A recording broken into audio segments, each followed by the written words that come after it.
Welcome to the audiobook for Twisted Truths, Book 2 in the War for Magic series by P.A. Mason, Chapter 1. I was racing through the forest. Something was chasing me. No, my comrades were chasing me. There was a blinding light and then searing pain. Gunther's face hung in my vision, his face twisted with anguish.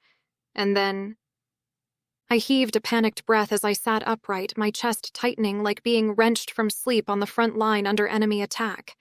My ears rang, but as I swallowed deep lungfuls of air, there weren't any shouts to arm up. No dirt underneath my palms, no acrid smells of burning. I stared down at my hands clenched in the folds of linen sheets. As I frowned, trying to recall where I was, the sound of birdsong reached my ears. Or was it a chorus of insects? Maybe both. Blinking, I cast around to get my bearings, but it didn't help much. The movement pinched at my shoulder and leg, and I hissed at the pain through gritted teeth. If I had to guess, I imagined I was in some kind of log cabin out in the woods, except the arched walls looked like aged grapevines laced together as they met at the ceiling. Careful of my injuries, I swiveled my legs out of the narrow bed, which appeared fixed to the wall, to peer through an open doorway. I couldn't hear anyone out there, and I took a moment to blink at my legs, or rather the long ivory bedgown covering them, which I'd never seen before in my life. Actually, I hadn't seen any of this before in my life. As I shook the last vestiges of sleep from my brain, blurry memories surfaced. I'd been shot before Leylandir took me through the portal to Earendor. It had been dark when we had arrived, wherever we were. I must have passed out. Shit. How much time had passed since then? Hello? Nobody answered my call, so I slid from the bed gingerly on my good leg. I clenched my jaw as I hobbled through the pain to reach the doorway, the flagstone floor cool under my feet. I was out of breath by the time I leaned against the doorframe, which were simply larger vines, and brushed the back of my hand over my clammy forehead. "Anyone there?" I called, hoping that it was safe to draw attention to myself. The room behind me was bare aside from a dresser and the bed, but in front of me appeared to be living quarters. I don't know if it was exactly like stepping back in time, but instead of the battered card table and plastic chairs in my apartment, the furnishings were carved from bleached white wood. On the far wall, the fireplace surround appeared to be carved from jade, with a green arcane fire providing the only source of light. I hobbled to a dining suite with a similar jade tabletop and sank into a chair before my busted leg could give out from under me. After deciding there weren't any windows in the room, just a lone carved door which could lead to anywhere, I considered my options.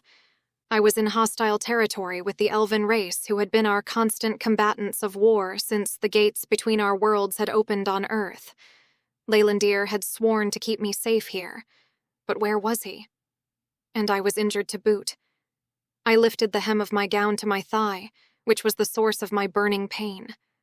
A snug green bandage, which appeared to be some kind of leaf, covered the wound. Likewise, there was another bandage gripping my shoulder like a giant band-aid.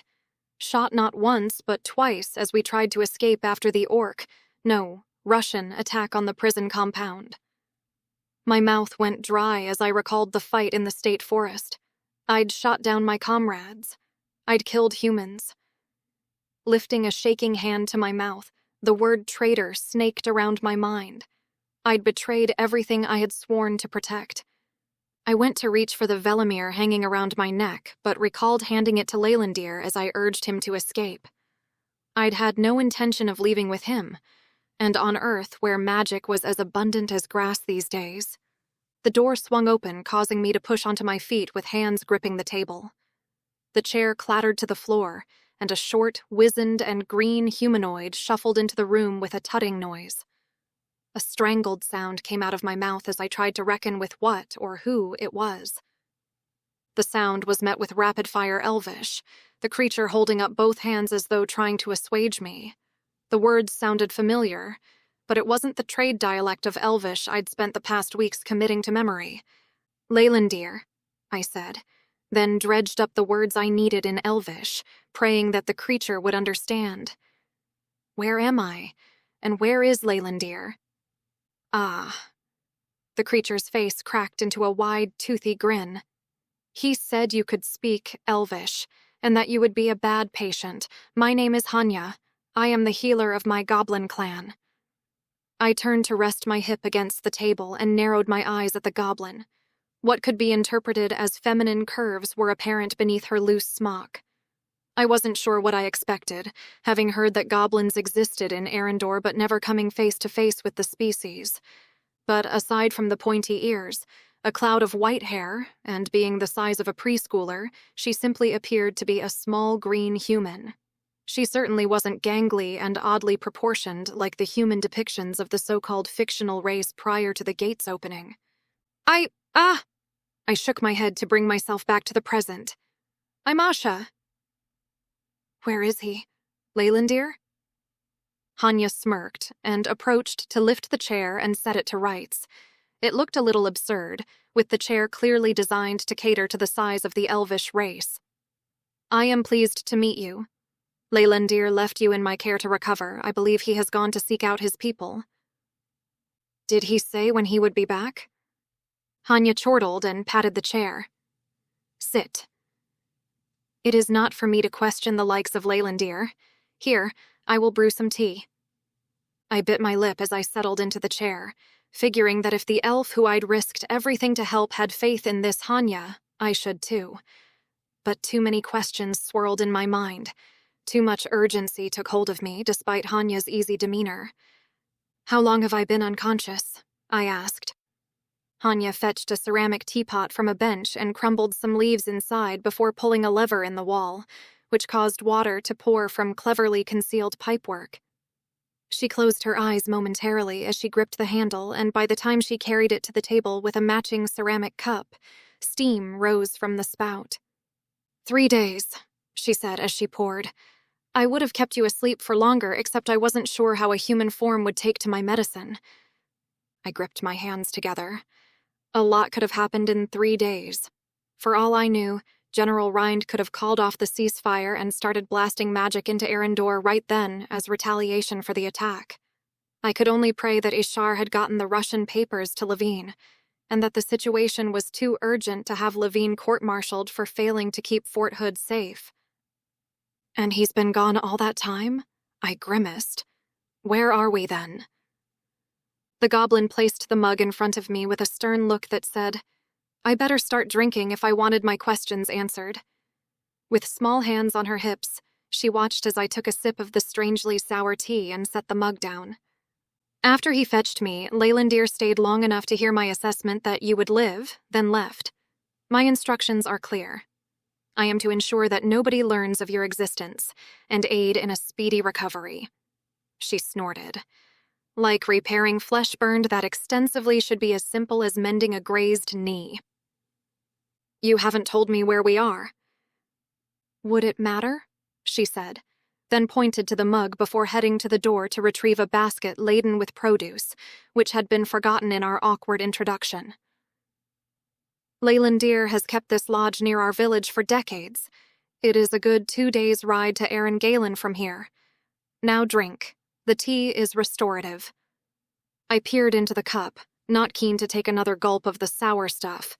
It had a reddish tinge, and given I was on a completely different planet, I couldn't begin to guess what it was made from.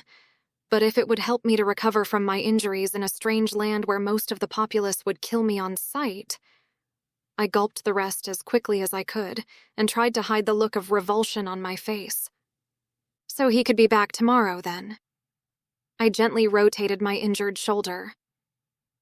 How long do you think it will take before I'm well enough to leave? Hanya tutted and rolled her eyes in the most obscenely human-like expression for somebody who had likely never seen one in her life. Goblins do not overly rely on magic to fix what ought to be left to nature. The infection you arrived with was far more dangerous than the injuries. You appear to be through the worst of the fever. Within a few weeks, I imagine the wounds will be fully repaired. I don't have weeks, I gasped, then snapped my mouth shut, aware that I sounded like an ingrate. I'm sorry. It's just... a lot has happened. Thank you for everything you've done for me, but I need to get back home. Hanya gave me a sympathetic smile, not unlike the ones Mrs. Lee was fond of offering when she thought I was young and stupid, which was more often than I would have liked. She rifled through her basket to grab what looked like a purple carrot, and used a knife sheathed on her belt to slice it. "I am not here to keep you as a prisoner, Asha," she said, with just a little emphasis on the word prisoner. It made me wonder just how much Leylandir had told her about his time on Earth.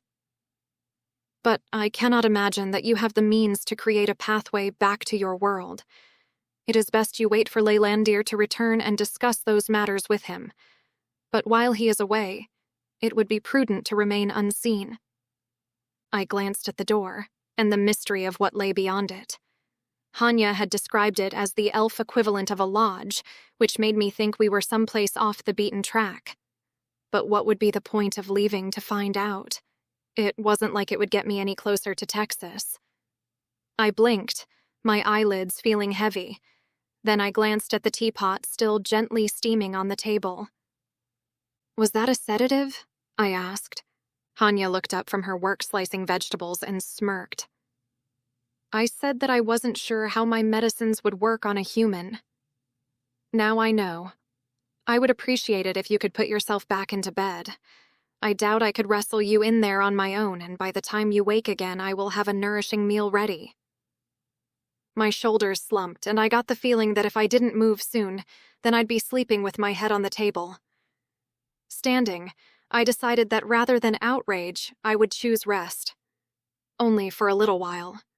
Until the sour tea wore off. "The infection is gone," Hanya said after holding a green palm to my forehead. 2 days had passed since our first meeting, and I'd spent most of it confined to bed or hobbling around the lodge. And the wounds are healing well.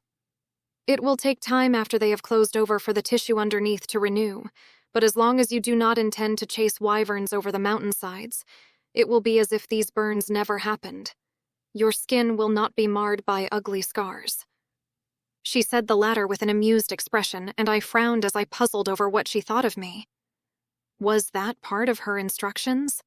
Had Leylandir explicitly told her that no scarring was allowed?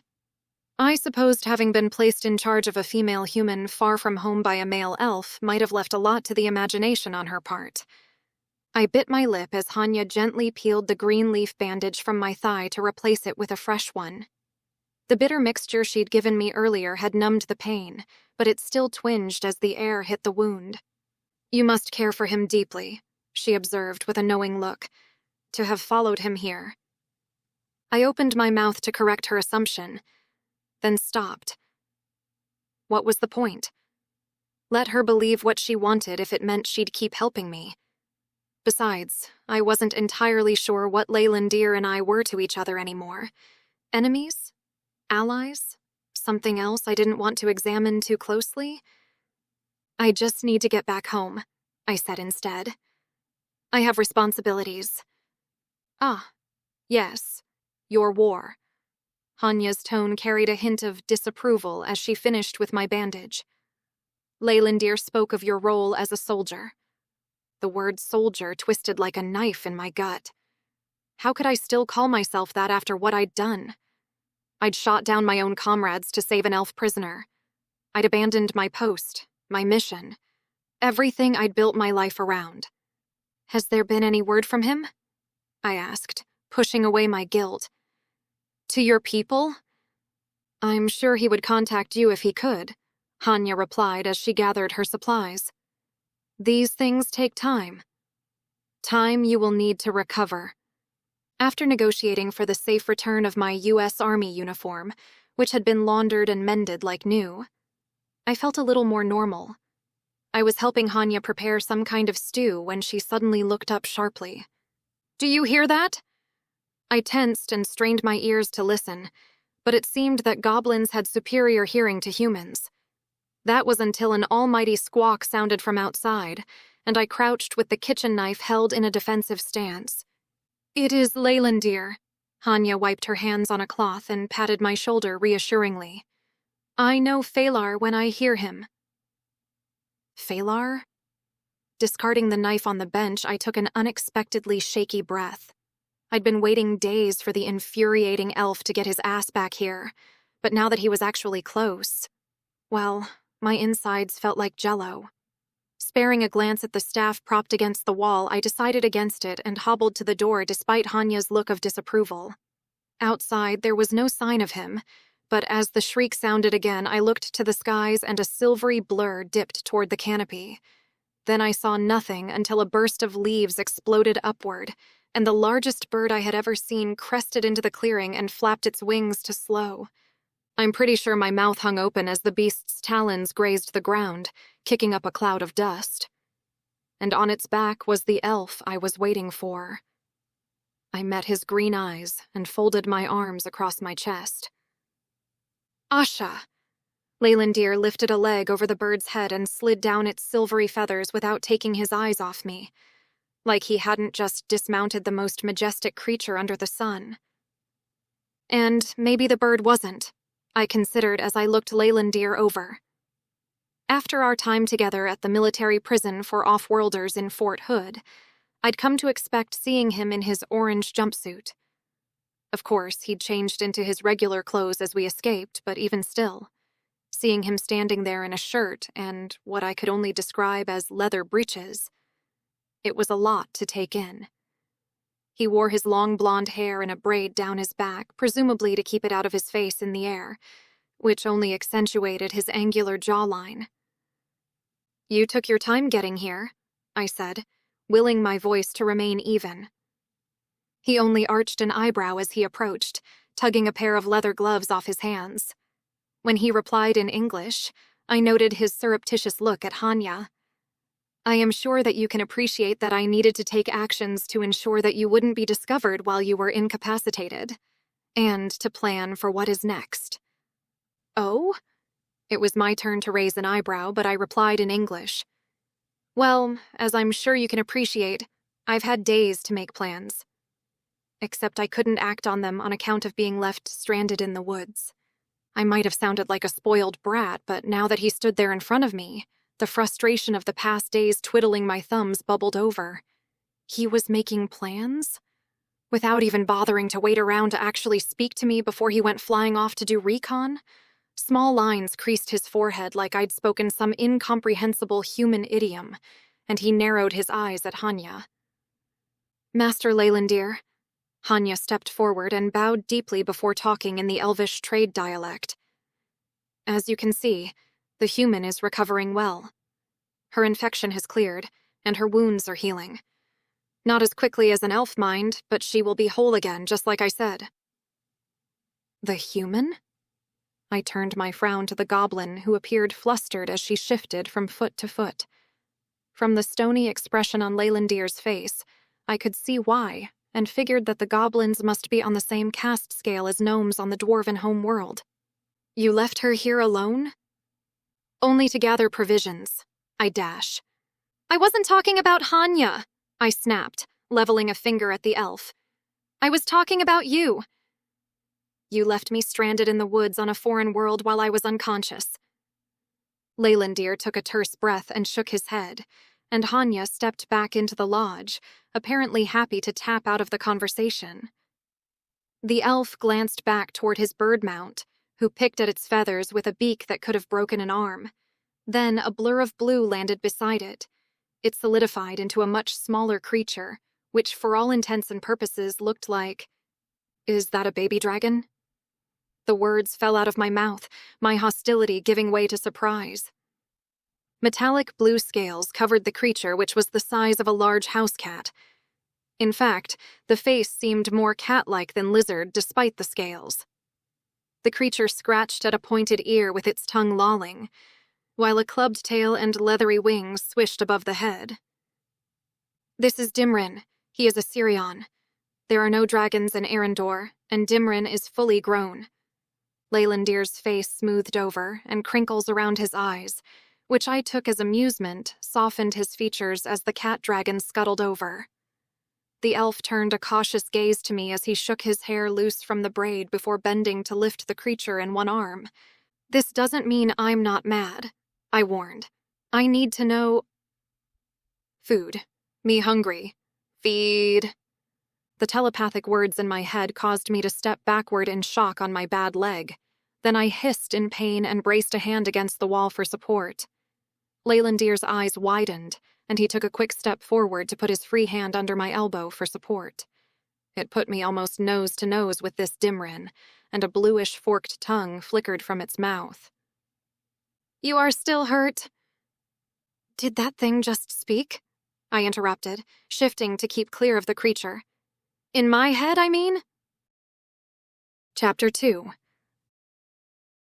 My expression must have been something else because Leylandir clicked his tongue and lifted his arm as if to send a bird of prey into the air. Dimrin obliged by flapping its wings to glide over to the bench seat where I'd spent many an hour brooding over my situation. Leylandir's arm snaked around my waist as I stared, and I leaned into it despite myself. "You do not have beasts which can communicate with words on Earth." I should have realized that it would be unsettling. Sirions are what we consider to be semi-intelligent. Their communication is limited, and mostly about their desires. But they understand more than you would expect of such scamps. I shifted on my feet, testing my weight on my bad leg.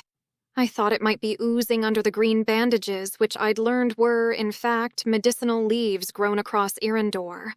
But I hadn't intended to be the damsel in distress when Leylandir arrived, so I shrugged off his arm and hobbled closer to the Sirion. "Does it breathe fire?" Of course not. Leylandir followed at a respectable distance and studied the creature. They will spit a corrosive saliva from a gland located at the back of the throat when provoked. But he has an agreeable temperament, for the most part. "Me hungry?" Dimrin repeated. "Well, unless you want a bowl of stew inside, I can't help you." "I don't think I've eaten any meat since I've arrived," I said in Elvish. Dimrin huffed a pathetic sigh and slumped on the bench. I could only take that as confirmation that it understood my stilted words. What the hell kind of fairy tale had I stumbled into? Of course, I'd visited the Dwarven capital of Azagrim, so alien creatures shouldn't have been all that surprising. But so little was known about the enemy back on Earth. I wondered what Mrs. Lee would make of cat dragons and giant silver birds. Leylandir tracked over to the giant bird, which on closer inspection wore a harness complete with leather bags nested under its wings. I noticed a slight heaviness to the elf's movements as he unfastened the straps to free the creature. Phalar gave him a playful nudge with its beak as he worked, and he swayed almost imperceptibly before steadying himself. "We need to leave for Earendor," he said without turning to look at me. His voice had shifted from the almost playful tone when introducing Dimrin to something far more urgent, though a hint of fatigue colored his words.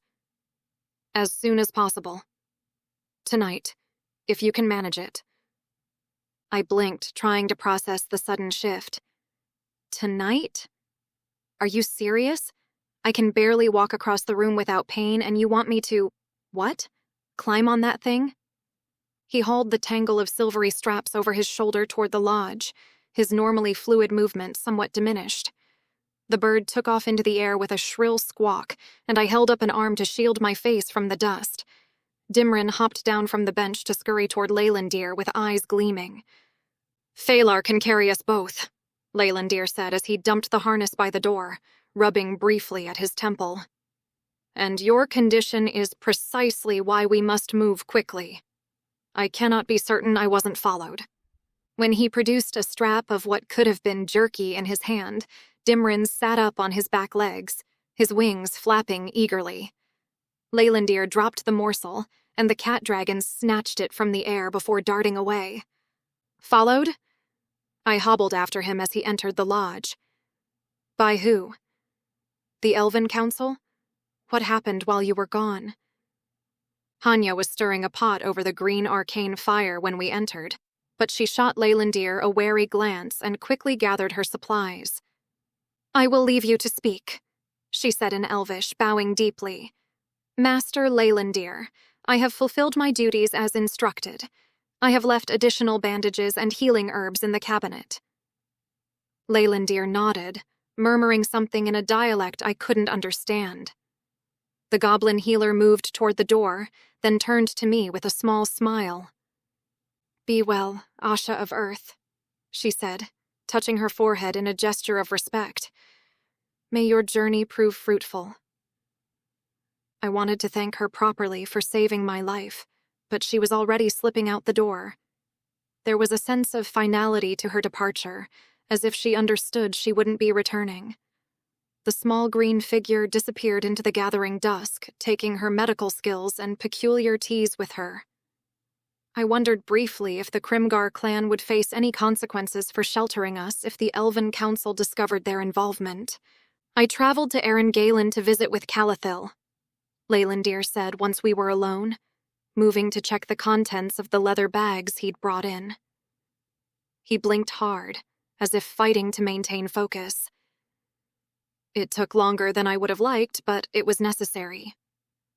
With our departure from Earth, I was concerned that Earendor would be besieged with Elven Council agents demanding to have us turned over to them. "And was it?" I persisted, limping closer. "Under siege, I mean." "Not yet." But a messenger arrived shortly after I did, making it difficult to leave unseen. His voice was tight, controlled, though his shoulders sagged briefly before he straightened himself. "Your United States of America has withdrawn their support of a peace treaty. Emissaries are inquiring with other populations across the planet about their intentions." My shoulders tensed, causing a twinge down my left arm. It could be worse, I guess. Has the ceasefire ended? "There have been no attacks." He pinched the bridge of his nose briefly. "I assume a dialogue remains open. The messenger was coy on the subject. They were there for you." It was a statement, rather than a question. "And me." Leylandir nodded. "I had hoped the news of our escape wouldn't move as swiftly as it has. Calathil denied our presence on Eldoreon, but that will mean little to the Council." "And now you think more will come looking?" "The messenger is merely the first," he confirmed, his movements becoming more urgent as he sorted through supplies. "Soon, entire hunting parties will arrive, ostensibly for the season, but filled with spies seeking us out. We cannot remain here." I sank into a chair, my leg throbbing. "So your solution is to take me, injured and barely mobile, toward the place they're already looking for us? To this city where the messenger just came from? That sounds like suicide." "It would arouse suspicion if Calathil were to leave Earendor," Leylandir countered, finally pausing to look at me. "We must go to him." "Why?" I challenged. "What's so important about this Calathil that it's worth risking my life?" "Because from where I'm sitting, returning to Earth seems like the smarter option right now." "Where you remain a fugitive from your people," Leylandir's eyes flashed. "Tell me I am wrong." I gritted my teeth. "I wouldn't be a fugitive if I hadn't helped you escape. And at least on Earth I can actually hide among humans." A flash of frustration crossed his face. "You do not understand the urgency? Then make me understand," I snapped, slapping my palm on the table. "Because I've been stuck here for days without answers, and now you show up expecting me to just follow your orders without question." Leylandir's jaw tightened as he set down a bundle of clothes and approached the table.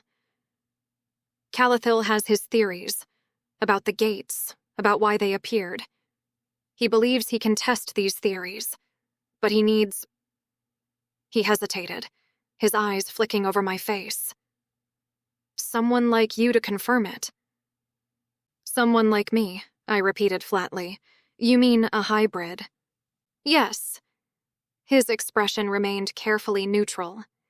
"He has developed a method that may reveal the connection between hybrid lineage and the gates." I narrowed my eyes at him. "A method? That's suspiciously vague." "I will leave it to Calathil to persuade you." Leylandir's fingers tapped against his thigh, a rare display of restlessness. "But if he is correct, it could provide proof, indisputable proof, of who is responsible for the gates, and possibly the solution that could be employed to close them." "And what exactly does this solution involve?" "We will not know unless you help Calathil understand if it is possible," he said, the evasion obvious in his voice. "I only ask that you meet with him." I gave a humorless laugh. "So I'm just supposed to trust that this mysterious method and solution won't hurt me? That your Calathil doesn't intend to use me as some kind of magical guinea pig?" "He would not harm you," Leylandir said firmly. "I would not allow it." "Like you didn't allow them to capture me in the state forest?" The words came out before I could stop them, sharp with accusation. "Because that didn't end well from where I'm sitting." Leylandir flinched almost imperceptibly. "That was different." "Was it?" I pushed back my chair and stood, ignoring the pain that shot through my leg. "Look, I appreciate that you got me to a healer, but let's not pretend this is about my well-being. This is about your mission, whatever that is." "Our goals align more than you realize," he insisted, stepping closer. "We both want the gates closed. We both want this war to end." "Then create another portal and send me home," I demanded. "I can do more good there than wandering around Elfland as your master's test subject." Leylandir shook his head.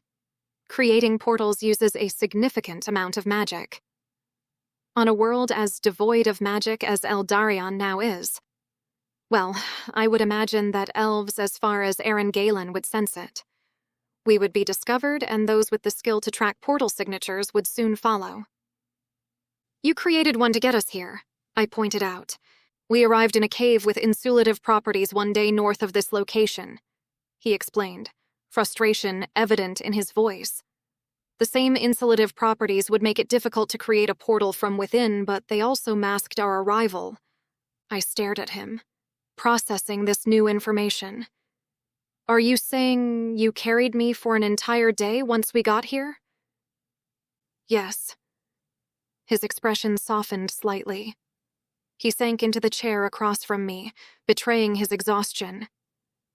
"You were unconscious, feverish. The infection was spreading rapidly." I swallowed hard, thrown off balance by this revelation. "I didn't realize." "There are many things you do not realize, Asha Lopez," he said quietly. I turned away, moving to the doorway to stare out at the forest as I tried to sort through my thoughts. My leg throbbed, a constant reminder of my vulnerability in this alien world. "I killed my own people for you," I said finally, my voice thick. "Do you understand what that means? I shot down my fellow soldiers, people I've trained with, fought alongside for years.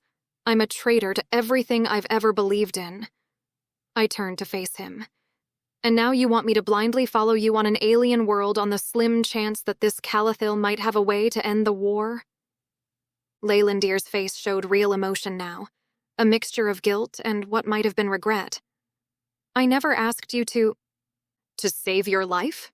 No, you didn't. But I did it anyway." I shook my head. "So at least be honest with me now. Is there any other way for me to get back to Earth? Any possibility at all?" He was silent for a long moment, the internal struggle clear in his eyes. Finally he sighed, his shoulders dropping. "There is a permanent portal in Earendor," he admitted reluctantly. "It leads to Ithelis, the capital world of Earendor." My eyes widened. "And from there to Earth?" "Potentially," he conceded. "But it would be extremely difficult. The portal is heavily guarded. Using it requires permissions we do not have. And even if you reached Ithelis, finding passage to Earth would be scarcely a chance at all. But not impossible," I pressed. His lips formed a thin line.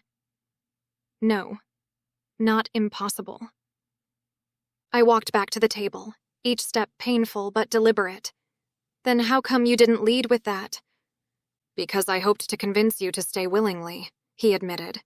"Because I believe Calathil's work is important, crucial even. Because He trailed off, then finished saying, "Because I thought you might care enough about ending this war to listen." The implication stung more than I expected. I do care about ending the war. But I also care about making my own damn choices. Leylandir met my gaze. Then, let us make a bargain. Come with me to Earendor, meet with Calathil, hear what he has to say, and decide for yourself if his theory has merit. If afterward you still wish to leave, I will help you reach the portal to Ithelis. I studied his face, looking for any sign of deception. You'll help me? Even if it means going against Calathil's wishes? Yes.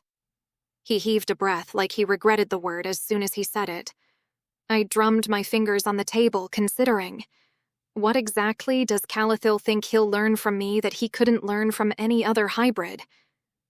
Something flashed in Leylandir's eyes, a momentary hesitation that made me suspect there was still something he wasn't telling me. You are unique in ways even you do not fully understand. Your ability to wield large volumes of magic suggests a particularly strong hybrid lineage, the shield you made to prevent the Draugr from eviscerating us. That was a feat I have not seen even prior to the war. Yeah, well, I don't know if you noticed, but Earth is practically bleeding magic now, I countered. I'm nothing special. I do not agree, he said simply. And I believe you don't, either. I wanted to press further, but the conviction in his voice gave me pause. I bit my lip as I considered my fraught history with magic and the deep well of power that was beyond my reach in most situations, except for life and death. But I wasn't about to explain any of that to the elf. Fine, I said finally. I'll go with you to Earendor and meet this Calathil of yours, but I want your promise, your absolute promise, that if I don't like what I hear, you'll take me to that portal. You have my word, he said solemnly. One more thing, I said, fixing him with a hard stare. No more secrets. If Calathil wants to run tests or experiments or whatever on me, I want to know exactly what I'm getting into beforehand. He hesitated for a fraction of a second before replying. I will tell you everything I know should you agree to assist us. Which, I noted, wasn't quite the same as everything there was to know. But it was the best I was likely to get. We should leave at first light, Leylandir said, his shoulders dropping slightly. You need rest if you're going to survive the journey. I snorted, studying him more carefully. The shadows under his eyes had deepened throughout our conversation. His shoulders slumped slightly, and there was a telling tremor in his hands that he couldn't quite conceal. When was the last time you slept? I asked, my tone sharper than I'd intended. He paused, caught off guard by the question. My condition is irrelevant. Your injuries are exactly that. Mine, I said, cutting him off. You look like you're about to collapse, which won't do either of us any good if we're supposed to be evading hunting parties tomorrow. I don't know how to drive birds. A flicker of surprise crossed his face, as though he hadn't expected me to notice, or perhaps to care. I may not be much use in a sword fight right now, I continued, gesturing to my leg. But I've still got Erding. I can fry anyone who comes close while you sleep. Dimrin chirped in agreement as he bounded in, making a beeline toward Leylandir. The Sirion pressed against his leg, looking up with something that resembled concern. Sleep now? Leylandir's mouth quirked in a rare half-smile. It seems I am outvoted. I'll take watch, I said, shifting to a more comfortable position. I've been resting for days while you've been flying across the countryside. Go. Sleep. He studied me for a long moment, weighing his options. Finally, he nodded. 3 hours. Then we trade. Fine, I agreed, though I had no intention of waking him that soon. The dark circles under his eyes suggested he needed a full night's sleep. As he disappeared into the small bedroom, leaving the door ajar, Dimrin hopped onto the table, his tail swishing contentedly. Fly tomorrow, he projected, his mental voice tinged with excitement. I couldn't pretend the same enthusiasm. Riding a giant bird, with no seatbelts. What could go wrong? I waited until I heard Leylandir's breathing even out before I moved outside, settling on the smooth stone bench with Erding across my knees. The sword's comfortable weight was reassuring, but as I gazed into the dark forest, doubt crept in. My injured leg throbbed at even the slightest movement. My shoulder still burned when I raised my arm too high. I'd told Leylandir I could handle any threats, but the truth was I wasn't sure I could even stand quickly if needed. Magic from Erding might fry an enemy, but only if I saw them coming, and only if I could react fast enough. Dimrin settled beside me, his scales gleaming in the dim light. "Is worried?" "Just alert," I whispered, straining to hear any unusual sounds over the constant chirping of nocturnal insects. Every shadow seemed to move, every rustling leaf a potential threat. Not truth. Dimrin's head tilted, his golden eyes studying me. The telepathic voice carried an unexpected note of understanding. Asha afraid. Dimrin protect too.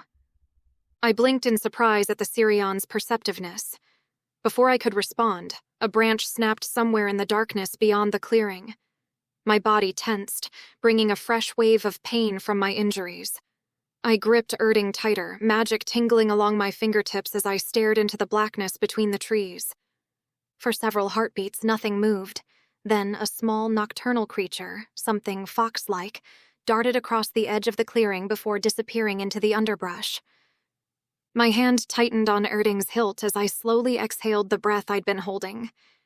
If Leylandir was really that concerned we'd be discovered, I expected he wouldn't have folded as easily as he did. But I'd never seen him that tired before either. I just hoped this lodge wasn't common knowledge to people who knew him in the city, because anything more dangerous than a fox was probably beyond my capacity to defend against. Chapter 3. I didn't expect flying for hours on the back of a giant bird would be so painful. But with every wing beat tugging at both my leg and shoulder as I sat behind Leylandir, I worried that most of Hanya's work would be undone by the time I arrived in the Elven capital. Phalar banked sharply, diving toward a densely wooded mountainside. My stomach lurched as the Volin descended between the trees with astonishing precision, finally touching down in a narrow ravine sheltered by a rocky overhang. The space was barely large enough for the bird to land, with a shallow cave mouth visible in the mountain face. Leylandir scanned the darkening sky before helping me dismount, his movements quick and efficient. I couldn't help the twist of my mouth as my feet hit the ground, pain shooting through my thigh. "Your injuries are troubling you." He kept his voice low, his green eyes creased with concern as they darted between my face and the sky. "Why did you not tell me sooner?" I extricated myself from his grip and limped toward the cave entrance, using the rough stone wall for support. "We don't have many options. I'm sure walking would be just as bad and take a whole lot longer." "We should be safe here for the night," he said, leading Phalar deeper into the shelter of the overhang. "I don't believe we were followed, but caution is warranted.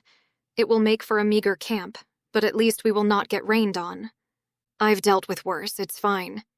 He frowned as he rummaged through a pack underneath Phalar's wing.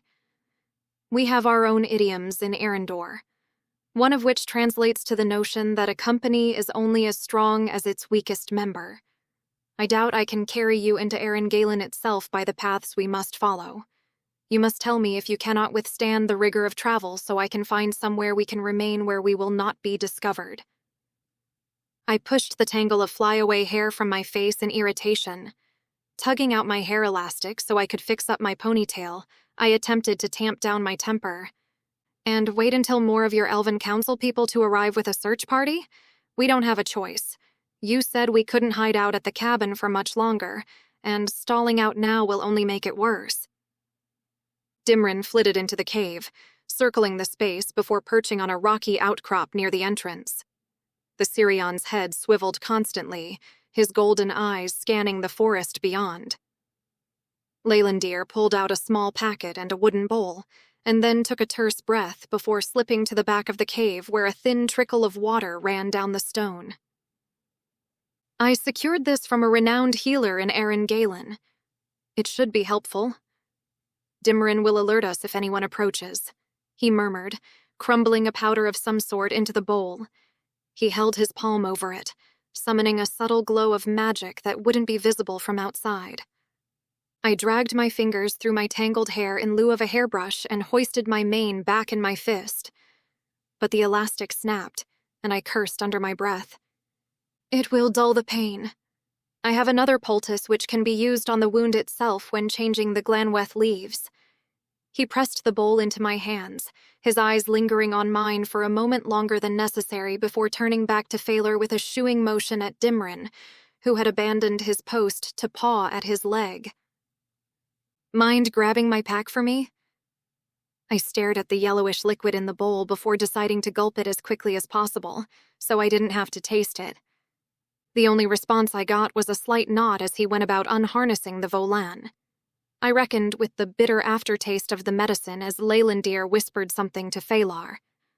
The bird took off with barely a sound, disappearing into the twilight sky. He'll hunt nearby and return before dawn, Leylandir explained, catching my questioning look. These are the volan's natural habitats. He will not arouse notice on his own. I nodded, my attention returning to my hair. Surely I had some spare elastics somewhere. Me hungry? Dimrin whined. He remained hovering around Leylandir, apparently figuring the elf was a better bet for food. Leylandir only waved his arm again in annoyance. He conjured a small green arcane fire within a circle of stones near the back wall of the cave, positioning it so the light wouldn't be visible from the ravine. The fire cast eerie shadows across his face as he worked, deepening the angles of his features. Dimrin, nothing if not persistent, jumped onto the elf's shoulder to gain his attention. Me hungry, feed now. Leylandir's jaw flexed and he grabbed the creature by the legs to hold him upside down at his side. When he spoke, it must have been in a more local variant of Elvish that I didn't understand, though his peeved expression gave a hint at what the words might have entailed. Despite being sore and cranky, I had to bite back a chuckle at seeing the elf frustrated. After depositing the Sirion on a small ledge, Leylandir fetched some jerky and threw it toward the back of the cave. Dimrin yipped with glee and went scurrying after it. Leylandir's shoulders loosened. Then he grabbed my pack and brought it over. Having talking pets isn't all it's cracked up to be, I see. I tried to keep the amusement from my face, but his expression told me I'd failed, so I dug around in my pack looking for a spare elastic. Dimrin is a glutton and a scamp. In my time away from Eldoraon, he has forgotten how to show appropriate respect to his master, Leylandir said, though the corner of his mouth twitched upward. His eyes darted to the cave's entrance as a distant sound echoed through the forest, his hand instinctively moving to his sword hilt before relaxing. Though his abilities are useful when we need to remain hidden. I will find something more appealing than dried railthel for us to consume. Stay close to the cave. If Dimrin signals, douse the fire immediately.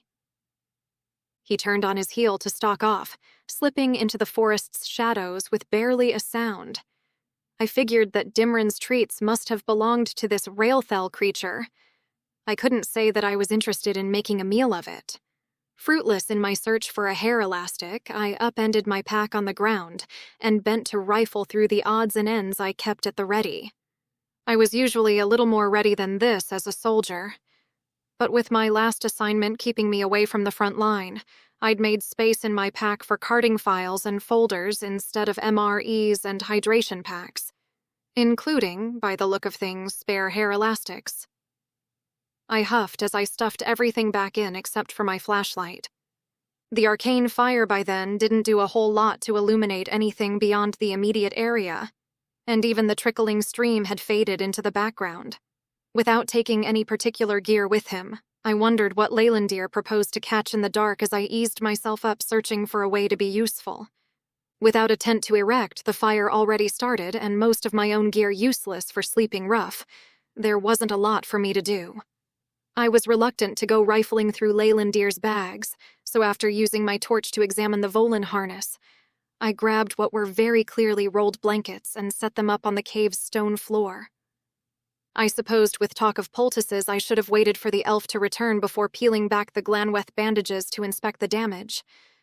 but I wasn't in a hurry to drop my pants to get access in front of him, so after figuring how long I had to myself, I used the wooden bowl to get some water and returned to the fire.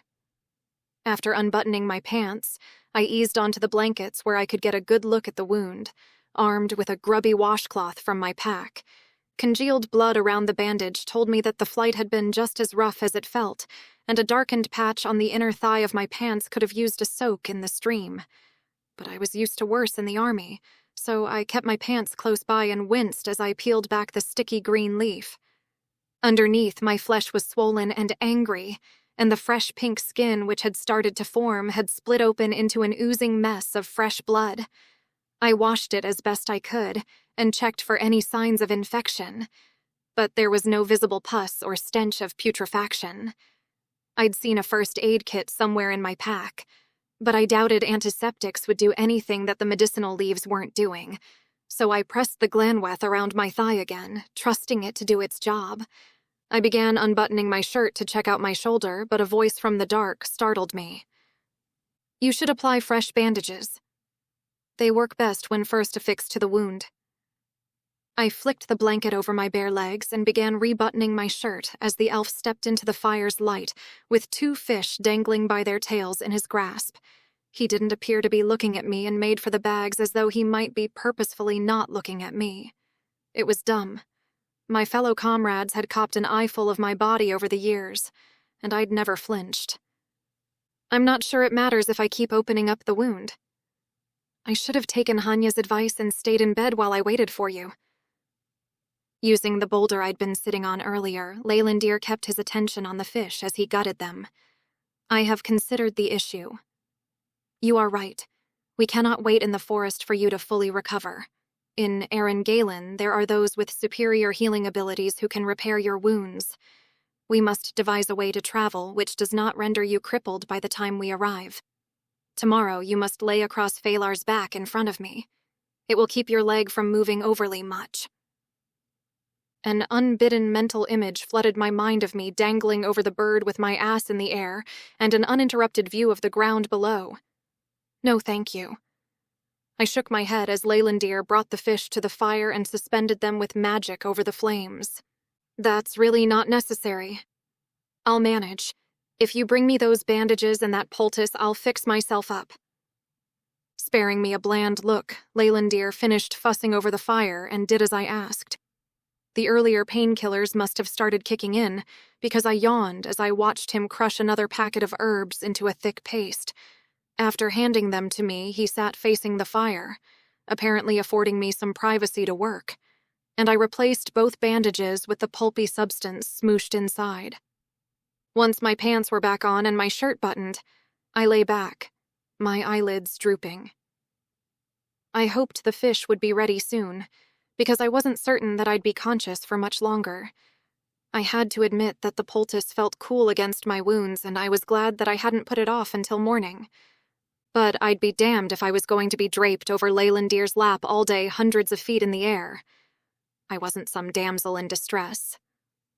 I stifled another yawn. I was an arcane forces officer, or perhaps a former AFO, depending on how you looked at it.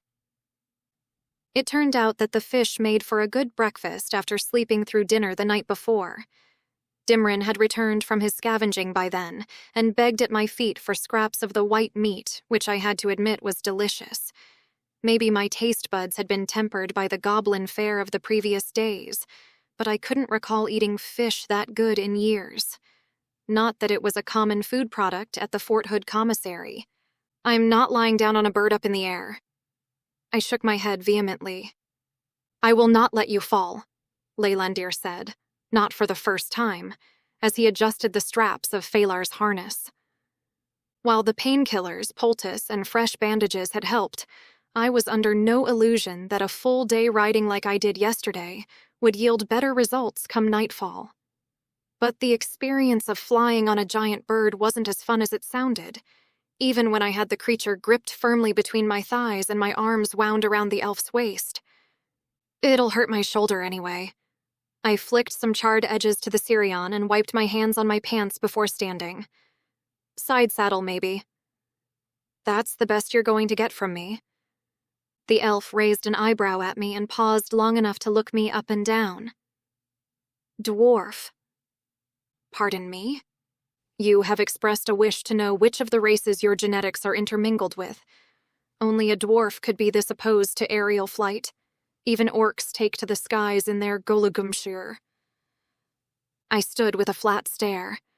And you didn't hear me complaining then, did you? I'm sure even the meanest orc would take issue with being draped over your lap all day up in the sky. Ah! His eyes took on an amused shine as he returned to buckling the harness. This is about propriety, then. An odd qualm for a soldier. I rubbed the bridge of my nose. If you're trying to goad me, it's not going to work. We'll figure something out when I get up there. His lips contorted into a smirk, but he didn't say anything as I collected the scattered remnants of our makeshift camp and handed them to him. After tromping into the forest to find somewhere private to use as a latrine, I allowed myself to chew on his words. Dwarf? I figured I was a little too tall for their kind.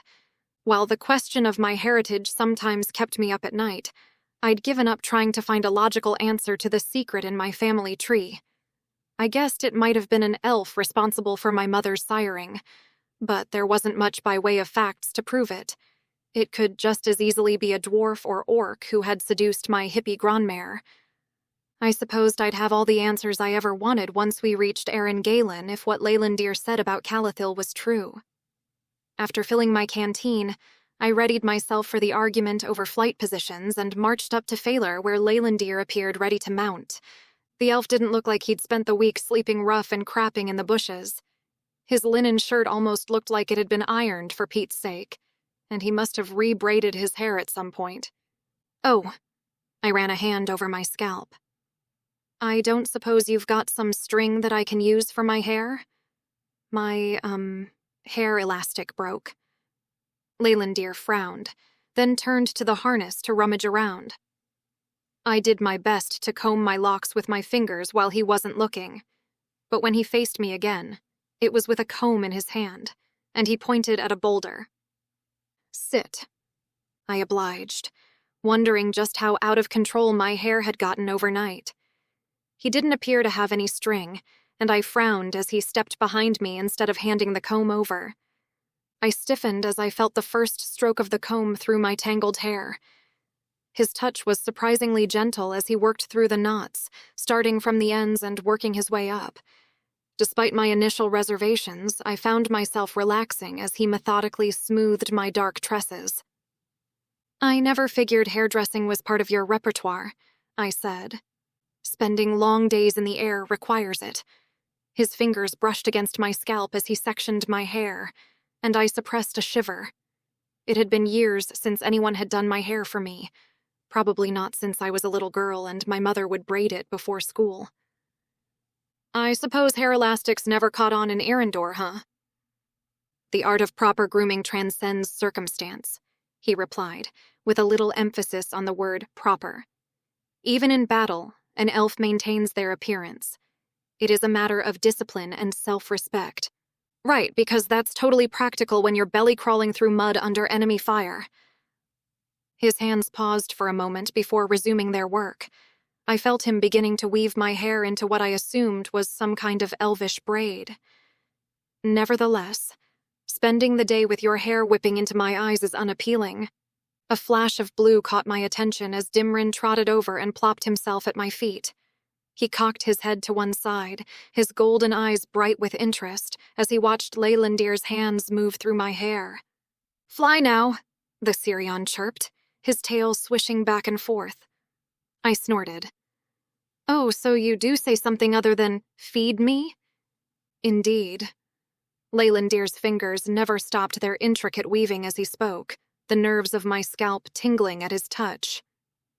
Dimrin has quite the vocabulary when it suits him. He particularly enjoys taking flight, going on the hunt, and being scratched under his chin. There was a pause, and I heard the slight amusement in his voice as he added, and of course, rutting with any available females. I snorted. Sounds like some soldiers I know. Dimrin preened at being the center of attention, stretching his neck out hopefully. I reached down to scratch under his chin, and he immediately began making a purring sound. "Hold still," Leylandir admonished as my movement disrupted his braiding. "I am nearly finished." I straightened, trying to ignore how intimate this felt. The elf's deft fingers moved quickly, but he didn't appear to be in a rush despite his urgent stalking as he cleared up the camp. Did he braid hair for all his comrades, I wondered, or was I special? "There," he said finally, securing the end of the braid with what felt like a thin leather cord. "That should hold. If we encounter anyone, keep your head high and say nothing. The braid will buy us precious seconds of confusion." I reached back to feel his handiwork, my fingers trailing over the intricate pattern. The braid felt solid, but not too tight, and when I moved my head experimentally, it stayed perfectly in place. "Thank you," I said. "It's nice. Perhaps we may pass you off as an elf yet." I turned to face him, ready with a sarcastic comeback, but the words died in my throat. The morning sunlight filtering through the trees caught his hair, making the white-blonde strands gleam with that subtle green tint. His eyes held mine, and for a moment I forgot we were on the run, that everything about this situation was completely insane. A sharp crack echoed through the forest outside. Leylandir's head snapped toward the sound, his entire body tensing. In one fluid motion, he drew his sword and moved to the cave's mouth, pressing his back against the stone wall. Dimrin froze, his scales shifting to match the rocky surface beneath him. "Stay back," Leylandir whispered. He edged forward, peering carefully around the rock face. My heart hammered as I reached for Erding, ignoring the twinge in my shoulder. The silence stretched, broken only by the soft rustle of leaves in the morning breeze. After what felt like minutes, Leylandir's shoulders relaxed fractionally. He sheathed his sword with a soft metallic hiss. "A branch fell. No movement in the trees," he reported, though his eyes continued to scan the forest. Dimrin flitted to my side, bumping against my leg impatiently. "Fly, now." "Yes," Leylandir agreed, already moving to collect our sparse belongings. "We have delayed long enough." Trying to keep my fingers from reaching up to fondle my hair, I waited for the elf to climb onto the bird's back. Phalar gave a shrill squawk and backed up a few paces, and Leylandir stroked his silky, soft silver feathers while murmuring in Elvish. The bird settled and eyed me with an expression which I interpreted as apprehension. Well, the feeling was mutual. Leylandir held a hand down for me. Now was the tricky part. I lifted my bad leg to a woven loop on the harness and gritted my teeth as I pushed from my good leg with Leylandir's support. I might have landed right where the elf wanted me, but I twisted at the last moment, sitting squarely in front of him with both my legs dangling from the side. It put my bad shoulder resting against his chest, and I risked a victorious look up into his eyes even as my thigh protested. Our faces were absurdly close. Enough that I could pick out every line which creased around his green eyes as he smirked. "Satisfied? When I'm about to spend the day up there?" I pointed toward the sky and shifted my legs into a better position. The leather underneath my butt promised to make for an uncomfortable ride, but I arranged my bad leg so nothing poked into it. "Unlikely. I may jostle your shoulder." He circled my waist with one arm, careful to keep his hand in neutral territory. "You must tell me if the pain becomes unbearable." Leylandir's chest rumbled against my shoulder as he spoke to Phalar in Elvish. The bird's muscles tensed beneath us, and my stomach lurched as we launched into the air. My fingers dug into the harness's leather straps, and I pressed back against Leylandir's solid form despite myself. The ground fell away with shocking speed. Trees that had towered above us moments ago now looked like mere shrubs as we climbed higher and higher. My stomach curdled, and I tried to focus on anything but the dizzying height. A flash of blue caught my eye as Dimrin zipped past us, making aerial loops with obvious joy. "Fun flying," his voice echoed in my mind.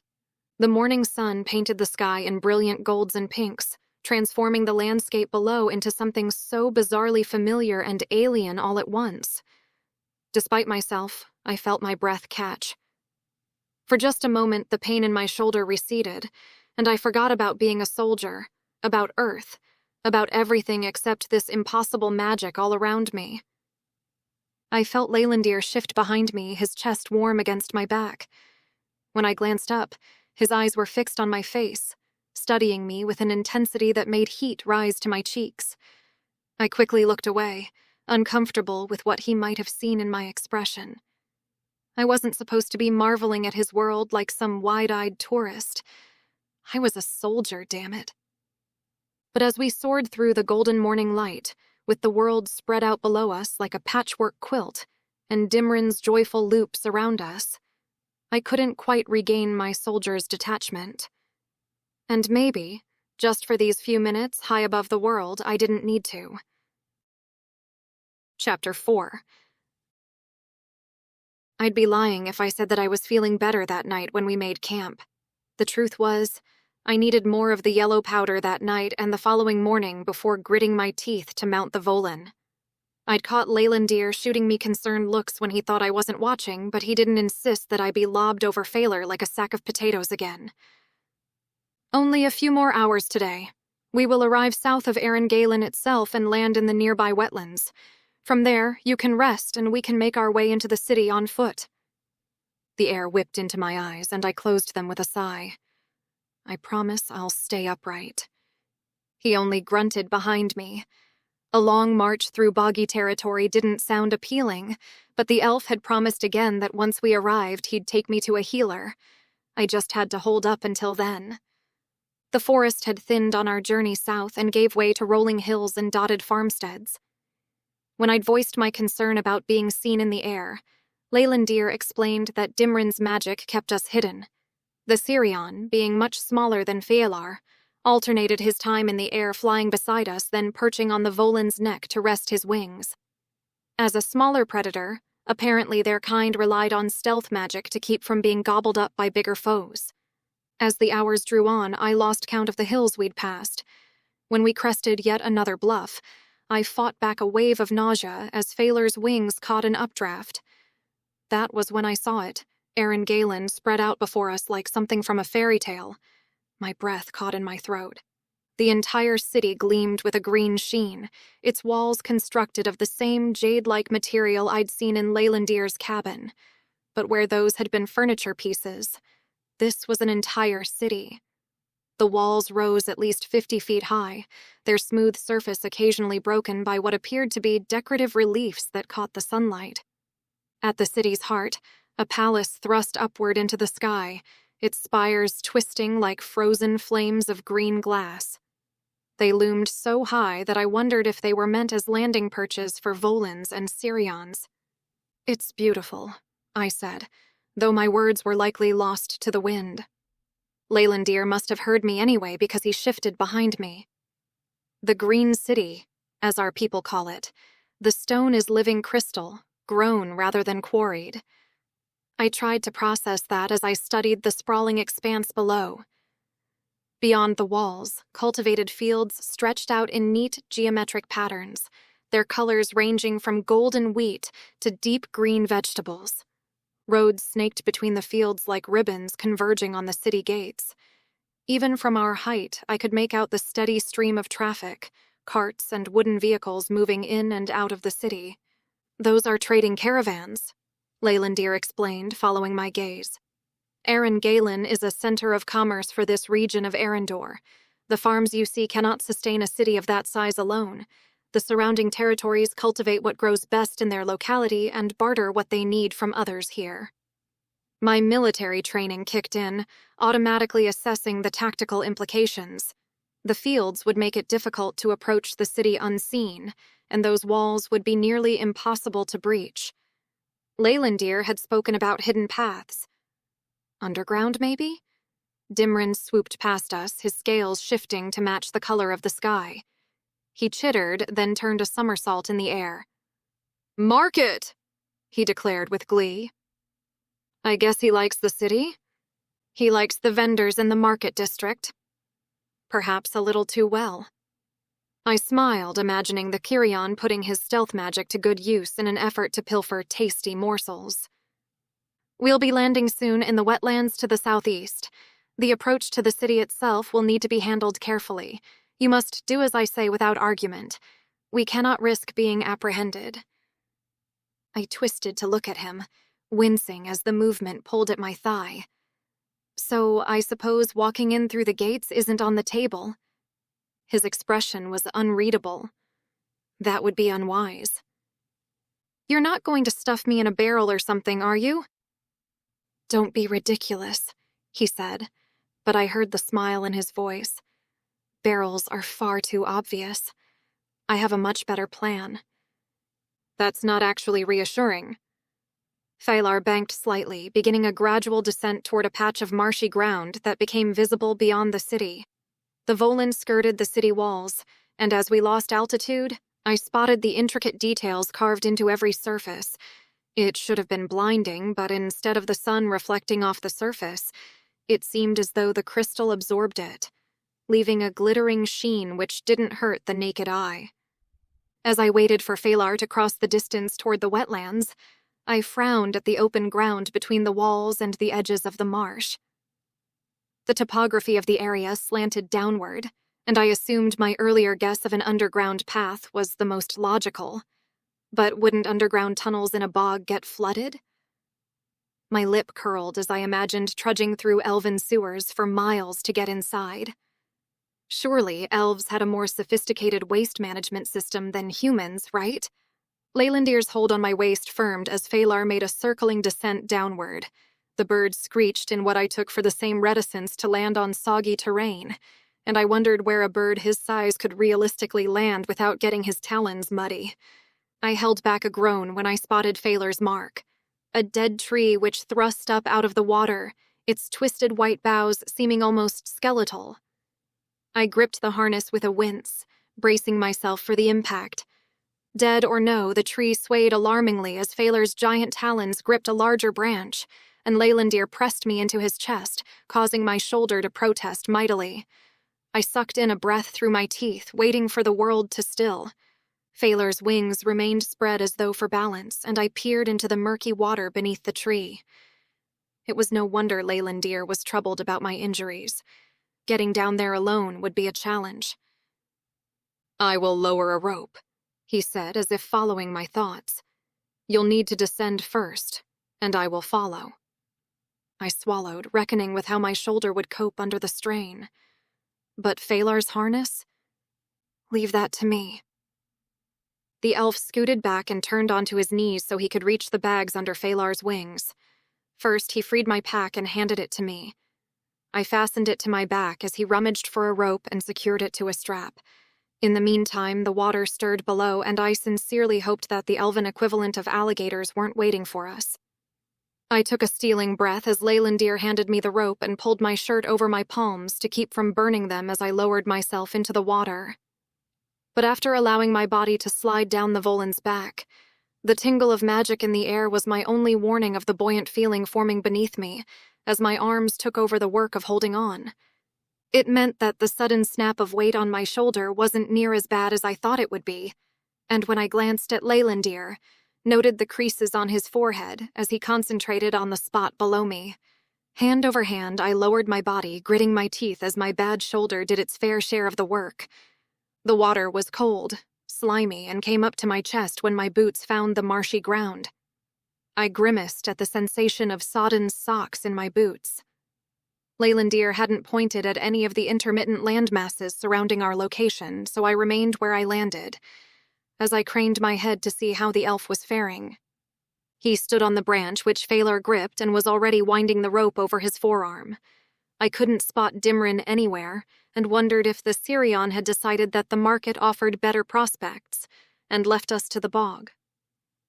As Leylandir worked to free the bird, I cast suspicious glances over the water and kept from screeching as wriggling things brushed up against my legs. Fish, I told myself. Maybe eels. If there was anything dangerous down here, Leylandir would have at least warned me. I tried to keep my breathing steady as something large and serpentine cut through the murky water to my right. My eyes darted up to Leylandir, who was still working Phalar's harness free, seemingly unaware of the danger below. Pride kept me from calling out. I'd already shown enough weakness on this journey, and if this was just another fish, I'd never hear the end of it. Still, my heart hammered in my chest as I reached for magic. The power came sluggishly, like trying to pour honey in winter.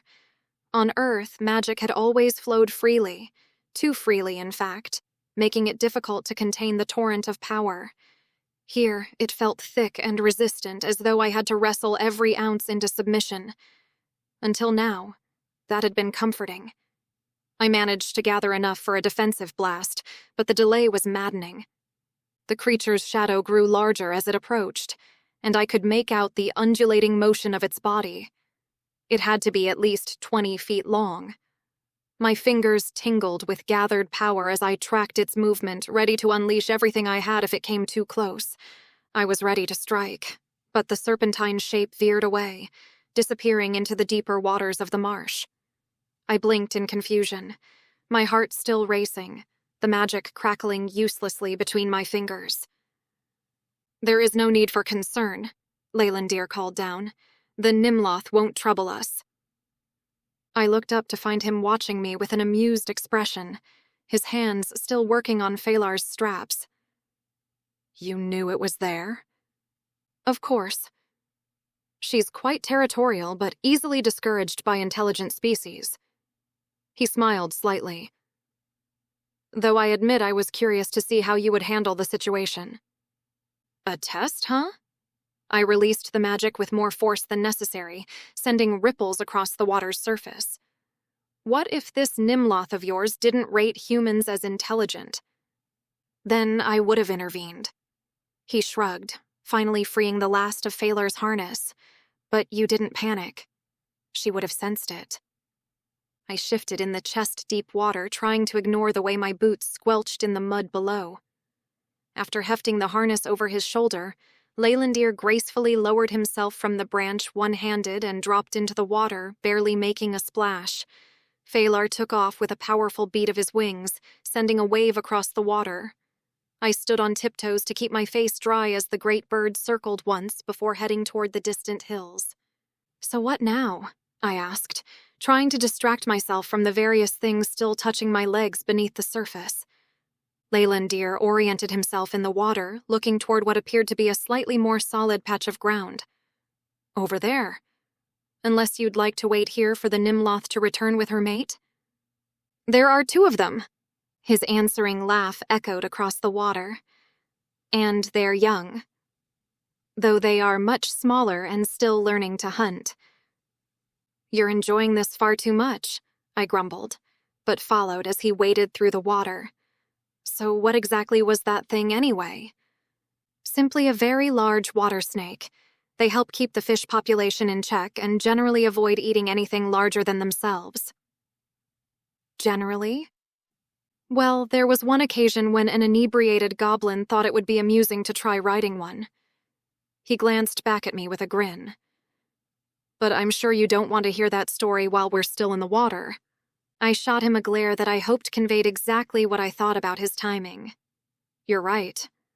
I don't. What I would like to hear is how much further we have to wade through this swamp." "Not far." He paused, looking thoughtful. "Though I should probably mention the leeches before we reach the shallows." I groaned. Giant leeches, I'm sure. But he was already moving ahead, leaving me to hurriedly splash after him, trying very hard not to think about what else might be lurking in the water. At least the Glanweth bandages didn't feel like they were peeling away, though I had a feeling I'd be paying for this little swim later. There were a couple of occasions when my boots didn't reach the bottom, and I swam with my mouth clamped shut, determined not to swallow anything. But with greater height, Leylandir didn't share the same problem. We wound around some areas where fallen branches jutted up from the water, and other areas where I assumed similar obstacles were below the surface. When we finally reached land, I dug my boots into the mud to push myself out without using my hands, which I kept on the water's surface. Ahead of me, Leylandir turned to offer his arm as my boot slipped on something underwater. I took it with a grunt and ignored my smarting thigh as I pulled myself up the bank. The walls of Earendor were behind us, and I turned a circle looking for a door or hatch of some kind. Instead, I saw Dimrin snuffling between a small copse of trees. I thought he'd given up on us. Dimrin has traveled this way many times before, and he prefers not to get his claws wet. As I debated whether taking my boots off to empty them was worth it, Leylandir strode off into the trees. I followed and stopped short as he halted in the middle. Plucking out an amulet from under his wet, and now rather form-fitting shirt, he squatted to brush aside leaf mold and moss from the ground. After pulling the amulet from around his neck, he pushed it into the ground, and a click sounded before a ring of green light sprung up around him. The back door, huh? I cocked my head. Leylandir straightened and stepped backward as what seemed to be a metal plate twisted on the ground, causing the remaining debris to judder away. Something like that, he agreed, then bent to beckon the Syrian over. Scout the way, Dimrin. Do not allow yourself to be seen and come straight back. Scout, the Kyrian agreed as the plate lifted into 4 quarters and bent to slide down into a cavity. The hole below was dark, and I squinted as I tried to discern how far it was to the bottom. Dimrin leaped into the abyss, apparently unconcerned, his wingspan not touching the edges. I noted a set of rungs embedded into the stone walls, and hoped they were free of anything slimy. Leylandir shook out his shirt, and as I looked up, I sensed the magic in the air he used to dry his clothes. I opened my mouth with a quip on my tongue about how wet clothes suited him better, but thought better of it. I wouldn't have hesitated with any of my human comrades, but my cheeks warmed as I imagined his likely smug response. Would you like me to... He gestured toward my uniform. I'll manage, I said, a little more sharply than I intended. While I worked on my clothes, boots, and pack, Leylandir sat on a nearby log, keeping a watchful eye over the water. The Volan's harness and bags must have been waterproof, because he didn't fuss over them as we waited. My skin itched at my now dry but gritty state as the debris of the murky water failed to evaporate, a problem the elf apparently wasn't suffering. I tried my best not to fidget and itch as the minutes stretched on in the relative quiet of the swamp. The tunnel will lead directly into the chambers underneath Calathil's palace, he offered eventually. Ones that Calathil uses himself as a place of study. The first stretch should be safe, but once inside, we must avoid servants and the like. You will first meet Leoranel Tilcasiel. She is Calathil's granddaughter, and is aware of your impending arrival. She is skilled in the art of healing. That sounds a little more promising than Calathil's laboratory.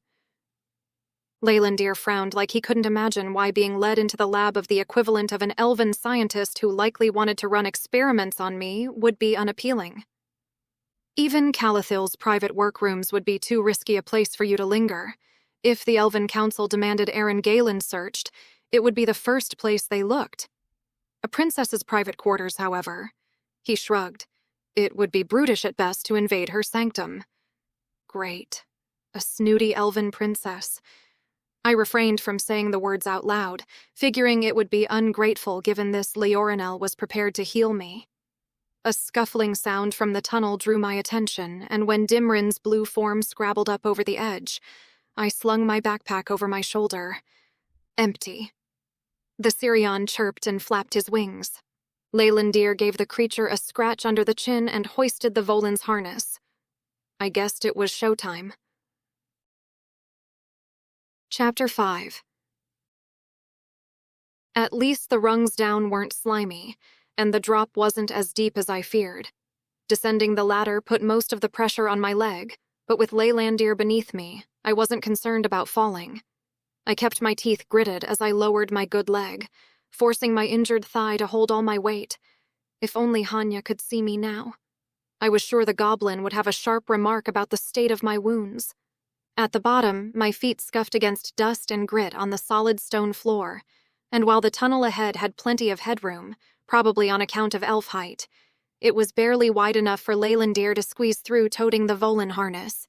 He had to reach around me to activate a switch in the wall which sealed the entrance above, and for a moment I was concerned it would leave us in the dark. But the switch also activated a muted chain of lights within the ceiling, which appeared to be made of the same substance as the city itself. Dimrin's claws clicked against the stone ahead of us, the occasional excited chirp echoing back. The tunnel stretched forward at a slight incline, and I knew we must be heading up from the wetlands, having noticed the elevation change when we'd first approached the city. Leylandir moved ahead of me, the Volan harness jingling softly with each step. The tunnel was so narrow that he had to tug the harness when the straps caught on the walls, but he didn't spare a glance back at me. Nor was this a place for conversation, it seemed. Not that I minded the silence. My thigh was screaming. Each upward step sent fresh waves of fire through the muscle, and I felt warmth seeping through the bandage. Probably blood. Hanya would definitely have something to say about that. My earlier assessment that the Glanweth leaves had survived the swamp unscathed might have been a little hasty. The slope grew steeper, and I focused on my breathing, trying to maintain a steady rhythm. In, 2, 3, out, 2, 3. The same pattern I'd used during basic training, during long marches with full gear. This was nothing compared to that, I told myself. Just a little climb. My leg buckled slightly on the next step, and I caught myself against the wall, hoping Leylandir hadn't noticed. Carrying me into the palace wasn't an option. It wouldn't be an option even if the tunnel were wide enough to allow it. The end was in sight. I'd be patched up soon and have the freedom to choose what came next. Ahead of us, Dimrin's excited chirping grew louder, his little blue form darting back and forth like he had energy to spare. I considered asking for a break, the words forming on my tongue before I swallowed them back. Number. I'd been in worse scrapes than this. I could handle a damn tunnel, but each step was becoming more challenging than the last. The bandage felt wet against my skin now, and I was concerned I'd bleed all over the floors by the time we arrived. It would be tricky to get at the supply of bandages in the bags affixed to the harness, but perhaps... "It is just ahead," Leylandir said quietly over his shoulder. I sagged somewhat as the tunnel leveled out into a small chamber. At the far end stood a door made entirely of the same green crystal carved with vine-like patterns. It glowed softly in the dim light, creating shadows that danced across the walls. Leylandir stepped forward, pressing his palm flat against the crystal's surface. His eyes drifted closed, and I took the opportunity to finally let myself rest. I slid down the wall as quietly as I could, trying to make it look casual rather than desperate. The cool stone felt wonderful against my back, and I fought the urge to groan in relief. Dimrin landed nearby, his golden eyes fixed on me with what looked suspiciously like concern. The little creature tilted his head, and I felt a slight brush against my leg as the creature snuffled at my wound. "I'm fine," I muttered under my breath, though I wasn't sure if I was trying to convince Dimrin or myself. The elf remained focused on the door, his face serene in concentration.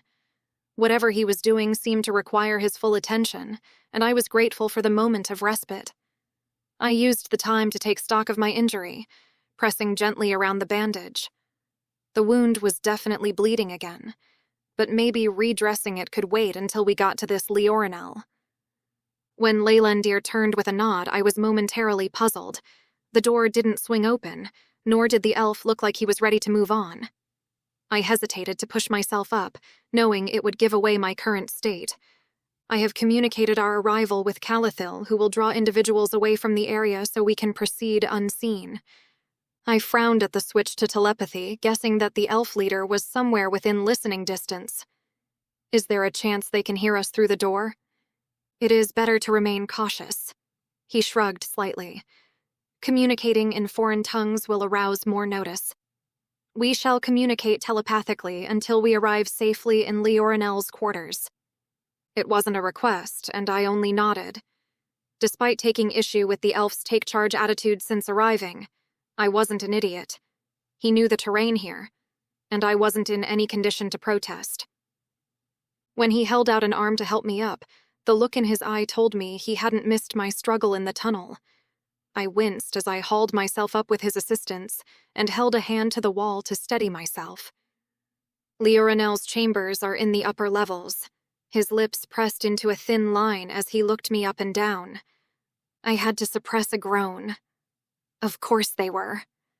I wanted to shrug it off and say that I'd keep up, but I wasn't sure I could.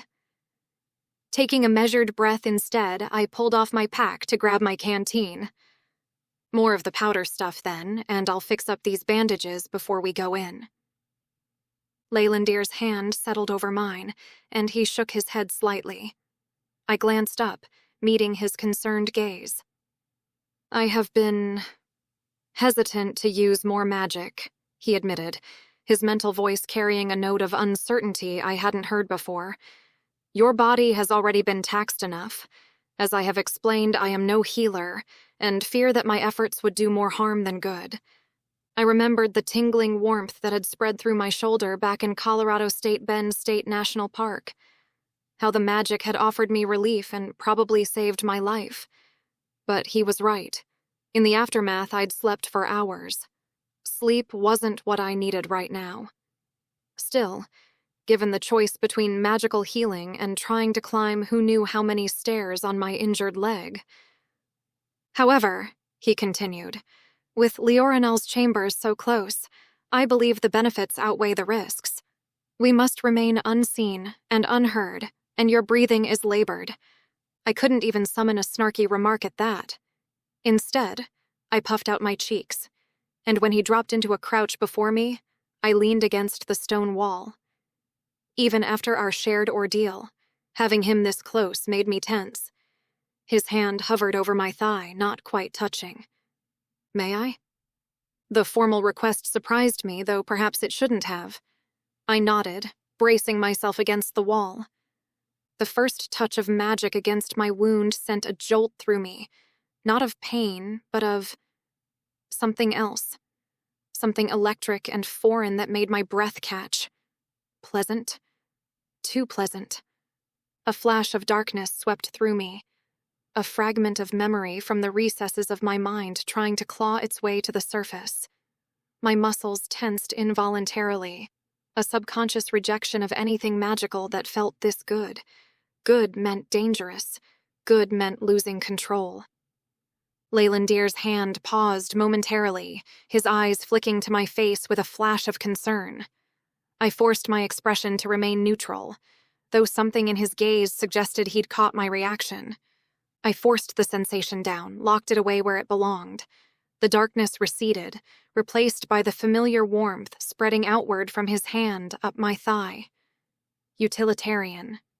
Clinical. That's what healing should be. Not this strange, intimate connection that made my skin prickle with awareness. The magic seeped into my flesh and I felt it working. Itchy but soothing at the same time. I focused on the discomfort, used it as an anchor. Pain was honest. Pain could be trusted. And with the healing came a sharp and unexpected surge of vitality, as if I'd just downed 3 shots of espresso. My exhaustion evaporated, replaced by a humming energy that made me want to move, to run, to fight. I gasped, my fingers twitching against the wall, and I had to consciously keep myself still as Leylandir finished, all while battling the unsettling realization that part of me didn't want him to stop. When he pulled his hand away, I immediately missed the warmth, and then hated myself for missing it. But the wound was better, and the sticky feeling of blood evaporated. I tested my weight on the leg and found only the slightest twinge, more like the day after a hard workout than a serious injury. I wondered if it was actually healed or if he'd simply numbed it somehow. That should suffice, he said, rising smoothly to his feet, though his eyes lingered on my face a moment longer than necessary, as if trying to decipher something. Though we should still move quickly. The effects are temporary and you will likely feel worse later. I nodded, hoping that meant it wouldn't take longer than necessary for this Lioranel to heal me properly. But for now, I felt amazing, clear-headed and strong.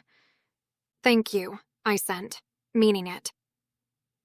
His expression softened slightly, though it was gone so quickly I might have imagined it. "We should proceed. Calathil will have cleared the way by now."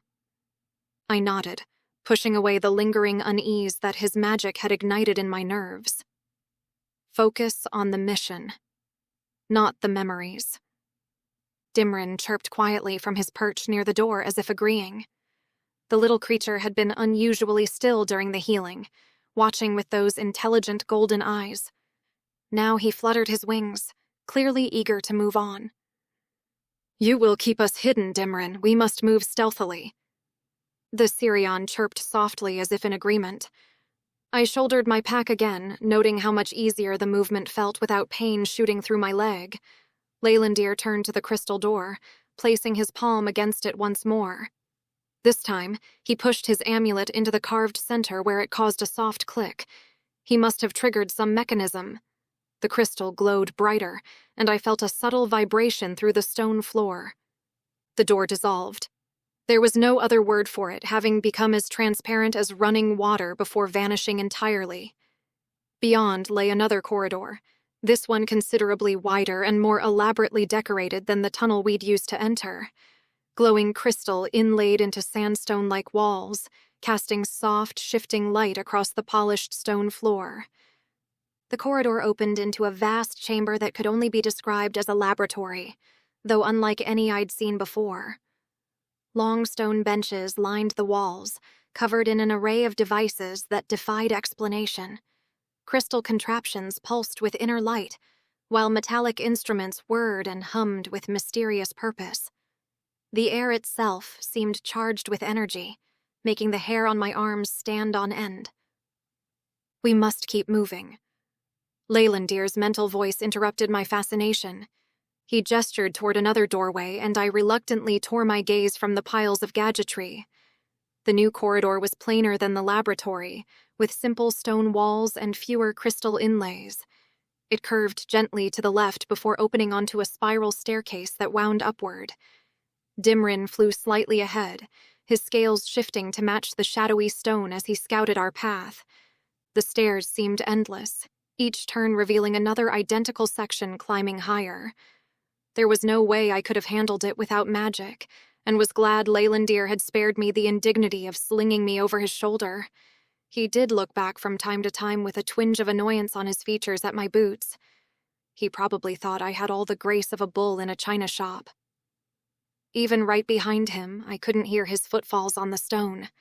Footsteps echoed from above, accompanied by the soft swish of fabric.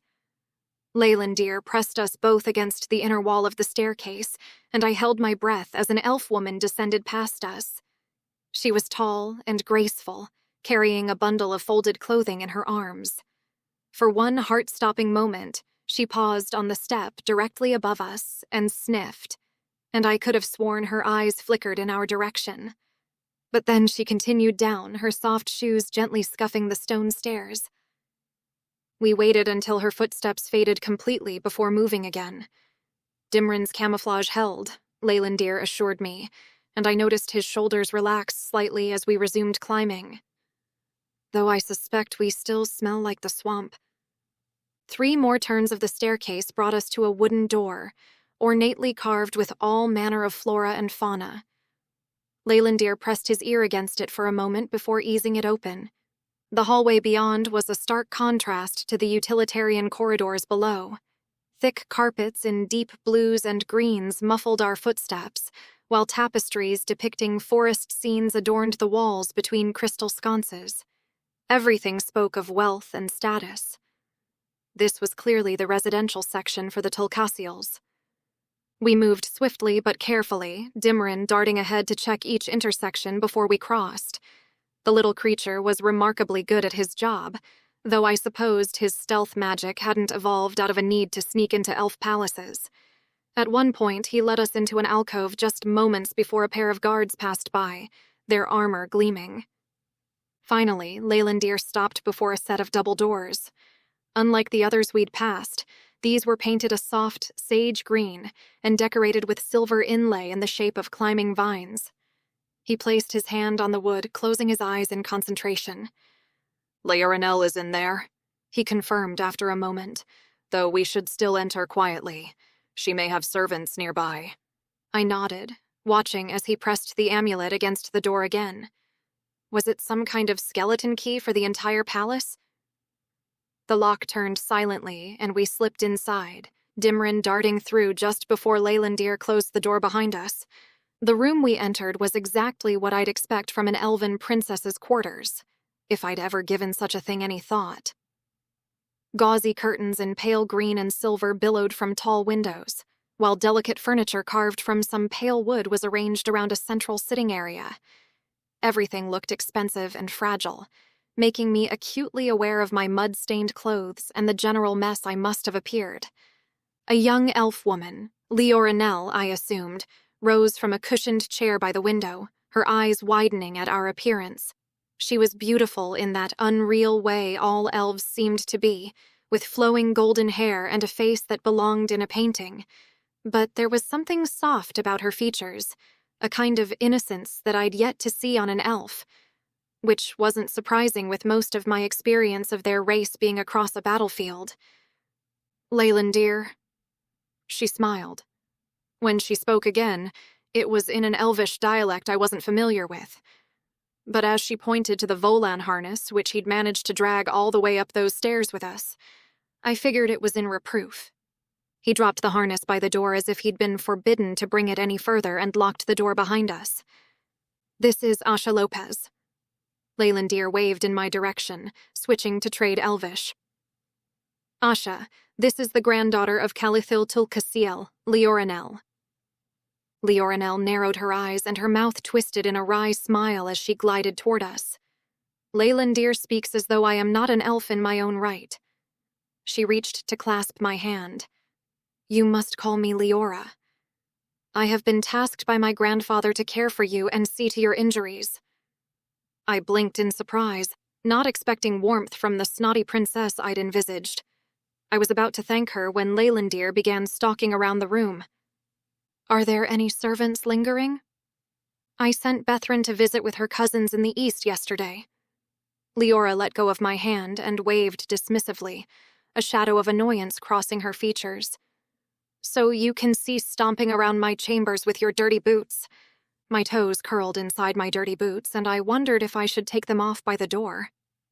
But Leylandir didn't appear perturbed by Leora's admonishment, and continued to check through the doors leading off from the room. Leora gave a delicate sigh and shook her head. "Are menfolk as tedious on earth?" "More or less," I agreed, warming to the elf. "But he's on his own level of tediousness." Leora's face crinkled into an amused grin, and she glanced at me before rushing forward to make shooing gestures at Leylandir, slipping into what must be their local elvish dialect as she spoke. Once again, she pointed at the volan harness and then at the door. The muscles in Leylandir's jaw flexed, and he gave a tight nod before fixing his eyes on me. "I will leave you with Leora." The words came reluctantly. "I will return after I am sufficiently clean for the princess's tastes and have conferred with Calithil." The fact that he'd used what must have been a casual name for the princess didn't escape me, but he bowed formally before casting one last look around the room. Dimrin had found what looked like remnants of a meal on a side table, and had evidently been cleaning off the plate while nobody was looking. While the princess seemed a lot more friendly than I expected, my stomach dropped at the thought of Leylandir's departure. But I took a measured breath and nodded, figuring I didn't want him there while Leora went poking at my bare leg. After assuring himself that nobody was hiding in a corner, Leylandir collected the harness from the floor and gestured for Dimrin to follow as he pressed a hand against the door. He spared me one last look. Was there a hint of relief in his eyes? Then he slipped outside, leaving me alone once again on a foreign world in the company of a stranger. Chapter 6. It didn't take long for Leora to shoo me across her carpeted quarters into the elven equivalent of a bathroom, where she gestured to a bath, or to what I might call a pool, which took up most of the space.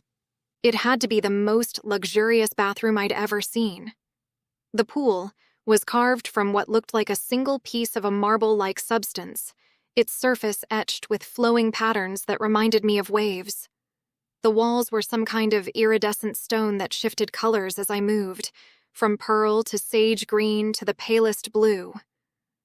"I'm going to ruin something in here," I muttered, noticing that even the floor was a mosaic of precious stones arranged in spiral patterns. My boots, still caked with mud from the swamp, felt blasphemous. I tried to stay rooted to one spot, afraid that any movement would track dirt along with it. "You are apprehensive. You must relax. We do not mean you any harm." She moved past me to touch a crystal formation protruding from the wall near the bath. At her touch, the water began to steam. "Trade Elvish," I reminded myself. Leora probably wasn't familiar with English. I smiled politely and nodded before crouching to untie my boots.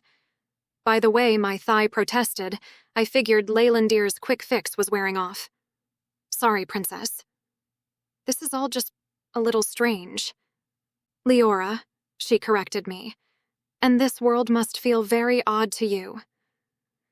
"Just a bit," I agreed with a smile. "Everything will feel better once you are clean and made whole again." She placed her fists on her hips and fixed her eyes on my leg. "I understand it is your leg and your shoulder which were burned. You must show me." I hesitated. It wasn't modesty. You lose that quickly enough in the military. But stripping down in front of an elf, making myself vulnerable. 15 years of combat instinct screamed against it. But I unbuckled my belt, reminding myself that there wasn't a human medic who could help me here. The Glanweth bandage on my leg peeled right off along with my pants as I got undressed, causing a fresh burning sensation and the warm, sticky feeling of blood oozing once more. Gritting my teeth, I slid off my shirt where the leaf bandage remained stuck to my shoulder. Leora circled me slowly, her expression clinical as she examined each wound. She removed the bandage from my shoulder, her fingers cool as she probed the surrounding muscle. When she bent to inspect my thigh, her prodding caused me to flinch as I sucked in a breath through my teeth. "The water will help," she said finally, stepping back. "It has cleansing properties. Natural, not magical. It will assist with the healing later." I eyed the pool and then my leg, worried that the hot water would only make my leg bleed more profusely. But I wasn't the healer, and while I couldn't see a plug at the bottom of the pool, there had to be a way to empty it once I'd filthed the water. She moved toward the door. "Take as long as you need. There are oils and soaps by the bath's edge. Use whatever you like. I will arrange fresh clothing for you." She paused at the threshold, turning back with a slight smile. "And Asha Lopez?" "Try to relax. Whatever you must think of us, you are safe here. My grandfather has been eager for your arrival." With that somewhat ominous reassurance, she left, closing the door behind her. I stood there for a moment, still in my unwashed underwear, looking between the steaming bath and the door. Finally, practicality won out over paranoia. I was hurt, tired, and filthy. And the water did look inviting. I stripped off my remaining clothes and added them to the dirty bundle on the pristine floor. As I eased myself into the water, I couldn't quite suppress a groan of relief. While it was steamy, it wasn't overly hot, and while I'd expected the water to sting my open wound, instead it enveloped my leg like a warm hug. As I fully submerged my body, I noted that the water felt viscous between my fingertips. The water didn't turn pink as I'd expected, and I allowed myself to lean back against the edge. My earlier boost of energy drained away, not unpleasantly, leaving an almost serene feeling in its place. I remained still in the water for some time, my eyelids drooping and muscles relaxing. But before I could doze off, I tugged the leather cord loose from my hair and teased apart the braid Leylandir had fashioned. Despite the soap, dirt, and blood, the water remained crystal clear as I washed myself. I wasn't sure I believed that the water wasn't magical like Leora said, but it was a nice surprise. Conscious that I wasn't at some day spa, I finished up and climbed out of the tub, casting around for a towel of some kind. Nothing to that effect appeared forthcoming, so I padded to the door with wet feet and stuck my head out. "Ah, I'm done," I said sheepishly as I spotted Leora sitting by the window. The elf princess brought over a folded bundle which I accepted with a smile and ducked back into the bathroom. It was only clothes, though, leaving me puzzled. Then I recalled Leylandir drying himself off in the swamp, and I figured that the elven race didn't bother with anything as pedestrian as towels. Drawing magic in the middle of the elf palace made me feel exposed in some weird way, but it came easier than out in the swamp. I coaxed air to push the droplets off my body, which pooled on the floor. Grimacing, I was sure I hadn't done it right and spent the next couple of minutes awkwardly trying to levitate the water back into the pool itself. "Do you require assistance?" Leora called. "No," I replied, though it came out squeaky. "I'm fine. Everything is fine." Most of the water was back in the pool, so I hurried to pull a linen nightdress over my head, which was similar to the one back in Leylandir's cabin. It came right down to my ankles, and I wasn't sure that it was supposed to cling to my curves, but elf women were downright dainty. Smoothing my hands over my hips, I figured there wasn't any help for it while my uniform was dirty, so I opened the door with an awkward smile. "Better." Leora wore an amused smirk as she looked me up and down. "But perhaps I should find clothes meant for more buxom elves." I felt my cheeks heat despite myself. Were buxom elves even a thing? Maybe she was being diplomatic. "My uniform will be cleaned and sanitized. But while you remain here, it would be best to dress you as an elf. My mother is a renowned illusionist and can complete the disguise, but there will be time for that once you are healed." She said the last with a considering look and ushered me out of the bathroom and toward another door. It led into what might have been a dressing room, and beyond that, into a plain bedroom. Maybe it belonged to the Bethrin she'd mentioned earlier. The single bed against the wall didn't feel fit for a princess. "Would you like something to eat before we begin? It may be wise for you to take healing on a full stomach." Leora tilted her head. "The magic draws strength in part from the patient. I expect you will require sleep once it is done." "I'm fine, really." I shook my head, reluctant to delay the healing any longer than necessary. That, and I was worried that I was already bleeding on the fresh clothes. "If it's all the same to you, that is." "You have made it this far," she conceded with a smile. "I sense strength about you, a fact borne out by your endurance of Leylandir's company. He is tiresome at times." I grinned at that, and Leora's smile grew wider. And here I'd thought all elves lacked a sense of humor. She gestured to the bed, and I crossed the room to lie down, hitching the nightdress high enough to expose my injured thigh. Leora brought over a stool and tugged at the lacy strap over my shoulder so that it was likewise exposed. Apparently satisfied, Leora settled onto the stool with a brisk nod, her delicate hands hovering over my thigh. She took her time studying the wound, her fingers tracing the air just above my skin. When she finally made contact, the difference between Leora and Leylandir's magical touch was stark. Where Leylandir's magic had been a rush of warmth that stirred uncomfortable memories, Leora's touch was precise and methodical. I found myself relaxing as the healing progressed. It felt technical, almost surgical. There was no disorienting pleasure, just the clinical sensation of damage being repaired. This healing I could understand.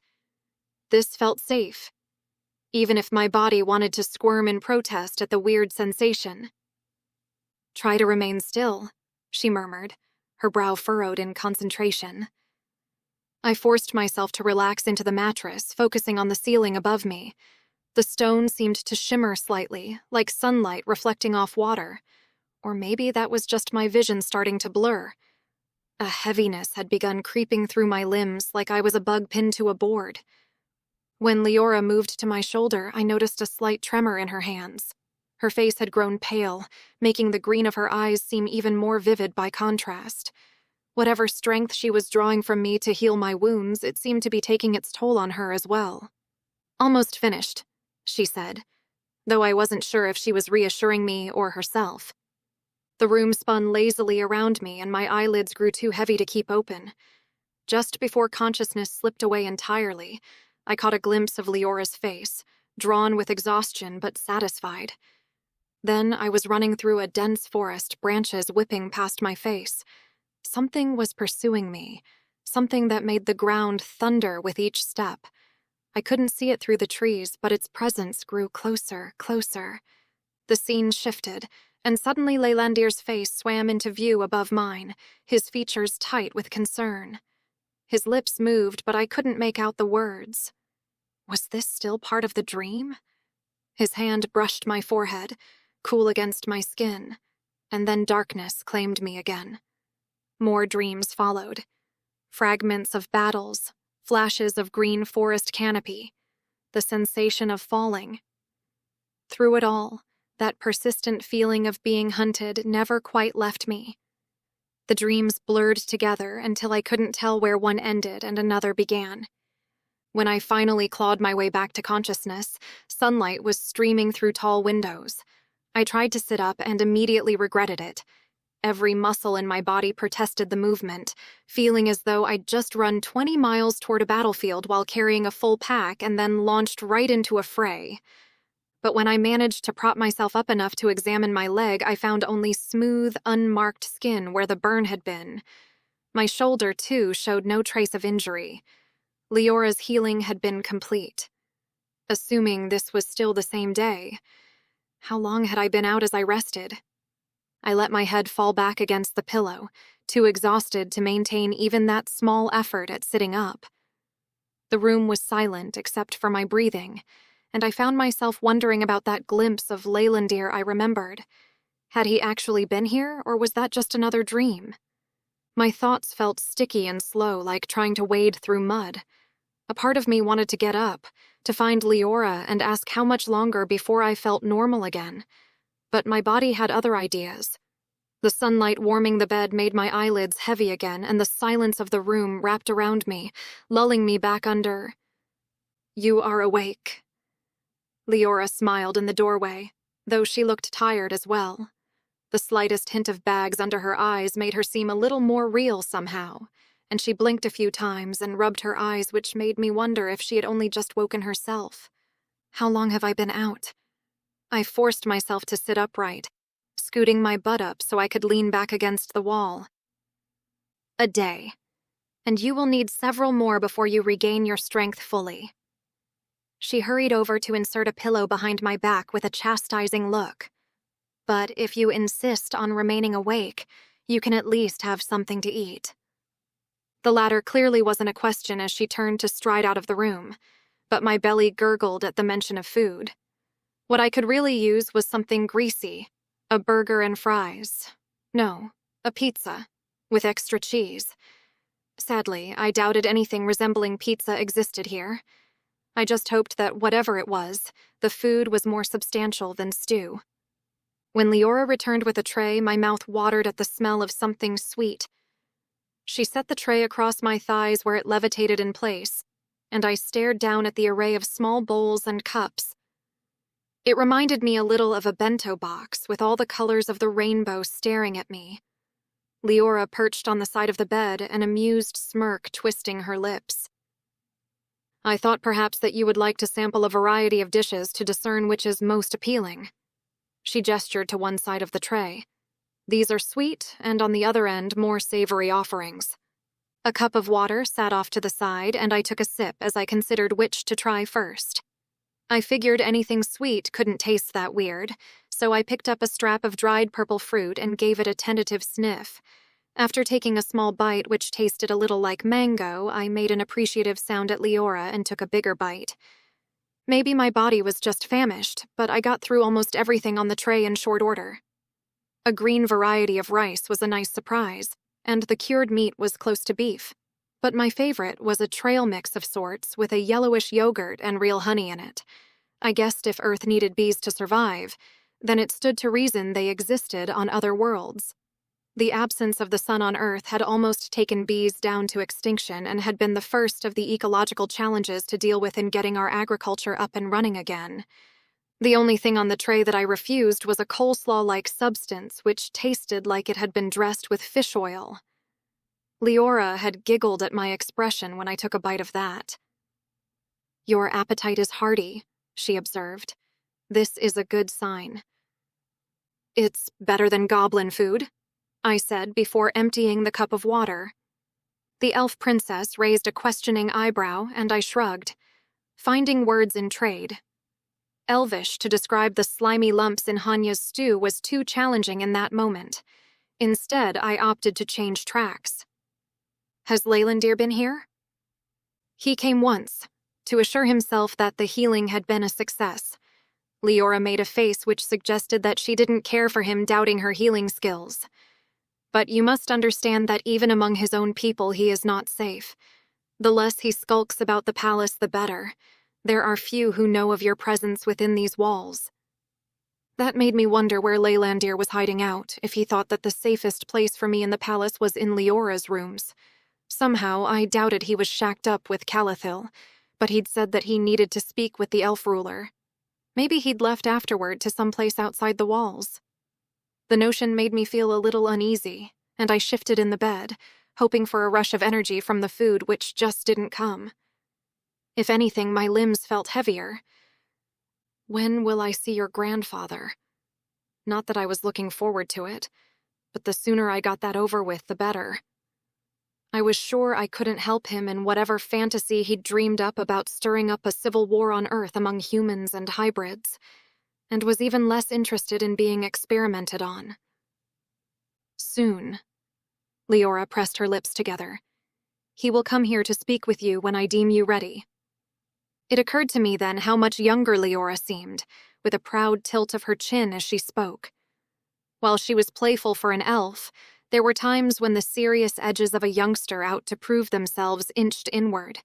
She was probably beyond her 30s, which made her older than me, but that didn't say much for a long-lived race. "And when will that be?" I tried to keep my features neutral, despite a building sense of amusement at her haughty expression. Leora stood and collected the tray with a sniff. "After you have slept and eaten again. Then we shall see." I bit back the smile that was threatening as Leora left the room and allowed myself to slide back down into the bed. My limbs eased back into their jello-like state, and I closed my eyes, succumbing to my body's needs. I'd sleep, then eat, then get this audience with Calathil over. Chapter 7. When I next surfaced from sleep, it was into darkness, and I had to spend a few minutes clearing the fog from my head and summoning a sphere of light with magic. Driven from bed by the call of nature, I stood on shaky legs and tracked toward Leora's rooms, where warm light emanated from crystal sconces in the wall. Letting go of my magic, I hurried into the bathroom and made use of a basin which very thankfully turned out to be a toilet. There was no sign of the elf princess, and I supposed she was somewhere in the palace, maybe at dinner. I discovered a tray of food similar to the last meal on a table and didn't bother trying to heat it as I sat and ate, my stomach all of a sudden feeling hollow. Once I'd finished, I eyed a new bundle of clothes on the chair next to me. Without the dignity of a bra or underwear in my snug nightdress, I snatched them and stood to weigh up my options. Pants would have been nice, or even those tight leather breeches Leylandir wore. But those didn't seem like part of the princess's repertoire, though I doubted that any of these dresses were hers. I had to admit they seemed a little more forgiving than what I had on, though from the cut of some of them, I thought that maybe they were tailored for pregnant elf women, rather than these so-called buxom elves she spoke of. I sighed as I shed the nightgown and slipped a dark green dress over my head. It was still a little tight around the bust, but cinched underneath, allowing the silky fabric to fall to the floor in soft folds. Until I got my uniform back, it would suffice. It didn't take that long for Leora to return, and she poked and prodded me some before agreeing that I was ready to meet Calathil. While getting out of bed and dressed had me a little more exhausted than I cared to admit. She seemed happy with my progress, so I sat on a cushioned sofa to wait. I hadn't asked if Leylandir would be a part of the meeting, assuming and hoping he would. But as the minutes stretched on, Doubt crawled around my belly.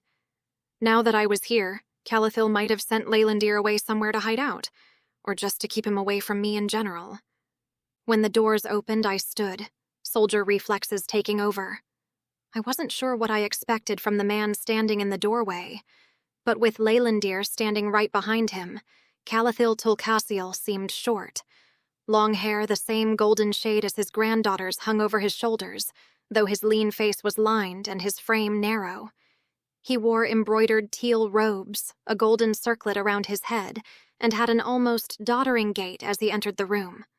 I guessed he was old, and probably never saw too many battlefields in his time. He was a scholar, after all. Ah, here she is. Calathil's face cracked into a wide smile, his lilting English making him sound vaguely European. I have been eager to meet you, Asha Lopez. My eyes flickered to Leylandir and then back again. I supposed the elf had to have learned English from somewhere, though it came as a surprise that Calathil would have bothered with languages of a world he never intended to visit. So I hear. I gave a polite smile and sat as the elder elf lowered himself into an armchair across from me. Leora ducked her head into the hallway before closing the door, and Leylandir remained standing by the armchair. I didn't spot Dimrin and wondered how he was roaming around the palace without the Sirion's camouflaging magic. His face remained neutral, though he met my eye when I gave him a questioning look. Leora hovered near the corner of the room, fidgeting with the sleeve of her dress. Her polite smile didn't quite reach her eyes as she glanced between her grandfather and me. Trapped in her own rooms during a conversation she couldn't follow, apparently. I trust you are much improved from Leora's ministrations? Calathil asked, nodding toward his granddaughter. I nodded and spared a smile for Leora. Yes, thank you. A soldier of few words, eh? Calathil's eyes twinkled with humor. No matter. I've been told that I can hold conversations almost entirely on my own. But it is I who must thank you for agreeing to journey here. Perhaps in my younger days I would have ventured to Earth to speak with one such as yourself directly. But alas, age is unforgiving. I opened my mouth to say that it wasn't my choice to come here, but I'd made the decision. I needed to own that.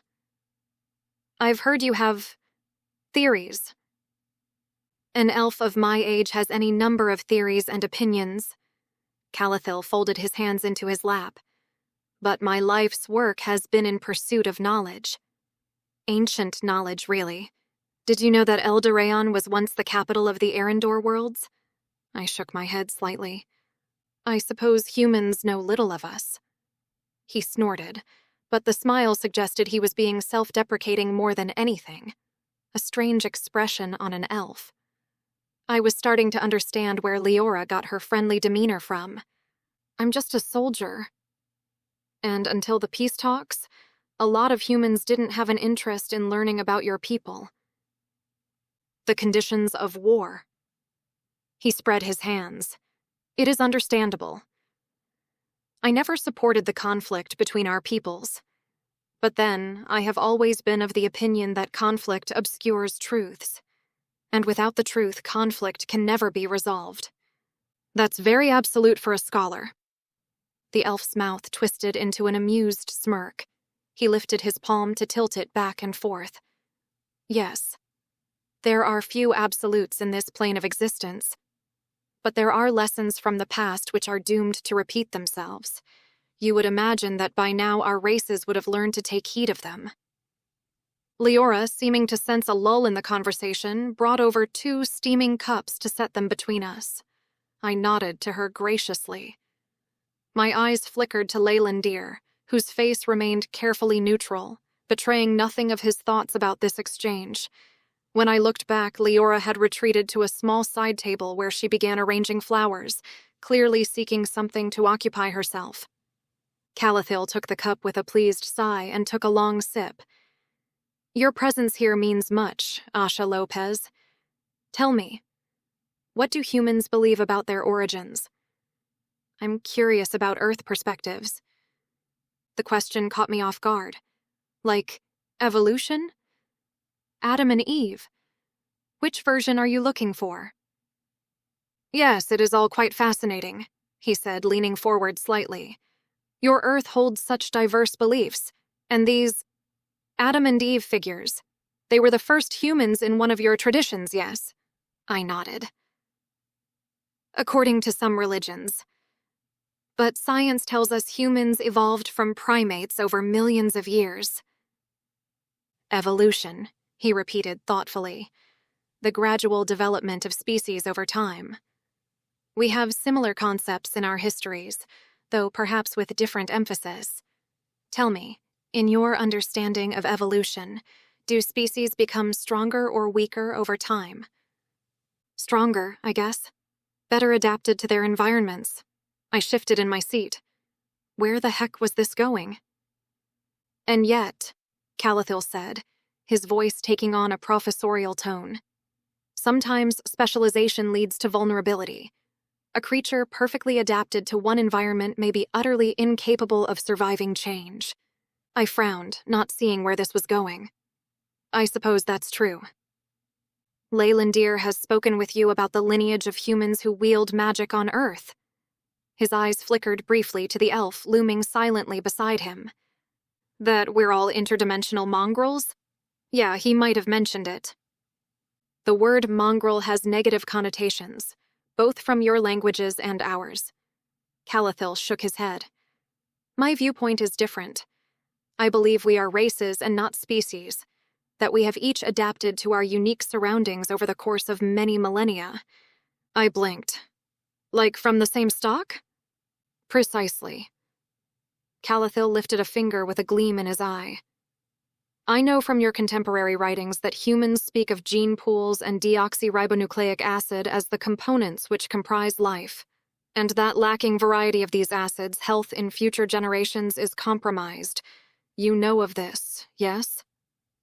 My mind ran straight to incest and livestock with two heads, and I tried not to make a face as I nodded.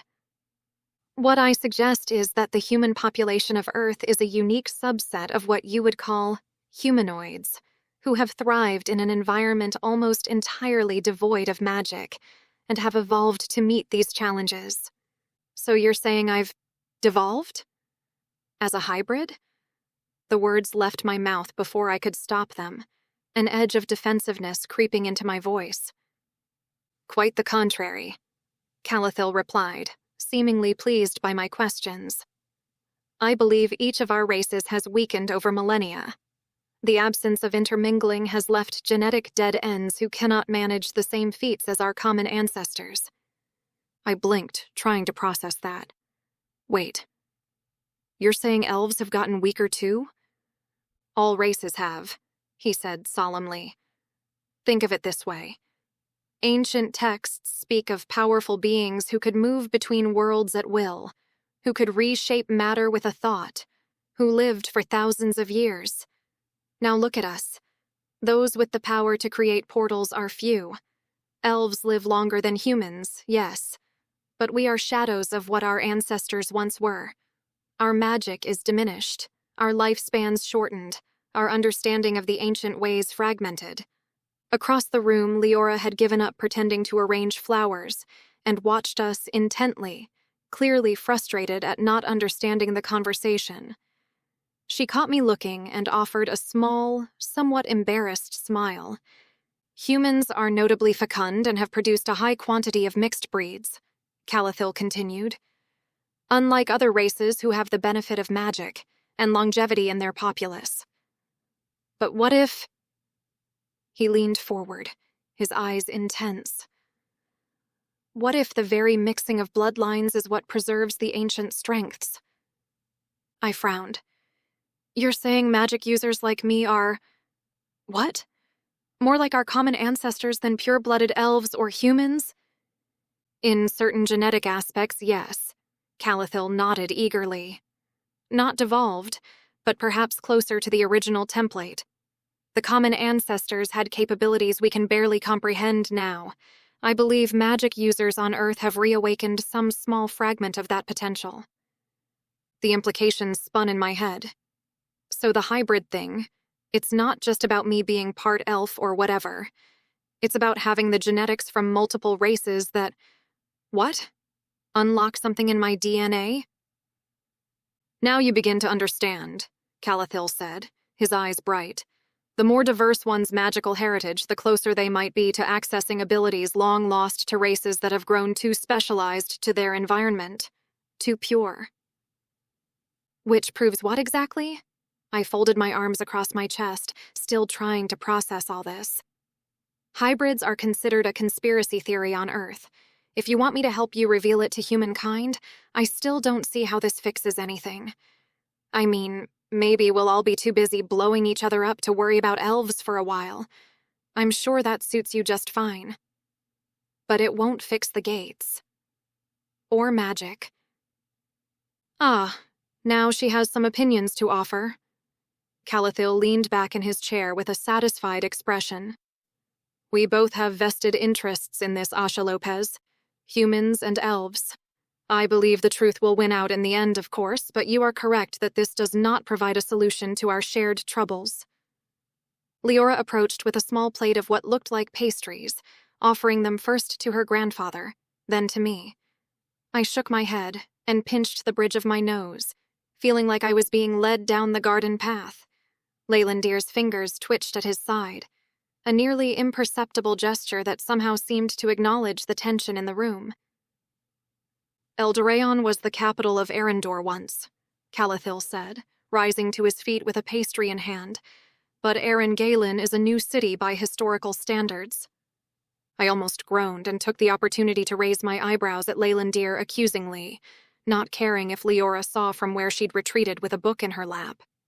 Leylandir's expression remained blank, though he jerked his chin almost imperceptibly at the elder elf. I'm not sure I see how that's relevant. Eldoland is the ancient capital of this world.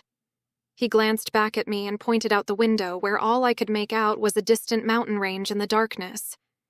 Ruins now, really. But the past impacts the present.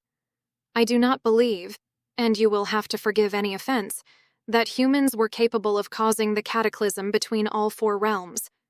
What seems more likely is that humans have triggered something older. Much older.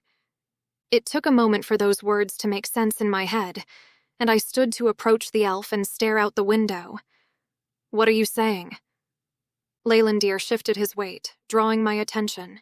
His face remained impassive, but his eyes had narrowed slightly, watching me closely for my reaction. I turned back to Calathil, whose enthusiasm was becoming more apparent with each passing moment. Eldoland is known as the first elven city, Calathil continued, his voice taking on a reverent quality. But my excavations suggest it was built upon something far more ancient. There are foundations beneath foundations, structures that predate elven civilization itself. So it's old, I said, not seeing the significance. Most civilizations build on top of older ones. Not merely old, Calathil corrected. Pre-Elven, pre-everything. And it sits adjacent to what my ancestors named the Aerlin Galad, the Great Gate of Eternity. I glanced at Leylandir, whose jaw had tightened almost imperceptibly. Whatever Calathil was revealing seemed to be making even him uncomfortable. I believe Eldoland was built where it was precisely because of its proximity to the Aerlin Galad, Calathil continued, pacing now as his excitement grew. And I am convinced it was no elf who built it. Then who did? The ancestors, Calathil said simply, gesturing with the pastry like he'd forgotten he was holding it. Those who came before the separation of our races. And it is not the only one. I know of another located in Audiobook. Audiobook, the Orc realm? I asked, surprise evident in my voice. Indeed. They call it Crag Jorak, the Ancestor Bridge. Calathil's eyes gleamed. Different names, different locations, but I believe they are the same design, created by the same builders. Leora had stopped pretending to read and watched her grandfather with visible concern. She said something soft in Elvish, perhaps sensing his growing agitation, but he waved her off with a gentle gesture. These structures, he continued, barely pausing for breath, must exist in each plane of reality. I believe they were the original Galadlands, the first means by which our ancestors reached these worlds. You're saying gates existed before the ones that opened 15 years ago? I tried to wrap my head around that. That somebody built them intentionally? The gates on Earth are crude echoes, Calathil said dismissively. Whether intentional or accidental is irrelevant. They are like children playing with fire, unaware of the inferno they might unleash. Leylandir cleared his throat. Calathil, he said quietly. Perhaps we should... Yes, I know I get carried away. He turned back to me. What I mean to say is that you may do more good for your people here than on Earth. Eldaland is located 5 days due east of Earendor. I have studied the ruins my entire life, and I suspect they hold a vital clue to our current dilemma. But to prove this, I need one such as yourself. A hybrid, I said, arching an eyebrow. A humanoid in possession of all the genetic qualities of a shared ancestor. He corrected gently. Someone whose bloodline might have preserved enough of the ancient capabilities to interact with artifacts that have remained dormant for millennia. All? My voice was annoyingly squeaky. What, you mean elf, orc, dwarf, even fae? That would be quite remarkable, would it not? But over thousands of years, the concept is not as impossible as it sounds, and perhaps not every single marker would be required for my purposes. He tapped a finger to his mouth, his eyes taking on a faraway shine. If humans interacted with similar artifacts on Earth with an almost complete lack of magic and were able to achieve such results, it can be replicated. I am sure of it. I blinked, and a breeze conjured a wave of goosebumps on my arms. I stepped away from the window, facing a far wall where I could get a second without anyone staring at me. Leylandir's gaze followed me, his posture rigid. I caught a brief exchange of glances between him and Calathil, something unspoken passing between them. Artifacts? Ancient ruins? Leylandir hadn't mentioned any of that. But as a servant, perhaps he only knew so much. He'd been sure that Calathil could help me figure out the magical skeletons in my family tree. And despite everything screaming no about this situation, there was a voice at the back of my head which kept wondering which race accounted for my magical abilities, and the damage those abilities had wrought on the people I loved most. So let me get this straight. I rubbed the bridge of my nose. You have some kind of magical doodad out there which you think a hybrid can activate? One which has the power to close the gates? An oversimplification, certainly, but it is perhaps possible. I do not know explicitly if an artifact similar to the one located in Eldaland exists on Earth. It is, as you say, a theory. I would have you test this theory by journeying to Eldaland and attempting to activate the Earlin Galad. Hugging my arms, I turned and stared at Calathil. His smugness had evaporated into a hopeful earnestness as his mouth curved into a smile. Going on a trip to visit ancient ruins beat the hell out of being pronged by a mad scientist like I imagined, especially if that meant that there was a chance, however slim, of figuring out the mystery behind the gates and how to close them again. What about Earth? I asked, the question bursting from me before I could stop it. The peace talks. Have you received any news? Did the ceasefire hold after I left? Calathil's enthusiasm dimmed slightly as he was pulled from his scholarly reverie. Ah, yes. The immediate concerns. The negotiations continue, though I understand there have been some complications. Your military leaders were quite displeased by your disappearance. Complications? My stomach tightened. What kind of complications?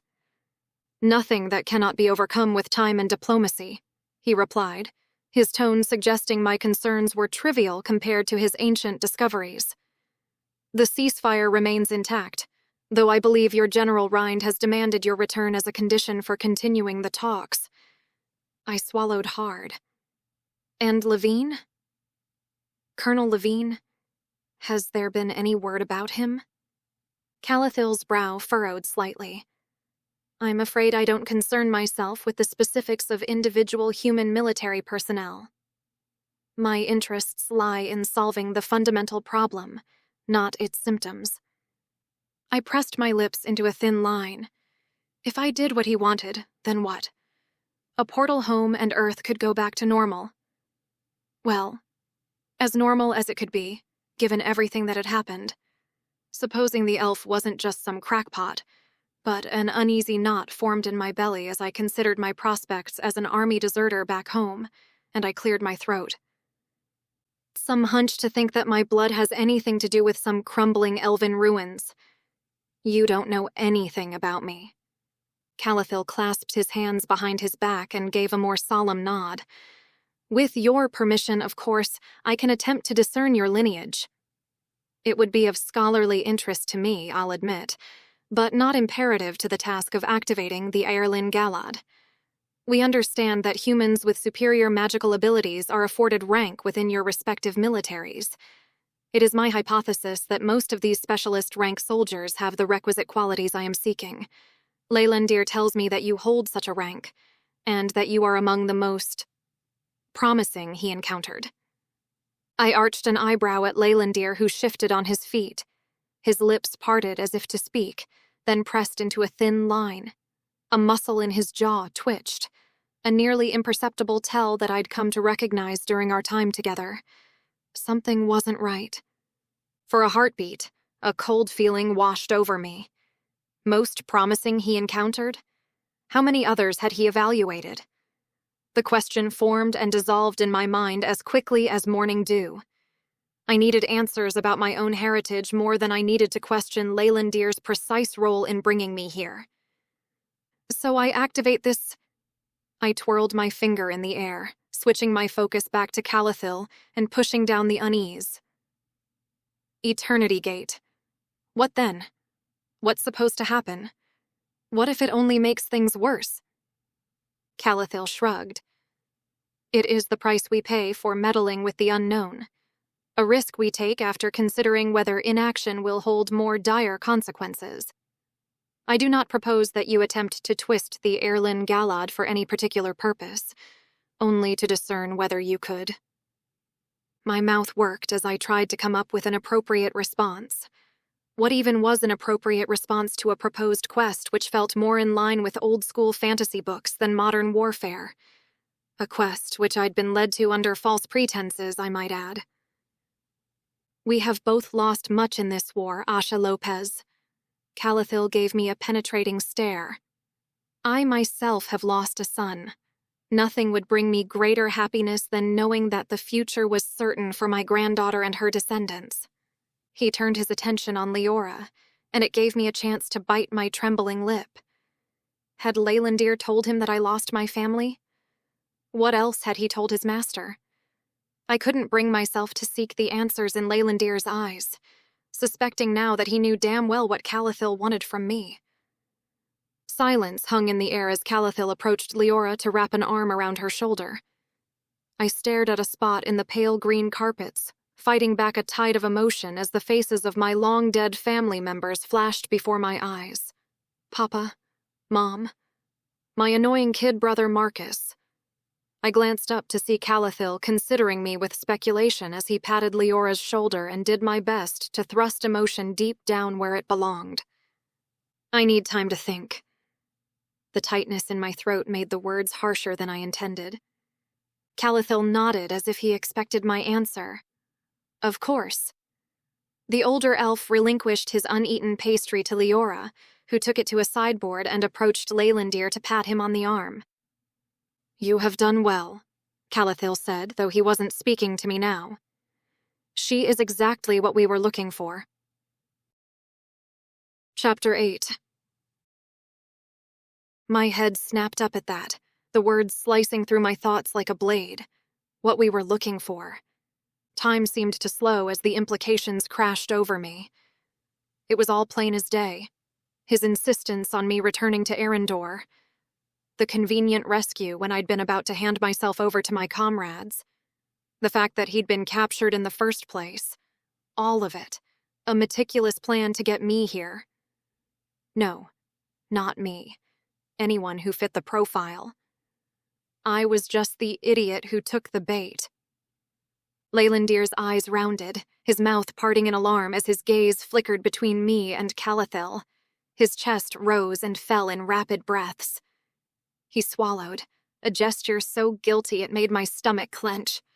They had been looking for someone. They had been looking for someone like me. And I had walked right into it, thinking that I was so damn clever. The room seemed to tilt as I took swift, unsteady steps to the table and sank onto a chair. Gripping the edge until my knuckles whitened, I bent my head low, trying to force air into lungs that suddenly felt too tight. "I appear to have overstepped with your patient, Leora," Calathil said. I bent my head down, taking deep breaths as dread welled in my gut. When a hand rested on my shoulder, I swatted it away, wanting everyone to just leave until I could reconcile Calathil's words. Leylandir's reaction, my own stupidity. "Some water?" Leora pushed a cup into my hands. I pushed back and shook my head fervently. "No, please. Can I get a minute here? Alone?" "Asha," Leylandir's voice filled my head telepathically, causing me to reel backward. "Don't!" I snapped back and held my fingers up to my temples. "Don't you dare. Not now." Leora set the cup on the table beside me and stepped back with a small frown creasing her forehead. She then turned to point at the door as she spoke in Elvish. Calathil nodded a little dejectedly before turning to leave, but when Leylandir went to follow, I sprang up and thrust a finger toward him. "Not you. You're not going anywhere." Calathil opened his mouth, but Leylandir held up a hand and closed his eyes with a pained expression. They must have spoken telepathically, because Calathil only grunted and shuffled out of the room with Leora clasping his arm. The door closed with a soft click, leaving me staring daggers at the elf who had brought me all the way to Earendor. Apparently in some premeditated plan. His shoulders fell and his eyes darted nervously around the room, refusing to meet mine. I folded my arms over my chest, took a step closer, and pointed at the sofa for him to sit. I couldn't bring myself to get any closer, not yet.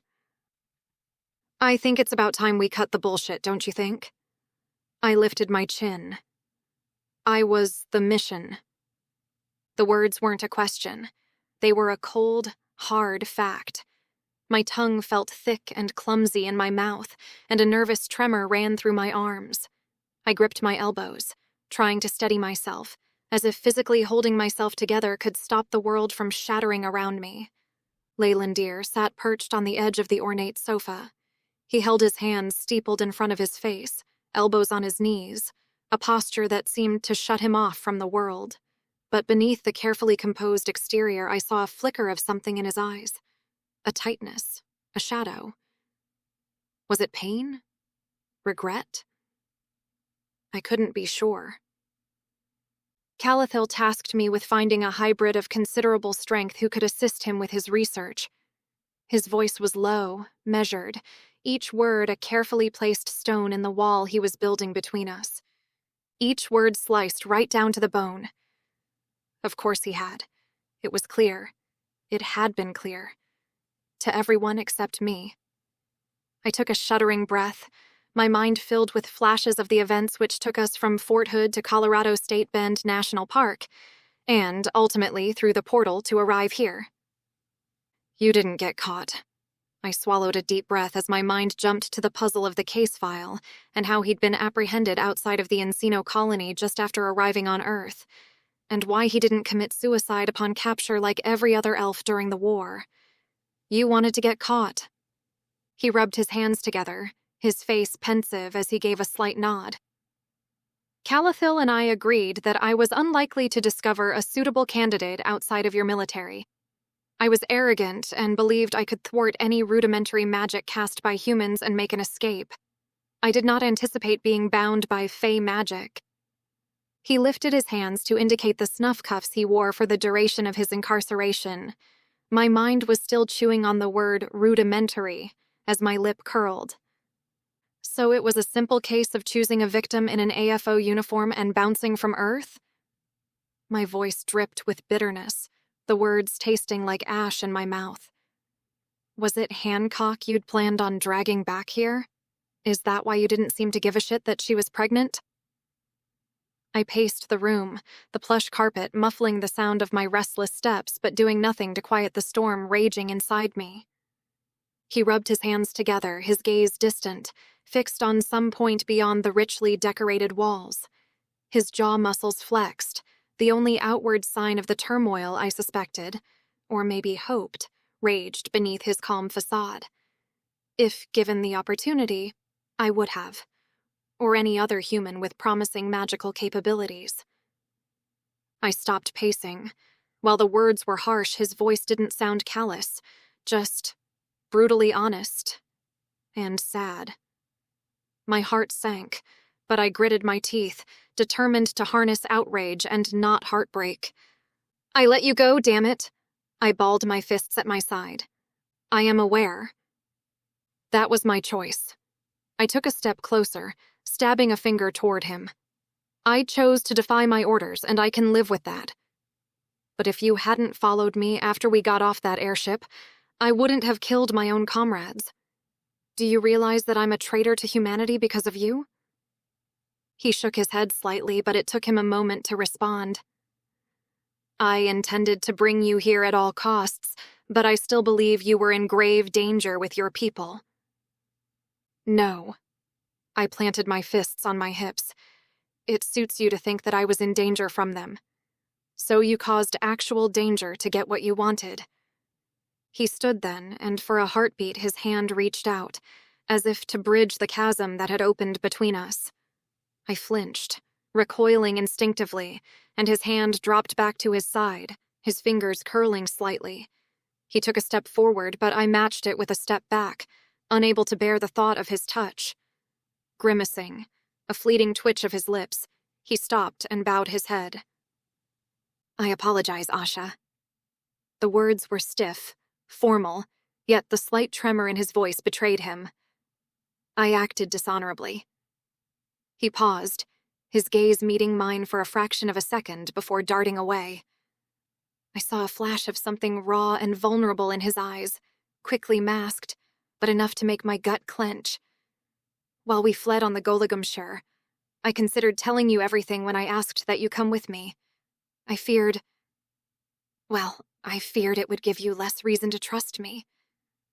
I huffed and turned, my eyes prickling. I was not going to cry in front of him.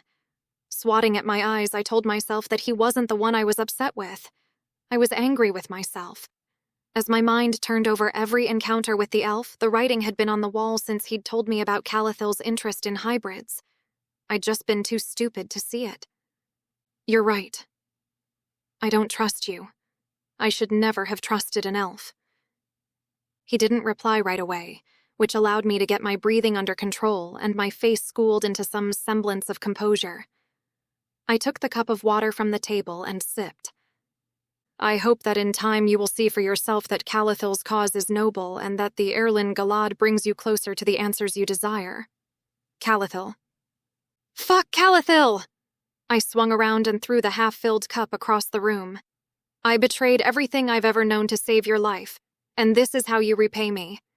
I cast around the room, though I was sure my uniform wasn't anywhere in reach. Nor was my pack, or erding. Blinking, I strode through to the bedroom to start searching in there, a tight knot forming in my belly. He followed me into the bedroom, his presence a silent weight in the doorway. He watched as I searched, a stillness about him that felt both watchful and strangely apologetic. There are perhaps others who can accompany you to Eldeland in my stead, he offered, his voice soft, almost hesitant. I bumped my head as I sat up from under the bed, the pain a sharp counterpoint to the dull ache in my chest. I'm sorry, what? I asked, my voice hollow. Who says I'm going to Eldeland? His eyes closed for a moment, and I saw the ripple of a swallow in his throat. When he opened them again, they were filled with weariness. He didn't speak. And in that silence, the awful truth coalesced in my mind. There was a reason I only had stupid elven dresses to choose from. Why he'd taken my belongings with him when he'd left me in Leora's care. I'm your prisoner now, aren't I? I slumped back onto the floor, the realization heavy in my bones. Asha! Get out. I scrambled to stand and pointed at the doorway. Leave. I can't even look at you right now. His expression suggested he wanted to say something, his mouth parted, but then he shook his head and turned. I wanted to throw something at his head, but instead, I gripped my fists at my side, taking breaths through my nose to keep from shrieking. I waited until I heard the doors to Leora's apartment click and didn't have to go and check them to know they'd be locked. I sat on the bed instead and cradled my head in my hands. Leora didn't return until morning, making me wonder all night whether these were her quarters at all, or just some contrived fancy jail cell. While I'd spent most of my time wallowing in self-pity, my mind had begun ticking over the possibility of escape. Escape from Earendor, and escape from Eldoraon back to Texas where I belonged. I was poking around in Leora's bedroom in my continued search for my things when she brought a tray into the room. Is there something I can help you find? Leora set the tray on a table and pressed her hands together a little awkwardly. I'd wondered after the meeting with Calathil if she understood English, but her words in Elvish suggested she didn't. Snorting, I looked the princess up and down. She was my jailer? Seriously? I could fold her up and put her in my pocket if I wanted to. I considered dragging her bodily to the door so she could unlock it for me, but her doe eyes and nervous twitch of her lips made me hesitate. I insisted on coming myself. She stood a little straighter and lifted her chin. I have no part in whatever quarrel you have with Leylandir and my grandfather. I imagined the princess using that exact expression on Leylandir and wondered if he was poised right outside the door in case I jumped her. After spending all that time sparring together, he had to know I was a threat to his master's granddaughter. But maybe he also knew me well enough to figure that I wouldn't harm a defenseless girl. Regardless, I knew I wouldn't get that far if I made a break for it. Even if I did, I lacked the ability to create a portal back home. You weren't aware they planned on keeping me here as a prisoner until I agreed to do their bidding? I cocked my head. They are keeping you safe. Leora gestured to the tray and sidestepped toward a cushioned stool to sit. There are many elves who would turn you over to the Elven Council, even within my grandfather's city. My stomach growled as the scent of food permeated the room. While my pride wanted to refuse anything from Leora, logically, I had to regain my strength. I grabbed the tray and returned to the living quarters to sit at the table, my back toward the elf. I wouldn't hurt her, but I wasn't going to sit and listen to her justify my imprisonment.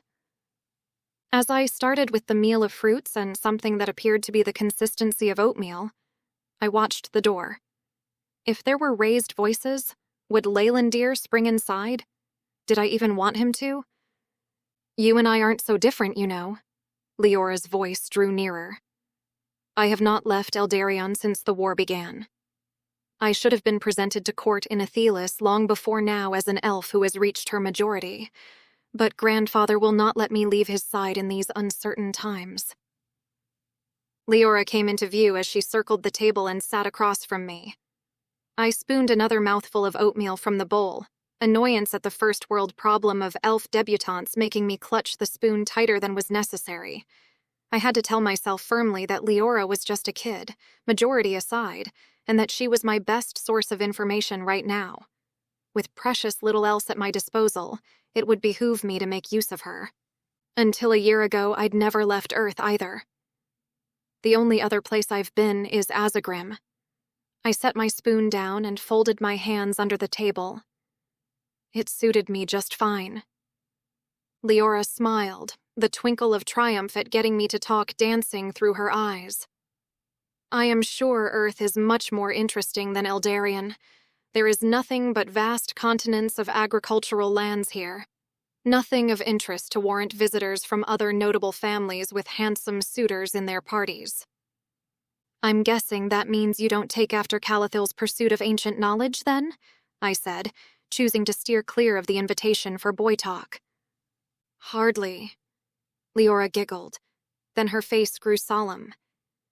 It is a disappointment to him that neither I nor my father showed the same interest in crumbling stones and moldering ruins. The light had drained from her eyes, and I recalled a tidbit from my conversation with Calathil. Your father is dead, I'm guessing. Leora nodded and stared out the window. It was not long after the war began. Father and grandfather fought bitterly before he left. Their views differed politically. If Father was here now, well, things would be different. I wondered if the things included flouncing off to other worlds to party with the elven elite. Then I pushed the thought aside as I noted the watery shine in the princess's eyes. I understood that look. And maybe it revealed something about her grandfather's motivations. I'm sorry. I lost my family, too. Picking up my spoon, I began eating again to give her a moment. With a delicate sniff, Leora fussed with the small teapot on the tray, pouring 2 small measures of something that smelled decidedly fruity. After setting one beside me and placing her fingertips on the rim of her own, she licked her lips. My grandfather risked much to bring you here. If the Elven Council knew of his machinations, our family would lose everything. You did not seem hostile when you arrived. May I ask what has changed since then? Did grandfather cause offense? I took a deep breath, unsurprised that Leora was fishing for her own information, likely at the instruction of Calathil. I supposed from her perspective I must have seemed mercurial. While opening up with people wasn't one of my strengths, in that moment I was mighty tempted to offload on her, but admitting to my own stupidity was also something I wasn't in the habit of doing. Still, if I was going to build rapport with the elf princess to get information of my own, I guessed I owed her a hint. Leylandir wasn't forthright with me about his purpose on Earth or why he wanted me to come to Eldrian. I took a sip of tea, and while fruity, it left a zingy aftertaste on my tongue. You think Calathil has risked everything? I've thrown my whole life out the window, on a lie. I hadn't meant to offer the last part, and for a mortified moment I wondered if the tea was drugged. But I dismissed the notion and shook my head. Just my repressed emotions bubbling over. What I wouldn't have given to take Erding out for a swing on the practice ranges. Leora shifted in her seat and considered me through her long lashes. He is considered quite handsome by the ladies of the court. It's not that, I snapped. He would have died, you know? Sentenced to execution. I let him go. Then he forced my hand until I had no choice but to hop through that portal with him. Leora gasped and sat back, delicate lines creasing her brows. I didn't know just how in the fold she was with her grandfather, or even if Leylandir had bothered to share that part of the story with them. It was probably inconsequential to their mission. Leora placed her hand on her chest with her fingers splayed, the action measured like it was a formal gesture. Then, on behalf of the House of Tolkasiel, I thank you for returning our Leylandir to us. When we had word from the Elven Council about his captivity... An end to the sentence didn't appear forthcoming as Leora's hand slid down her chest and she lowered her eyes. I supposed, after the death of Leora's father, the Tolkasiels would have been disturbed at the news of a favored servant facing the gallows, but even so, Calathil had taken the risk. Did the messenger not tell you that your Elven Council would recommend a death sentence? Grandfather conferred with Maelornith in private. The custom of Nelwynith Enethiel in Elven culture is suicide on capture? I know. I couldn't keep from making a face at that. It seemed so senseless given the problems that Leylandir had shared about the overall elf population falling. Leora's face mirrored mine before giving me a tight smile. I supposed as a healer, she concurred. I wondered but didn't ask if that was how her father had met his end. It has been a long time since elves warred with anyone, really. Leora shrugged.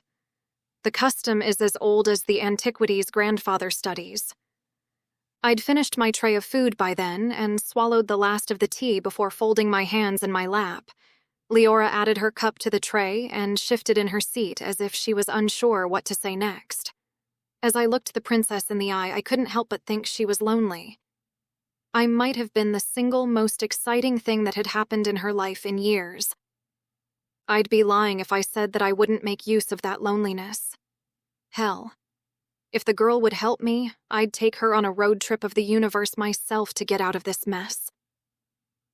A horn sounded, and Leora looked out the window with a puzzled frown. It was the look on her face, rather than the sound itself, that caused me to stiffen. "I must go," Leora said as she stood and grabbed the tray. "What was—" "I am unsure. It could be a hunting party returned to the palace." A nervous giggle escaped her throat, and she swept through the room with a rigidity which said otherwise. The door opened as she approached, and as I peered into the hallway beyond, a shimmer against the far wall made me suspect Dimrin's cloaking magic. But it was gone within a blink of an eye, leaving me to wonder if I'd seen it at all. Chapter 9. I paced the confines of my gilded prison, the dainty slippers feeling inadequate as they sank into the plush carpet, and I counted each step of my patrol. 1, 2, 3, 4. 4 steps to the window again. Through the tall panes of glass, I studied the walled courtyard garden below. Its manicured paths and carefully tended flower beds were out of reach from the heights of my confinement. Like everything else in this palace, I pressed my palm against the cool glass, willing it to reveal an escape route out of this spire. The glass was solid and unyielding. I rapped my knuckles against the window frame, testing its strength. Damn it. I'd already tried everything I could think of. I glanced at the ornate door across the room, still throbbing with residual magic. The door had some kind of magical defense mechanism. I'd discovered that the hard way when my attempt at touching it with magic had sent me staggering backward with an electric shock racing up my arm. The windows were equally frustrating. While I could see the garden below clearly enough, any attempt to look into the windows facing the spire was met with a strange shimmer, like heat waves rising from hot pavement. The magical equivalent of mirrored windows, obviously. My attention was drawn to movement in the garden below. 2 figures had emerged onto the path. One I recognized as Calathil, his golden blonde hair and shuffling gait unmistakable even from this distance. The other was an elven woman I hadn't seen before, tall and graceful with dark hair that fell in elaborate braids down her back. Their body language was tense, formal. Even from up here, I could tell this wasn't a friendly chat. Could she be the new arrival? I pressed closer to the window, trying to read their lips or catch any hint of their conversation, but they were too far away. The woman's gestures became more animated, one hand cutting through the air in sharp, decisive movements. Calathil's response was more contained, but the rigid set of his shoulders spoke volumes. Whatever they were discussing, it wasn't pleasant. I ran through what I knew about the layout of Earendor in my head. This tower was one of the highest points in the palace, which gave me an excellent view but made any thoughts of climbing down pretty much suicide. The ornate reliefs on this green so-called living crystal might have provided handholds, but one slip, and I'd be nothing but a messy reminder on those perfectly maintained garden paths. Frustrated, I turned my attention back to the room itself. Leora's chambers were everything that one would imagine of a princess's abode. Elegant and expensive-looking.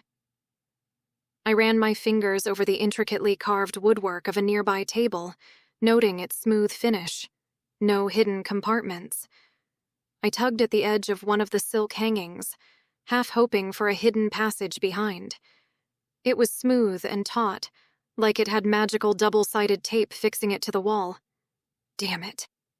I scanned the elegant clutter, looking for anything I could use. Potential weapons. My eyes lit on a heavy silver hand mirror propped up on Leora's dressing table. Too much noise if I broke that. My gaze flicked to a dainty letter opener on the writing desk made of carved bone, brittle and worthless. I sighed, tucking the letter opener into my pocket. Damn it, I should have held onto the spoon from breakfast. Maybe by the end of the week, I could collect enough cutlery to try my hand at forging a knife with magic. I tracked back to the window to check in on Calathil's meeting with the mystery elf lady. Below, she now pointed at something in the distance, her other hand resting on Calathil's arm in what looked like a placating gesture. His response was to step away, creating distance between them. Interesting. The sun had moved noticeably across the sky since I'd been locked in here. Hours had passed, and still no word about what was happening. Shouldn't Calathil have returned by now to pick up our conversation and try to strong-arm me into going on this quest? If there were new Elven Council spies in the palace, shouldn't Leylandir have come to grab me so we could run? If I wanted to run, that was. The Elven Council might have had a death sentence planned for Leylandir, but what would they do to me? Boot me back through the nearest portal to Earth? Trade me back to the U.S. Army to get back in their good graces now that the peace talks were off the table? I chewed my lip, my mind turning back to the negotiations I'd witnessed at the Avant Gate. More likely, General Rund would instruct the elves to execute me, especially if Levine had told them what I knew about human hybrids. I dragged a hand over my face. Since arriving, I'd figured if I could only get back to Fort Hood myself to plead with Levine, I could smooth things over.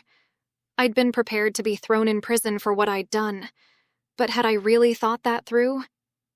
A short stint for insubordination wasn't on the cards for me after the shootout, after I'd killed my comrades. But what good could I do behind bars for the rest of my life? I resumed my pacing. The Elven Council wasn't a viable ticket home, and if I couldn't get out physically, maybe there was another way. I could try to reach out telepathically to Leylandir to demand he tell me what was happening. The idea made me grind my teeth. I didn't want to talk to him, much less beg for information. Besides, I wasn't sure that if I tried, I wouldn't just broadcast a telepathic call right through the palace for all elves to hear. Until recently, I'd convinced myself I lacked the knack for telepathy altogether. With an irritated growl, I tracked back into the bedroom and began feeling around the walls with my letter opener in hand, peeling back some kind of silk wallpaper to look for a way out. I'd poked a number of holes by the time I heard the doors to Leora's quarters open, and I stuffed the letter opener back in my pocket. Swallowing, I stalked to the doorway leading into the living quarters, but halted just short of them to listen. I froze at the sound of voices filtering through from the other room. One was Leora's, speaking in rapid-fire Elvish, but the other was unfamiliar. They were using a dialect I couldn't follow, their words flowing in a musical stream that made my head hurt trying to parse. My fingers tightened around the letter opener in my pocket as I weighed my options. I could retreat further into the bedroom, try to find a hiding spot, but that felt pointless given the limited options. Besides, Leora wouldn't have brought anyone into her rooms who wasn't a staunch ally of the Tulcassials. "Asha?" Leora called out suddenly. I gripped the letter opener, steeling myself as I stepped through the doorway. Leora, fidgeting nervously, stood beside a tall, imposing elf woman whose presence filled the room. This was the brunette from the courtyard, but up close, the elegance she'd projected from afar was replaced by an aura of authority. Her dark eyes, sharp and assessing, held a look of barely concealed disgust as they swept over me. "This is my mother, Falindale," Leora said, switching to trade Elvish. Her hands twisted together nervously. "She's here to help." "Help with what?" I asked, not taking my eyes off Falindale. The way she looked at me made my skin crawl, like I was something unpleasant she'd found stuck to the bottom of her shoe. "We need to disguise you," Leora explained. "Mother is skilled in illusion magic. She can make you appear to be an elf." I shook my head. No thanks." "Please, you must understand." Leora started, but I cut her off. "I don't have to understand anything." I gripped the letter opener a little tighter and reckoned with my chances of incapacitating them both without leaving any lasting damage, then escaping out through the door behind them. "I've had enough of being pushed around by—" "Milornith is here," Leora blurted out. As an agent of the Elven Council. If he finds you, you put everyone in this palace at risk with your presence, Falindale interrupted, her eyes glittering with hostility. My father-in-law may have lost his senses where you are concerned, but I will not stand by while you endanger my daughter. After what I'd learned about her late husband, the elf's demeanor was understandable. This was about protecting her remaining family. I was the enemy. Mother, Leora said softly, but Falindale continued as if she hadn't spoken. You are a liability, a human spy who has already proven willing to betray those who trust her. Her lip curled. If it were up to me, you would be handed over to the council immediately. No wonder her chat with Calathil didn't seem friendly down in the garden. I gritted my teeth. It didn't exactly inspire me to allow the woman to perform magic on my person. From the word betrayal, I wondered just how much Calathil had told her about me. But it also occurred to me that an elf disguise would aid my escape. Not that I wanted to appear too eager for it. Shame that it's not up to you then, huh? I shot back with a nasty grin. Falindale's eyes narrowed dangerously. Do not mistake my compliance with my father-in-law's wishes for weakness. I will do what I must to protect my family, especially if that means ensuring you cannot endanger us ever again. The threat hung in the air between us.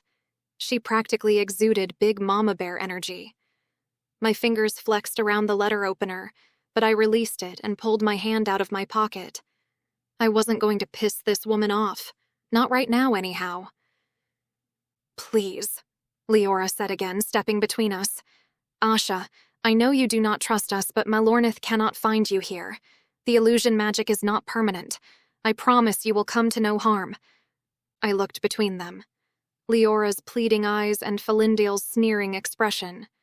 Letting an elf who clearly hated me cast magic at my face felt like a terrible idea. But I was between a rock and a hard place, and I had to be able to turn this to my advantage somehow. Fine, I said finally, lifting my chin. But if this is a trick... It is not we who are known for treachery, Falindale said coldly, gesturing to a chair. I'd had just about enough. I had a mind to knock the elf into next week. Running my tongue over my teeth, I squared my shoulders, but Leora's telepathic words halted me from taking a step toward her mother.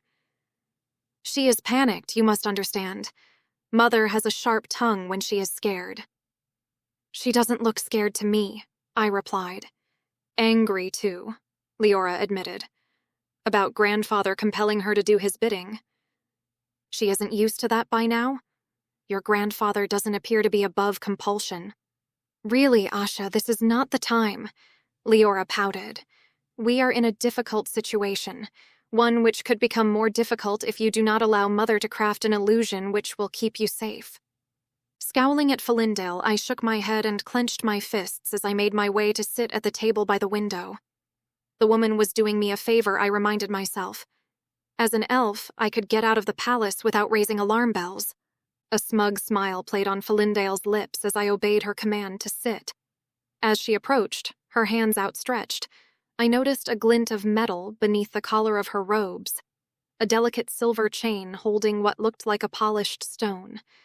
I felt a tingle of magic emanating from her and wondered if the pendant served as a Velimir equivalent for elves. Now hold still, human, she said, her voice laced with disdain. And pray I do not make a mistake. The magic sparked across my skin like 1,000 tiny icy needles, prickling and burning at once. Falindale's eyes remained closed, lines of concentration etched deep into her brow as she worked. The icy sensation spread, encasing me in a frigid shell. My breath hitched in my throat and a shiver racked my body. The magical skin clung tightly, suffocating. A phantom limb I couldn't shake off. It itched and pulsed with a low thrumming vibration that set my teeth on edge. When she finally stepped back, satisfaction glinted in her dark eyes. At least now you won't frighten the servants, she said, her tone dripping with disdain. Though we'll have to do something about that hair. No self-respecting elf woman would be seen in such a disheveled state. Her own dark hair, a tight crown of braids woven impeccably against her scalp without a strand out of place, was a stark contrast to my current state. I bit back a retort, reminding myself that antagonizing her wouldn't help my situation. Still, my fingers itched to grab the letter opener again as she directed Leora to fetch a comb. With the disguise and the woman's necklace, I might just have a chance of making it out of here. "Sit still," Leora murmured as she began tugging the comb through my knotted locks. Leora's fingers were deft and surprisingly gentle as she worked through my tangled hair.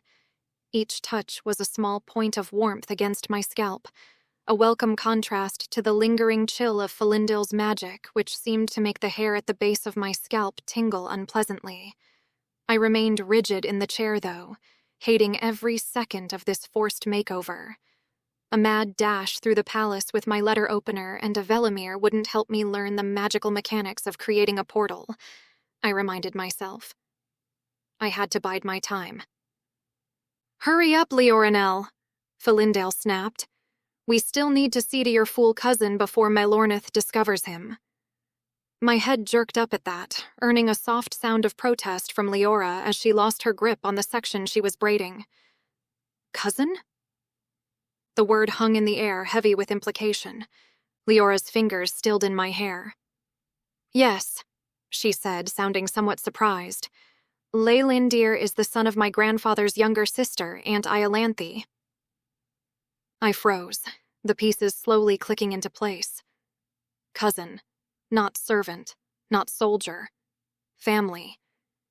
If Leora was Calathil's granddaughter, and Leylandir was her cousin, then... "Leoranel!" Felindale's voice cracked like a whip. "Do not discuss family matters with the human." "Mother, please," Leora said, resuming her work on my braid. "Asha is a guest here. She should know." "She should know nothing," Felindale cut in. She paced to the window, her movements sharp with agitation. "Finish quickly. We need to get to him before it's too late." Maybe I should have been affronted by the word guest, but I was still caught up on the word cousin. My mind was torn with the need to listen to the elf women to gather any intel I could from this situation and reckoning with Leylandir's identity. After spending most of the time I'd known the elf calling him Barney, should I be surprised that I still had no idea who he truly was? "Go ahead without me," Leora suggested, her fingers working swiftly now. "I'll finish here and join you shortly." Felindale whirled, her eyes flashing. "Leave you alone with her?" "I think not. Have you forgotten she's a killer? A spy? Leylandir should be here guarding her. I fear she will cut your throat in your sleep." I couldn't help but laugh at that, a little mania creeping in at the edges. "If I wanted to, I could force you to open that door and leave you hogtied on the floor." "Mind your tongue," Felindale hissed. "You're alive only by my father-in-law's grace." "There," Leora said quickly, tying off my braid. Her hands squeezed my shoulders briefly, whether in warning or comfort I couldn't tell. "All finished." Felindale's lips compressed into a thin line, but she nodded sharply. "Very well. I warn you now, though, human. If anything happens to my daughter, I will ensure your death is neither quick nor painless." I met her gaze steadily, letting her see exactly how little her threats meant to me. "Noted." She swept toward the door, ushering Leora ahead of her. She spared me a single sneering look before closing the door, leaving me alone again. I touched my face absently, which still felt like I had cold film clinging to it, but my mind was ticking over too quickly to go and check Felindale's work in the mirror. Some servant. Now Leylandir was a cousin? Didn't that make him a prince or something? I shook my head in confusion as my cheeks bloomed with unwelcome warmth. Should I be more pissed? Or did this information make Leylandir's actions more understandable? I'm sure he would have preferred the latter, but lies were lies. If only I could have told General Rind in that moment that his initial suspicion was right. The elf prisoner was an elf noble, which only made the Elven Council's support of execution more bewildering to my human sensibilities. Chapter 10. I sat on one of Leora's fancy sofas, studying my face in the small hand mirror. My features hadn't changed significantly, but enough that it felt like looking at a familiar painting from a new angle. The features were the same, but the context had shifted. I touched my ears, the realism of the illusion making me anticipate pointed tips. But they remained rounded to the touch, even if the mirror said otherwise. Leylandir's words from what felt like an age ago echoed in my mind. Hybrid babies born in Earendor took elven traits, while those born on Earth appeared human. I traced the curve of my cheekbone, wondering if this was how I might have looked had my mother given birth to me here instead of a sterile hospital in Texas. My thoughts drifted to my mysterious grandfather, the one who'd had a brief affair with my grandmère in some nameless hippie commune, leading to my mother's birth. Could he be here somewhere in Earendor, completely unaware of my existence? The idea that I might pass him in these very halls without knowing was both fascinating and unsettling. A sudden movement at the door made me jump, the mirror nearly slipping from my fingers. An unfamiliar elf male stood in the doorway, and my heart rate spiked as I wondered if this was May Lornith. I stood sharply and bent my head, hoping to be dismissed as a servant. The stranger had sandy brown hair, a nose that was too long, and a jawline which jutted outward like an orc. It was not what I was expecting of an Elven Council agent. He looked me up and down a little too closely for my liking, and I considered trying to rush out the door with some excuse about an errand for the princess. "It's me," the stranger said in Leylandir's familiar voice. He closed the door behind him, and I felt my tension ease immediately. "Felindale's illusion magic," he explained, gesturing to his altered appearance. I let out an undignified snort. "Your cousin-in-law must not like you very much." "How so?" Leylandir asked, then his eye caught on a mirror hanging on the wall. His eyes sharpened with understanding, which only made the unfortunate features more pronounced. "The point is not to make me look attractive. It is to make me unrecognizable." I almost snorted again at the implied notion that making him unattractive was the only way to make him unrecognizable. True, but arrogant. "Mission accomplished," I muttered. I studied him more carefully now, noting how even his posture had changed to match the new appearance, slightly stooped, less commanding. It was strange seeing him this way, all his natural grace and presence deliberately dimmed. I folded my arms over my chest, reminding myself that I was angry with him, and he hadn't flinched when I called him out on his relationship to the Tulcaseals. "What are you doing here?" I cocked my head. "Felindale insisted I remain with you." He took a tentative step forward. "She is especially concerned about our discovery and the safety of her daughter with the new arrivals to Earendor.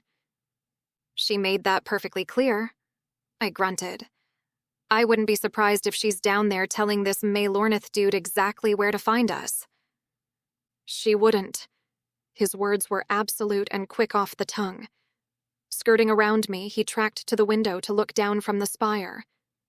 "Felindale has changed since her husband's passing. Her concern is warranted, but betraying us would not serve her purposes." There we go. The B word. I clenched my teeth as I stared at the elf's back, wondering if I wanted to dredge up our previous conversation about betrayal and lies. What would it achieve, though? What could he possibly say to make any of it better? "So we're stuck together, then?" I kept my voice deliberately flat. "Does this mean I get my sword back and we can leave?" Leylandir frowned over his shoulder. "It would be foolish to flee the palace now. May Lornith will have soldiers placed in every direction. His arrival is a means to flush us out." "Huh." I sat and lifted my feet to rest on the low table in front of the sofa. "So I suppose this ancient ruins quest is off the cards. You promised me in that cabin that if I didn't like what I heard from Calathil, you'd help me reach the portal in Earendor. Well, I've heard plenty, and I'm ready to collect on that promise." Leylandir's brow knitted together in irritation. "It is out of the question." "That's convenient. My voice dripped with sarcasm. Another lie. It was not a lie, he hissed, turning to face me fully. It is a promise delayed. With Melornith here, attempting to reach the portal would be suicide. Even if we somehow evaded his guards, the Council would have you captured within moments of our arrival in Athelis. His borrowed features softened slightly. I will not deliver you to your own death, Asha Lopez. I suspected he would say something like that. What then? Wait for this guy to leave? I've played ball up until now, Leylandir. I've been a good prisoner. But I will find a way to escape if you keep me here much longer. I'm sure this Melornith guy would be happy to trade me back to Earth for the Elven Council's advantage. Unlike elves, humans give a shit about their prisoners of war. Leylandir turned, his borrowed features telling me that he wasn't buying it. Hell, I'd already dismissed the idea. But I had to do something, and bluffing was one of very few options at my disposal. Having the elf breathing down my neck all day would make escape even less likely. And I knew from experience going toe-to-toe with him would land me on my ass. I cannot let that happen. He lifted his chin. I will not let that happen. You really are a bastard. I shook my head, emotions bubbling up from my belly. I should have just transferred and washed my hands of you. He flinched at that, then his cheeks flushed with anger. And what would you know about captivity? You have been afforded every comfort since our arrival. It has been scant days, not months, which you have suffered restriction of movement. For your safety, I should add. Do you not recall being my jailer, Asha Lopez? I never locked you up, I seethed. I was only ever following orders. And if you recall, I let you go. Leylandir's eyes glittered with anger. And tell me, would you have released me if the orc attack hadn't afforded the perfect opportunity to do so? It was my turn to flinch, and my throat tightened as I took my legs down from the table and wrapped my arms around my knees. Would I? I'd taken a lot of risks by taking his sword, Alaith Melorin, to him in the prison yard that day. But my purpose had been for him to agree to work with the U.S. Army. It had been clear from our interrupted conversation that he had no intention of doing so. If the orc attack hadn't happened, what would I have chosen to do next? At least I never lied to you about who I am, I huffed, or kept lying about my identity. Servant, my ass. Withholding information is not lying. Saying you're a servant instead of an elven noble is the definition of lying. Leylandir reached a hand into the air and his mouth twisted as he clenched his fist. Taking a deep breath through his nose, I thought I'd caught him out, and for once, left him without an answer. I am not an elven noble, he managed to grind out. He let his hand fall to his side. I may share kinship ties with the Tulkasiels, but my name is not recorded in their ancestry tomes in Athelis. My birth was, as you humans would describe it, illegitimate. I am afforded no rank in elven society. My mouth formed a silent O as I reckoned with that statement, and I didn't trust myself to say anything. A weird sense of relief washed over me. Had I just called him a bastard? Foot in mouth much? So hold on a minute. You're related to the royals here, but you're a servant? I am proud to serve the house of Tulkasiel. His chest puffed up some. Calathil has been a father to me. I would serve him in any way he commanded. This is honorable in elven culture. I pressed my lips together, trying to make sense of it all. I'd never really bought that he wasn't anybody important by elven standards back on Earth. Maybe not a noble, but certainly not the kind of servant scrubbing toilets or waiting hand and foot on his betters. He was family, but family with a rather large proviso. It reminded me of Leora's reaction when I'd told her about Leylandir's death sentence on Earth. They cared about him. Calathil had trusted the fate of his family with Leylandir on his mission to Earth. I wondered absently what Leylandir's mother thought about all this. Okay, fine. I got it wrong. But this withholding information crap isn't convincing me to play along with your uncle's plan. I took a deep breath. What even is this plan now that Calathil has visitors? Leylandir's shoulders eased, and he stepped closer to sit in the armchair which Calathil had used just the night before. Calathil has his best scouts making their way through the city and beyond to discover the position of Melornith's men. We must wait for them to return and report on their movements. Calathil will attempt to draw him from the city, perhaps on a hunt, and we will deem when is the right moment to leave. Rubbing my chin, I wondered if the we included me, or if he meant Calathil. Probably the latter. I'd already decided that I didn't want to be turned over to the council, and so as much as it galled me, Leylandir was my best bet at getting out of the palace. If I thought about it objectively, would 5 days to these ruins be so terrible? If it got me back home afterward? What are our chances of evading this guy? Melornith?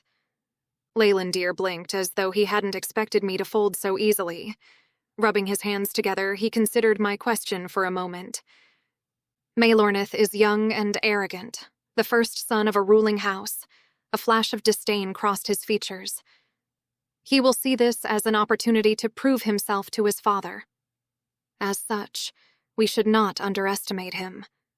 Had the two crossed paths before, or was Leylandir's dour expression more about his view of the Elven Council and ruling houses? A kid with a chip on his shoulder sounded more problematic than your average commander there to do a job. In that case, I'm not sure that I agree that staying here is wise. I sat up to cross my legs on the sofa beneath me. If he has spies littered around the place, they'll figure out that Leora sent that elf girl away and hasn't let anyone into this room since. He nodded as though he had already considered that, but his posture stiffened as he replied. I would slay Melornith myself if he dared to enter Leora's rooms. Huh. I decided Leylandir had personal experience with the guy. Tucking that away for future pondering, I pointed toward my face. So what was the point of these disguises if we can't make use of them? There has to be somewhere else in this palace where we could hide until... I swallowed, catching myself before I could say that I would go with him to this Eldeland. Whether or not it behooved me to play along, I was still too salty to admit it out loud. Instead, I stood and wandered to the window to look down at the courtyard. A change in Leora's habits is a risk, yes, Leylandir said. But new faces noticed within the palace would be a greater risk. Doesn't seem to stop you moving around, I quipped, though my attention had turned toward the gardens. I pressed my hands against the window glass, squinting down at movement in the gardens below. A small gathering had formed near one of the ornate fountains. Calathil shuffled along a pathway, though even from this height I sensed tension in his posture. Felindel hovered nearby, her dark hair gleaming in the afternoon sun. But it was the unfamiliar male elf who drew my attention. He cut an imposing figure in head-to-toe black, his dark hair shimmering with hints of blue-green where it fell over his shoulders. Everything about him radiated authority, from his proud stance to the twin swords strapped to his back. Even from this distance, there was something predatory in his movements that felt somehow familiar.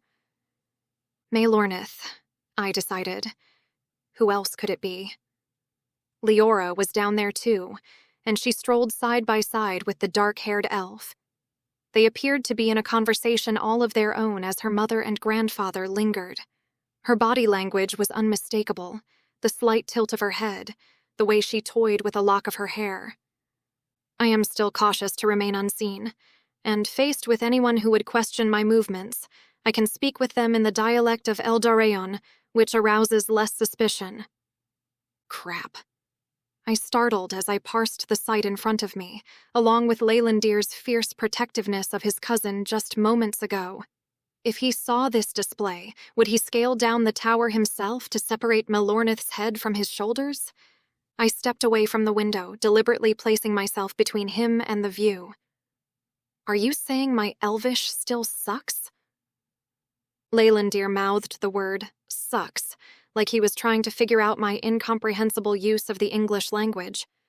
But something in my face, or maybe the slight squeak in my voice must have given me away.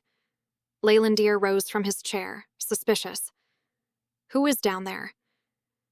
"Really, it's nothing," I insisted, but he was already moving toward the window. I grabbed his arm without thinking. "Wait!" He shook me off easily and reached the window in 2 long strides. I held my breath, watching his expression darken as he took in the scene below. His borrowed features couldn't quite capture the intensity of his real ones, but the fury was clear enough. "That Nimloth," he snarled, hands clenching into fists at his sides. "He dares to—" "Keep your voice down," I hissed, glancing nervously at the door. He scowled, continuing to glare daggers at the gathering below. I noticed his weight shifting forward slightly, as if he really was considering the fastest route down the tower's exterior. "Look," I said, trying to sound reasonable. "You can't go down there." "You know that." "She's likely just playing along." "He is manipulating her," Leylandir growled, "using her innocence for his own ends. And Calathil—" He broke off, seemingly too angry to continue. I risked another glance down. Calathil appeared to be watching the interaction with careful attention, though his expression was unreadable from this distance. Falindel, on the other hand, looked positively pleased. "Your uncle seems to be monitoring the situation. I'm sure Maelornith won't take her innocence right there in the garden." Leylandir made a sound that might have been a laugh if it hadn't been so bitter. Calathil should have dismissed Leora to her rooms, and him for having the nerve to speak with her so intimately. And Falindel. He spat the name like a curse. She would only encourage such a match. The venom in his voice surprised me. From his botched makeover, I'd assumed there was tension between him and Falindel, but this seemed deeper than simple family discord. "They're supposed to be distracting him," I reasoned. "If he's as arrogant as you say he is, having Leora flirt with him a little is probably going to cloud his head more than a hunt somewhere. She shouldn't have to—" "I know," I said, stepping closer to place a hand on his forearm. His posture remained coiled and ready to spring. "But Leora's a big girl. She told me she's reached elf adulthood, and that she doesn't get out much. And if you and Calathil turn into ogres every time a guy looks at her, you'll only make her feel more lonely." "Lonely?" he grunted, turning his head to stare into my eyes. "What do you mean, lonely?" I let my hand fall and scratched my neck. Apparently, there were some common truths among menfolk across the multiverse. She's young and should have the world at her fingertips, you know? But instead, she's on lockdown in Granddaddy's palace while you get to go gallivanting across worlds on exciting quests. A very un-Leylandir-like strangled sound came out of the unfamiliar elf's mouth. "Gallivanting," he choked. "I was not—" I huffed and rolled my eyes. "She doesn't know that. I'm sure your adventures sound pretty exciting to someone like Leora." Leylandir's features twisted and his eyes flashed with turmoil. I promised her father that I would take care of her when he left to join the war. Delandir was as a brother to me. After all the half-truths and subterfuge, I was taken aback by the admission, by the vulnerability that lay there just underneath the surface. My cheeks warmed a little, and an ache in my chest prevented me from replying right away. Taking a deep breath, I looked down toward the courtyard where the party remained. You can't let grief get in the way of your relationship with her. You should consider yourself lucky that you still have some family left. Talk of my own family was usually out of bounds with everyone. I didn't trust myself to turn my attention back to Leylandir and see pity in his eyes. "Lucky, perhaps," he said softly. "But I will not rest until they are truly safe again. When the Galadlands have been closed and the threat of humans has passed." I sighed. On that at least we could agree. "What makes you so sure that Calathil's ruins are the key to this?" "I have seen it. The Eirlin Galad. And the enchantments respond to hybrids." Blinking, I looked up into his eyes. "Calathil has already tested it?" Leylandir didn't reply right away, and rubbed his chin as he turned his attention back to the courtyard. I told you that hybrids are rare in Earendor. That does not mean they don't exist. But alas, the subjects that Calathil has worked with have not been strong enough to activate the Erlin Galad. He suspects a simple crossbreeding is not sufficient to convince the artifact of the one true ancestor he theorizes. So he thinks human hybrids will be a game-changer. Leylandir's lips quirked into a weary half-smile. There is only one way to find out. I turned away, staring back down at the gathering in the garden. Something about this Erlin Galad felt like a promise that was too good to be true, too simple somehow. But despite everything, I felt a familiar pull of curiosity, the same feeling that had driven my desire to figure out Leylandir back on Earth. My miscalculation on that front should have given me all the warning I needed to run for the hills, literally and figuratively. But if this artifact really did hold the key to closing the gates, wouldn't that be worth the risk? Worth enduring Leylandir's company for a while longer? The possibility of ending the war that had consumed half my life was tantalizing, even if it still felt misguided. I shook my head slightly, trying to clear away the thought. No, I'd been manipulated enough already. And yet, the sight of Maelornith below, the tangible threat he represented, made me wonder if my best shot at survival, perhaps Earth's best shot at peace, might actually lie in following this path a little further. "Let's say I believe you," I said finally, turning back to face him. "How long would we have to wait until it's safe to try reaching these ruins?" Chapter 11. Leylandir didn't stay long. After growing pensive as he alternately paced and then stared through the window for a time, I retreated to the sofa and took a load off.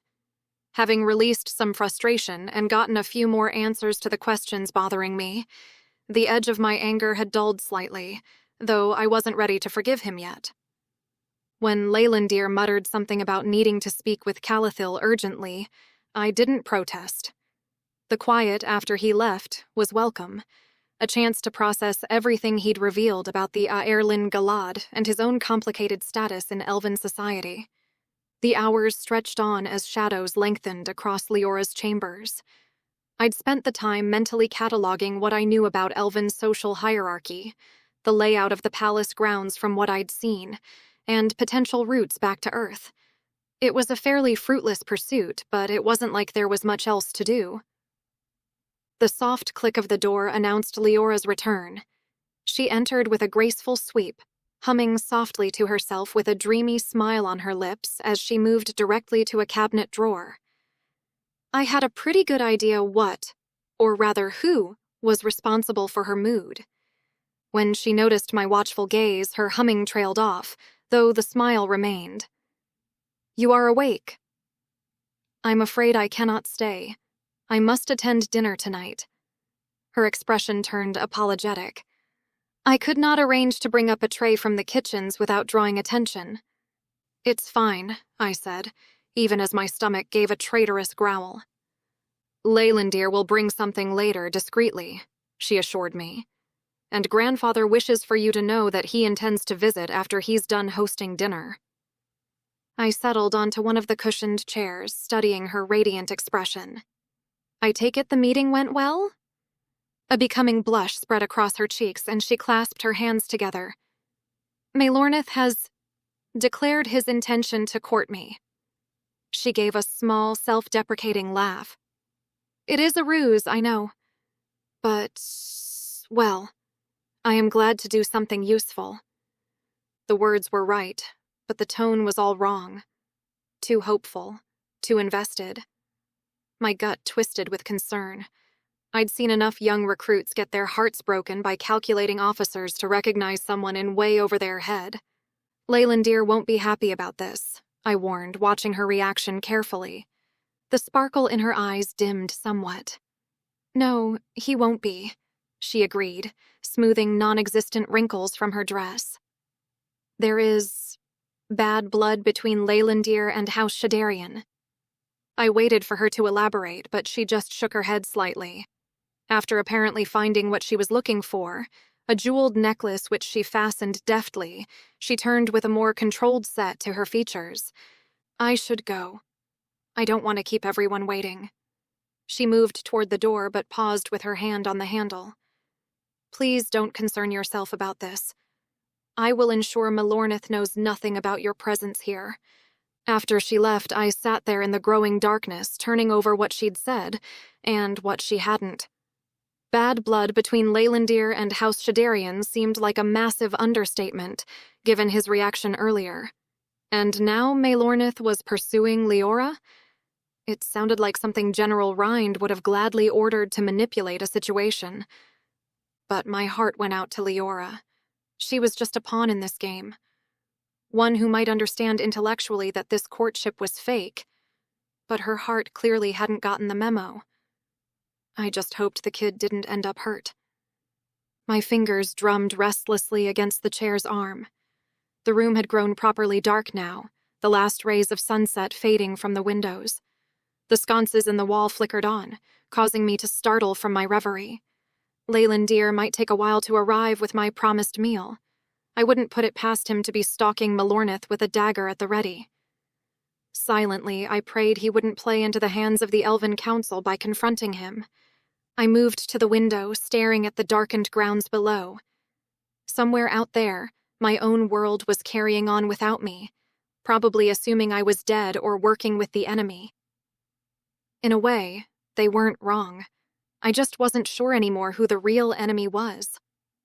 Time crept by slowly as I waited. The sconces cast warm light across the room but did little to dispel my growing unease. Just as I was considering trying to get some more sleep, I heard the soft click of the door. Leylandir slipped in, carrying several wrapped parcels. My stomach growled at the sight, reminding me how long it had been since I'd eaten. He set them on the low table, unwrapping the first to reveal what looked like some kind of greenish flatbread. "What's the plan now?" I asked, grabbing a piece of the bread. "Have your uncle's scouts reported back?" "Calathil believes our window of opportunity is narrowing. Melornith's men are burrowing in. We must leave for Eldilond before first light. Then, if you can activate the Airlin Galad." He paused, unwrapping the second package. "Perhaps we can find a path forward that benefits all worlds." The breath caught in my throat mid-chew. There, nestled in the folds of fabric, was Erding, my sword. The familiar runes along the blade seemed to pulse faintly in the lamplight. I reached for it instinctively, but Leylandir's hand shot out to stop me. "First, you must give me your word," he said. Even with the unfamiliar, coarser features, his eyes, those piercing green eyes, were unmistakably Leylandir's. They held a seriousness that belied the almost comical awkwardness of the illusion Felindale had woven. "Promise that you will not try to escape on your own, or harm anyone within the palace walls." I froze, my hand still outstretched. "I'm glad you think my word is worth something," I said, unable to keep the edge from my voice. "Unlike some people, I don't make promises I don't intend to keep." His jaw tightened, but he didn't take the bait. Those green eyes remained steady on mine, waiting. The weight of the moment pressed down on me as I considered his request. The disguise was a good one, altering the sharp angles of his face, giving him a nose that was far too long and a jutting lower jaw. But it couldn't mask the intelligence, the inherent Leylandirness that shone through. It shouldn't have troubled me to say whatever he wanted to hear with full intentions to do otherwise after his deceptions. But looking into his eyes, seeing the genuine plea within them, it did, and the words stalled on my tongue. I took a deep breath, gathering all the muddled thoughts in my head and the logic that cut through it all. If I had a chance to get back home, I needed him. Finally, I nodded and swallowed. "I promise. No escape attempts. No hurting anyone here." The tension drained from his shoulders and he released my wrist. Our fingers brushed as I took hold of Erding's hilt, sending an unexpected tingle up my arm. The familiar weight of the sword in my hand was reassuring, even if I couldn't use it. "There is something else," Leylandir said, reaching for the final package. He unwrapped it to reveal what appeared to be an elven tunic and breeches in muted browns and greens. My spirits lifted at the thought of getting out of the dress I'd been stuck in. That looks a little more practical, at least. Actually, he said, a hint of satisfaction in his voice, I convinced Falindale to cast an illusion over your uniform. What? I reached out to touch the fabric. Instead of the soft elven cloth I expected, my fingers brushed against the buttons of my shirt. It caused me to gasp, and I clamped my mouth shut a little self-consciously. The corner of Leylandir's mouth quirked up. I thought you might be more comfortable in your own clothing, even if others must see you in our fashion. The thoughtfulness of the gesture caught me off guard. It was such a small thing, really, letting me wear my own clothes while maintaining appearances. But the fact that he'd gone to the trouble with Falindale, that he'd understood how much more at ease I'd feel in my uniform, I found myself oddly touched. Thank you, I said softly, still running my fingers over the illusory tunic. When I looked up, Leylandir was watching me with an expression I couldn't quite read. The moment stretched between us, heavy with something unspoken. Then he cleared his throat and stepped back.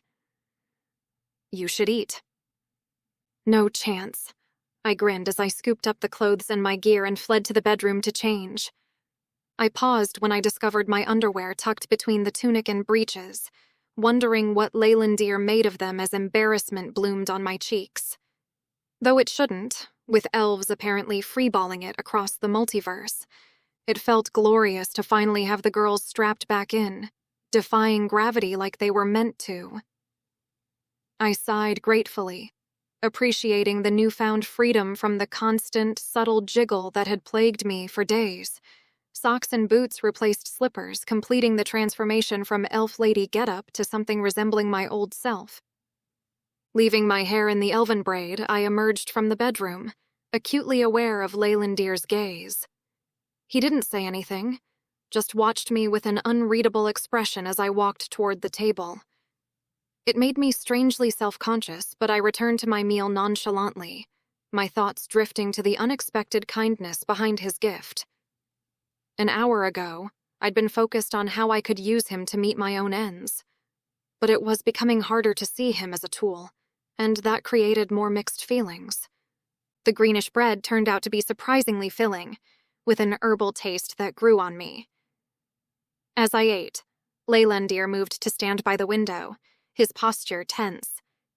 He hadn't mentioned Milornith, though I suspected if he'd been to see Falindale he knew about the so-called courtship. Not wanting to open up that can of worms with my own misgivings, I ate in silence. He watched me as I ate, his expression carefully neutral. What was he thinking? I wondered. Did I look like a proper elf? Did I fit in? Or was I a pale imitation, a clumsy human pretending to be something I wasn't? The sudden insecurity was unsettling, and I found myself wishing I could discern what was inside his head. The illusion is remarkably effective. Falindale is quite skilled, Leylandir said, his gaze lingering on my face for a moment longer than necessary. His tone was even, but something in his eyes made me wonder if there was more to his words than him sizing up our chances and passing me off as an elf. She didn't say how long it would last, Leylandir shrugged. Long enough to get us to Eldeland. And what then? I set aside the elf bread and took a swallow of water. Let's say I do what you want and look at these eternity gates. After that, we're still fugitives. Something crossed his features. Eagerness? He took up a chair at the table across from me and rested his wrists on the table. That will depend, of course, on the result. He took a slice of the elf bread and crumbled the crust between his fingers almost absently. Should you achieve activation or connection with the artifact, we cannot know what this will do. But Calathil has studied a similar artifact in Audiobook. I frowned. Was that an answer? Did he want me to go visit the orcs next? I opened my mouth to speak, but he hurried on. Calathil believes the Erlin Galad controls the Galadlines, the gates between worlds. If another exists on Orduk, we believe a similar artifact exists on Earth, and perhaps on every planet. It stands to reason that the one on Earth is currently active, and if one eternity gate is open, it is likely accounting for the imbalance of magic. Right, I said slowly. I mean, just saying, but Earth is kinda big. It could take a lot longer than 15 years to find some obscure magical artifact, even with something like Google Maps. Leylandir's face screwed up as he reckoned with the word Google, and I puffed out my cheeks. Satellite imagery of our planet from machines orbiting somewhere up in our atmosphere. We can see everything from above. Leylandir took a second to respond with an odd look on his face. Was that a technological idea that elves hadn't come up with yet? I'm sure they would consider themselves above things as pedestrian as GPS navigation. The Erlin Galad is located underground, he answered, deep underneath what is the oldest known structure in all of Earendor. Oh, I blinked. I guessed good old Google Maps was off the table. Well, in that case, I wouldn't even know where to start looking for something like that on Earth. Calathil has some ideas on how to deduce the location. I bit my lip. Calathil and Leylandir had a lot invested in this idea, invested in me as the solution to their problems. But what if they were wrong? What if I'm not enough? I suspect my grandfather is the reason why I'm a hybrid. But that might be the only weird interdimensional fling in my family tree. If Calathil thinks it'll take someone with the genetic makeup of all the races. Leylandir took a deep breath, his face seeming suddenly weary. It would not be a disappointment to him. Just another step toward his ultimate goal. If you were suitably convinced of our mission by then, you could assist me to find another on Earth. He said the last a little shyly, like it was an offer and not a foregone conclusion. It occurred to me that the U.S. Army wouldn't let someone who knew so much about their plans walk free. Even before all this, I wasn't naive enough to think that we were always the good guys. But if this all came to a natural dead end, would Leylandir allow me to return to my normal life? Scratch that. The tatters of my former life? You're saying if the Eldaland ruins are a bust, you'd take me back to Earth? I asked directly, watching his face carefully. And if this works, we'd be looking for Earth's version of this gate thing? Leylandir's eyes flickered, but he nodded. If the Erlin Galad doesn't respond to you, we would need to seek another solution. Returning to Earth would be logical, both to search for your world's artifact and to seek other potential hybrids. If Earth was an ultimate destination, then our goals aligned. But he'd already broken that promise once.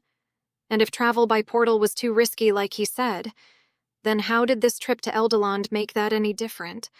Before I could pursue that line of questioning, the door opened to admit Calathil, followed by Leora and Falindale. The energy in the room shifted immediately. Falindale swept in with a sneer of disdain to perch on a chair near the window, deliberately turning her attention to the night beyond. I found myself studying Leora, though. Her demeanor was carefully composed, but I caught the slight flush in her cheeks and the way her fingers kept smoothing her skirts. Telltale signs that dinner with Melornith had left quite an impression. She followed her mother, and I figured they were only there because it would be strange for Calathil to be in her rooms without them. It was Calathil who commanded the room's attention. The elder elf carried himself with the same authority I remembered from our previous interview, but tension radiated from his slightly hunched frame. His gaze swept over us, and his almost dour expression made it feel like his attention was in a lot of places, all at once. Leylandir immediately stood, offering his chair to his uncle with a slight bow. As he moved to stand behind him, our eyes met in a long look. In that moment, I knew he sensed my decision, that I would help them and head to these ruins to test Calathil's theory. "You will come with me to Eldaland?" Leylandir voiced telepathically. Yes. As much as I wanted to throw some caveats in there, the elder elf in front of me demanded my attention. Calathil didn't waste time with pleasantries. "We have a problem," he said, his voice carrying that particular tone I'd heard countless times from commanding officers. The one that preceded really bad news. "Your presence here cannot remain secret much longer." "Why?" I said, leaning forward. "Has there been any news from Earth? The peace talks? Are things getting worse since I left?" Calathil blinked, as if momentarily thrown by the shift in focus. He waved a dismissive hand. "Nothing has appreciably changed in that regard. The human delegates continue their posturing. Your military continues its demands for your return, but the ceasefire holds." His tone suggested these were trivial distractions. For now, at least. The brief assurance gave me a moment's relief, though his casual dismissal of Earth's situation still frustrated me. At least things weren't falling apart completely in my absence. "As I was saying," Calathil continued, clearly eager to return to his point, "there are elements within the palace who grow suspicious, and our vaunted guests will no doubt discover this suspicion before too long. I beseech you to cooperate with our plan. We must move quickly if you are to reach the ruins before—" "She has agreed." Leylandir's voice cut through his uncle's speech, firm and certain.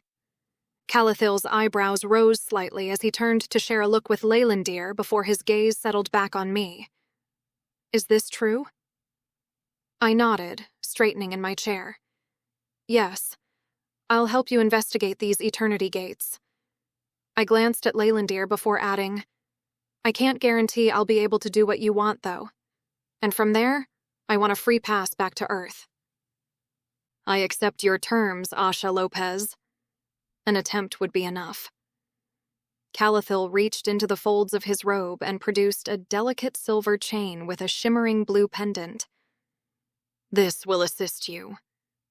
I accepted his proffered gift, the pendant cool against my palm. Thanks.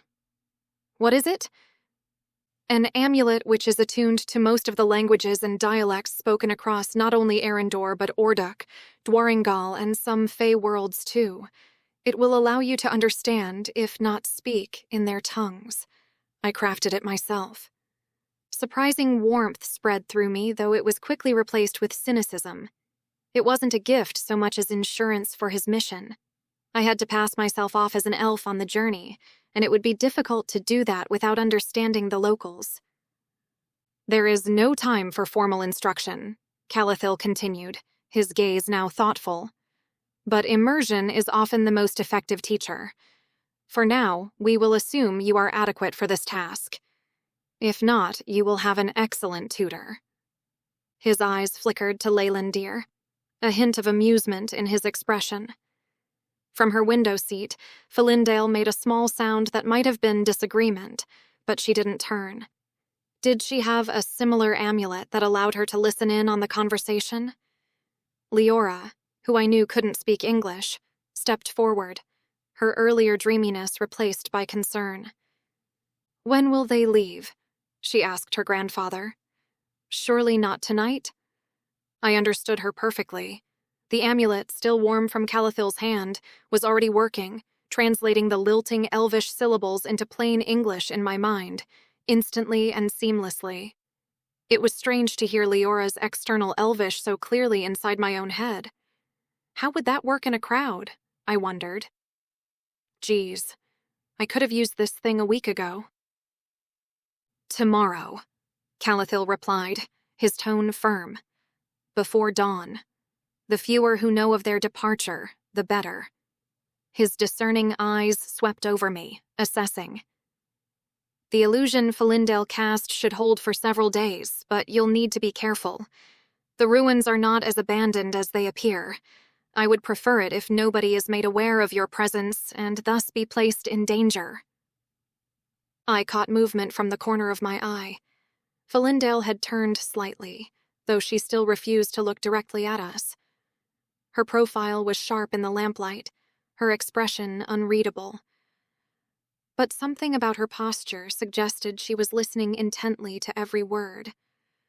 "I've arranged for supplies," Calathil continued. "Leylandir knows where to find them. You'll need to travel swiftly. He paused, his expression growing grave. And Asha, I must ask you for your sword. What? The word burst from me before I could stop it. I'd only just gotten Erding back. A dwarven sword is too recognizable in these lands, Calathil explained. Should anyone spot you, that weapon would immediately identify you as the human soldier who disappeared from the peace talks. A council decree has been disseminated here on Eldoran with your description. I wanted to argue, but I could see the logic in his words. Still, the thought of heading into unknown territory without my trusted weapon made my stomach clench.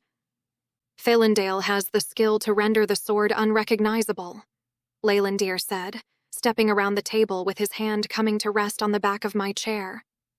Something about the tone of his voice suggested that he had already had this argument. I cannot. Felindal stood with a sneer. She stared daggers at a point above my head, at Leylandir. And I will do nothing more to harbor an enemy of our people within Eldarian. Chapter 12. She has skills with a blade. Should we be discovered, we will need every advantage to evade capture. I couldn't help turning in my seat to stare up at him. Was Leylandir standing up for me? With compliments about my swordsmanship? Back in the prison yard, he spent more time belittling my forms than appreciating them. Take another, then. Felindale waved toward the window. The armory is filled with elven swords. Nothing which compares to the dwarven sword she carries. He didn't spare me a glance as he stared Felindale down. Its enchantments will be of use and... Enough. Calathil didn't have to raise his voice to cut through the conversation with a finality that suggested he was used to being obeyed. Felindale, you are a master illusionist. Will you continue to insist that you lack the skill to cast an illusion over the blade? I blinked as my mind parsed all these words in my head. My own use of trade elvish was so slow compared to the rapid-fire conversations among elves. I had to concentrate to keep up, magic amulets aside. Felindale's features darkened, and from her clenched jaw it was clear there was a battle of pride, and her own goals seething just beneath the surface. The sword is powerful. It will not tolerate further enchantments easily. I cannot give any assurances of how long an illusion would hold. You will attempt it, nonetheless. Calathil stood so he could fix her with a stern stare. The fate of the Tulcassiel house rests on the success of this venture. Felindale stood. And you trust her not to ruin our fortunes? Calathil's eyes grew stormy, and he lifted a hand to point at Leylandir, even though his gaze remained fixed on his daughter-in-law. I trust Leylandir with the fortune of my house. Of our house.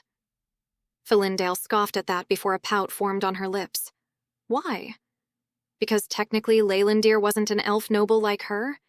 The notion made me bristle. I told myself that was because he'd just stuck up for me. Nothing else. Calathil's gaze remained steady, and I could practically feel Felindale's resolve crumbling under his stare. Have the sword delivered to my rooms. I must prepare myself for such an attempt. With that, she turned on her heel and lifted her chin as she crossed the room to let herself out. Leora, who had been astutely trying to fade into the background during the exchange, took an audible breath and sat. I will take it to her, she said, once she has had a moment to prepare, or for her temper to cool a little. I shot Leora what I hoped was an understanding smile. Yes. Calathil nodded brusquely as if to himself and moved to clasp Leylandir on the shoulder. I cannot tarry. It is best if we make this our farewell. Once you have completed this task, you will wait until... Your messenger. Yes. Leylandir nodded a little impatiently, like he'd heard the instructions more than once. We will not stray. Of course not. Calathil patted Leylandir's arm absently and pressed his lips together as he considered me. You would do well to heed Leylandir's instructions while in Elderland, Asha Lopez. There are dangers in the ruins just as fraught as those you face here. I smiled instead of saying that I would. It might have been well-meaning, but there was something about his tone which put me in mind of every officer who spoke to female soldiers like they needed a strong man to protect them. I wasn't an idiot. I would absolutely cede to Leylandir's instincts while traversing his homeworld. But I could look after myself, too. After Calathil let himself out, I watched Leora, who had settled herself into a chair with a comb, and began unfastening her braids. My earlier concern for the elf princess bubbled to the surface, and I wondered just how long she would be subject to Maelornith's schemes before he either got bored and left or caught up to us. Either eventuality would leave its mark, I was sure of it, and misplaced guilt settled in the pit of my stomach. So, how did dinner with Maelornith go? I said, in trade Elvish. A ghost of a smile flickered across her face before she caught herself, coughing to cover it. She lifted her chin haughtily. It was fine. The brief flash of happiness in her expression made my stomach twist. I wasn't sure I wanted to pry any further with Leylandir within earshot. But damn. I wasn't usually the big sister type, but an urge to give the kid some words of warning had me tucking my hands under my armpits. "How are your injuries?" Leora asked, clearly eager to change the subject. "Does your shoulder and leg still pain you?" "Not really." I shrugged, then shared a look with Leylandir. He must have been thinking of our earlier conversation about Leora, because it seemed to take a moment longer than was necessary to gather himself. Casually, or maybe not as casually as he thought, he moved to sit close to Leora. "I regret that you've been drawn into this," he said, his voice low and guarded. "Maelornith. He will use you cruelly for his own ends. He cares nothing for—" "I am quite aware of my role in this ruse," Leora cut in, her voice sharp. She pulled the comb through her hair a little more forcefully than needed. "I'm not some stupid girl anymore, cousin." "I am aware." Leylandir pressed his hands together. "It is only that his type are known as seducers and villains. Please, spare me." Leylandir's jaw flexed, and his eyes flickered to me in entreaty. But Leora had already stood, flipping her golden blonde hair over her shoulder. "I must get this sword to Mother if she is to have enough time to create the illusion." She moved to gather a bundle of clothes, presumably to wrap Erding for transport to Felindel. Before she could reach them, Leylandir was on his feet. He caught her arms gently, turning her to face him. "Leora." His voice had softened considerably. "I know you will play your part in this without any cause for reproach. As your cousin, I just wish I could—" He sighed. "You will make a fine ruler of Eldorion one day." I frowned at his words. Something about them struck me as odd. What did the Tulcasial succession plan have to do with this? But watching Leora's reaction, I realized there was more to it. Her composure began to crack, emotion bleeding through despite her visible struggle to maintain control. "I am simply being a dutiful granddaughter," she muttered, her voice thick. Leora snatched up the bundle of clothes and Erding. As she turned toward the door, I caught a flicker of something in her eyes, a sheen of brightness that hinted at unshed tears. Then she was gone, the door clicking softly shut behind her, leaving me alone with Leylandir and a lingering sense of unease. I turned to Leylandir, questions burning on my tongue, but his expression warned me against asking them. Whatever lay behind that exchange, whatever made Leora's future rule of Eldorion significant enough to mention, clearly wasn't something he felt free to discuss. Or any of my business anyway. Instead, I found myself studying his profile as he stared at the closed door, noting the way tension lined his shoulders. It still looked beyond weird to see him in his oddly proportioned disguise, and for a second I wished the illusion could drop so I could look at him properly. "She's stronger than you think," I said finally, unsure why I felt compelled to defend Leora. Leylandir didn't move for a long moment. Then he turned away, a muscle jumping in his jaw. "He will break her heart," he muttered, his voice laced with a bitterness I hadn't heard before. "Probably." I paused before choosing my words carefully. "But the thing about hearts is that they heal in time." "Do they?" He moved away from me, putting distance between us again. "For someone so young." "You make it sound like you never got crushed by a girlfriend in your teens," I quipped. The words caused a puzzled frown, and I shook my head. Maybe he hadn't. He had the kind of face that broke other people's hearts, and he clearly thought that he had some kind of responsibility for keeping Leora's intact. Just like Leora, he would have to figure this out the hard way. "Come on." I put my fists on my hips. "If we only have a few more hours before we've got to leave, we need to at least try to sleep. That means you're on the couch tonight." "Yes," he agreed, though his eyes bore a faraway look as I went to the bathroom, then retreated to my snug bedroom for the last time in Earendor. As I lay in the darkness trying to quiet my mind enough to sleep, a presence touched my thoughts. Asha Lopez. I stiffened, recognizing Calathil's mental voice. "Yes," I responded cautiously. "I wish to speak with you privately before your departure." Alas, events move faster than I anticipated. I regret that we could not spend more time together, and that we do not have the opportunity to discern your lineage as I promised. I understand that this is not the venture you expected to make when you arrived in Eldoraon. There was a pause. Your anger toward Leylandir is understandable, but perhaps misplaced. I frowned. He lied to me, repeatedly, at my request. His mental voice carried a weight of responsibility. I have asked Leylandir to do things that do not sit well with his sense of honor. The deception was mine, though he bore the burden of executing it. The admission surprised me. "Why are you telling me this?" "Because you will need to trust one another at Eldoland." Another pause. "And because he values your good opinion more than you might realize." That last part sent an unexpected flutter through my chest that I quickly tamped down. He has an interesting way of showing it. Leylandir has walked a difficult path, Calathil continued.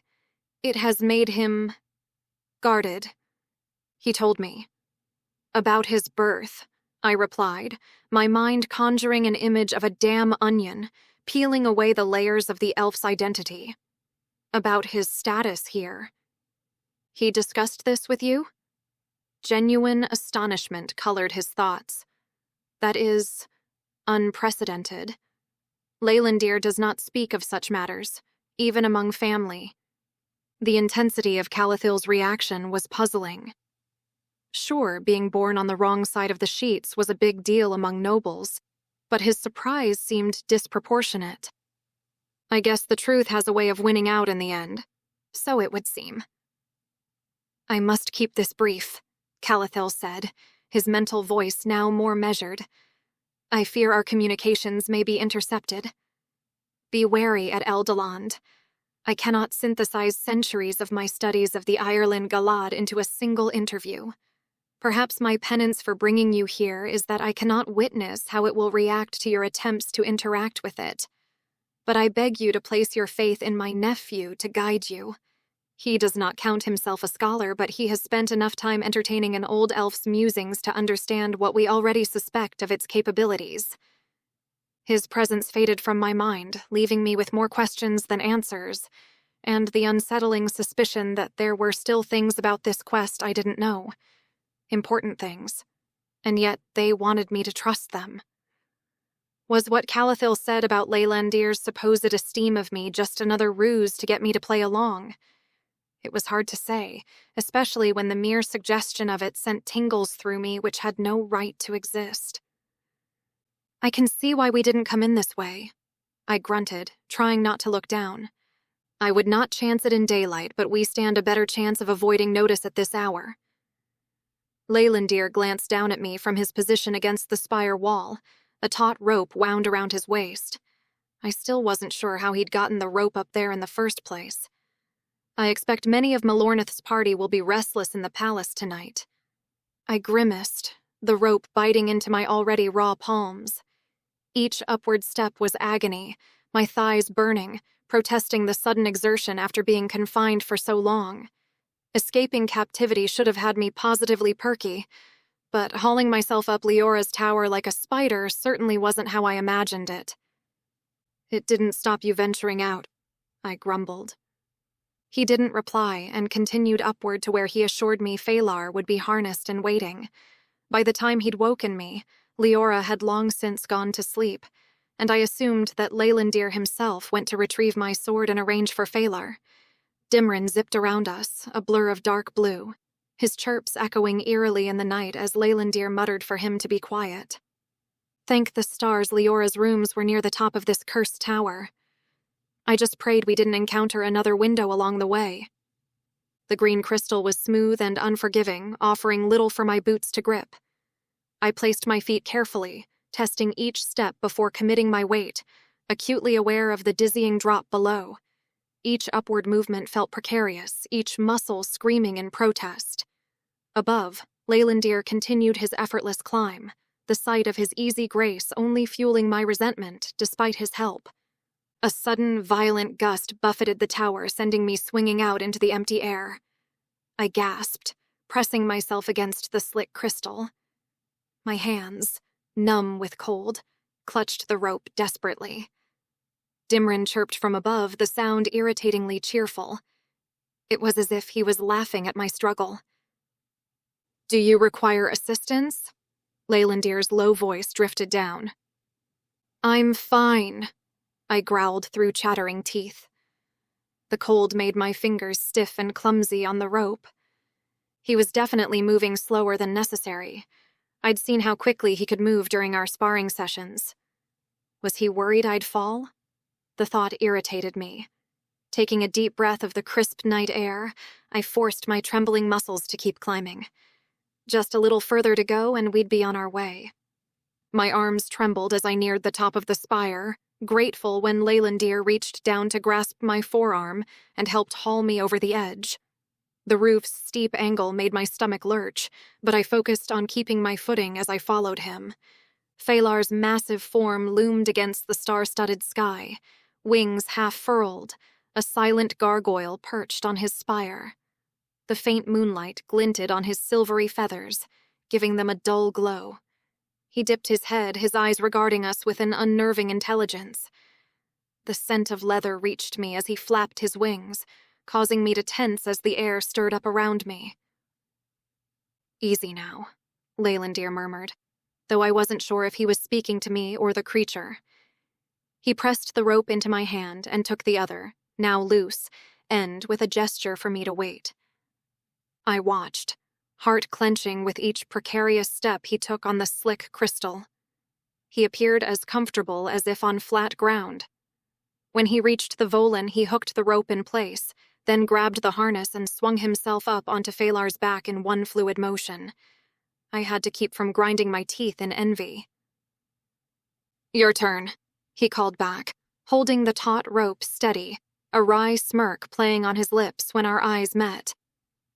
I eyed the distance between us dubiously. Even with the rope, getting onto a volan's back while balanced on a pitched roof in the dark seemed like a recipe for disaster. "You know, for someone who's supposedly concerned for my safety, you don't seem worried about my splattered body making a mess in your uncle's garden." "If I thought that was likely, I would have ensured you climbed first," he replied, a hint of amusement in his voice. "You'll manage well enough." Was that actually a compliment? I didn't have time to dwell on it as Dimrin zipped past my head with an impatient chirp, clearly eager to be away.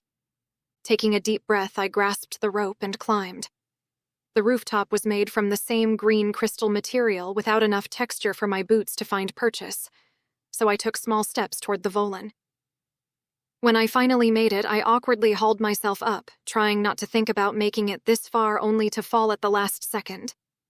When I finally settled behind Leylandir in the saddle, it took a fair amount of willpower not to crumple against his back. It was less intimate than our previous seating arrangement on the giant bird. but at least I wouldn't be crippled with pain by the time we made our first stop. "Hold tight," he instructed, reaching back to adjust my grip on the saddle's rear pommel. "We will fly with haste to reach Calathil's cache before sunrise." The Volan shifted beneath us, his feathers rustling like silk. The scent of pine and snow and something uniquely Volan filled the air. Then, with a powerful thrust of his wings, we launched into the darkness. Earendor shrank below us, and the cold night air brought the welcome sting of freedom on my face. Chapter 13. I sat on a fallen log, wincing as I examined my rope-burned palms in the soft dawn light. The climb up to Phalar had been worth it to escape Leora's makeshift prison cell, but my hands were definitely paying the price. Pink and orange streaked across the sky above the wooded clearing where we'd landed, meaning that we had only just beaten daylight to arrive at Calathil's cache of supplies. We'd covered impressive ground overnight, flying east from Earendor. The dense forest that had stretched beneath us for the last few hours would have taken a lot longer to traverse on foot. Now we found ourselves essentially at the base of what I assumed were the mountains we'd need to cross to reach Eldeland. Erding rested across my knees, transformed by Felindale's magic to appear like any other elven blade. Gone were the distinctive dwarven runes and lightning blue inlays, replaced by emerald filigree against silver steel. I ran my thumb along the disguised edge, drawing a small thrum from the blade. At least its essence remained unchanged beneath the illusion.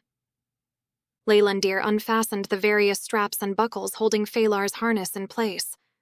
The massive Volan seemed relieved to be free of it, stretching his wings and making a sound somewhere between a purr and a growl. Calathil's words from the previous night echoed in my mind. "He values your good opinion more than you might realize." I studied Leylandir's profile as he worked. Why would my opinion matter to someone who had spent most of our acquaintance either lying to me or criticizing my sword technique? And what had provoked such surprise when I'd mentioned knowing about his birth? There was more to the story. There always seemed to be with these elves. "So, are we stuck here all day?" I asked. "We'll continue on to Eldeland from here and that," Leylandir said, gesturing to what looked like an oversized wooden box sitting at the edge of the clearing. I frowned at it. The plain wooden construction seemed strangely utilitarian compared to the elaborate craftsmanship I'd seen in other elvish items. "In that?" I asked skeptically, getting to my feet. I'd assumed it was simply a crate to restock with. "How?" "There's no wheels. Nowhere for a horse to haul it." I sheathed Erding and walked around the box-like structure, which was roughly the size of a people mover. An opaque panel in the front was what I figured in hindsight must have been a window. The bottom was completely flat with no visible means of propulsion. Leylandir gave me an odd look, one eyebrow raised. "It is powered by magic. The vehicle hovers above the ground." I barked out a laugh before I could stop myself. Right. Magic flying box. Of course. But the look on his face remained serious, and I felt my smile fade. "Wait, you're not joking?" "Why would I joke about such a basic mode of transportation?" He ran his hand along the box's side, and symbols I hadn't noticed before glowed with a soft blue light. The whole structure shuddered slightly, then rose about 2 feet off the ground, hanging there as if suspended by invisible ropes. "Holy crap," I breathed. I circled the hovering carriage again, trying to spot whatever magical technology was making this possible. But there was nothing. Just smooth wood and those glowing symbols. "Your continued amazement at simple magic is rather amusing," Leylandir commented dryly as he opened what turned out to be a door in the side. "Well, with the war going on, all we really managed on Earth was to swap combustion and electric motors with lodestones, and you off-worlders make out like you don't have any magic to spare now. It must take a fair amount of juice to keep something that heavy off the ground all day." "Logistics consumes most of our magical resources now," he said, climbing inside. "Shall we? Won't this slow us down? Volan flight would be faster, yes, but I would not risk failure on this journey. The ruins lie in a valley surrounded by mountains inhabited by wyverns. They are a Volan's only predatory competitor on Eldoraon, and quite territorial. I blinked at that, recalling Hanya's warning when I arrived about not testing my injuries against wyverns. So they're like smaller dragons? Smaller, yes, but a wyvern does not breathe fire and has 4 legs while a dragon has 2. Wyverns also have something of what you would call... He frowned as if searching the English dictionary. Pack behavior. Right. I rolled my eyes as I stepped up into the carriage. The interior was significantly more luxurious than the plain exterior had suggested. Plush benches lined the walls, covered in what looked like velvet in a deep forest green. Cabinets overhead and underneath the benches themselves must have been for supplies, but it struck me more like a people mover rather than a courier van. Maybe the elf equivalent of a bus. I sank onto one of the benches. Leylandir stepped around me and spoke a few words in Elvish toward the door which swung shut on its own. More Elvish words from him, and panels at the front and back shimmered before revealing the forest outside. The carriage moved forward smoothly, resuming its path on the trail and gliding through the trees as if on invisible rails. The motion was so gentle I barely felt it. It was nothing like a car back on Earth. But then, this thing didn't have to deal with potholes. How fast does this thing go? I asked, watching the forest slide past through small windows set high in the walls. Fast enough, Leylandir replied. There are faster vehicles available in Earendor. However, they are reserved for shorter distances. The faster we move, the more magic is consumed. We will arrive at Eldoland in 5 days. Supposing that we aren't intercepted by anyone who thinks it's weird that this thing is headed out to a bunch of ruins. Unless you guys are into tourism at ancient sites like humans. Leylandir lifted a latch to an overhead cabinet and was poking around in there when I said the last. You know, guided tours. Little plaques everywhere explaining ancient cultures. Velvet ropes and glass boxes to keep the kids from putting their mitts on priceless artifacts. Apparently finding whatever he was looking for, he sat across from me, our knees almost touching. He wore an odd look on his face as he unstopped a ceramic jar. Elves visit the ruins, yes. I am unaware of the custom of plaques you speak of. If visitors have questions about Eldoland, there are usually a team of scholars present who can answer them. Give me your hands. A minty smell filled the carriage, and I obliged with my palms upward as I correctly guessed it was for the rope burns. Leylandir dabbed a finger into the viscous substance and smoothed it gently over my palms. I wasn't sure what felt better. The instant cooling relief of the concoction, or the way his hand cradled mine as he attended to the burns. So, these scholars will be hanging around when we get there? I rested my hands back into my lap a little reluctantly. Most likely. Leylandir corked the small jar. But they are also among Calathil's most trusted subjects. He has spent many years in his lifetime studying the ruins. As time goes on, well, he now mostly relies on his team of scholars and scientists to report back to him. So they're trustworthy then. I rubbed my hands together to hasten the absorption of the balm. You know, in case I don't have pointy ears when I get there. Leylandir looked up through his lashes with a smirk, and I thought he was checking out my ears. Did he think I looked better with more suitably pointy protrusions from the side of my head? I had to clasp my hands together to keep from reaching up to them, still fascinated by the way they felt versus the way I knew they appeared at the moment. The team is staunch, yes, and some will be hoping for your arrival. Calathil has shared his theories with them over the years, but we should not rouse them from their work if we can help it. I would not place them in danger of knowing our whereabouts should they be questioned. I should have figured as much.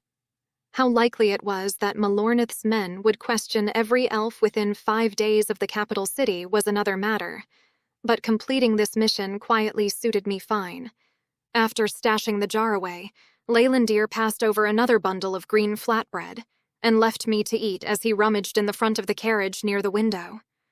I kicked my legs up to make myself comfortable while I ate, and in the end, Leylandir returned with a cushion which he used as a pillow as he lay on his bench.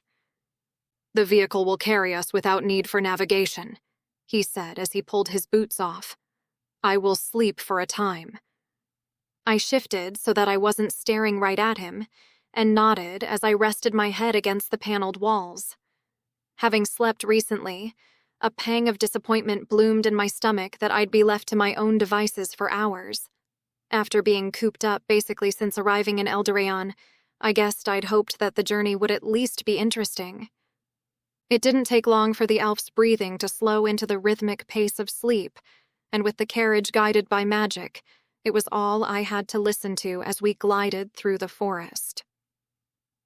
It turned out that with a carriage propelled by magic and a hamper of food in the cupboards, the only reason to stop was for bathroom breaks. The need was a little dire by the time Leylandir woke from his doze, and it took all my control not to spring from the carriage and hightail it into the trees when the vehicle had finally slowed to a halt. When I returned from answering nature's call, I took a moment to properly observe our surroundings. We'd climbed steadily throughout the morning and now found ourselves in the foothills of nameless mountains. The terrain had grown increasingly uneven and rocky, though I wouldn't have known it from inside the carriage. I stretched my arms overhead, grateful for the chance to move. My muscles had grown stiff from sitting, and I rolled my shoulders to work out the kinks. I have to admit, when you said we were going on a quest, I was hoping for more physical activity. Holding my foot up behind my butt, I felt the stretch in my quads. "I've been cooped up since I got here. First in your cabin, then Leora's rooms, now this box." Leylandir leaned against the side of the carriage, his eyes scanning the rocky slopes around us. The afternoon sun caught in his white blonde hair, which remained loose around his shoulders. His lips quirked as he stared into the trees. "There is a cave system not far from here if you would like to explore it." "Really?" I straightened, not expecting him to offer a distraction. "Lead the way." We left the trail, climbing over moss-covered rocks and pushing through dense undergrowth. The forest here was different from what I'd seen near the goblin village. Wilder, more ancient somehow. Strange insects buzzed past, their wings catching the dappled sunlight. What I first took for butterflies turned out to be tiny creatures with 6 wings instead of 2, their bodies glowing with soft purple light. I was so absorbed in watching one of these fairy-like insects that I nearly ran into Leylandir when he stopped abruptly. He held up one hand in a silent signal to halt, his head tilted slightly as if listening. That's when I felt it. A low rumbling through the soles of my boots. The vibration grew stronger, accompanied by a thundering sound that seemed to come from everywhere at once. "What is it?" "A stampede?" I whispered, instinctively dropping into a defensive crouch. My hand went to my hip where my blaster would normally be, finding nothing but empty air. Leylandir didn't answer immediately. His eyes narrowed as he scanned the forest. The rumbling grew louder, and small pebbles danced across the ground. The sound of snapping branches, a chorus of hooves, and rustling leaves overhead erupted from our left, and I spun toward it, heart pounding. Through the trees, I caught glimpses of movement, flashes of tawny hide and graceful legs. A herd of deer burst through the underbrush about 50 yards away, their powerful bodies flowing like water through the forest. But these weren't like any deer I'd seen on Earth. They were larger, with strange spiral patterns on their flanks. Their antlers branched in impossibly perfect geometric patterns, catching the sunlight like crystal. The herd thundered past us, paying no attention to our presence. In less than a minute, they were gone, leaving only the echo of their passage and a few trembling leaves in their wake. "Felinrail," Leylandir said softly, the elvish word rolling off his tongue. "They are migrating early this year." "They're beautiful," I said, straightening from my crouch. His mouth twisted into a lopsided smile. "They follow ancient paths through these mountains, moving between feeding grounds. Though where there are Felinrail, there are often predators not far behind." I glanced nervously at the direction the herd had come from, but Leylandir seemed unconcerned. "The cave is not far," he said, starting forward again. unless you'd prefer to return to the carriage." The challenge in his tone was subtle but unmistakable. I squared my shoulders and followed him up the rocky slope. "Lead on. But if we get eaten by whatever's hunting those deer, I'm blaming you." His quiet laugh drifted back to me. Fair enough. Though I suspect a Terlin would find feeding on humans less appealing than the Phalanrail. I wasn't sure if that was supposed to be an insult or not, but I found myself smiling anyway as we continued our climb toward the cave. Leylandir's long strides ensured I had to hustle to keep up, which was a good thing as I felt my heart rate speed up and blood pumping through my limbs. After the torture of climbing ropes up walls before sunup, this kind of movement was almost leisurely in comparison. The herd of Phalanrail made me think of Leora, oddly enough. The way they moved with freedom through the forest, while she seemed trapped in the palace politics. That exchange between her and Leylandir had been bothering me since last night, especially after Calathil's cryptic comments. "So what was that about Leora ruling Eldarion someday?" I asked as I stepped over a fallen branch. "Back at the palace, you said she would be a fine ruler." Leylandir glanced back at me, slowing his pace slightly. "She is Calathil's sole heir. When the time comes, leadership of House Tulkasil and governance of Eldarion will fall to her. And that's why you're worried about Maelornith?" I ducked under a low-hanging bough. "She will not marry a son of House Shadarian." His jaw tightened. "Elven marriage customs are complex, especially among noble houses." I scrambled up a particularly steep section, waiting until I caught my breath before asking, "How so?" "When an elf marries someone from a less powerful house, they retain all power and influence of their lands. But when they marry into a more powerful house..." He paused, offering me a hand up over a rocky ledge. I took it, noting the strength in his grip. "The more powerful house gains influence over their territories." "So if Leora marries Maelornith, she will not," he said sharply, then stopped. After taking a terse breath, he shrugged. "Should Leora make a match with a more powerful house, they would count Eldarion as their own. Their offspring would take another name, and eventually the Tulkasials would be a memory of the past in this place." I wiped sweat from my brow, processing this. "So her choices are limited to elves without a title?" "Certainly not." Leylandir's laugh held no humor. "Titles matter as much in Earendor as they do on Earth. Falindale came from a less influential family herself, and was one of 3 direct heirs of her house. Such marriages create stability. There is no shift in power. There are other Tulkasials living here on Eldarion, but they are not direct heirs. If Leora were to marry into a powerful house, they would become restless. Civil wars have broken out over such matters." "Marrying someone like Maelornith could start a war then?" "She will not." Leylandir clenched his fist and pressed his lips together. House Shadarian aside, Falindale believes a connection to a house on the Elven Council would elevate the family position. Calathil knows it would end Tulkasil autonomy in governing Eldarion. "And what does Leora want?" I asked. Leylandir was quiet for a moment, navigating around a thorny bush. "She wants to matter. The isolation of Eldarion chafes at her. She dreams of council meetings and grand politics, not stewardship of a world many consider peripheral." I thought about Leora's excitement when Maelornith arrived, her defensiveness when Leylandir warned her about him. "You're worried she will take this too seriously." "Yes." Leylandir's voice had grown tight. "Leora might know this is simply a crude method for Maelornith to insert himself into Calathil's presence.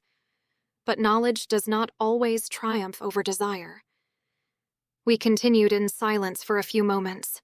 The only sound our footfalls on the forest floor and the distant calls of unfamiliar birds. "Sounds like elves scheme just as much as humans," I observed. "I'm sorry Leora's been caught up in this. It's clear you really care about her." "She is family." His tone suggested that explained everything. Perhaps for elves it did. When we reached the cave entrance, I was huffing and almost missed it. Just a dark slash in the mountainside partially hidden by hanging vines. But as we ducked inside, a violet glow caught my attention. Crystalline formations studded the walls which pulsed with their own inner light, casting shadows across the rough stone surfaces. "What is this stuff?" I asked, reaching toward a particularly large cluster. The crystals looked almost like amethyst, but I'd never seen anything that glowed like this before. "Ethereum," Leylandir replied, his voice echoing slightly in the cavern. "It is fundamental to our magic, with similar properties to your lodestones. These deposits are small compared to those found in Athelis, which was named for its abundance of the substance." I ran my fingers over the smooth facets of the nearest crystal. It felt warm to the touch, almost alive. "We don't have anything like this on Earth." Lodestones look different, darker and more metallic. Leylandir had moved deeper into the cave, his attention seemingly elsewhere. His shoulders were tense as he peered ahead into the shadows beyond the crystal-lit area. "Everything okay?" I asked, noticing his change in demeanor. He held up a hand, gesturing for me to join him. As I approached, I saw what had caught his attention. A massive pile of fallen rock blocked the passage ahead. "There has been a cave-in," he said, frowning. "This passage was clear when I last visited." "Is that normal around here?" I asked, eyeing the ceiling above us warily. Leylandir's expression was troubled as he studied the rock fall. "I do not know. These mountains are ancient and generally stable. Something must have caused this." He reached to touch one of the fallen rocks. "When was the last time you visited?" "Some years ago now." His eyes scanned the rocky walls with a frown etching his brow. "A lot can happen in a few years. Does this Ethereum stuff get knocked off by elves? It must be fairly valuable." I placed my hands on my hips, my muscles twitching now that I'd stopped. "Elves have long since learned not to take more than what we are freely given. The wanton destruction or consumption of Ethereum was one of many reasons why Eldoraon was abandoned as the capital of Earendor worlds." I grimaced, my gaze drawn to the substance. The naysayers on Earth had made arguments against mining lodestones so freely to power devices which operators could use, that it was a finite resource, just like so many other precious metals. But greed was greed, and lodestones were currency. "We should return to our journey." The tension hadn't dropped from Leylandir's shoulders, and he tore his eyes away from the cave-in to make for the entrance. "Calathil's team at Eldoland may be able to explain this. This cave is one of many interconnected passages which lead to our destination underground." The aggrieved expression on his face seemed a little over the top to me, but I guessed I didn't understand the significance. He made it sound like mining was generally frowned upon, and maybe this was a significant sight of sorts. Following the elf out of the cave, I quickly realized I had to pick up the pace to keep up with him as he traversed the rocky landscape downward in earnest. Sweat beaded on my brow as my shorter legs worked double time to his. At least I'd count it as a good workout by the time we got back to the road. Chapter 14. The next 24 hours weren't exactly exciting. I slept on and off and moved to the front of the carriage to observe our surroundings to pass the time, sometimes asking Leylandir questions about the landscape when he was awake. He slept a damn lot. Or maybe he was catching up on sleep after haunting Calathil's palace for days while I was sitting around. We made our routine stops only long enough to take care of the bare necessities, though I was grateful there was a stream at our last stop so I could wash up. I leaned against the front wall of the carriage, watching the landscape drift by beneath us. The gentle hum of magic had become almost soothing after so many hours, and I found myself absently tracing the intricate carvings into the wooden panels. Behind me, Leylandir's steady breathing indicated he was still fast asleep. A sudden tremor rippled through the carriage, subtle but distinct enough to make me sit up straighter. The smooth ride so far made the disturbance all the more noticeable. I glanced up through the window, searching for storm clouds that might explain the turbulence, but the sky was a perfect, unmarred blue. I debated whether to wake Leylandir. He'd probably know what was causing it, but disturbing him seemed unnecessary. Probably just some wind or something. Before I could settle back into my position, another tremor rocked the carriage, this one violent enough to rattle the contents of the overhead cupboards. Behind me, I heard a sharp intake of breath followed by rustling as Leylandir jerked awake. "What's happening?" I asked, turning to face him. He didn't answer immediately, his sharp features drawn into a frown as he pressed his palm flat against the wall. Another shake sent us lurching sideways, and I had to grab onto the seat to keep my balance. "Something is interfering with the stabilization field," he muttered, more to himself than to me. He moved with easy balance despite the increasingly erratic movement of the carriage, making his way to a section of the wall. He pressed his fingers against specific points in the wood grain. A panel I hadn't even known existed slid open, revealing a complex array of glowing runes. The light they cast painted his face in a blue glow as he studied them intently. "This isn't right," he said, his voice tight with concern. "There is nothing to suggest." The carriage dropped suddenly, my stomach lurching as we plummeted before catching itself. The momentary relief was short-lived as the carriage began shuddering again. "Can you fix it?" I asked, trying to reckon with the chances of a landing which wouldn't take the floor out with it. While I wasn't entirely sure how many miles per hour we were going, it was enough to make a crash sound dangerous. Leylandir's fingers danced over the runes, too caught up to reply. Some of the symbols flared brighter at his touch, while others dimmed ominously. "The secondary array is completely dead," he said through gritted teeth. "And the primary—" I didn't get to inquire about what was wrong with the primary array, whatever that was. The remaining magic cut out entirely, leaving us mid-air. The sudden silence was almost as terrifying as the dropping sensation in my stomach. I caught a glimpse of Leylandir's face, his usual neutral features replaced by genuine alarm, before the carriage slammed into the ground. The impact threw me forward. I managed to brace myself against the wall, but my shoulder still took a hard hit. The sounds of splintering wood and shattering glass filled the air, along with the metallic groan of bent framework. When everything finally settled, we were tilted at an awkward angle, the carriage half buried in soft earth. For a moment, neither of us moved. I took a quick mental inventory of my body, bruised and sore, but nothing seemed broken. Dust motes danced in the shafts of sunlight now streaming through the broken windows. "Are you hurt?" Leylandir asked, his voice steady given the situation. "I'm fine," I said, slowly pushing myself up from where I'd ended up wedged against the wall. "You?" He nodded curtly, already moving back to the exposed panel of runes. They were completely dark now, not even a flicker of magic remaining. He ran his fingers over them anyway, cursing under his breath.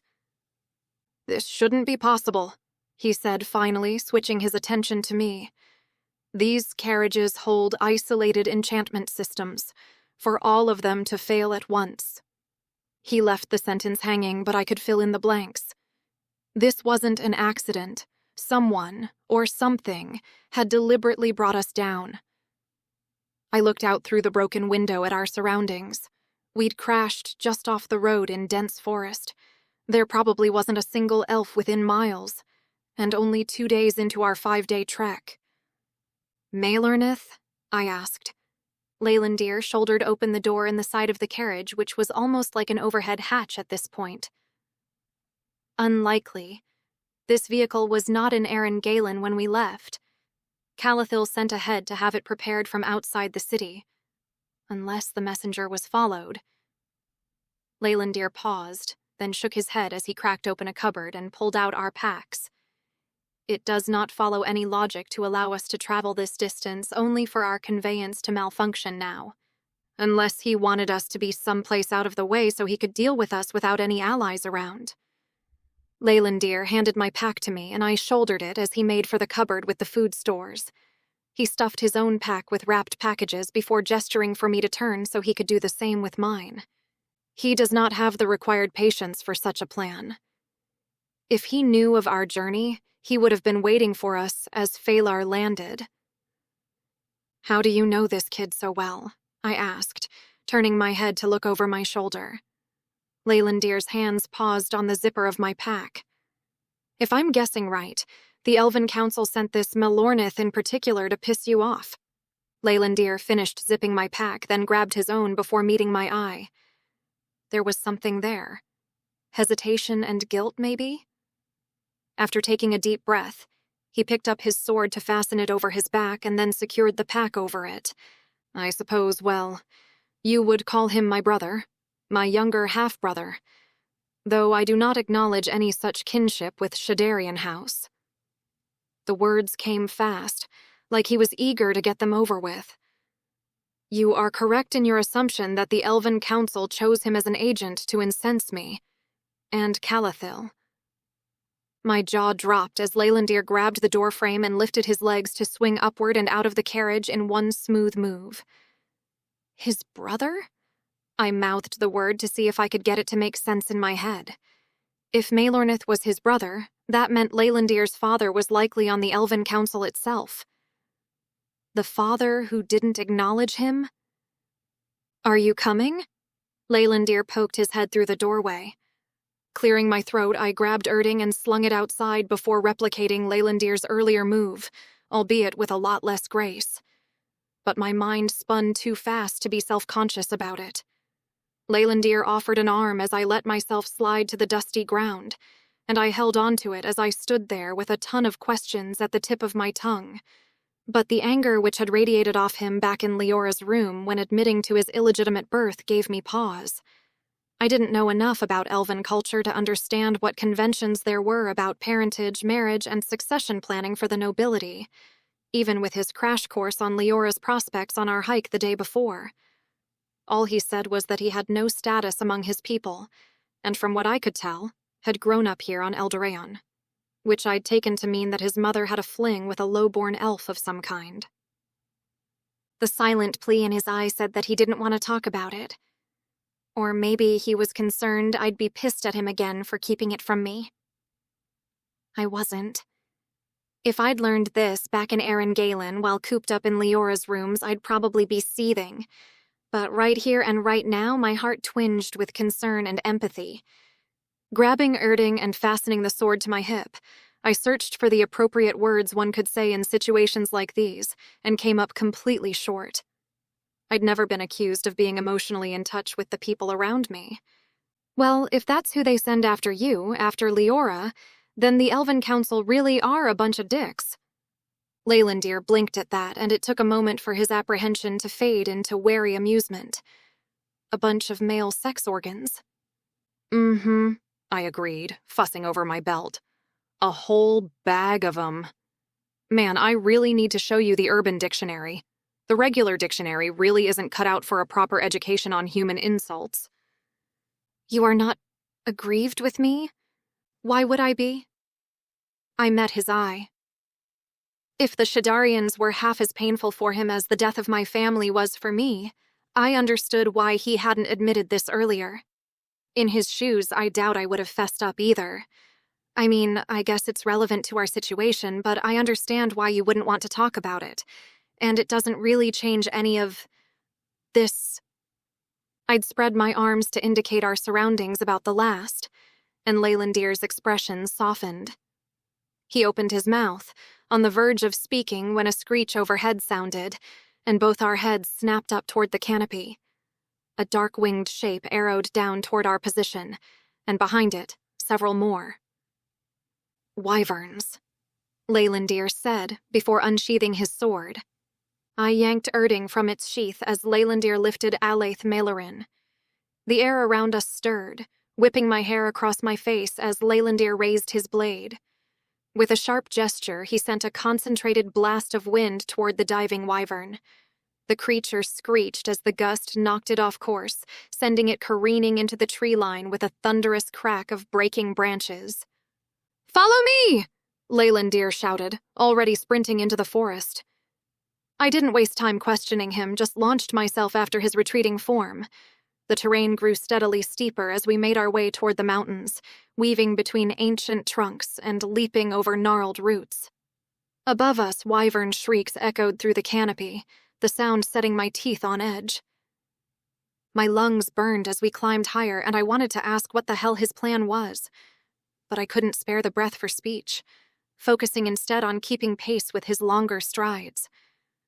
I had to trust that he knew what he was doing. He was familiar with this territory and these creatures. A shadow passed overhead, and Leylandir spun mid-stride, a lathe Mailerin flashing as he sent another blast of wind at the diving wyvern. The creature wheeled away with an angry shriek, but I noticed the attack seemed weaker than before. Was he tiring? How many of those air blasts could he manage? We burst through a dense patch of undergrowth into a small clearing, only to skid to a halt as another wyvern dropped from above to land directly in our path. Up close, the creature was even more terrifying, easily the size of a car with leathery wings and rows of razor-sharp teeth visible in its open maw. Leylandir and I fell into fighting stances, weapons raised. The wyvern's head snapped forward like a striking snake, aiming straight for Leylandir's head. Without conscious thought, I reached for the familiar tingle of Earding's power, channeling it through the blade. Lightning crackled along the steel before leaping forth in a brilliant arc, streaking toward the attacking creature.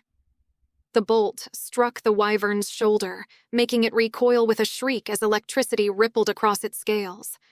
The wyvern's head snapped back and forth, trying to get past Leylandir's defenses. He slashed at its neck, but only managed to nick the scaly hide. Dark blood welled from the shallow wound, and the creature's enraged shriek made my ears ring.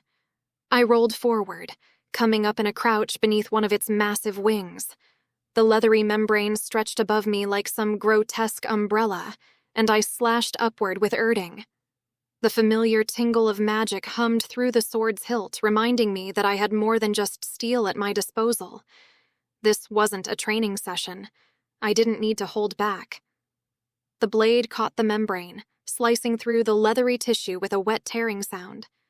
The wyvern screeched, jerking its injured wing upward and nearly throwing me off balance as it tried to distance itself from the pain.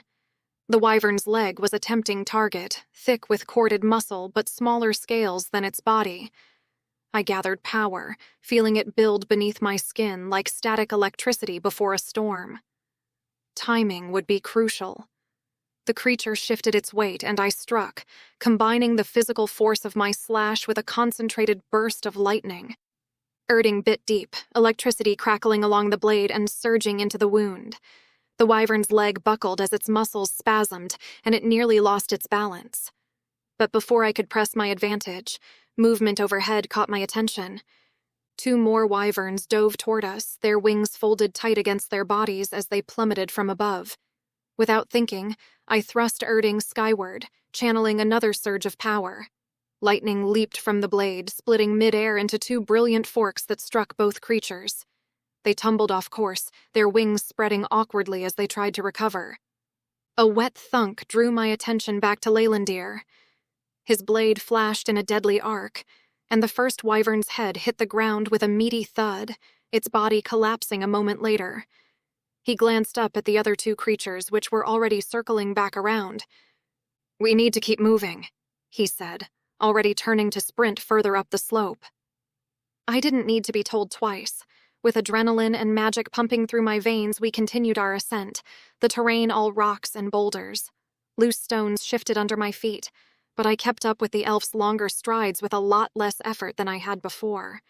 Above us, the wyvern's shrieks echoed off the mountainside, getting closer again. "There!"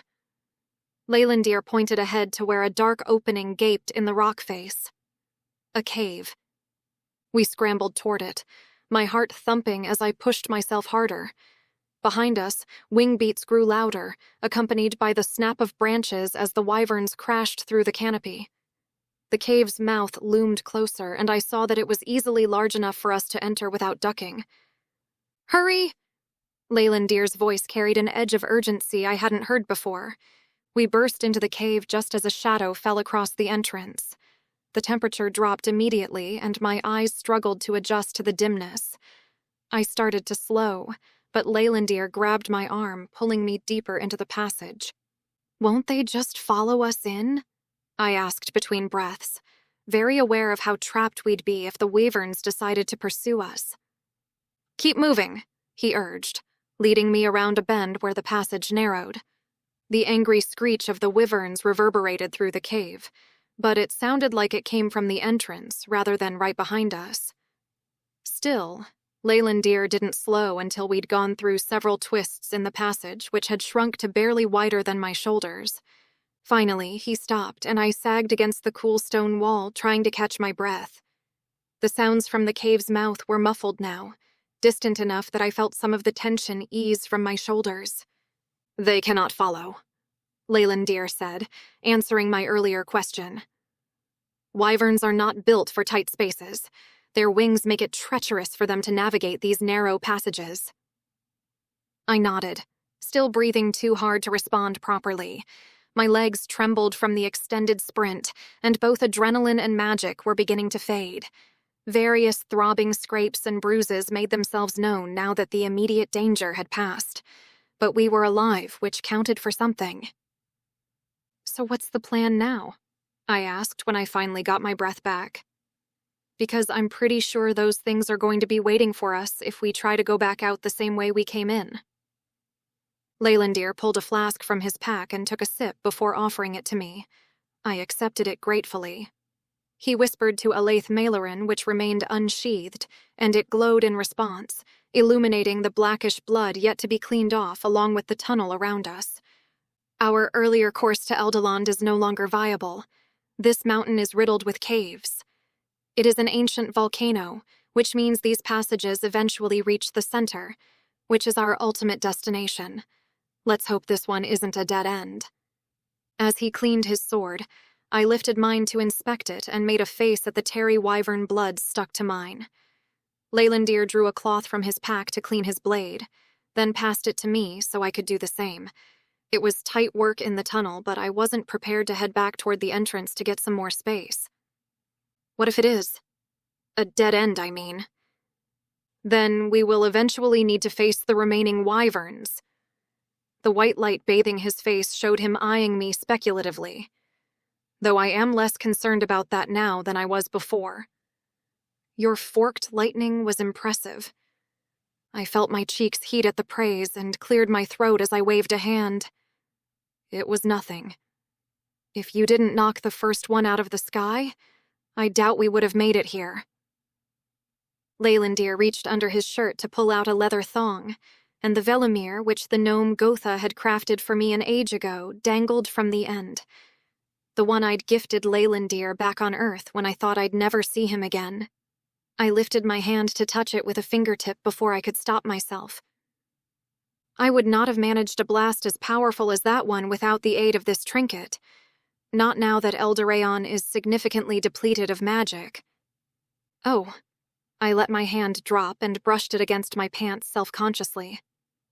It wasn't the first time the elf had observed my magical strength, but after trying to keep a lid on it after all my years in the army and failing to master the sporadic nature of my abilities, I opened my mouth to fob it off, to say that it was a fluke and that I couldn't do it again if I tried. But the walls of the cave shook, and losing my footing, I fell forward into his arms. Chapter 15. I didn't mean to throw myself into his arms, but once I was there, I gripped his shirt in my fists as the earth shook, and the grating sounds of rock crunching surrounded us. The clatter of his sword hitting the stone floor echoed in the sudden, absolute blackness as the light blinked out. Leylandir wrapped his arms firmly around my shoulders, pulling me close.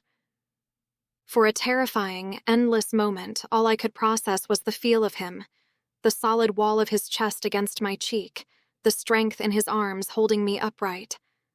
We were going to die under a mound of rubble. It was the certainty at the very front of my mind. But with my face buried against him, the unique earthy scent of him was all I could reckon with as the seconds dragged on. We stood there, enveloped by the pressing blackness, his warmth a stark contrast to the cold fear gripping me. We waited, breaths held for the inevitable. Either the tremors would cease, or the roof would cave in, burying us alive. It took a moment for me to sense that Leylandir had shrouded us in a protective bubble, and that I was breathing clean air instead of choking down dust. The quaking underneath my boots slowed, and I allowed my fists to loosen. Leylandir's grip remained tight. Placing my hands flat against his chest, I turned my head upward and felt the ghost of his breath against my cheek. "We need to get out of here," I whispered. Leylandir loosened against me, and one arm drew back and felt around my shoulder and up to my face. His splayed fingers pressed against my mouth, and then he cupped my chin. My throat constricted, and I could barely allow myself to breathe. "I will create a filtered barrier," he murmured huskily. "So you can breathe," he added, a little redundantly. His hand remained cupped around my chin, thumb lightly stroking my jawline. Magic tingled against my mouth before settling around my cheeks. The pleasant buzz of it sent an unwelcome flutter through my gut, a warning sign. I gulped in a breath of cool, clean air. I realized I'd pressed closer, my hips flush against him, and quickly retreated, mortified when awareness flooded back as the touch of magic had flipped a breaker inside my head. Like a bucket of water thrown right over me. "Yep," was all I managed, my voice a squeak as I fumbled with my gear. Anything to break the sudden, heavy silence. Leylandir's other arm fell away from me. The scrape of his sword against rock was the only notice I got before the blade glowed again. I blinked at the sudden illumination, momentarily disoriented. In the darkness, my mind had conjured his true face, the sharp, handsome features I'd grown accustomed to back on Earth. But as light flooded the tunnel, Falindale's illusion reasserted itself in my vision.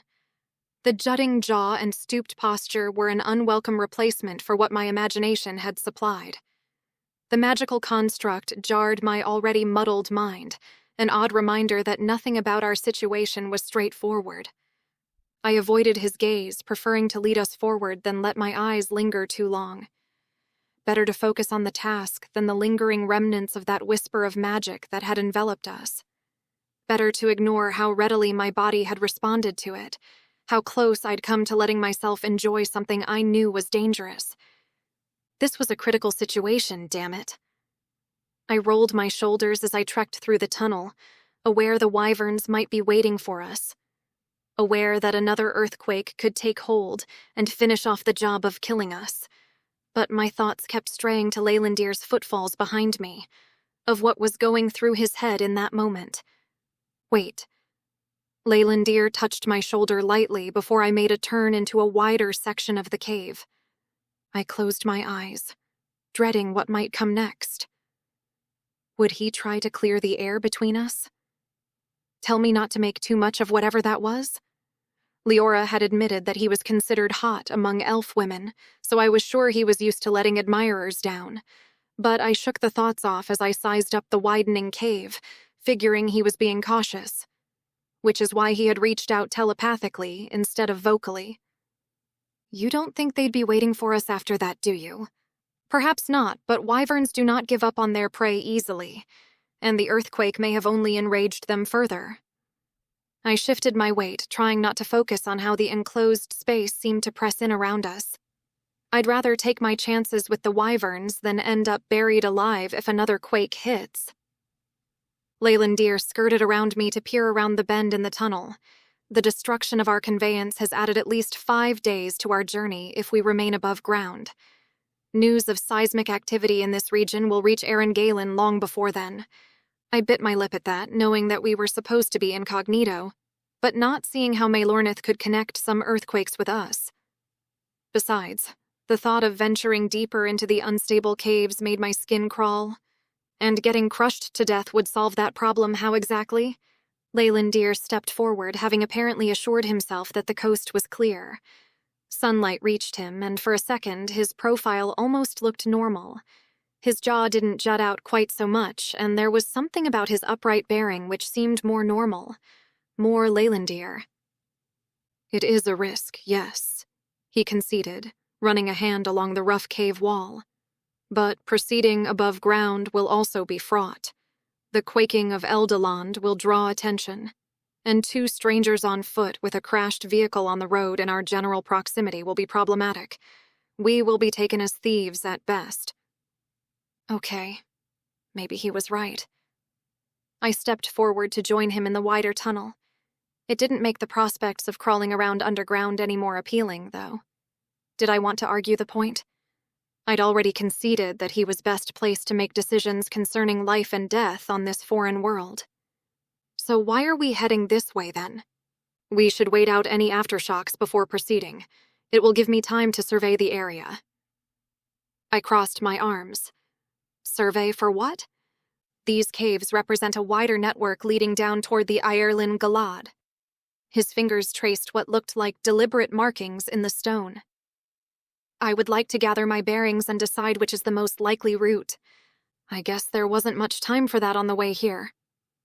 Leylandir nodded and led the way toward the cave's mouth.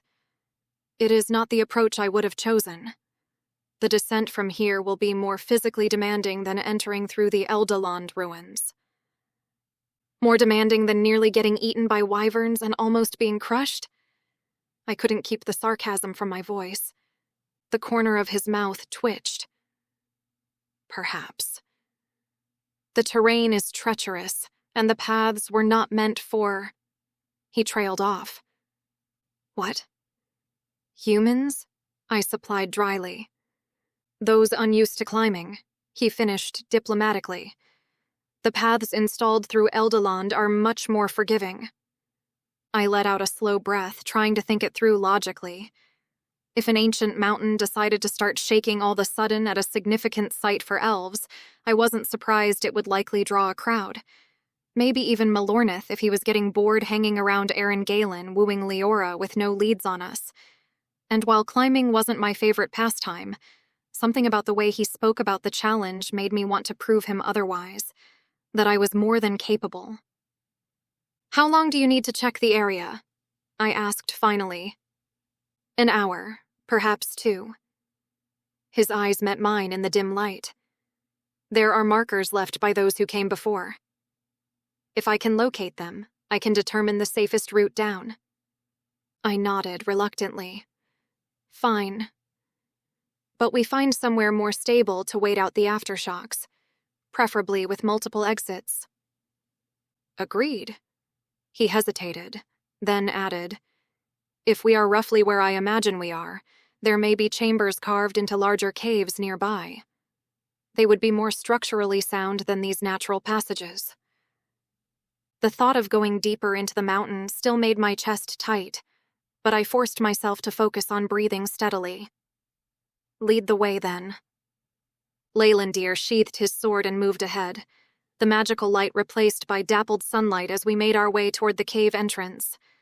I kept one hand on the wall, ready to brace myself at the first tremor. The open air was welcome, and I felt the magical face mask dissolve from my cheeks. It left my lips tingling for a moment, sending an entirely different kind of tremor through me.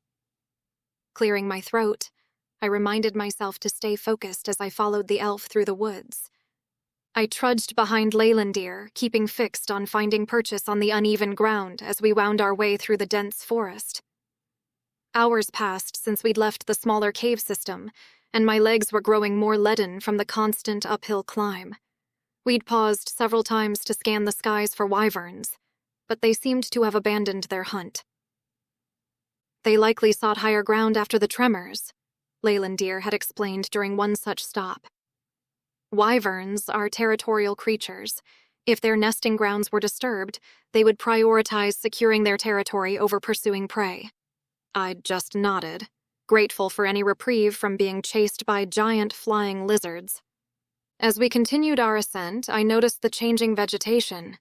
The trees grew more gnarled, their branches reaching out like twisted fingers. Taking a moment to catch my breath, I glanced back the way we'd come. The valley below stretched farther than I'd realized, a patchwork of deep greens disappearing into a hazy distance.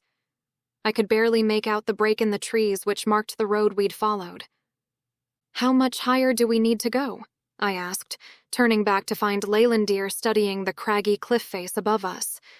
Following his gaze, I felt a flutter of vertigo as the mountain loomed, seemingly into the sky. Not much further, he replied, his disguised features softening slightly as he caught my expression. We will stop once we get there. Huh, I muttered, not denying that I was worn down, but annoyed that it was showing nonetheless. We pressed on for another 20 minutes before Leylandir held up his hand, signaling me to stop. He gestured toward what appeared to be a natural formation in the rock face, but on closer inspection appeared a little too symmetrical for Mother Nature. There, he said quietly. That marks one of the primary entrances to the Elven network. I squinted at the opening as we approached. Unlike the rough-hewn cave we'd sheltered in earlier, this entrance showed signs of deliberate craftsmanship.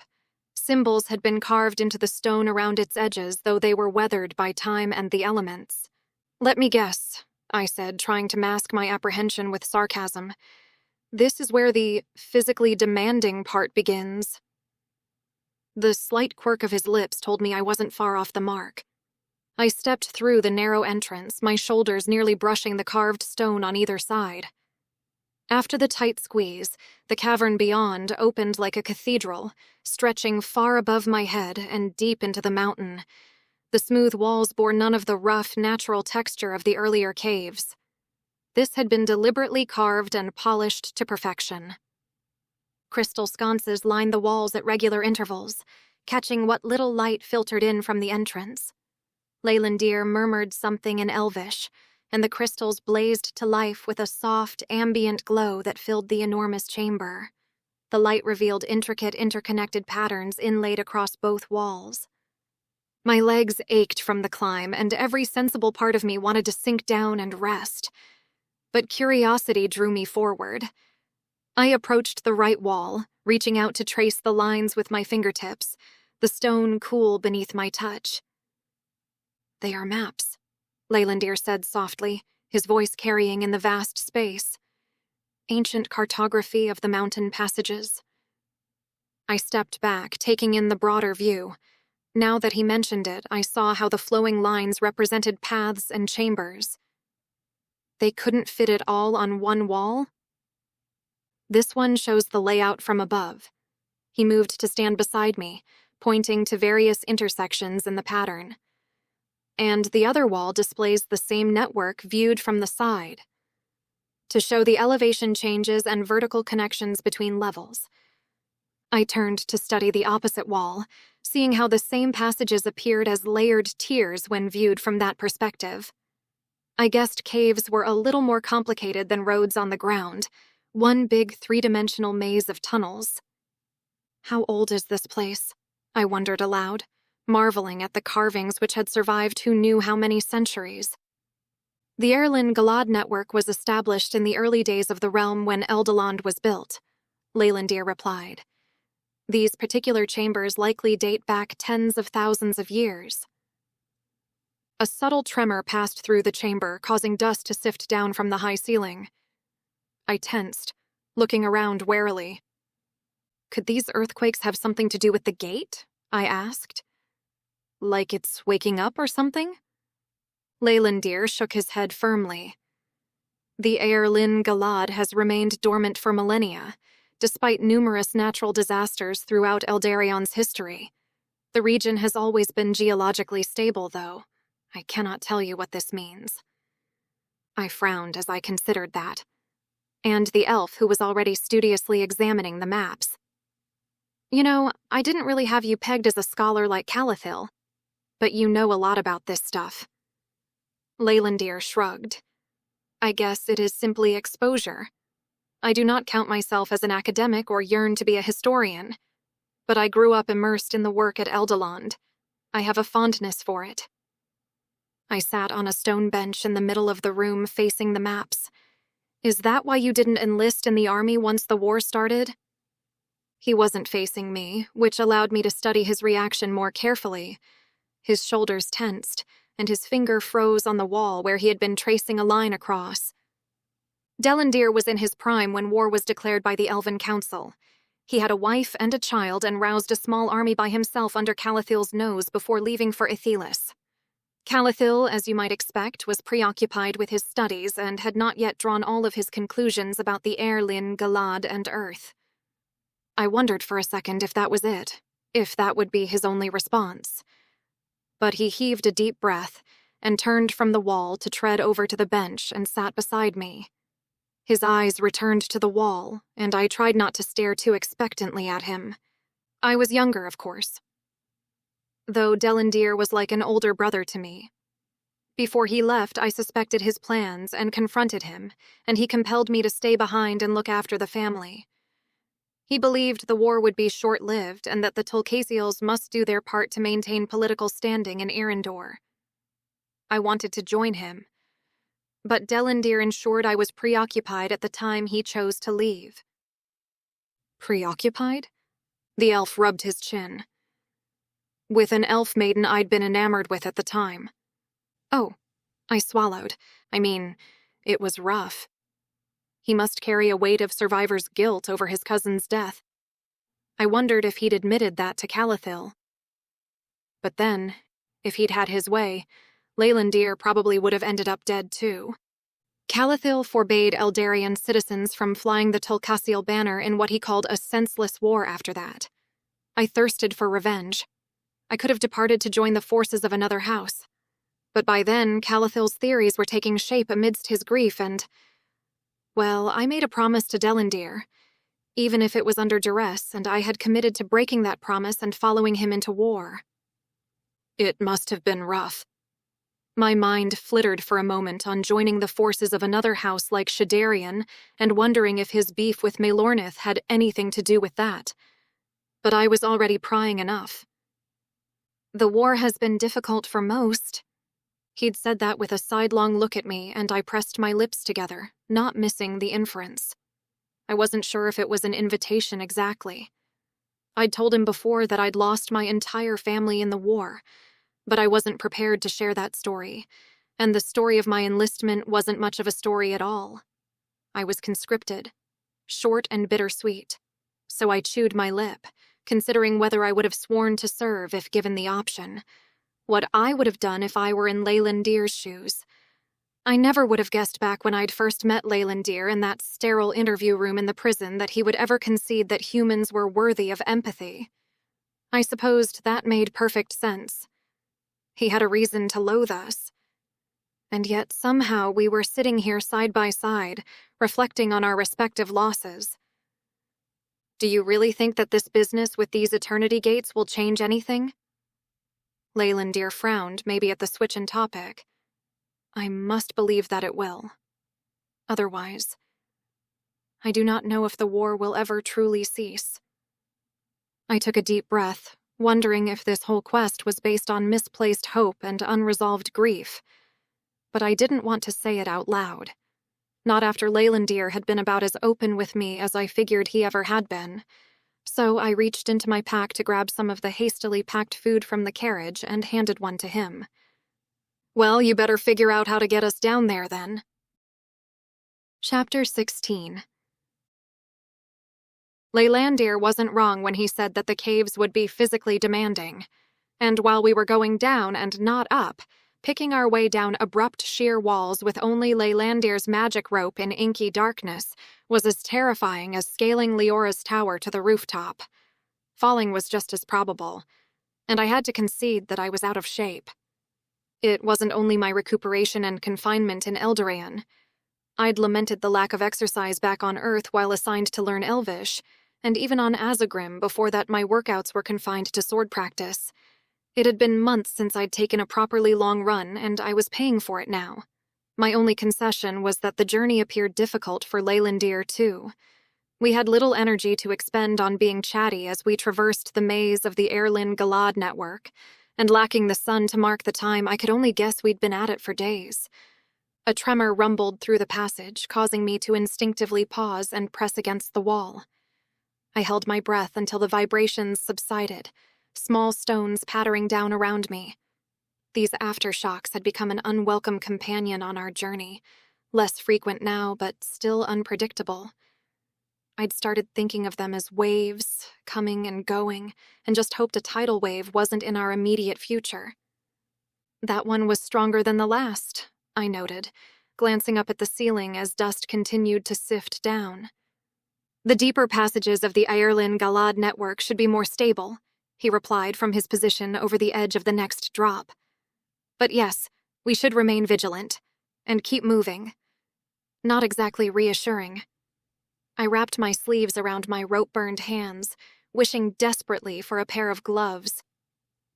The rope Leylandir had luckily secured to his pack before our escape from the wyverns was smooth and didn't fray like normal rope. But after countless descents, my palms were raw and stinging.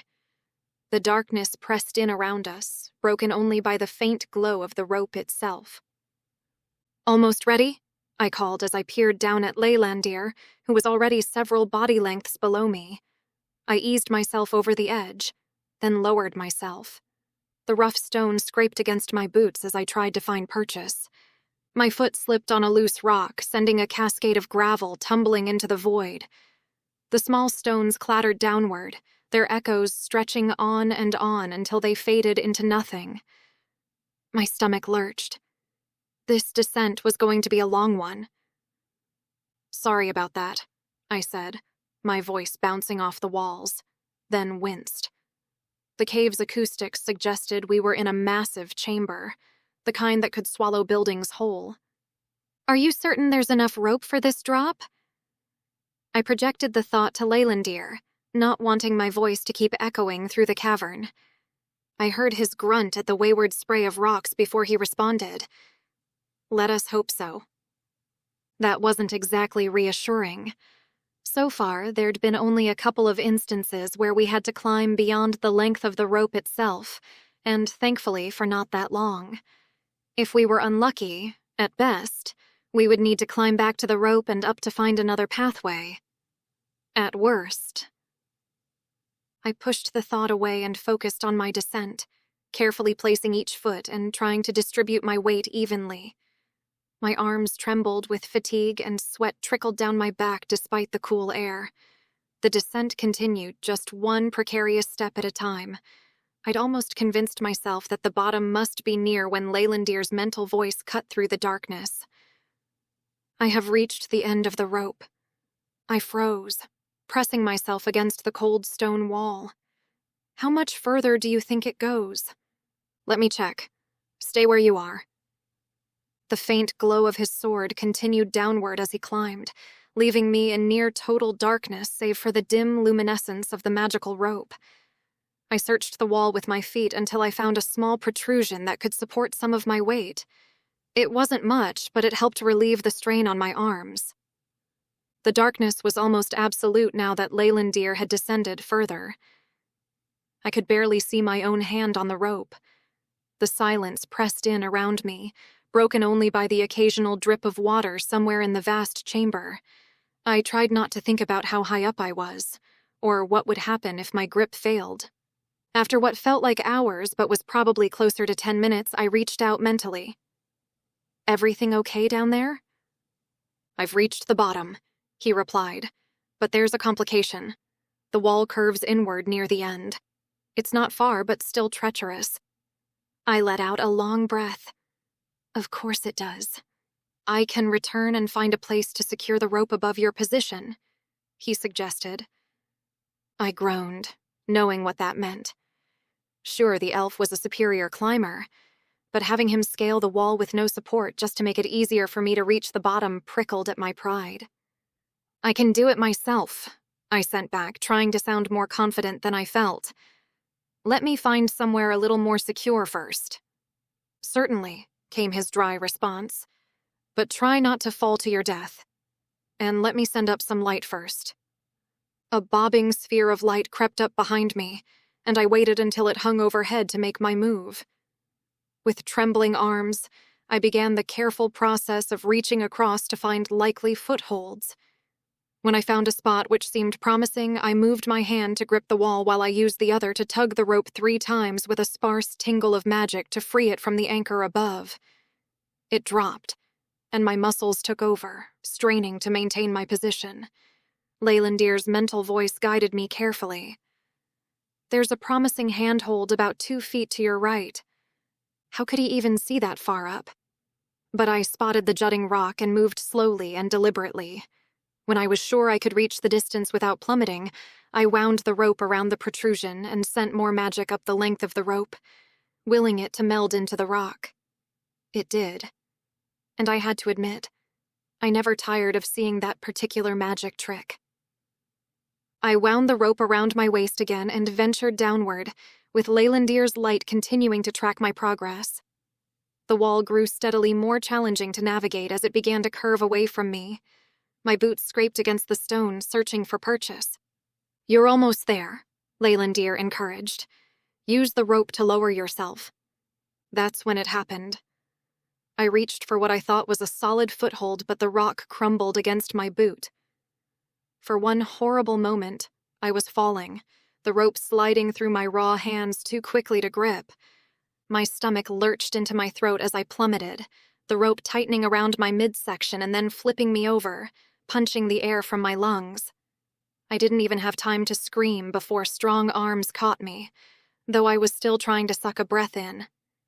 We both grunted with the force of it, and Leylandir's boots scraped against the stone floor as he absorbed the shock. For a moment, we just stood there in the darkness, my heart hammering so hard I was sure he could feel it. His arms were still wrapped securely around me, and I felt the steady rise and fall of his chest against my back. I mean, it wasn't quite falling to my death. I managed finally, my voice shaky. "Perhaps," he replied, his breath warm against my ear. Though I imagine broken bones at this juncture might eventually lead to the same eventuality. I let out a slightly hysterical laugh. "Lucky for me that you were here to catch me and not still climbing down then." He carefully set me on my feet, though he kept one hand on my elbow until he was sure I was steady. The soft glow from Alaith Maloran illuminated his face, and I caught a flash of what might have been concern in his eyes before his expression smoothed over. "Perhaps next time you'll listen when I tell you to use the rope instead of climbing," he said dryly. I flexed my burning hands, wincing at the sting. "Perhaps next time we'll find a nice, gentle slope instead of a death-defying vertical drop." Where would be the fun in that? He retrieved his sword, lifting it higher to illuminate our surroundings. Besides, I believe this particular death-defying drop has led us exactly where we need to be. I rubbed my sore hands and peered into the darkness. "What do you mean, where we need to be?" All I could make out was the wall I'd just descended, or rather, fallen from, looming behind us. Leylandir didn't answer immediately. Instead, he raised a hand to create another sphere of light. It drifted forward, illuminating more of our surroundings, and I felt my breath catch. The cavern was enormous, easily the largest we'd encountered so far. The ceiling disappeared into darkness above us, and the far walls were barely visible even with the magical illumination. "Well, at least we won't have to climb anything for a while." My legs were still shaking from the near disaster, though I wasn't about to admit that to him. "How much further now?" He considered the question with a pondering expression.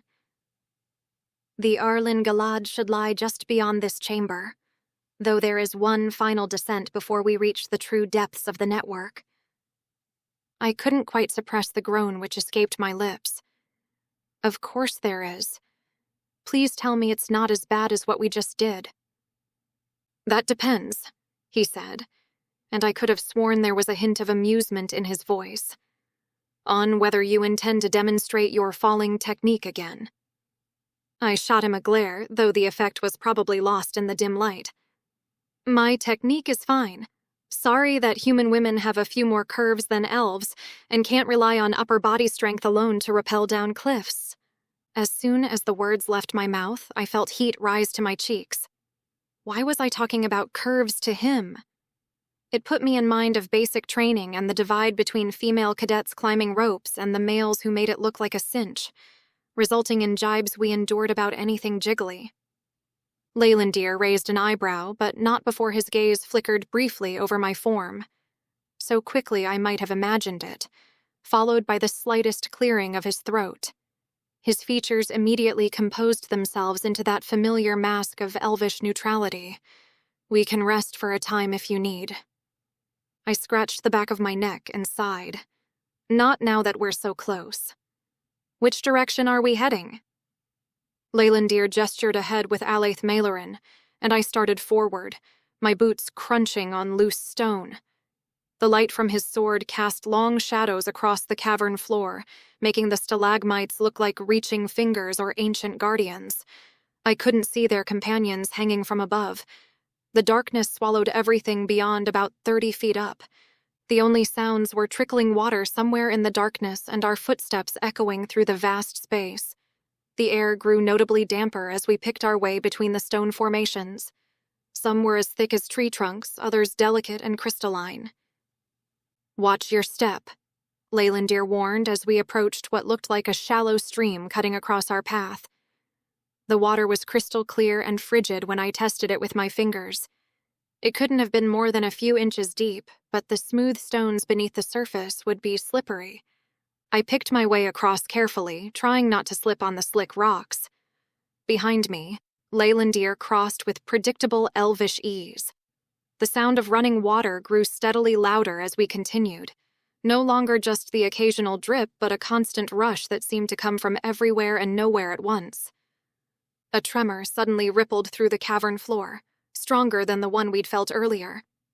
I instinctively crouched lower, steadying myself against a nearby stalagmite as small fragments rained down from above. The shaking lasted only a few seconds, but left a thin veil of dust hanging in the air. "I thought these aftershocks were supposed to be getting weaker," I said, brushing grit from my shoulders. Leylandir frowned slightly, glancing up at the distant ceiling. "They should be. We are getting close. There should be an entrance point ahead." We threaded our way through a particularly dense cluster of stalagmites before coming to a narrow gap in the cave wall. Leylandir went first this time, having to turn sideways to squeeze through. I followed, grateful that the passage was short. I'd had enough of tight spaces to last a lifetime. The sound of rushing water became suddenly clear as we emerged onto a wide ledge, and I gasped. Before us, the stream we'd crossed earlier plunged over the edge in a narrow waterfall, dropping at least 100 feet into an underground lake that stretched into the darkness. The water seemed to glow with a faint blue-green light, casting rippling patterns across the cave walls. But it was what stood beside the lake that took my breath away. The Erlen Galad towered beside the cascade, as tall as an apartment building. Unlike the gates that had appeared across Earth 15 years ago, empty frames which came to life as enemies crossed the line, this was solid stone, ancient and permanent. The slab of stone in the center was intricately carved with flowing patterns, and there were runes, hundreds of them, set into the oval-shaped frame, each one glowing with its own inner light. "It's beautiful," I breathed, taking an unconscious step forward. Something clicked in my mind as I studied the massive doorway. The gates on Earth. They weren't random magical phenomena at all. They were copies, pale imitations of this original. The same basic shape, but lacking the permanence, the sheer presence of the Erlen Galad. "You see it now, don't you?" Leylandir's voice was quiet beside me. I nodded slowly, still mesmerized by the dancing runes. The gates on Earth. They're like smaller versions of this. Why? "That," he said, "is the question that has haunted our scholars since the first gates connecting our worlds to yours appeared." He moved to stand beside me, his presence solid and reassuring. "Most believe humans have discovered the secret to their creation and seek to exploit this for their own means. Calathil, of course, believes that a similar artifact has been woken by your people and has created the havoc we find ourselves in. And the Elven Council doesn't have an interest in figuring this out?" I shook my head in confusion.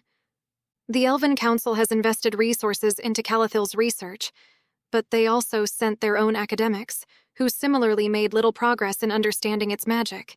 They theorize that the depletion of magic on this world many thousands of years before this war has rendered the Earendor Galad a dead end.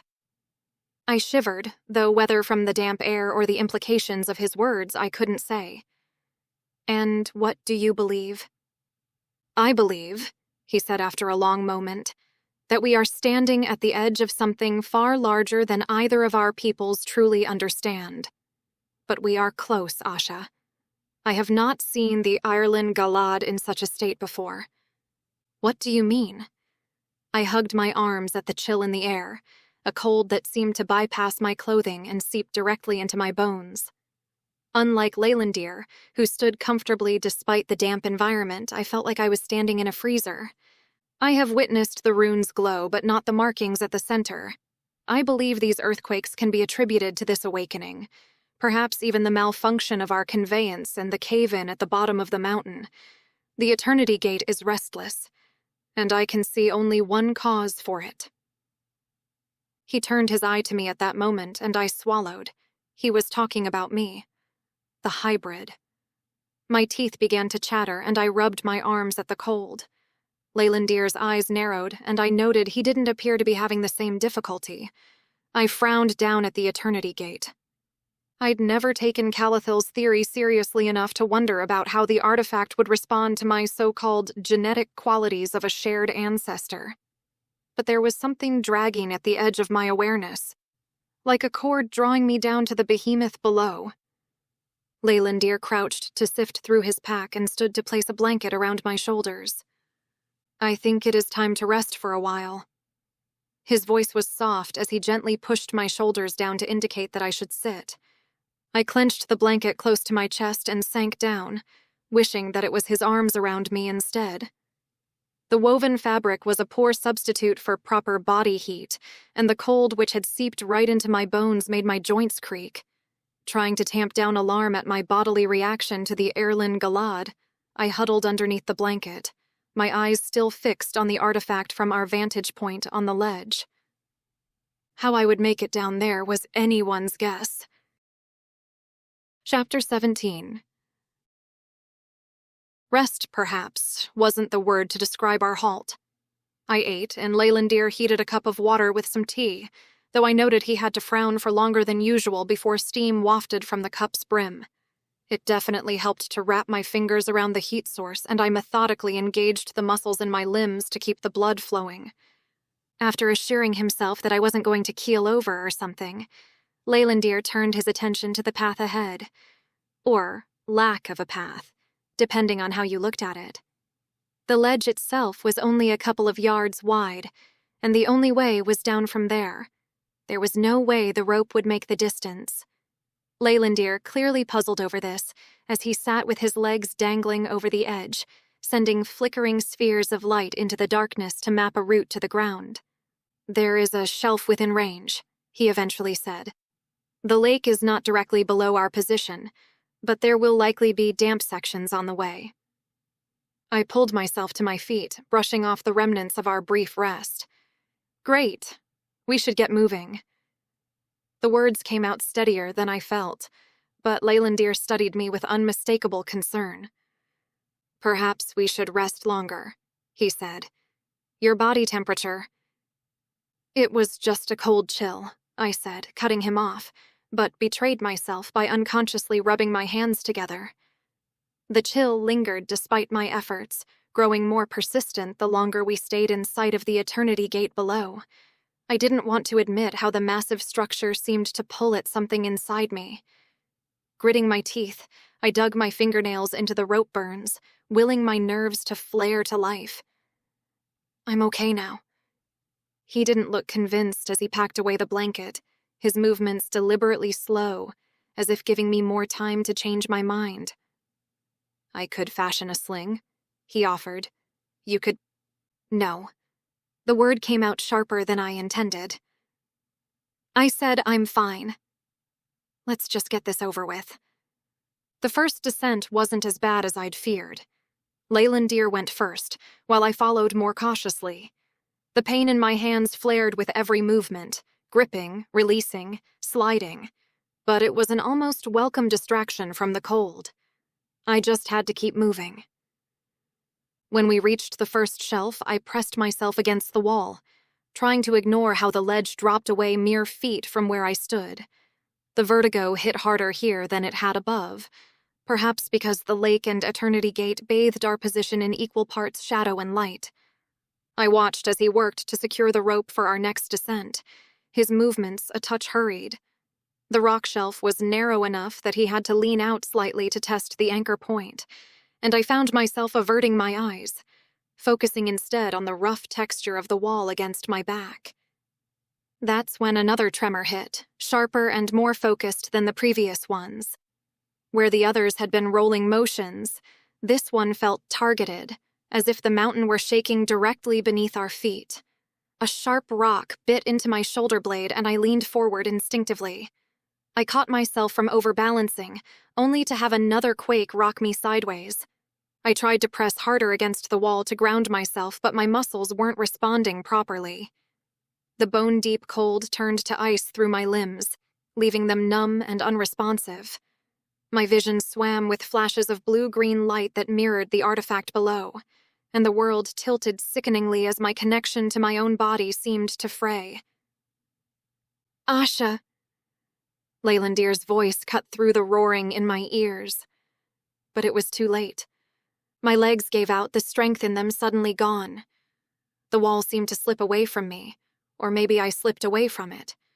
For one terrible moment, I was aware of empty space all around me, of Leylandir lunging toward me with impossible speed, his fingers just brushing my sleeve.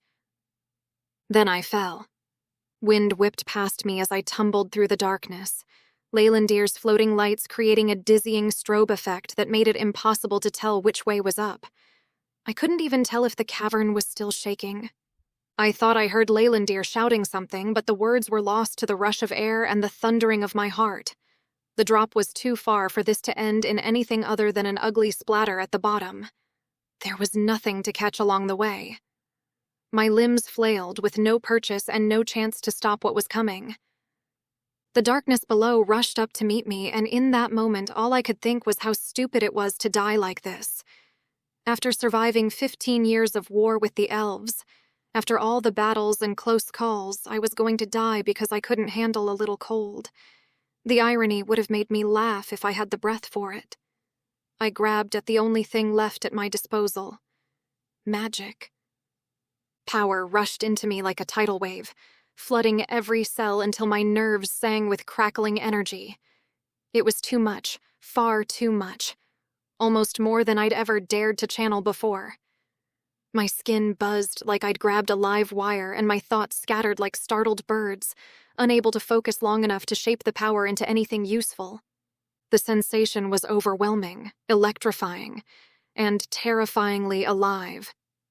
It thrust my mind back to the night 15 years ago when the gates first tore open across Earth, when magic had poured into our world and changed everything forever. That same wild, untamed energy now coursed through my veins, making my heart gallop and my vision blur. I couldn't think, couldn't focus, couldn't remember any of my training through the roaring in my head. The magic was there, ready to be used, but I had no idea how to harness it to save myself. My body acted on instinct, curling into a protective ball as I continued to plummet through the darkness. The last thing I remembered was the strange peace that came with accepting the inevitable before everything faded to black. I drifted in a haze, aware enough to know I should be dead, but not quite coherent enough to process what that meant. Light pressed against my closed eyelids, bright and insistent. Too bright. Guess that whole go toward the light thing wasn't just a... The thought fragmented before I could complete it, scattering like something that scatters. Words were hard. Everything was hard, except the light. That was just annoying. A dull ache pulsed in my shoulder where the rock had something about an earthquake? But that couldn't be right. Dead people didn't feel pain. Did they? A familiar scent drifted past, burned plastic, acrid and chemical. The smell yanked me back 15 years to the smoke-filled upper level of my childhood home and my mother's screams. To the night the gates opened and magic poured through, setting our world on fire. The night I lost everything. The night I killed everyone. Maybe I'd see them again now. Mom, Dad, my kid brother Marcus. But no. They were somewhere better, somewhere pure, and I didn't deserve to see them after what I did, and not after 15 years of war which left stains no amount of good could ever wash away. Some doors stayed closed for a reason. Something rustled nearby. Wind, maybe? Did the afterlife have wind? The sound came again, closer this time, resolving into what might have been voices. Then hands were touching me, gentle but firm, and arms slipped beneath my shoulders. Just tricks of the mind. Death throes of a dying brain, manufacturing comfort in its final moments. I tried to push the sensations away, to let go, but one voice cut through my mental fog with crystal clarity. "Asha, open your eyes." I groaned. Even in death, Leylandir was still giving me orders. Some things never changed. "Please." The raw emotion in that single word made my eyelids flutter. Just a crack at first, then wider as confusion set in. Leylandir's face hovered above mine, but not the face I'd grown used to. Gone was the glamour that had masked his features for so long. Instead, I saw him as he truly was. All sharp angles and planes, those distinctive green eyes now seeming to glow from within. The illusion Falindale had cast was completely gone, which meant I had to be dead, right? My hand moved of its own accord, reaching up to touch his face. His skin was warm under my fingertips, and impossibly smooth. Real. Present. He closed his eyes at my touch for a moment, his face slackening with relief. "You look like yourself again," I mumbled, my voice rough. "Guess that means I really didn't make it." His expression shifted from relief back to concern as he studied my face urgently. I realized his hands were trembling slightly where they gripped my shoulders. Blood matted his white blonde hair where he must have struck his head in his desperate descent to reach me. "You're not dead, Asha," he said, his voice uncharacteristically unsteady. For a moment, the careful control he always maintained slipped, and I glimpsed just how terrified he'd been. Not the cool, collected elven spy, but someone who had just watched someone they cared about plummet into darkness. The words hit me like a physical blow. Not dead. Which meant the magic. My body convulsed, violent tremors running through me as the memory of that wild, unharnessed power surged back. The sensation of magic ripping through every cell, threatening to tear me apart from the inside out. Just like before. Just like that night. "No," I gasped, trying to push away from him. My hands scrabbled against his chest, desperate to escape the memories that were crowding in. "No, no, no!" My lungs seized, each breath becoming a ragged struggle. The cave around us blurred as tears filled my eyes. I tasted smoke and ash on my tongue, heard the distant screams of my family as our home collapsed around them, as I collapsed it around them. "Asha." Leylandir tightened his grip, but I twisted away from him. As I rolled across the uneven floor, I wrapped my arms around myself as if I could physically hold the pieces together. "Don't touch me," I choked out. I almost... The words wouldn't come. How could I explain that I'd done it again? Unleashed that same destructive force that had obliterated everything I loved. That for one terrifying moment, as I plummeted through darkness, I'd felt that same sick euphoria as raw power coursed through me. My nerves flared, like spiders crawling over every inch of my skin. I curled inward, forehead pressed against my knees, trying to make myself as small as possible, trying to contain the aftershocks still rippling through me. The magic had felt so good, and that was the most terrifying thing of all. "What is wrong with her?" came another voice. A female voice. I brushed it off as imagination. I have never seen anyone being used so much magic at once. She will need time to recover. Leylandir's voice was clipped, but I heard the strain underneath his words. When I dared to glance up, I saw his hands clenched at his sides, knuckles white with tension. There was something raw in his expression, not just concern for an ally, but a deeper anguish that spoke of what those moments had cost him. We do not have the benefit of time, Leylandir. Elves as far as Earendor will have sensed this. And Melornith. He is near, and... My teeth chattered, and my body racked with violent shuddering. I couldn't tell if it was magic or cold. The voices of Leylandir and whoever it was faded in and out of my awareness as I wrote it out, trying my best to suck deep breaths in. What would you have me do? Leylandir's voice cut right through me. We cannot escape into the caves, and if Leora... Leora? That made me lift my head with my eyes open a crack, the immediate danger cutting through the fog of panic. My voice sounded childlike to my own ears, and I tried to sit up. My body shook again, and I thought better of it. Do not concern yourself, Asha. A hand rested on my shoulder, causing me to flinch away. Come on, Asha. You're making an idiot of yourself. I took a shuddering breath, forcing the memories back into their compartment. Lock it down. Deal with it later. Or never. Never was good, too. I forced my eyes open, then immediately held a hand up to banish the obscene brightness. I squinted against the light, which I now saw came from the massive artifact itself. The runes along its frame pulsed with a steady rhythm, but the stone slab at the center of the artifact had dissolved into the mirror-like sheen of a portal. A giant portal. Did I do that? I managed. You caught yourself from the fall. Leylandir reached out tentatively but fell short of actually touching me. The Irlin Galad has reacted. My gaze flickered from the portal to Leylandir, whose features were sharp with concern as he remained on his knees within reach of me. But beyond him was another elf, a female with hair the color of copper, which accentuated her calculating amber eyes. She wore none of Leylandir's obvious concern on her features, and instead seemed like she was sizing me up. This is no mere reaction, the woman observed. Leylandir threw an irritated scowl over his shoulder. This is Kethriel. She leads the work at Eldaland for Calathil. You will forgive her for her bluntness. It is not blunt to observe the obvious. Kethriel placed her fists on her hips and faced the giant portal.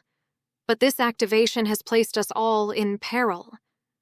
There should have been careful testing. Incremental volumes of magic to measure response. Now it will be a matter of days before this place is teeming with so-called experts from every corner of Earendor. I shared a look with Leylandir, whose tense jawline showed he was becoming increasingly irritated with her. Sitting up properly, I flexed my muscles to wish away the tingling remnants of magic, though I suspected it was mostly coming from the Irlin Galad at that point. So it is a portal then, I said, my mind grasping for words in trade Elvish. Perhaps. But perhaps not. Kethriel's eyes remained fixed at the shimmering wave in front of her. That will take time to establish. But if your presence is required to validate our theories, then our situation is fraught. It could take months to negotiate for your return from the Elven Council. She said the last a little flippantly, like my capture by the enemy would simply be an inconvenience to her work. Something itched at my still hazy brain, and I rubbed my forehead. Did you say Melornith is here? Leylandir blinked as though he was just recalling that too. He stood and pushed his long hair back across his scalp. No, around the gash on the side of his head, reddening the white blonde hair which hung around his shoulders. And on the back of his hand was a graze. Just how quickly did he hurl himself down the wall to reach me? He and his party arrived on a flock of Volans yesterday, with Leoranel perched right behind him. Lord Calathil is furious. News of the earthquake spread quickly, and Maelornith pretends concern about the fate of Earendor's oldest city. Leylandir closed his eyes and rubbed the bridge of his nose. He seemed more defeated than angry. But if Maelornith was here, wouldn't he have come when I fell and created a magical beacon large enough to be sensed from Erengalen? He left, I said, pushing myself to my feet with a wince. Kethriel gave me a sidelong look. After his men crawled all over the ruins like ants, feigning interest in our work, Maelornith grew bored. He made a grand promise to Lyoranel to retrieve a wyvern's egg for her and flew off. I blinked at her, then looked to Leylandir for an explanation. A wyvern's egg? Leylandir made a face and shook his head. It is considered a remarkable feat to do battle with a nest of wyverns and emerge from their lair with an unbroken egg. Uh-huh. My lip curled. Sounds super romantic to me. I thought Leylandir opened his mouth to concur with me, but I realized he was looking past me. Leora, he said, as if in greeting, albeit a stony one. I turned, and the princess was indeed behind us, the hem of her gown brushing the stone steps leading from what I assumed was the more civilized entrance to the Earlin Galad.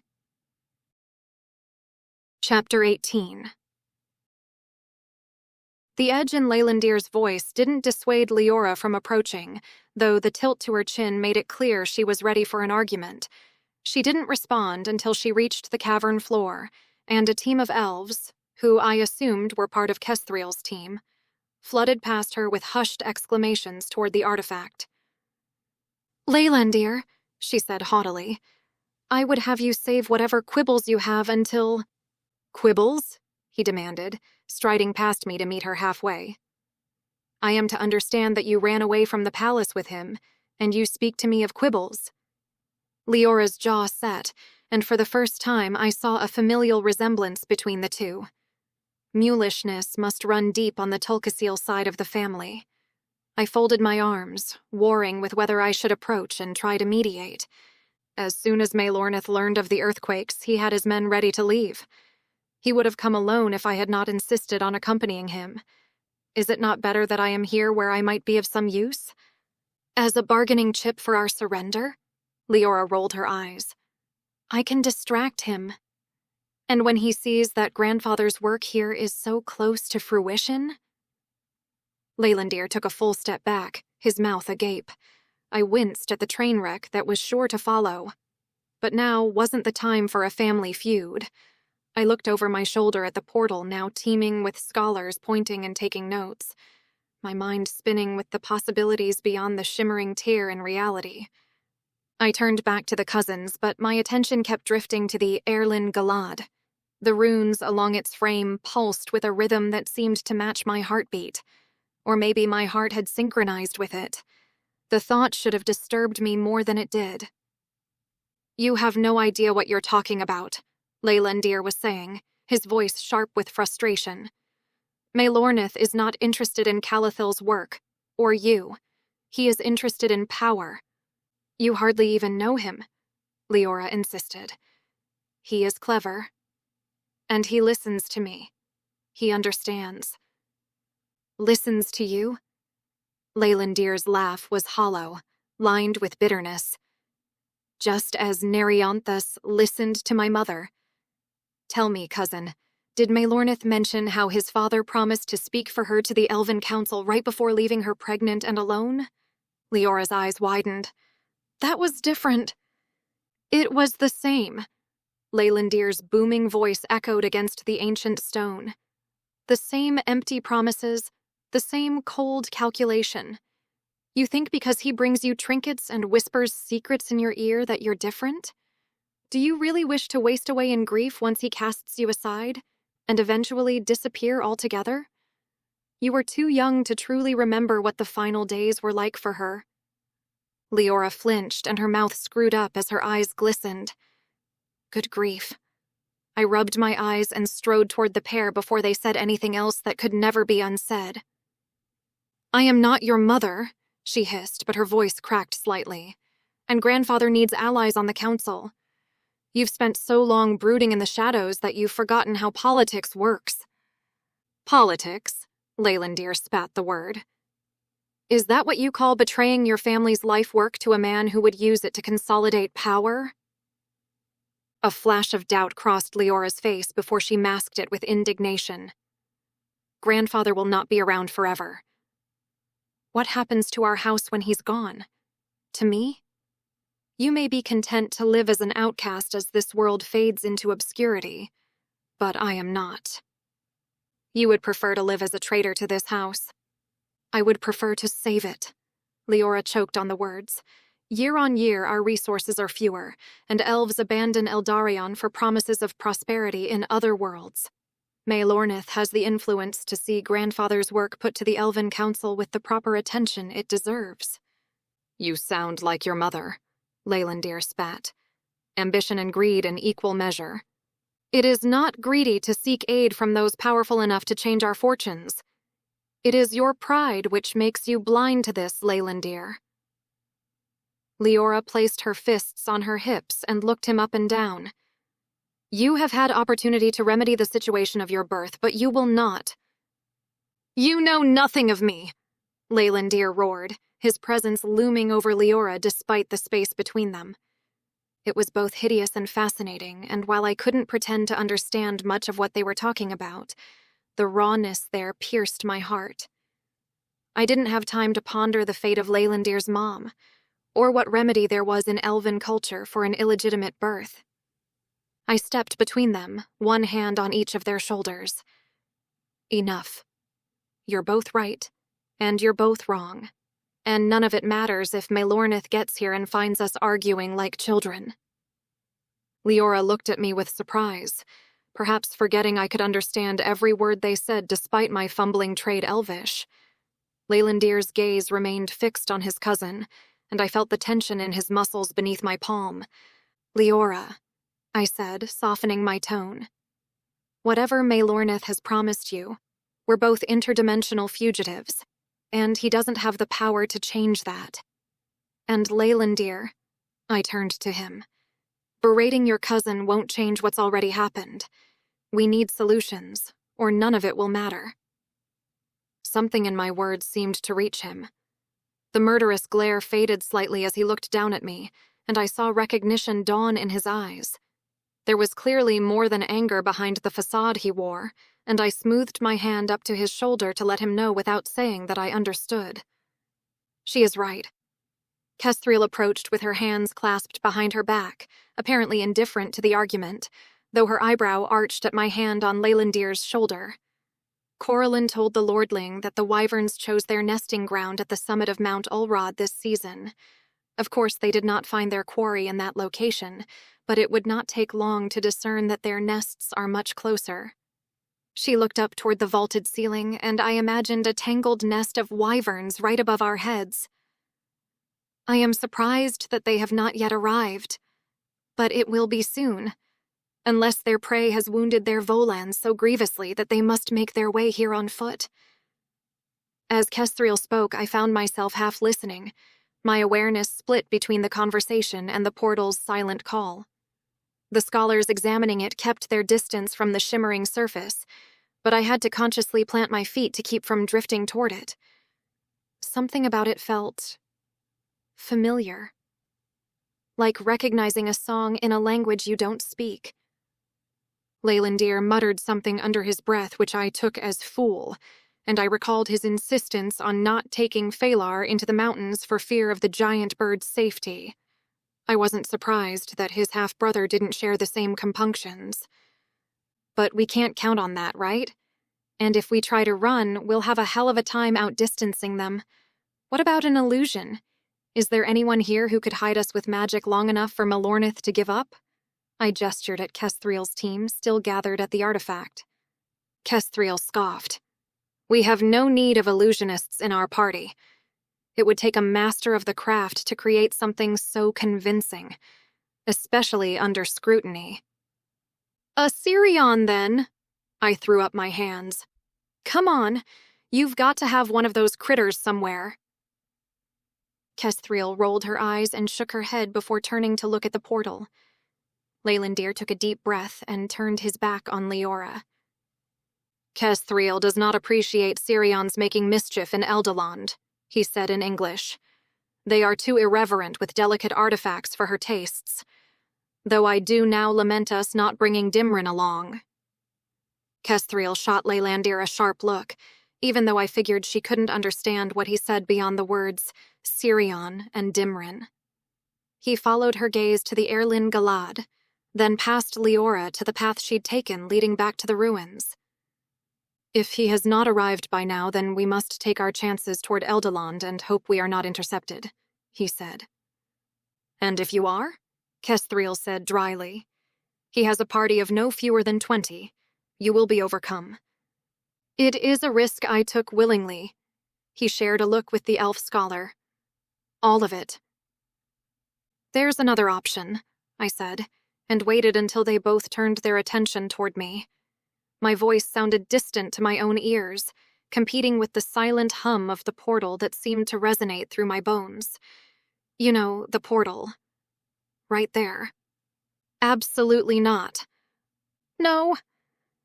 I held up my hands in supplication at their shared indignation. Even Leora squeaked behind me at the suggestion. But something deep inside told me that thing wasn't just a door. It was the door. A certainty I couldn't explain had settled into me, and if it was my mixed heritage that opened this thing up, then I didn't know how I could get the elves to understand my reaction to it. I will not allow it, Kethriel continued with a finger held up. The Erlin Galad has lain dormant for millennia. You will not squander our first real chance to examine it by hurling yourselves through. What if it seals behind you? And what if it's showing us exactly where we need to go? The words tumbled out before I could consider them. What if we could end this damn war and put everything back to normal right now? Talk some sense into your human, Leylandir. Kethriel's voice rang with warning. I will not be responsible for any damage she inflicts here. The elf sounded more concerned about what that meant for her research than where Leylandir and I would end up, and I could tell from the look on Leylandir's face that he would be of no help trying to convince her otherwise. Asha, he pursed his lips. There is no knowing what will happen. It is just as likely that we would waste an opportunity to achieve that end. Would it be better if we were caught instead? I huffed. Kethriel tittered and, apparently dismissing me, turned her attention back to Leylandir. After this, the Council cannot deny that Calathil's work should be supported. And they will return her to us when they understand her unique ability to interact with the Erlin Galad. They may even have cause to exonerate you altogether if you are humble and explain what has happened. Your father. He is not my father, nor will he lift a finger to prevent my execution. Leylandir's lip curled. He has already demonstrated this. We will serve as a distraction, Leora said, and I swiveled, surprised that she was willing to join the conversation. She stepped closer, though her eyes were deliberately fixed on Kethriel and not Leylandir. We must make haste to Eldeland and warn them away from this place. We will tell Maelornith that it is becoming unstable, and that we should flee to Erengalen. That boy will not heed any warnings. Kethriel flicked her fingers dismissively. He believes himself invincible. Perhaps, the princess conceded, but we must only beg for long enough that Asha and Leylandir can slip past us unseen. I watched Leylandir, whose icy expression at his cousin only let up long enough for him to narrow his eyes thoughtfully. But the veneer snapped into place again, and I hoped he didn't believe that she would betray us. Misguided or not, I didn't think that anything she'd done had come from a bad place. She thought she was helping. It's not bad as far as bad plans go. I shrugged, directing the words at the brooding elf. He will not succumb to a ruse so easily, he said. You're a lot more familiar with the ruins than he is. I scratched my neck. We're sitting ducks down here. I'm sure you can think of 10 places to hide off the top of your head up there. This is just one big, well, cavern. My gaze drifted back to the artifact. The scholars were keeping a respectful distance, but I found myself wanting, needing, to get closer. to touch the surface that rippled like liquid silver, to find out what lay beyond. Unless I took an unconscious step toward it. Unless we were meant to go through. Think about it. Why would it activate now? Why would it respond to my magic specifically? The certainty in my voice surprised even me. Sometimes the most dangerous path is the only one that makes sense. Leylandir reached to touch my arm, and I saw something in his eyes. Awareness? Understanding? It was like he could see inside my head to the seductive pull of the artifact. I noticed him subtly shifting his weight away from the portal, as if resisting the same invisible current I was fighting. "I believe we should leave this place," he said, his voice firmer than necessary, as though he needed to convince himself as much as me. I opened my mouth to protest, but swallowed a little guiltily instead at the concern etched across his features. I was all over the place. 1 minute suggesting hiding out in Eldeland, and the next back to the giant portal. Biting my lip, I figured I wasn't being convincing on either count. Whilst I do not welcome Elven Council interlopers to my work, I maintain that it would be simplest to surrender and negotiate. Kesthrie's calculating amber eyes took in Leylandir from toe to top. But I would cede to the members of Tolkasiel House on this matter and provide whatever assistance necessary for your escape. She threw a look at Leora at the last, but I thought she included Leylandir as a member of Tolkasiel House. There was a lot I needed to get caught up on about the nuance of elven ruling families, but that would have to wait, if we made it out unscathed. I wanted to push the envelope about the portal again, but doubted it would garner any support. If all we had to do was dodge Maelornith for a while, we could come back later. A low rumble vibrated through the cavern, and dust and small rocks trickled down from above. The scholars working near the Ireland Galad stumbled back, their voices rising in alarm. Kesthrie's authoritative voice cut through the panic. "Everyone, gather your equipment. We must evacuate immediately." She gestured sharply to her team, who scrambled to collect their notes and instruments. I watched as Leora and Leylandir exchanged a long, weighted look. Despite their heated argument moments ago, something unspoken passed between them. Family was complicated that way. "Namari Arweniel Tathiel Olar," Leora said softly, her eyes glistening. I didn't need the translation device to know that meant good fortune. When Leylandir didn't respond, she dropped her gaze to the floor. I couldn't leave it like that. Moving forward, I wrapped Leora in a quick hug, feeling her stiffen in surprise before relaxing slightly. "Thank you," I whispered in her ear in Elvish, "for everything you did for me and Aaron Galen. For being kind when you didn't have to be." She pulled back, giving me a sad smile, then hurried after Kesthrie'l and her team. Their footsteps echoed up the passage, growing fainter until silence settled over the cavern once more. I turned back to the portal looming over us.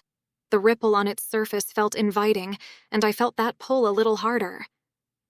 I couldn't leave without taking a closer look. And my feet were already moving, my fingers itching to touch it. Just touch it, that's all. The cavern trembled again, but I barely noticed. All I could focus on was the portal's silent song.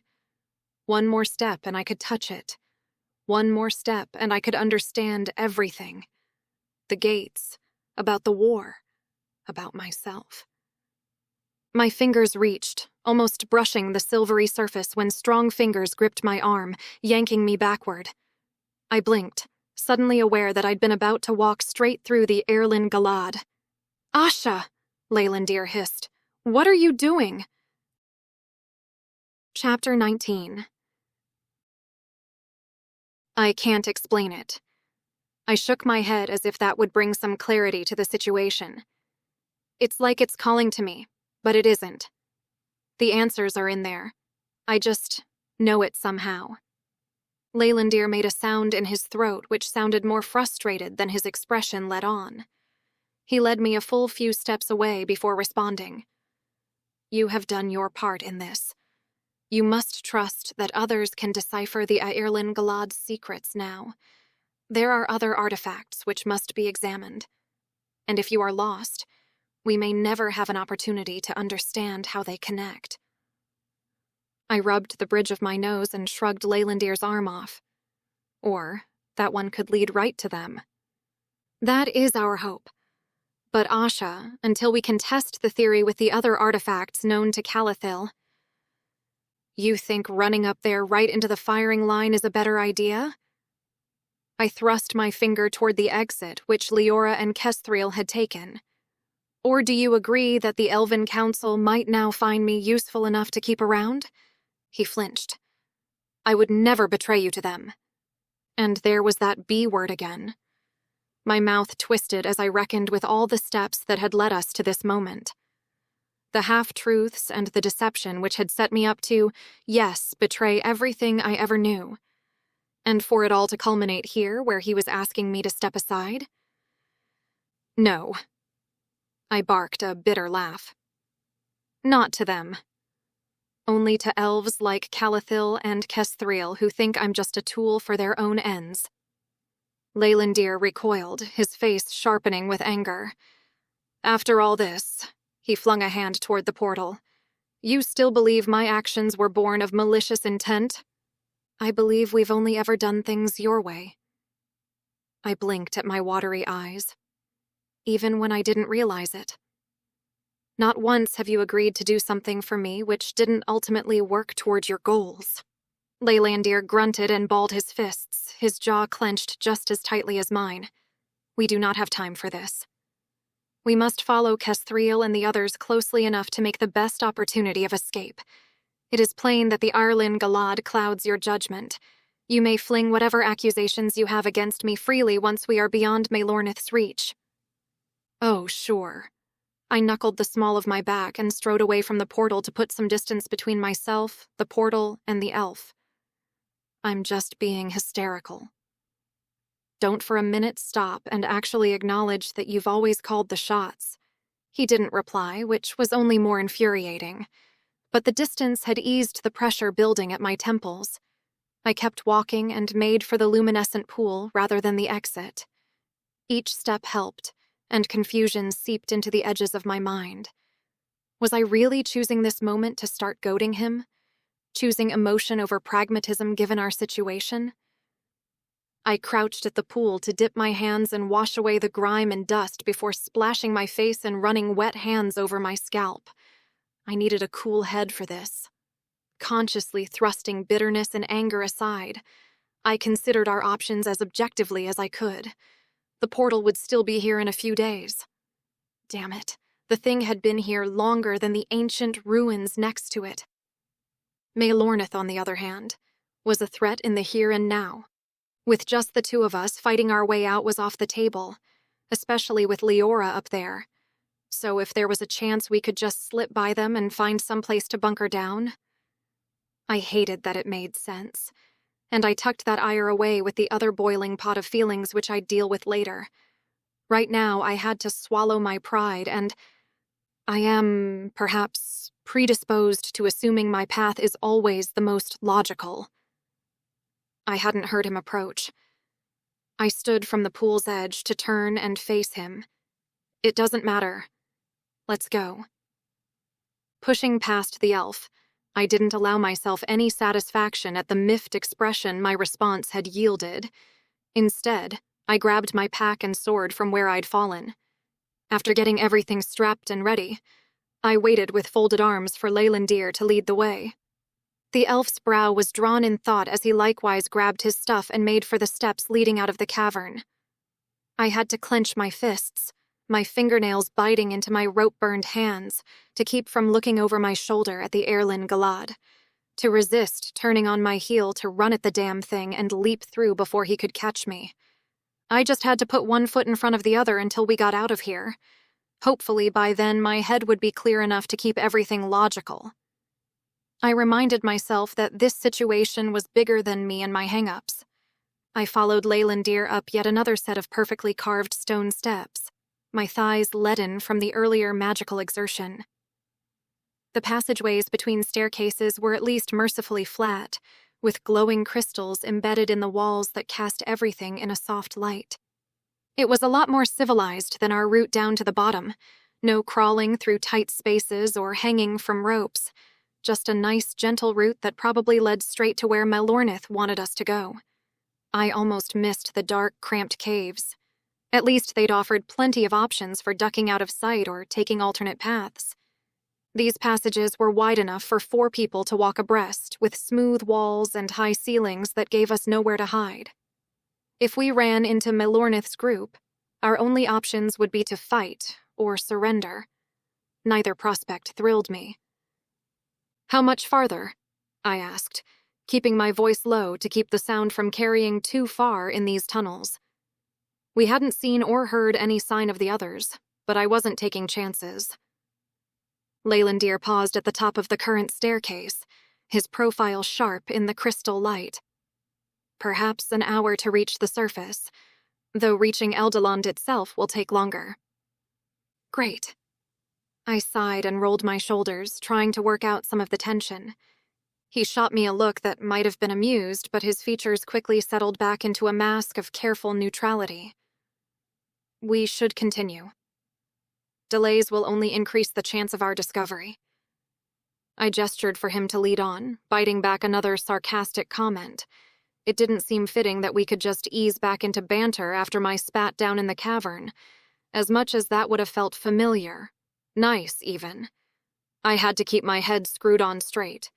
We had shared interests. That was it.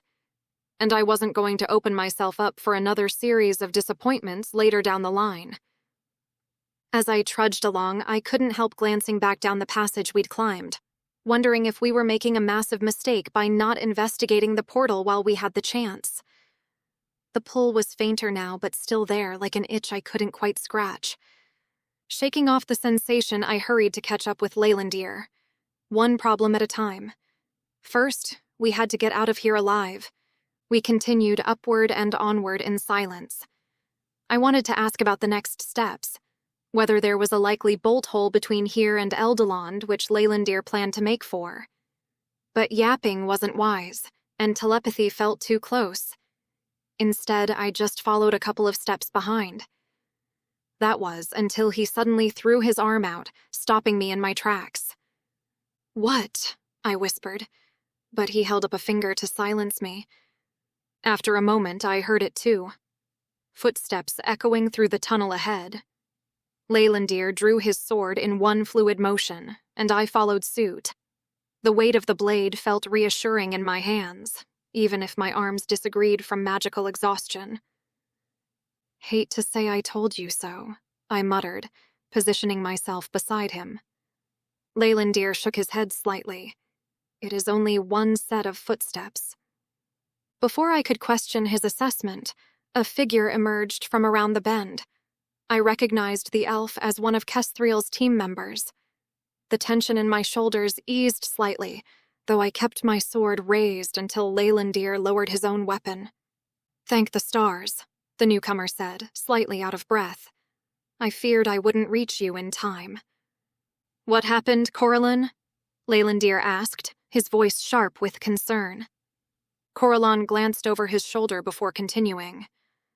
"Melornith's party met us at the surface. But your cousin—" He paused, and I sensed him choosing his words carefully. "Lady Leorinell claimed to have injured her ankle. She made quite a show of it, actually, and begged Melornith to carry her back to Eldeland himself." I fought the urge to roll my eyes, but as far as distractions went, she did good. I hoped the fact she was doing her best to cover our tracks occurred to her cousin. She could have just as easily pointed him right at us. "That's not all," Corellon continued. "I saw Melornith whisper instructions to several of his men. They're hanging back, no doubt planning to cut off your escape route." "How many?" I asked in trade Elvish. 4, perhaps 5. I couldn't be certain, and I slipped back here so that I might inform you. I turned to Leylandir, whose expression had grown thoughtful. "We should head back." But he was already shaking his head. "No, this works in our favor." "They could be right past the next turn in the tunnel," I hissed. "Facing a handful of soldiers rather than an entire company is a gift," Leylandir said. And we have the benefit of knowing their number and position. He had a point. Still, all it would take is one of them sounding an alarm and we could be swamped. Leora couldn't be that far ahead of us. We could take them, but taking them quietly is going to be harder. Yes, Leylandir agreed, but not impossible. Coralyn, how far behind you are they? 10 minutes, perhaps. I shifted my weight, testing my tired muscles. So, what's the play here? It's not like these tunnels lend themselves to an ambush. There was a bend in the tunnel not far from here. We will lie and wait.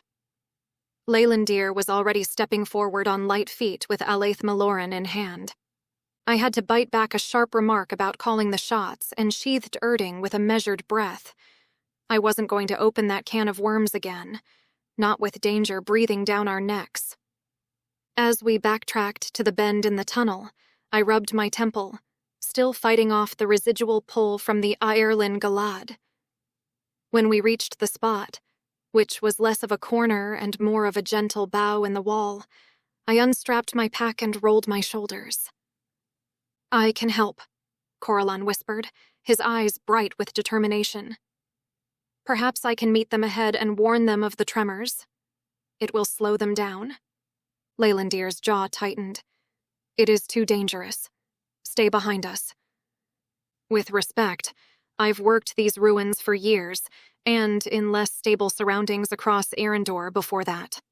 I have particular expertise related to structural instabilities. He gestured to the crystalline formations with an impish grin. For instance, these are known to shatter during seismic activity, causing injuries which require particular care from a skilled healer. And large geodes can be found all across these mountain ranges. There are also notable cracks which I have catalogued and...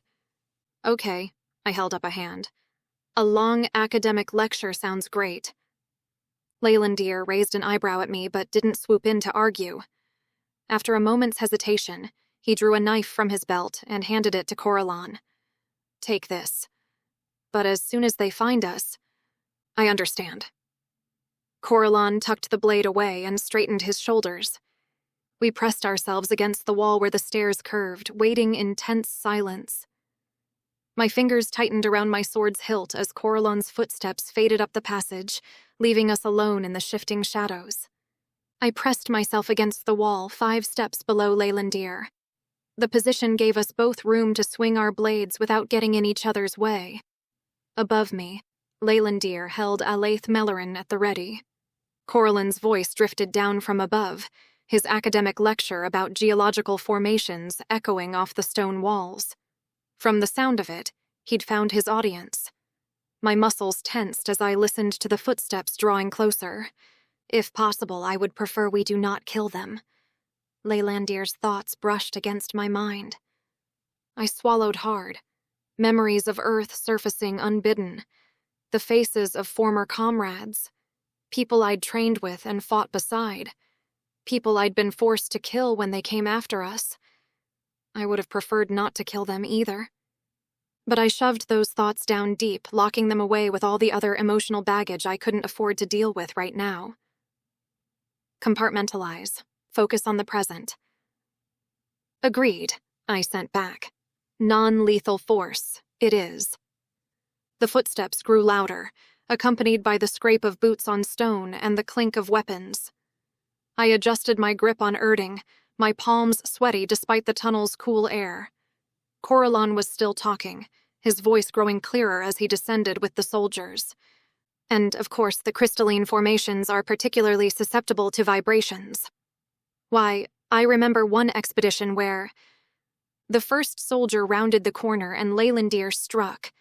Alaith Maloran swept out in a swift arc, catching the elf across the temple with the flat of the blade. He crumpled without a sound. 2 more charged forward, and I met them with Erding. The stairwell's confined space worked to our advantage, forcing them to come at us one at a time. I parried a thrust from the first, then brought my pommel down hard on his shoulder. He stumbled, and I followed up with a kick that sent him tumbling into his companion. Movement caught my eye. Another elf came into view, this one with a crossbow leveled at Leylandir. Time slowed as adrenaline surged through me. Without thinking, I reached for magic. Heat gathered in my palm, and I flung it toward the crossbow just as the elf's finger tightened on the trigger. The weapon burst into flames. The elf yelped and dropped it, the quarrel falling harmlessly to the ground as the wood turned to ash. It gave Leylandir the opening he needed to dispatch him with a swift strike to the jaw. The fifth and final elf backed away, his sword wavering. "Please," he said. "We were just following orders." Leylandir moved swiftly to crack the elf on the head with his sword's pommel. The elf slid down the wall, unconscious. One of the elves at my feet groaned, and I balked at using blunt force on his head again. But if he could get a telepathic message to Melornith, we didn't have much of a choice. Lifting Erding, I readied myself to swing, but Leylandir caught my arm. "Wait," he said, reaching into his pack and extracting a small vial of blue liquid. "This will be more reliable, and less likely to cause permanent damage." He unstopped the vial, letting a few drops fall onto his fingertips before poking his finger into the elf's mouth.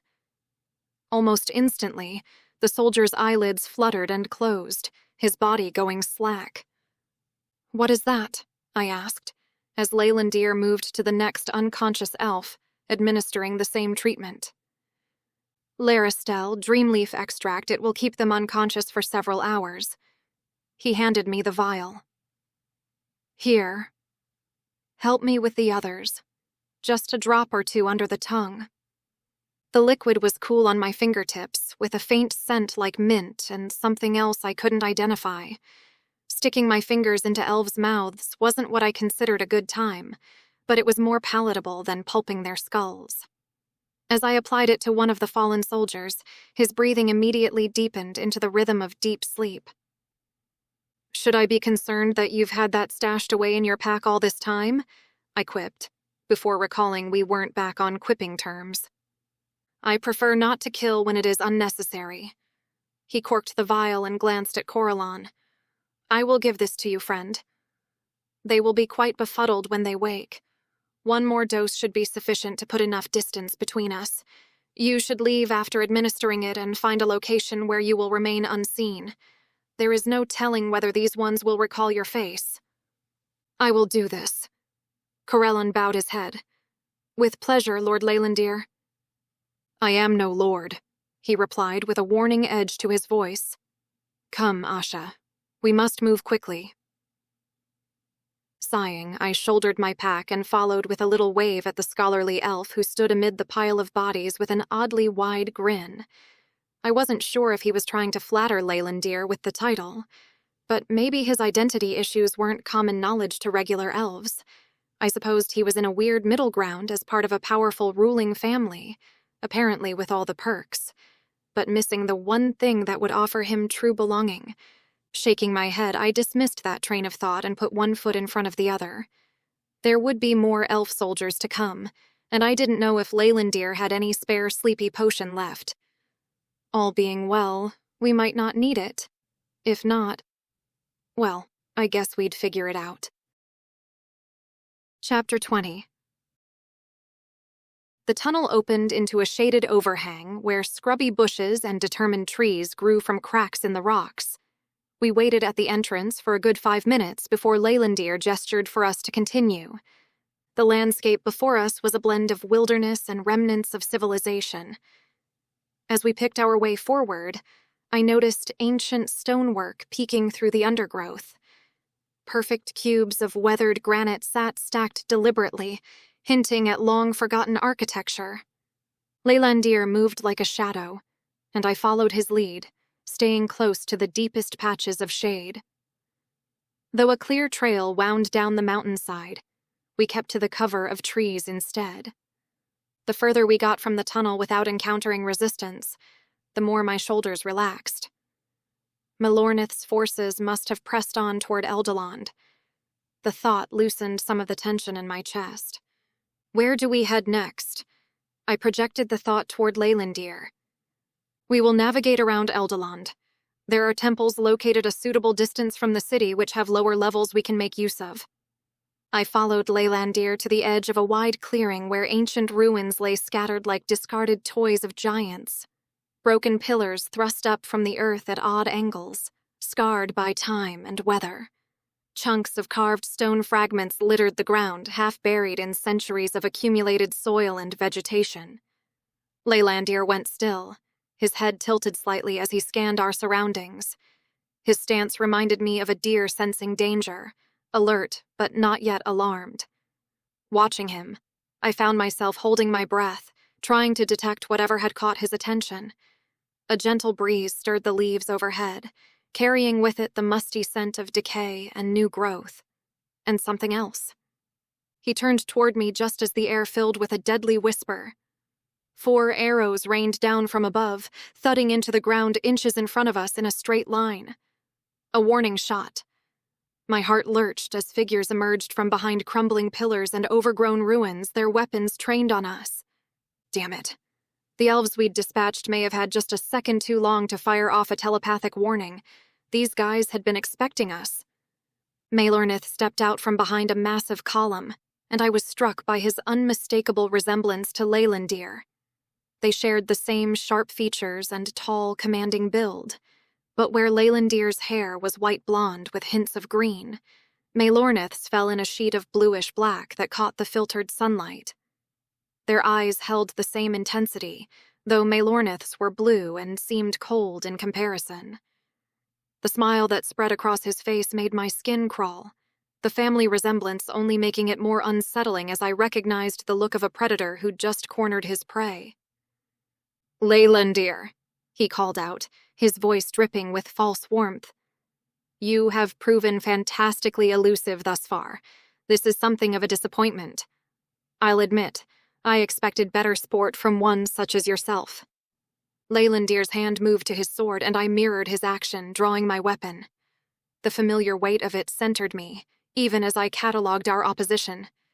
The archers must have been in the trees because I still couldn't see them. Then another 8 warriors on the ground with Maelornith. Bad odds. "If it is sport you want, I would be agreeable to a duel," Leylandir replied, his voice cold. "Unless you prefer to hide behind your men."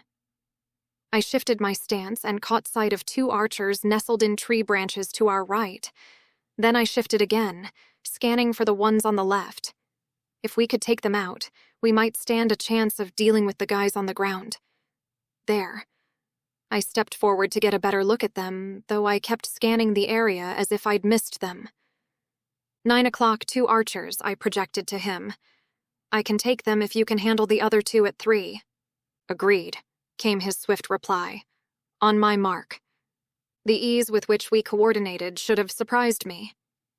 Just weeks ago, I'd considered this man my enemy. Now our fate relied on trusting each other. We had to cover each other's backs to survive. Maelornith's expression darkened at his half-brother's taunt. "Take them," he snarled. "I want them alive." Now. Everything exploded into motion at once. I pointed Erding at the archers to our right, drawing magic as quickly as I could. The movement startled them into loosing their drawn bows, and I danced aside as forked lightning streaked toward them. My hair whipped around as Leylandir's sword sent a wall of air at the others. The ground forces rushed us, and I fell into step with Leylandir, who was already pushing forward to meet them. A fallen column provided momentary cover as I ducked behind it, then vaulted over the obstacle to catch one of Maelornith's men by surprise. The elf twisted at the last second, his blade slicing across my forearm before I could fully dodge. "Asha!" Leylandir yelled, concern flashing across his face. "I'm fine," I shouted back, pushing through the sharp sting. The cut wasn't deep, but blood welled quickly, making my grip on Erding slippery. I wiped my palm against my thigh and pressed on. Instinct took over. I didn't have time to think, only to clear my head and let my sword training do the work. 2 elves converged on me, forcing me backward toward a jagged stone outcropping. I feinted left, then dropped to one knee as the first lunged forward. His momentum carried him past me, and I struck upward with Erding, channeling just enough electricity to stun him so I could deal with his friend. The second elf circled more cautiously. Behind him, Leylandir scaled a half-crumbled wall, using the height advantage to drive back 3 opponents. His footwork was flawless, each step sure despite the uneven terrain. But we'd been separated now, and I had to deal with the guy in front of me. The elf lunged just as my boot struck the rubble pile. I kicked forward, sending a spray of stones toward his face. The distraction gave me just enough time to sidestep his attack and drive my elbow into his throat. As he gasped for air, I delivered a brutal blow to his temple with Erding's pommel. Then I found myself grappling with another warrior who'd gotten too close. His sword caught the edge of my jacket as I twisted away, but I managed to drive my knee into his sternum. As he doubled over, I slammed the flat of my blade against his head, sending him sprawling across the ancient flagstones, while Leylandir's sword acted as almost an extension of his arm in sweeping arcs that seemed choreographed. My style was more pragmatic and direct. I drove Erding forward in dwarven thrusts, channeling magic in controlled bursts that wouldn't drain me too quickly.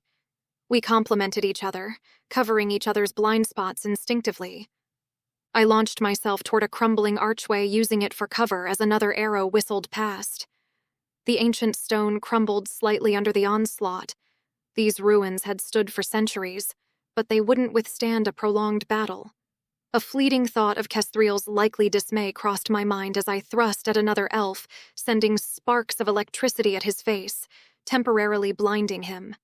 A shower of loose stones rained down as Leylandir leaped from his perch, his sword flashing as he intercepted an elf who had flanked me. The move left his side exposed, and another opponent slashed toward him. I threw myself forward, deflecting the blow before it could land. His eyes met mine for a split second before we both spun back into the fight. I thought the odds were starting to look a lot better, and blood thumped at my temples as adrenaline spiked. I climbed atop a fallen pillar for a better vantage point, scanning for the remaining archers. The mistake cost me. An arrow found its mark, grazing my upper arm and tearing through muscle. I hissed in pain but kept moving, knowing that stopping meant death. Or worse, capture. I dropped back to ground level, pressing my wounded arm against my side to stem the bleeding. "Are you okay?" Leylandir called, dispatching another opponent with a flourish. "Been better," I managed through gritted teeth. The wound burned like fire, but I'd survived worse. Through the chaos, I caught glimpses of Melornith watching from his position of safety, that vicious smile still playing across his features. Why was the bastard enjoying this? We'd taken down more than half his men, and yet he seemed almost pleased by the turn of events. Then I saw exactly why he didn't seem fazed. Another of his men emerged from the shadows, dragging a struggling Leora. Her eyes, wide with fear and anger, locked with mine for an instant before Melornith pulled her against him possessively. He ran a hand over her cheek absently, like he was trying to quiet a scared animal. "Leylandir, stop!" I shrieked into his head, heart plummeting as I raised my arms in surrender. Leylandir froze mid-strike, his expression transforming from battle focus to horror as he followed my gaze. The sword he held trembled slightly. It was the first time I'd seen him falter in battle. "Your cousin is rather fetching, Leylandir," Melornith called. "We would not want to see her hurt in such a scuffle, now would we? Surrender now, and we will retire to more comfortable surroundings." "Unhand me, Melornith," Leora shrilled, thumping her fist against his chest. "This is ridiculous." "You must—" "Hush," he said, pressing his fingers to her mouth, his eyes still fixed on Leylandir. Leylandir sheathed his sword slowly and held up his hands, his face stony. The elf I'd smashed in the head earlier stumbled forward to kick Leylandir behind the knees, sending him down with a grunt. I hurried to sheath Erding before it could be snatched out of my grasp and gritted my teeth, expecting a similar blow. But an archer with a cocky grin, likely the one who grazed my arm, went for my hair instead. I sucked in a sharp breath through my teeth and bent backward as his fist twisted viciously. "Now," Melornith said, loosening his hold on Leora. "It appears your ankle is quite sound, Leoranel. Though I would gladly carry you to Eldeland if that is your wish." "It is not," she said icily, flapping at the hem of her dress. You will allow my cousin and his companion to return with us freely, and I will tell you everything you wish to know.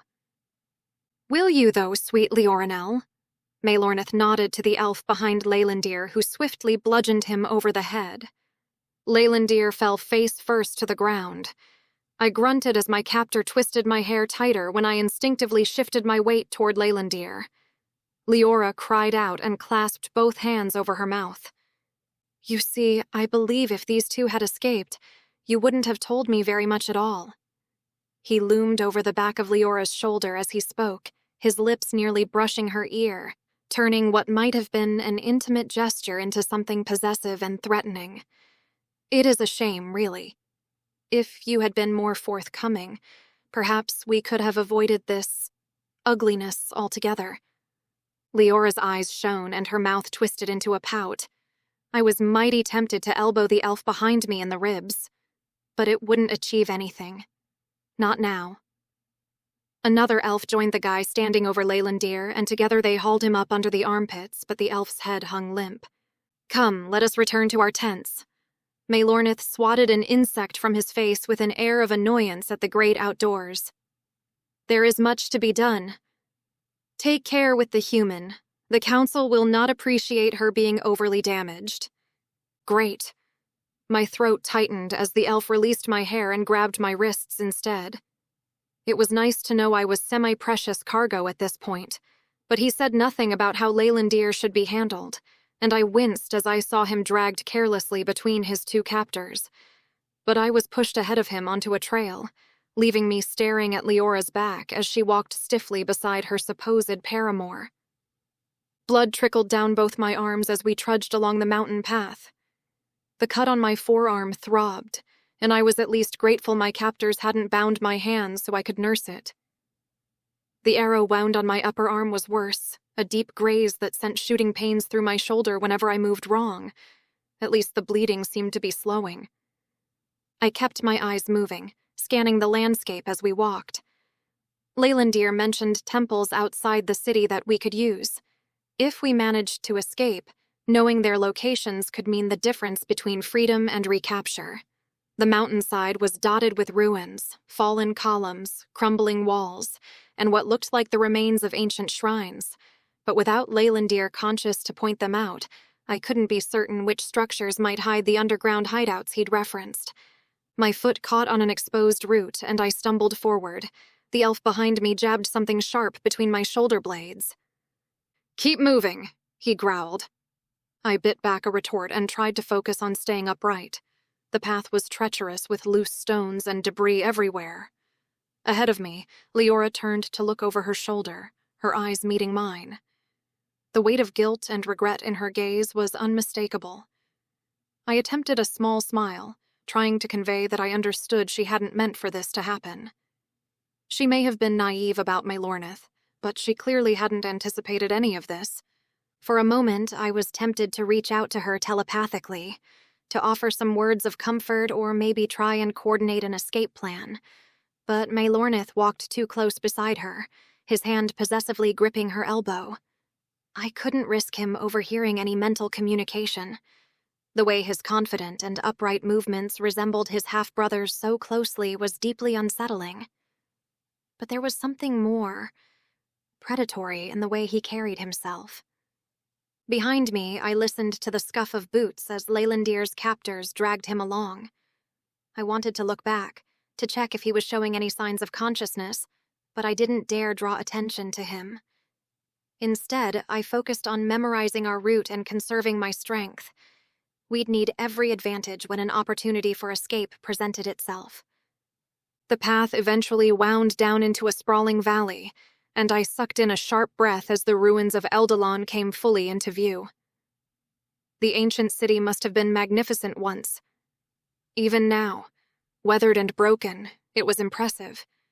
Massive structures of pale stone stretched across the entire valley floor, their graceful architecture still evident despite centuries of decay. Delicate spires reached toward the sky, many partially collapsed, but some still defiantly intact. Ornate archways and covered walkways connected larger buildings, creating a maze-like network of passages through the ruins. But the city wasn't entirely abandoned.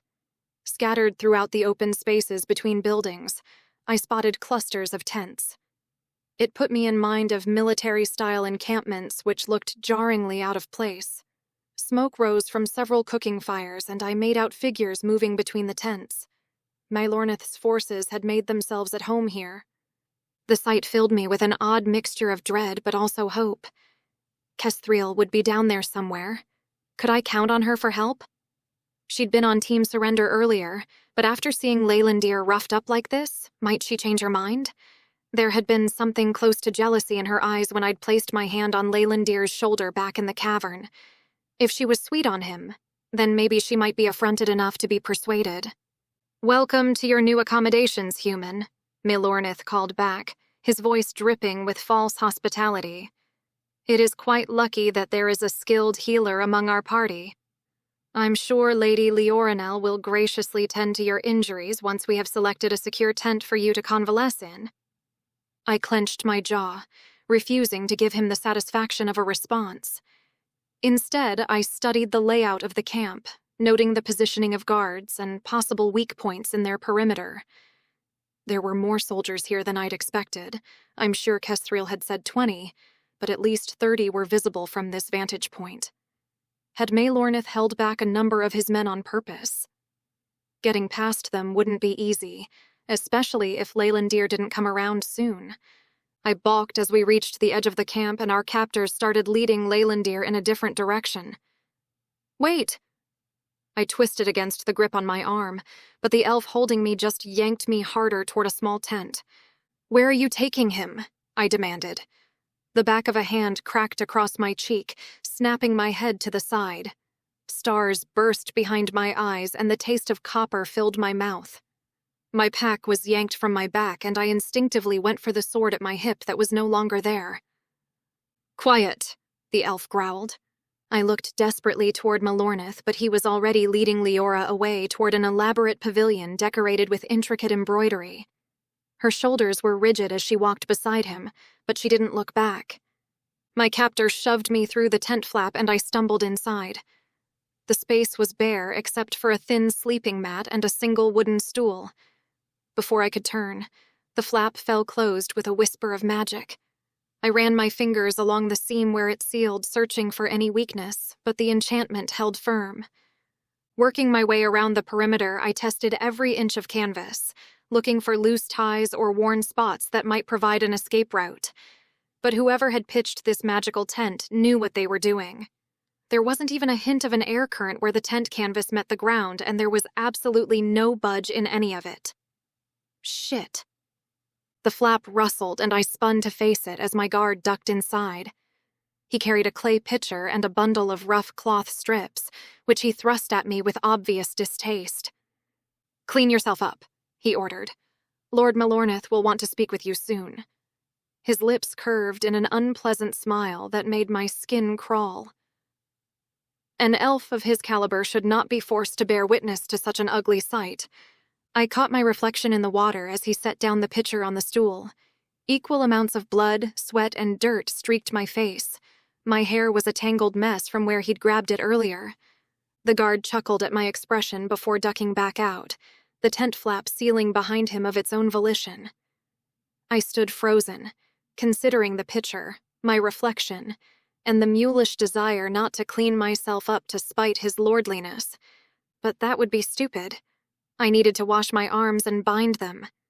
Lorneth might think better of sending Leora in to heal me, and I needed to be ready to escape as soon as the opportunity presented itself. If it presented itself, I amended. Chapter 21. It turned out that Lorneth didn't make house calls. After cleaning myself up and binding my wounds, learning there was a force field which kept me from touching magic in the tent, and imagining myself smacking the next elf that came in with the lone stool in the corner, I'd been left to seethe for what felt like hours. The canvas walls occasionally billowed with a passing breeze, though the air didn't sweep inside. I should have been glad when a soldier I wasn't familiar with came to collect me, if only for some fresh air. But as I was frog-marched outside in the waning light, Any ideas I had of making a run for it were put to bed as the activity of the camp became clear. There were elves everywhere. My tent was located close to the fancier one which I was headed toward, and I had no idea where they stashed Leylandir, or if Leylandir was even awake. Leylandir? I called out tentatively with my mind, picturing his face and hoping my call wouldn't be overheard. The soldier behind me shoved me forward but didn't say anything. Could he sense the communication? I wouldn't have cared if it meant that I got confirmation that Leylandir was okay. But I got crickets. And soon we reached the entrance to the large tent where 2 soldiers stood sentry on either side. Both of them had that dog turd under the nose look on their faces as I crossed the threshold. The tent's interior was a far cry from my sparse accommodations. Plush rugs covered the ground, and ornate wooden furniture dotted the space in a way that seemed both carefully arranged and carelessly wealthy. Magical lanterns cast a warm glow across everything, making the polished wood gleam and the metal fittings sparkle. Had Maelornith traveled on Volan while his entourage followed with all of this stuff? Or was this some permanent setup for Calathil? Somehow I didn't think Kesthreel would be bothered with fine furnishings. I scanned the tent for any sign of Leora, but the young noblewoman was nowhere to be seen. Instead, my attention was drawn to Maelornith's tall figure. His back turned to me as he stood over a table laden with what looked like magical devices. The soldier behind me suddenly pushed down on my shoulders, forcing me to my knees. The plush carpet did little to cushion the impact, and I had to bite back a grunt of pain. Now. Maelornith's smooth voice cut through the air as he turned, his deep blue eyes fixing on me with predatory interest. Is that any way to treat our guest? The soldier muttered something that might have been an apology, though it didn't sound particularly sincere. He grabbed a nearby chair and roughly hauled me up and into it. Before I could even think about moving, he had my wrists secured behind my back, the bindings tight enough to bite into my skin. Throughout it all, Maelornith watched with a sardonic smile playing across his features, as if my discomfort was providing him with some entertainment. I met his gaze steadily, refusing to show any sign of intimidation. Whatever game he was playing, I wasn't about to make it easy for him. Leave, Maelornith said with a flick of his wrist at the soldier, his interest remaining fixed on me. Grabbing another chair, he set it in front of mine, and when he sat, our knees touched. It took some doing not to shift in revulsion. My skin crawled at the contact, but I refused to give him the satisfaction of seeing me recoil. Instead, I locked my ankles together under the chair, my calf muscles tensing with the effort to stay still. Asha Lopez, how the Elven Council has yearned to get their hands on you. He grinned, and now perhaps more so, given what I hear about your exploits. I didn't reply, but smirked and lifted my chin so it didn't feel like he loomed over me quite so much. You understand our tongue. It was a statement and not a question, but his next words slithered into my mind. I also understand you can speak it, but if telepathy is your preference, I would be agreeable to conversing, so... What do you want from me? A simple dialect, but effective. We must work with what is at our disposal. He nodded and leaned forward. You will tell me everything that has transpired since making your acquaintance with Leylandir on Earth. Why would I do that? Maelornith chuckled and shook his head. I must present all the facts to the Council, and they will decide your fate. It is in your interests to cooperate with me. Your military leaders on Earth wish your return to them. Lady Leorinel insists that your presence here is required to realize old Calathil's delusions of an end to this war without bloodshed. The Elven Council. Well, they would hear from you. What is it that you want, Asha Lopez? I mean, not being tied up would be a good start. I flashed him a shit-eating grin. And then maybe a bath. Oh, and something other than that green bread to eat. I mean, it's okay, I guess, but after a week of it... Maelornith's bemused smirk promised this was going to be a long interview. Placing his hands on my knees, he stood, and I averted my gaze from his general groin area. but he slipped around my chair to unfasten the bindings at my wrists, then plucked up a plate from a table. He offered it to me with a mocking bow, and I noted an assortment of dried fruits similar to the ones Leora had plied me with in Earendor. I took the plate and crossed my legs casually, hoping it would force Melorneth to move his chair back. My stomach gurgled, but I took my time selecting a strap of a purple fruit from the tray and took a small bite, conscious of Melorneth's eye on me. "You must forgive me. Perhaps I can call for a tub to be brought in." I chortled and shook my head. "You're dreaming, pal." "You believe me deviant?" His eyebrows rose and he tutted dismissively. "I would not fall into bed with a human. Though perhaps I can see what Leylandir finds appealing." My stomach clenched at the implication. Heat rushed to my face, not embarrassment, but indignation that he would reduce whatever was between Leylandir and me to something so base. I wanted to tell him that Leylandir and I had no sexual interest in each other, that we were working together as allies, but defending that relationship would only give Melorneth ammunition. And I wasn't sure I could argue the first point with a straight face. He took a step closer, his eyes narrowing like he was sizing up a prize pig. Then his hand reached out and I recoiled despite myself as I realized he meant to touch my rounded ears. He laughed, and I took another bite of the dried fruit and rolled my eyes. "It is a fault of the blood," he said with a firm nod. "Though sadly, House Shattarian cannot claim that we do not share the same weakness." What the hell was that supposed to mean? I chewed, waiting for him to elaborate. But he didn't, and I tried to wade through his angle.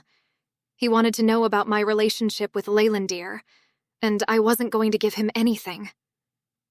"Where's Leora?" I asked, hoping to steer the conversation elsewhere. "Lady Leoranel to the likes of you." He tugged the chair away from my crossed legs, but seated himself at my side, which might have been worse. I kept my eyes on my plate, trying my best to convey that I wasn't intimidated by him as I ate. "She rests after a tumultuous day. She will attend to your healing once she has regained her strength." As Melorneth spoke, I noticed a small nest of furs in the corner of the tent, where a mottled blue-green egg rested. So he'd managed to get his trophy for Leora after all. "Or once you decide I've been a good girl, huh? You must believe me a monster," he scoffed. "Lady Leoranel is free to do what she wishes. I only seek to protect her from threats." "Oh yeah? It looked like you were really protecting her earlier." "Cut the bullshit. You used her." Melorneth placed his hand on his chest with that weird splayed finger gesture. "On my word, I did not." I find Lady Leoranel quite scintillating. It is past time that the grievances between House Tulcasil and Shattarian are remedied. I could think of no happier circumstances in which to achieve that aim. "Do you know it was the Tulcasils themselves who once ruled Eldeland? It would be fitting that the blood of the rulers of old is paired with the ruling class of contemporary times. Eldorain would be a jewel in the crown of my house. And our children would be quite remarkable, don't you think?" I grimaced and took another bite from the assortment on the plate, buying a moment to process his blathering. And here I hoped that Leora was just a pawn who would be quickly dismissed once Melorneth got what he wanted. This was so much worse. "I think Leora's children will be remarkable regardless of the sperm donor." I felt rather than saw Melorneth bristle at that, but when I glanced at him, he still wore a smug smile, one that I would have taken pleasure in smacking right off his face. "I mean, I don't know how it works in Earendor, but if a strategic breeding program between the Tulcasils and Shaddarians is a good move, it must really piss you off that your father beat you to it with your older brother." Melorneth threw back his head and laughed. I waited him out with a frown, guessing that he would throw the illegitimate birth thing back at me. But my mind twanged with Leylandir's earlier argument with Leora and her talk of remedying the circumstances of his birth. If that was possible, surely Leylandir was a threat to his younger half-brother. "You really don't know, do you?" He dabbed at the corners of his eyes and took a breath to get a hold of his laughter. "What, that your dad did the dirty on his mom after he was done with her?" Maelornith's deep blue eyes gleamed as he leaned closer to me. I dropped the piece of fruit back onto the plate and shifted in my seat so I could face him and get a few inches of personal space back. Iolanthe was no better than a concubine. Maelornith leaned forward, his voice dropping to a confidential tone as if sharing gossip. A scheming one at that. Her prospects in marriage were dimmer than the lowliest class of elves. She knew she would never be allowed to marry my father. I snorted. So the Tolcassials aren't good enough for your house now? He traced a lazy pattern on the armrest of his chair, drawing out the moment. Iolanthe Tulcaciel's name is not recorded in the ancestral tomes of the Tulcaciels. As Calathil's younger half-sister, he emphasized with a raised eyebrow. The circumstances of her birth are quite well known. Maelornith's eyes glittered as he paused, like a predator savoring the moment before the kill. I did my best to school my features, but a twinge in my gut told me I wasn't going to like what came next. Elarienne Tulcassiel spared no time taking a lover when Calathil's father died. He bit his lower lip, his fingers steepling beneath his chin as he watched my face intently. A human lover whom she flaunted shamelessly. Iolanthe was the sad consequence of such depravity. I couldn't help my jaw falling open, which only made Maelornith erupt in another fit of laughter. My ears rang, and the tent seemed to tilt around me. Leylandir's mother was an elf-human hybrid? The puzzle pieces swimming in my mind snapped together brutally. Every conversation, every contemptuous look he'd given me early on, every gradual softening in his demeanor, it all reshuffled into a new pattern. That he did not admit as much to you is surely quite shocking. Maelornith's voice softened with mock concern, while his eyes remained cold and triumphant.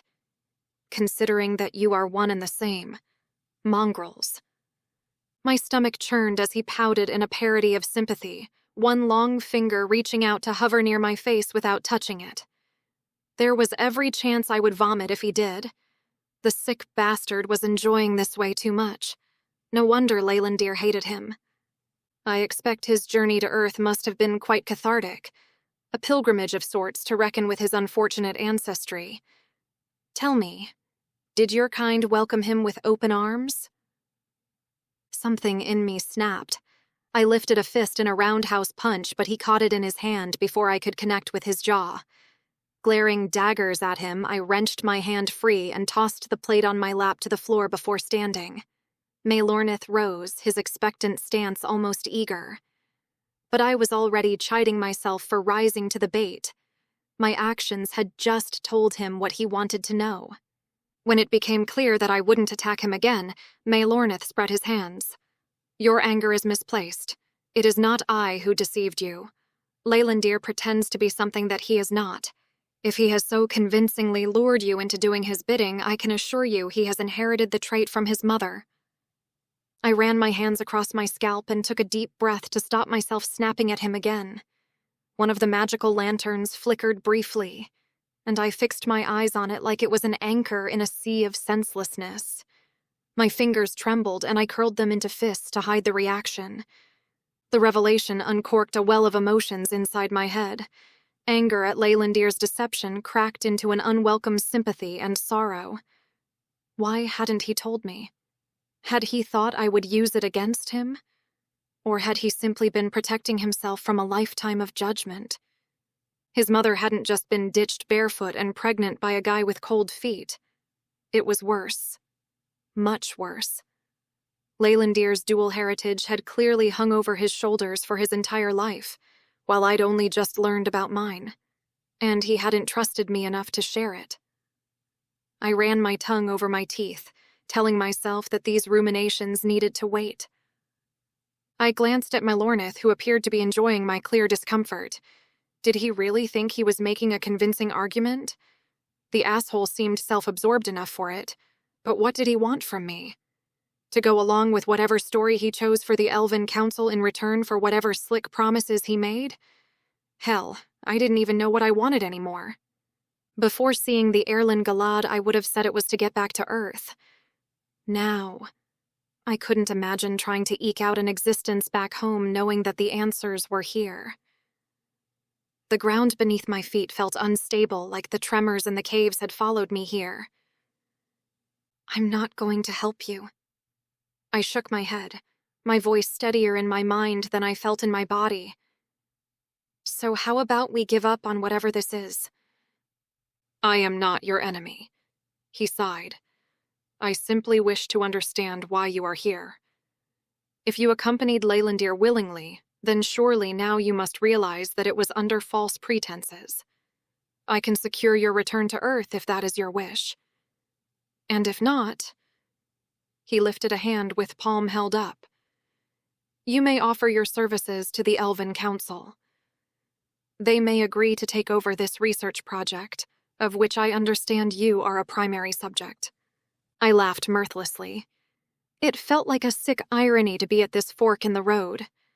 My mind dwelled on the times that I'd pleaded for Leylandir to work with the U.S. Army to be spared execution. Going back to Earth now would be, at best, to face a court-martial and certain imprisonment for treason. But I wouldn't put it past General Rind to have me executed outright to keep his dirty hybrid secret from leaking. But playing into the Elven Council's scheme made my stomach churn. I was such a hypocrite. How I ever expected Leylandir to make the same choice was now thoroughly beyond my comprehension.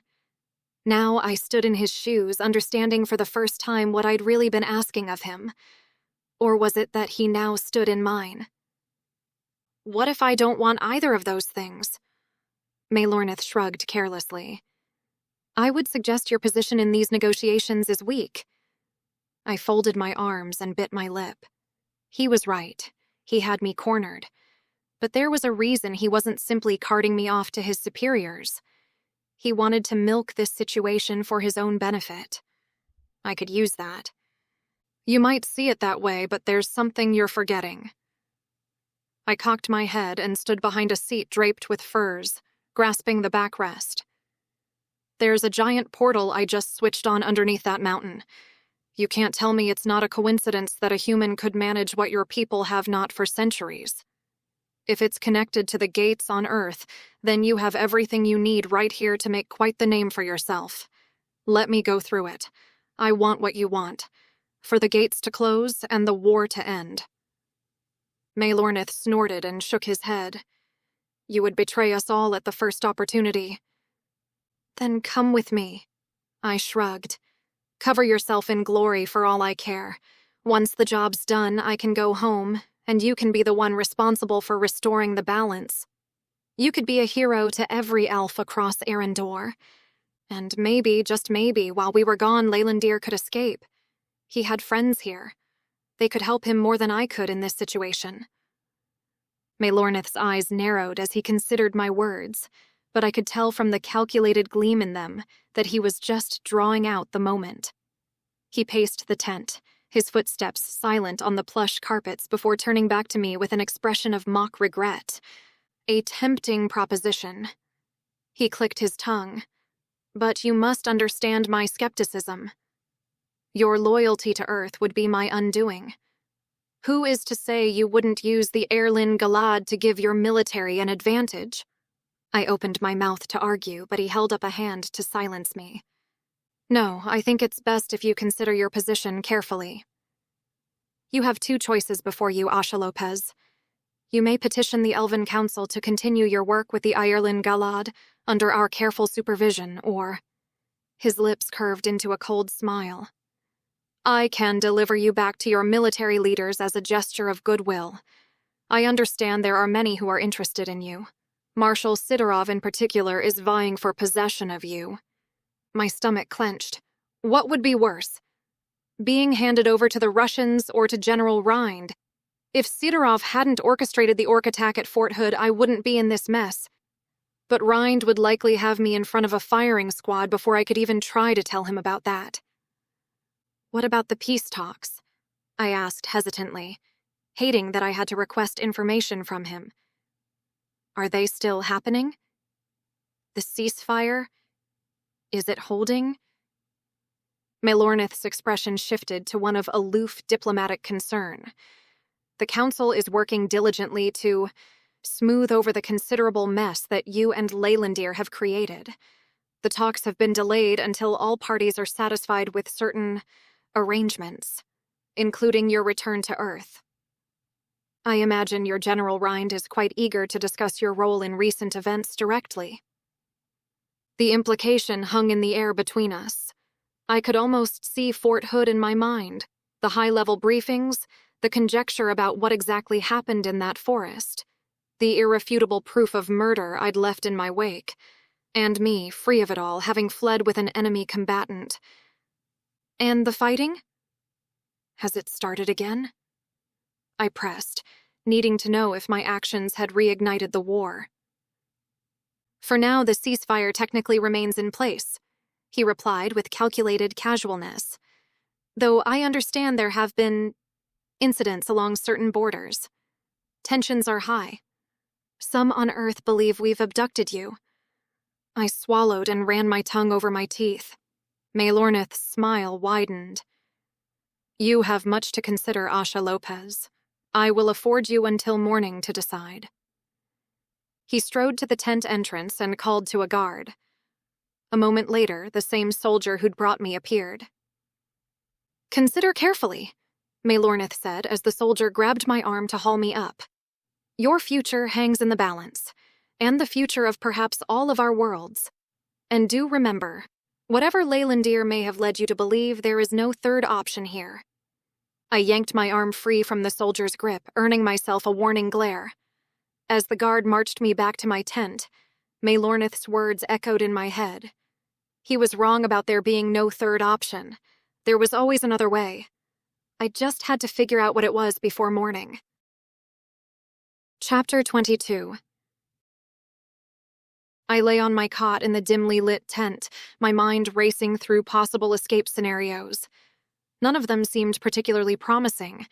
The magical binding woven into the tent's fabric pressed against my consciousness like a wet blanket, making it difficult to think clearly.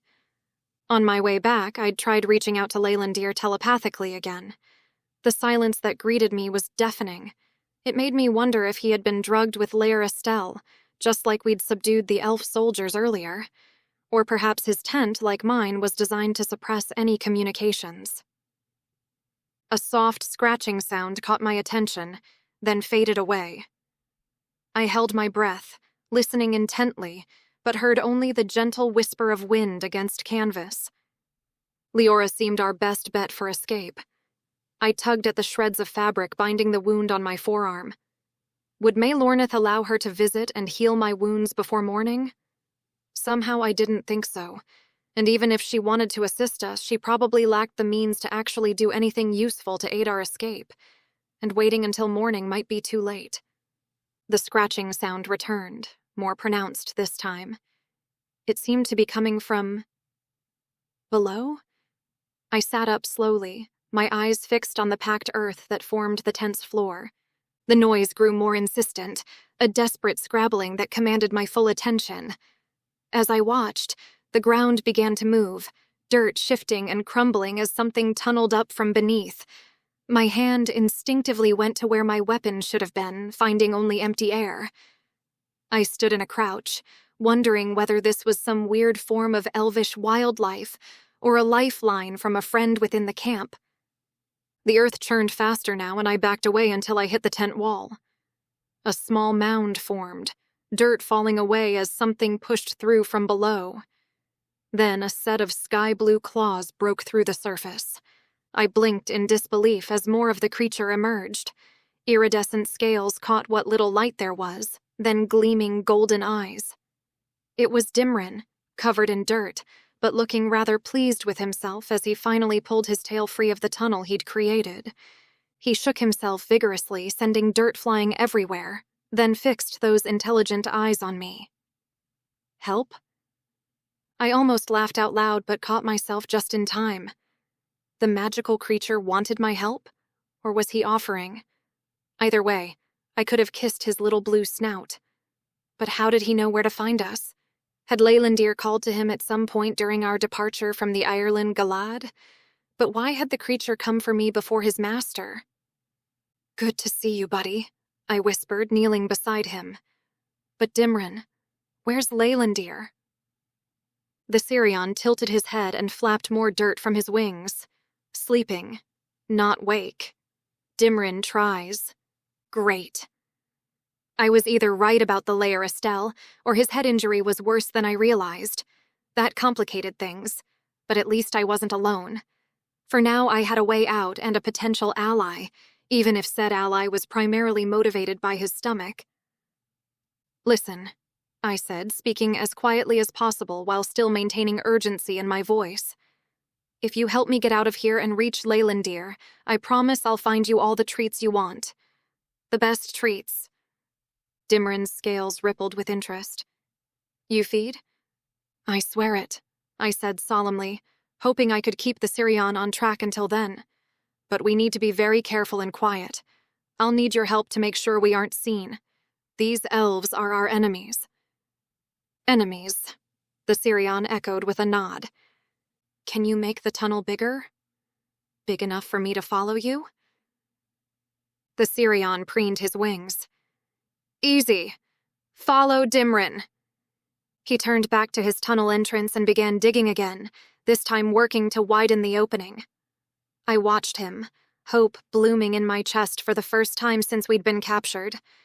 If we could get to Leylandir, and if we could wake him from whatever drug-induced sleep he was in, maybe, just maybe, we had a chance. But we also needed to grab our gear. I'd be damned if I was leaving without Erding. Then we'd need a place to hide. The bigger question was how much time did we have before someone noticed something was wrong? I'd seen the Sirion's camouflaging magic firsthand. That elf lady back in the castle had walked right past without seeing us. But she hadn't been looking for us. A whole company of elf soldiers crawling over the ruins in pursuit of their quarry was a different ballgame. As if reading my thoughts, Dimrin paused in his digging and looked back at me. Trust Dimrin, he projected with surprising seriousness for a creature who had been begging for treats moments before. Dimrin get Leylandir. Dimrin get treats. I nodded encouragingly. We'd make it work somehow. Still, I found myself getting twitchy as Dimrin continued his work, expecting someone to check on me at any moment.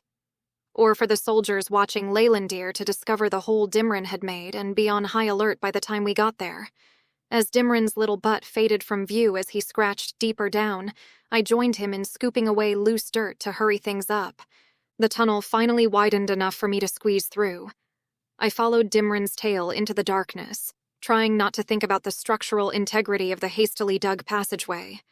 But it wasn't a long shaft, despite the tight crawl, and I emerged into the cool night air quickly enough. My heart nearly stopped. We'd come up right in the middle of the camp. Elves sat around several fires, talking in low voices, their weapons close at hand. One was barely 10 feet away, sharpening his blade. I started to duck back into the hole, but Dimrin's voice echoed in my mind. They no see.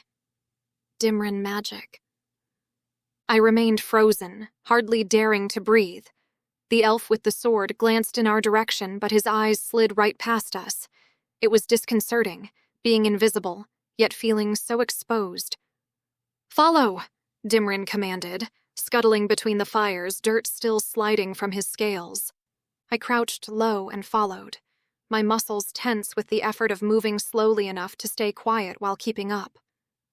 We passed within feet of the gathered elves, close enough that I smelled their food and heard snippets of conversation. Dimrin, I whispered telepathically. Where did they put our weapons? Where is Leylandir's sword? The Sirion paused, his nose twitching as he sampled the air. His scales rippled as he changed direction, leading me toward a large open-sided tent near the center of camp. Inside, I saw stacked barrels and crates draped with Volin harnesses. An elf emerged from the tent carrying a barrel, and I pressed myself against a nearby pillar. Even knowing I was invisible, it was terrifying to stand still as he passed within arm's reach. Once he was gone, Dimrin darted into the tent. I followed, scanning the piles quickly. There, propped against a crate, was Erding. Beside it lay Leylandir's sword, Alaith Mailerin. Our packs were there too, seemingly untouched. I grabbed everything as quietly as I could, slinging both packs over my shoulder and securing the swords under my arm with a wince. "Hurry," Dimrin projected, already heading out the other side of the tent. We worked our way through the rest of the camp, staying in the shadows despite Dimrin's assurance that we couldn't be seen.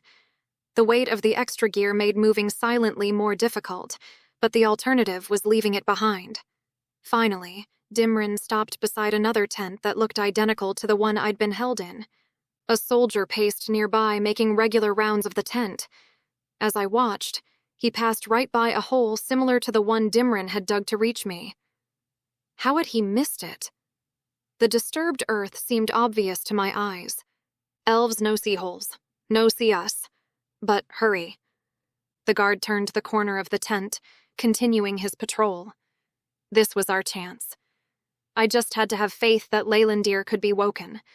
We couldn't afford to carry an unconscious elf through the camp, invisible or not. I took a deep breath, tightening my grip on our gear. After stashing it and pointing it out to Dimrin with a request to keep it hidden, I joined him in widening the hole so I could get through. We had to retreat a few times as the guard returned, and eventually Dimrin slithered into the hole with a warning for me to keep back. I had to assume that he was working on the tunnel from the other side, but I was unclear if that meant I was still within his camo range.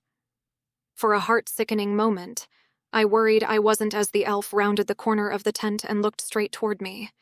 But his features remained neutral, almost bored, and I had to catch myself from sighing with relief. He could still hear me, so I held my breath as he passed my location. When Dimrin emerged again, he remained at the mouth of the hole. Follow. I guessed this was it. Swallowing, I spared a look at our gear and caught sight of Kestrel moving between two tents. I paused, wondering if I should make myself known to her, wondering if she would help. But Dimrin hissed again, and I dismissed the idea. The crawl was tighter than the last hole, and I figured it would need to be wider again to get Leylandir through, but that was a problem for later. When I twisted myself up and out of the hole, I stopped when my eyes found Leylandir hunched over, propped against a barrel and tied around the middle. His head hung to the side, and I winced at the matted blood in his hair. See? Sleeping. Dimrin managed to sound irritated about it, like his master was having a leisurely doze. But I knew better.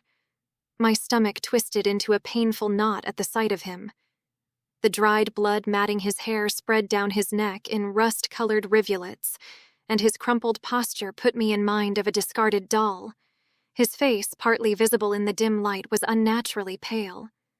"Leylandir," I whispered, crawling to his side. My fingers trembled as I reached for him, gently tilting his head to examine the wound. A large gash spread across his scalp, crusted with blood. I'd seen enough combat injuries to know head wounds bled dramatically, but this one made my heart pound nonetheless. I pressed 2 fingers against his neck, searching for a pulse, exhaling only when I felt the steady rhythm beneath his skin. Alive, but deeply unconscious. Don't panic. Assess the situation. Find a solution. The guard's footsteps crunched past the tent again. How long would it be before he ducked his head in to check on his prisoner? For an elf to discover my tent was empty? "Leylandir," I whispered closer to his ear, my lips nearly brushing against it. "You need to wake up. Now." Nothing. Not even a flicker of his eyelids.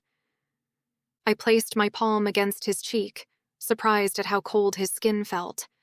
The gesture was more intimate than I would have allowed myself if he were conscious, but desperation overrode propriety. "Hey," I tried again, gently tapping his face. "Wake up, that's an order, soldier." My attempt at humor fell flat in the silence. Behind me, Dimrin made an impatient sound. "No wake. Try harder." I closed my eyes and focused, reaching out with my mind. "Leylandir.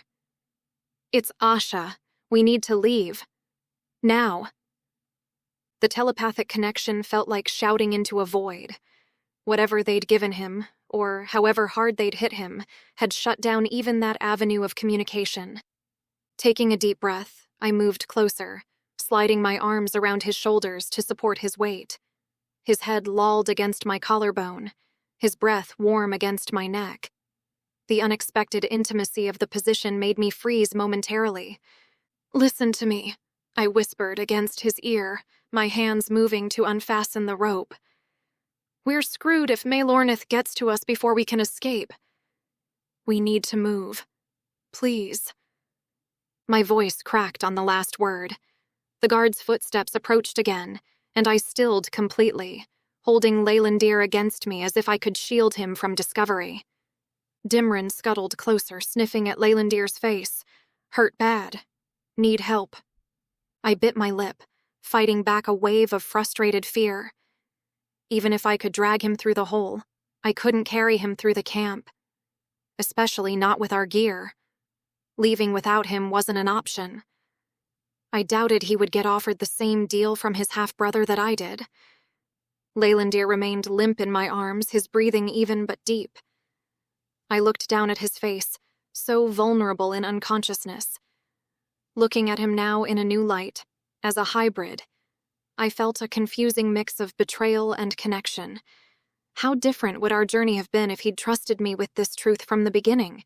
If our relationship had been based on what we had in common instead of what separated us? I brushed a strand of bloodied hair from his forehead, my touch lingering longer than necessary.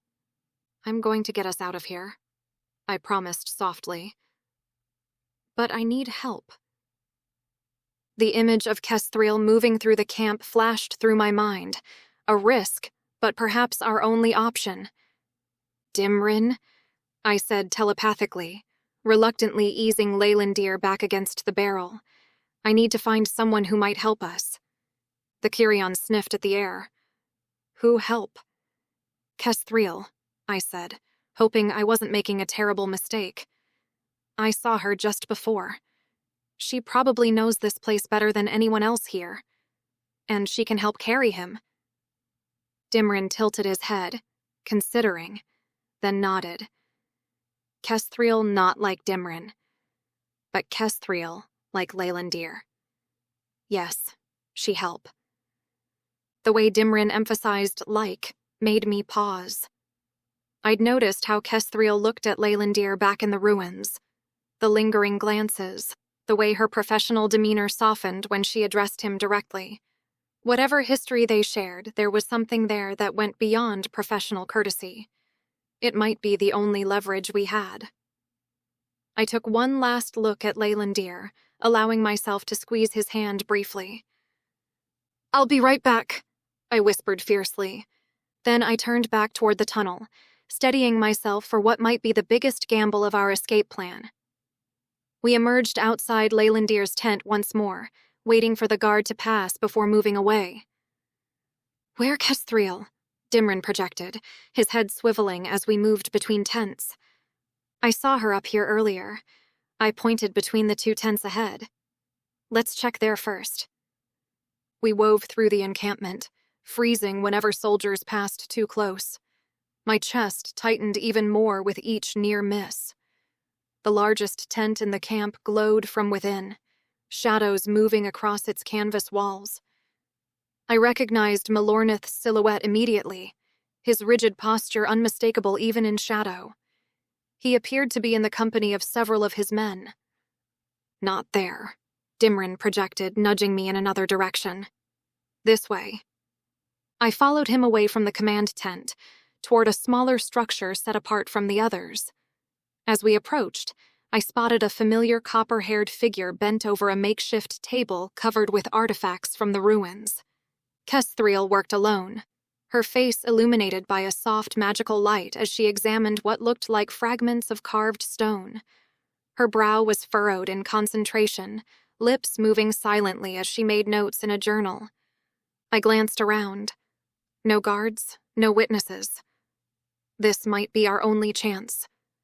"She needs to see me, but make sure you stay hidden," I instructed Dimrin, then stepped out before I could second-guess myself. Kesthrill's head snapped up, amber eyes widening as I materialized before her. To her credit, she didn't cry out, though her hand moved swiftly to a dagger at her belt. "Wait," I whispered urgently. "I need your help." Her fingers remained on the dagger's hilt, but she didn't draw it. "How did you escape? The binding magic on those tents is—" "There's no time," I cut her off. "Leylandir is badly injured, unconscious. We have a way out, but I can't move him alone." Her expression shifted through several emotions: surprise, suspicion, and something that might have been concern. At the mention of Leylandir's name, I caught the subtle widening of her eyes, the quick intake of breath. Her hand dropped from the dagger completely, her posture changing from defensive to alert in an instant. "Why would I help you?" she asked, though her voice lacked conviction. I took a step closer, desperation making me bold. "Because you know what Maelornith really wants. He despises Leylandir. He's going to do everything in his power to make sure it's a death sentence." Kestriel's jaw tightened, her eyes flickering to the command tent where Maelornith's shadow still loomed large. Her fingers curled into a fist at her side. "And you need my help to—" "What? Drag an unconscious elf through a camp full of soldiers?" She shook her head. "Even if I wanted to help you, that's suicide." "We have a way to move unseen," I said, then signaled to Dimrin, who materialized beside me, his scales glittering in the magical light. "Help, Master," he projected, his mental voice reaching us both. Kestriel physically recoiled, taking 2 quick steps back. "By the eternal light, keep that thing away from me." Dimrin's scales rippled with indignation. Not thing. Dimrin. "I know who you are," Kestriel hissed, reaching for a cloth to cover her notes as if the Sirion would jump onto the table and shred them. "A little thief." "Only steal food," Dimrin corrected, somehow managing to sound offended. "He can hide us," I interjected before the bizarre standoff could escalate. "But I can't carry Leylandir alone." She glanced at her workbench, then back at the command tent. "My loyalty is to the research, to understanding the Earendor Galad, not to the Elven Council." I waited, hardly daring to breathe. Everything hinged on her next words. Kestriel drew herself up, her scholarly demeanor hardening into something more resolute. "But dragging an unconscious elf through this camp, even with Assyrian's stealth magic, is too great a risk." My heart sank. Then she smiled, a small, sharp expression that made her calculating amber eyes gleam in the light of the nearby fires. "Fortunately," she said, "I can do much better than that." Chapter 23. I should have been less surprised about the application of magic on Earendor by now. In fact, I knew back on Earth that similar devices existed. But when Kestriel led us to the magically propelled cart that hovered mid-air which her team used to lug supplies around, I could have kissed her. "This is perfect. Thank you." My mind was already racing ahead to our rescue mission, picturing Leylandir's tall frame sprawled across the cart's surface. His legs would definitely hang off the end, but it beat dragging him through the tunnels. Archaeomancy is heavy work. Her lips twisted in a wry smile. We pressed forward toward the tent where they held him, keeping to the shadows while Dimrin stayed close enough to shroud us with magic. I wondered absently just how many objects the little guy could camouflage at once, but he didn't voice any concern. I pushed the cart toward our packs and swords with a silent prayer that a wayward soldier wouldn't trip over them while we extracted Leylandir from the tent. The guard's predictable patrol pattern hadn't changed. As we crouched behind a stack of supply crates, I studied the layout one final time, my stomach tightening with pre-mission tension. But the reality of extracting an unconscious elf through the narrow tunnel gnawed at my stomach. He was practically a dead weight, and getting caught with him halfway through would not only land me right back where I started, but also implicate my only conscious ally in the camp. I reached out telepathically, careful to keep my mental voice steady. "We're going to have trouble moving him through that tunnel." I let the implication hang between us. It would be a lot easier if we could just slip inside with the cart. I felt her hesitation ripple through our connection. "But the guard?" "We neutralize him. "I will not be party to assaulting Elven Council soldiers," she practically hissed into my mind. "I'm not going to kill him. There should be some Lair Estelle in Leylandir's pack. I just need help to get some in his mouth before he has a chance to sound an alarm." I said the last with a sidelong look at the elf, well aware I was asking a lot. "Unless you have a better suggestion?" I kept my mental tone neutral but firm. This wasn't the time for half measures. Kestriel pressed her lips together, her amber eyes darkening with concern. Finally, she gave a slight nod. "I will distract him. Create an opportunity for you. You got that, Dimrin?" I glanced at the Sirion. "Elf C. Kestriel," he agreed. While she steeled herself, I quietly rummaged through Leylandir's pack and retrieved another vial of Lair Estelle. The blue liquid caught what little light filtered through the tent's canvas. I tucked it securely in my pocket, then positioned myself behind a mound of rubble where the guard would pass. Kestriel straightened her clothes and stepped out into the open, timing her appearance to intersect with the guard's patrol route. Her voice carried the perfect mix of authority and casual interest as she called out to him. "Excuse me, I was hoping to check on the prisoner. I have some questions about the artifacts we discovered." The guard slowed his pace, clearly caught off guard by the request as he bowed awkwardly to her. I dabbed the Lair Estelle on my fingers. As he began with an apology, with a likely refusal to follow, I moved. 15 years of combat training took over as I kept low, with light footfalls closing the distance. My heart thundered in my chest, but my hands remained steady. The guard was now fully engaged with Kestriel, who was gesturing animatedly about some archaeological finding. I had to give her credit. She played her part perfectly, keeping his attention focused forward. 3 steps away. 2. 1. I struck like a snake, my right arm wrapping around his neck in a precise chokehold. Before he could cry out, my left hand shot forward, fingers forcing their way past his lips. The move was brutal but effective. It prevented him from biting down or calling for help while cutting off his air supply. He struggled, of course, but only for a few moments before the Lair Estelle did its work. Kestriel stood frozen for a moment, her scholarly composure cracking as she watched the violent efficiency of my technique. "Help me lower him," I whispered, already feeling his muscles giving out. Together, we guided his unconscious form to the ground, keeping him from making any noise as he collapsed. I wiped my fingers on my pants, trying not to think too closely about elf cooties. "You did well," I assured her, keeping my voice low. "Now we swap this one for Leylandir and get out of here. Can you please check if the coast is clear?" She nodded, visibly gathering herself. Together, we dragged the guard's limp form onto the cart, and I waited as she rounded the tent. I checked his pulse one last time. Steady and strong. Leylandir had said the others we'd drugged would be out for a few hours. Would that be enough? I warred with whether I should do something more permanent despite my promises to Kestriel, but there was a good chance that our escape would be noticed before he woke anyway. Kestriel poked her head around the corner and gestured for me to follow, and Dimrin hopped onto the unconscious soldier. Was the little guy tired? His wings seemed a little droopier than they did before, and I hoped he could keep up the magic until we could get clear. I pushed the cart into motion, then quickly slipped through the entrance which Kestriel must have magicked open. Inside, Kestriel's sharp intake of breath drew my attention. She rushed to Leylandir's side, her fingers hovering over his bruised face. What have they done to him? I didn't have time for sentimentality. Instead, I dumped the unconscious guard off the cart, wincing slightly as he hit the ground with a muffled thud.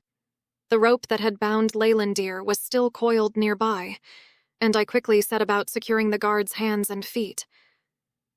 "We need somewhere to hide," I whispered, testing the knots. "Somewhere they won't think to look." Leylandir said something about temples with places to hide underground. "You must know this area better than anyone." Kestriel's amber eyes met mine, and I saw resignation settle over her features. "I won't be coming with you." "What?" I straightened, rope still in hand. You can't stay here. That guard saw you. When he wakes up, he'll remember who distracted him. She shook her head, copper gold hair catching the dim light. I am not fit to live as a fugitive. My life's purpose is here, and I will not abandon it now that the Erlen Galad is ready to share its secrets. The Lair Estelle, may I have it? Understanding dawned. You're going to dose yourself. It was clever, but it also wasn't foolproof. May Lornith would suspect her, but she was clearly intelligent enough to realize that. There's an old temple about 2 miles north, she said. It has insulative properties which will keep you hidden. Look for a stone archway carved with sun symbols. Beneath it lies a vault. Press your palm to the 3rd stone from the right and channel magic through it. The door will open. I nodded, committing the details to memory. Thank you. For everything. Together, we carefully lifted Leylandir onto the cart. His long frame barely fit, just as I'd predicted, but we managed to arrange him somewhat comfortably. I secured our packs and weapons around him, making sure nothing would fall during transit. Kestriel's fingers trembled slightly as she dabbed them in the blue liquid. Our eyes met one final time, and fear lingered beneath the determination in her gaze. Be careful with him, she whispered, then handed the vial back to me. I will, I promised, tucking the Lair Estelle safely away. I watched as she pressed her fingers to her tongue, her expression growing distant almost immediately. She sank gracefully to her knees, and I helped ease her down beside the bound guard before she lost consciousness completely. I made short work of likewise binding her to complete the ruse.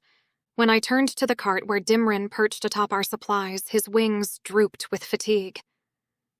Ready to go, little guy? Food after? He projected hopefully. All the snacks you can eat, I promised, and began pushing the cart toward freedom. I guided the cart through the ruins as quietly as possible, wincing at every scrape of my boots against crumbling stone. The magical propulsion helped, but steering was another matter entirely. My injured arms protested, but I gritted my teeth, telling myself it was just a couple of miles. Every few minutes I glanced up at the sky, searching for silhouettes of Volans against the stars, imagining that our escape surely had been discovered by now. My hand drifted to my pack with a mind to pull out the compass stashed in the side pocket, then stopped. Would Earth technology help me tell which way was up on an alien world? Can you tell which way is north? The Sirion's wings drooped further, but he lifted his head and sniffed the air. That way, he projected, gesturing with his snout. I adjusted our course, grimacing as the cart's wide base caught on a fallen column. The ruins were a maze of narrow passages and debris-strewn roads. More than once, I had to backtrack when the path became too tight to navigate. Need rest soon, Dimrin projected weakly. He'd snuggled into Leylandir's lap after we got going. I put that down to the strain of maintaining the stealth magic taking its toll, rather than affection for his master. Just a little longer, I replied, though worry gnawed at my gut. If his magic failed now, we'd be completely exposed. The cart might be quiet, but it wasn't exactly inconspicuous. Was the little guy still masking our escape holes from this distance? I checked Leylandir's pulse again. Still steady, but the touch didn't elicit any response. The head gash was visible under the moonlight, and I wondered what other injuries lay hidden beneath his clothes. My fingers itched to examine him properly, but we needed to find shelter first. I was sure another hour passed as we picked our way through the ruins. But that couldn't be right if the temple was only a couple of miles from the camp. The crumbling roads were treacherous in the dark, and more than once I nearly lost my footing on loose stones. Every shadow looked like a potential patrol, every rustle of wind like approaching wings. This is useless, I muttered, stopping to survey our surroundings. Ancient buildings loomed on all sides, their weathered facades offering no hint of sun symbols or temple entrances. We could have passed it 3 times already and never known. I should have asked Kestriel for more specific directions, should have pressed her for landmarks or distances, and I should have found Leora before we left. Her healing magic could have... I cut that thought off sharply. Going back for Leora would have meant risking everything. She was too close to Maelornith, and while I didn't think she would betray us, I was also certain his men would be closely monitoring her. Still, as I looked at Leylandir's prone form, I wondered if I'd made the right choice.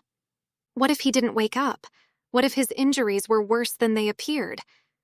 This was well beyond basic field medicine. If he died because I'd been too cautious... There. Dimrin's mental voice startled me from my spiral of doubt. He was pointing a taloned wing toward a partially collapsed structure, barely visible through a tangle of vines. Sun marks. I squinted in the darkness, then finally made out the faint outline of carved symbols on a stone arch. Relief flooded through me as I carefully maneuvered the cart closer.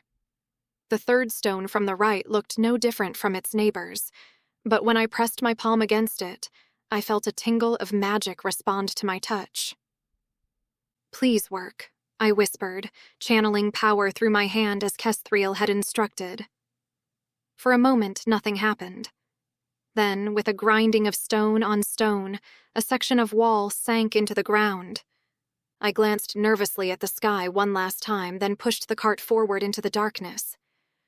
The door rumbled closed behind us, and I fumbled for my flashlight, praying that the lodestone batteries worked here.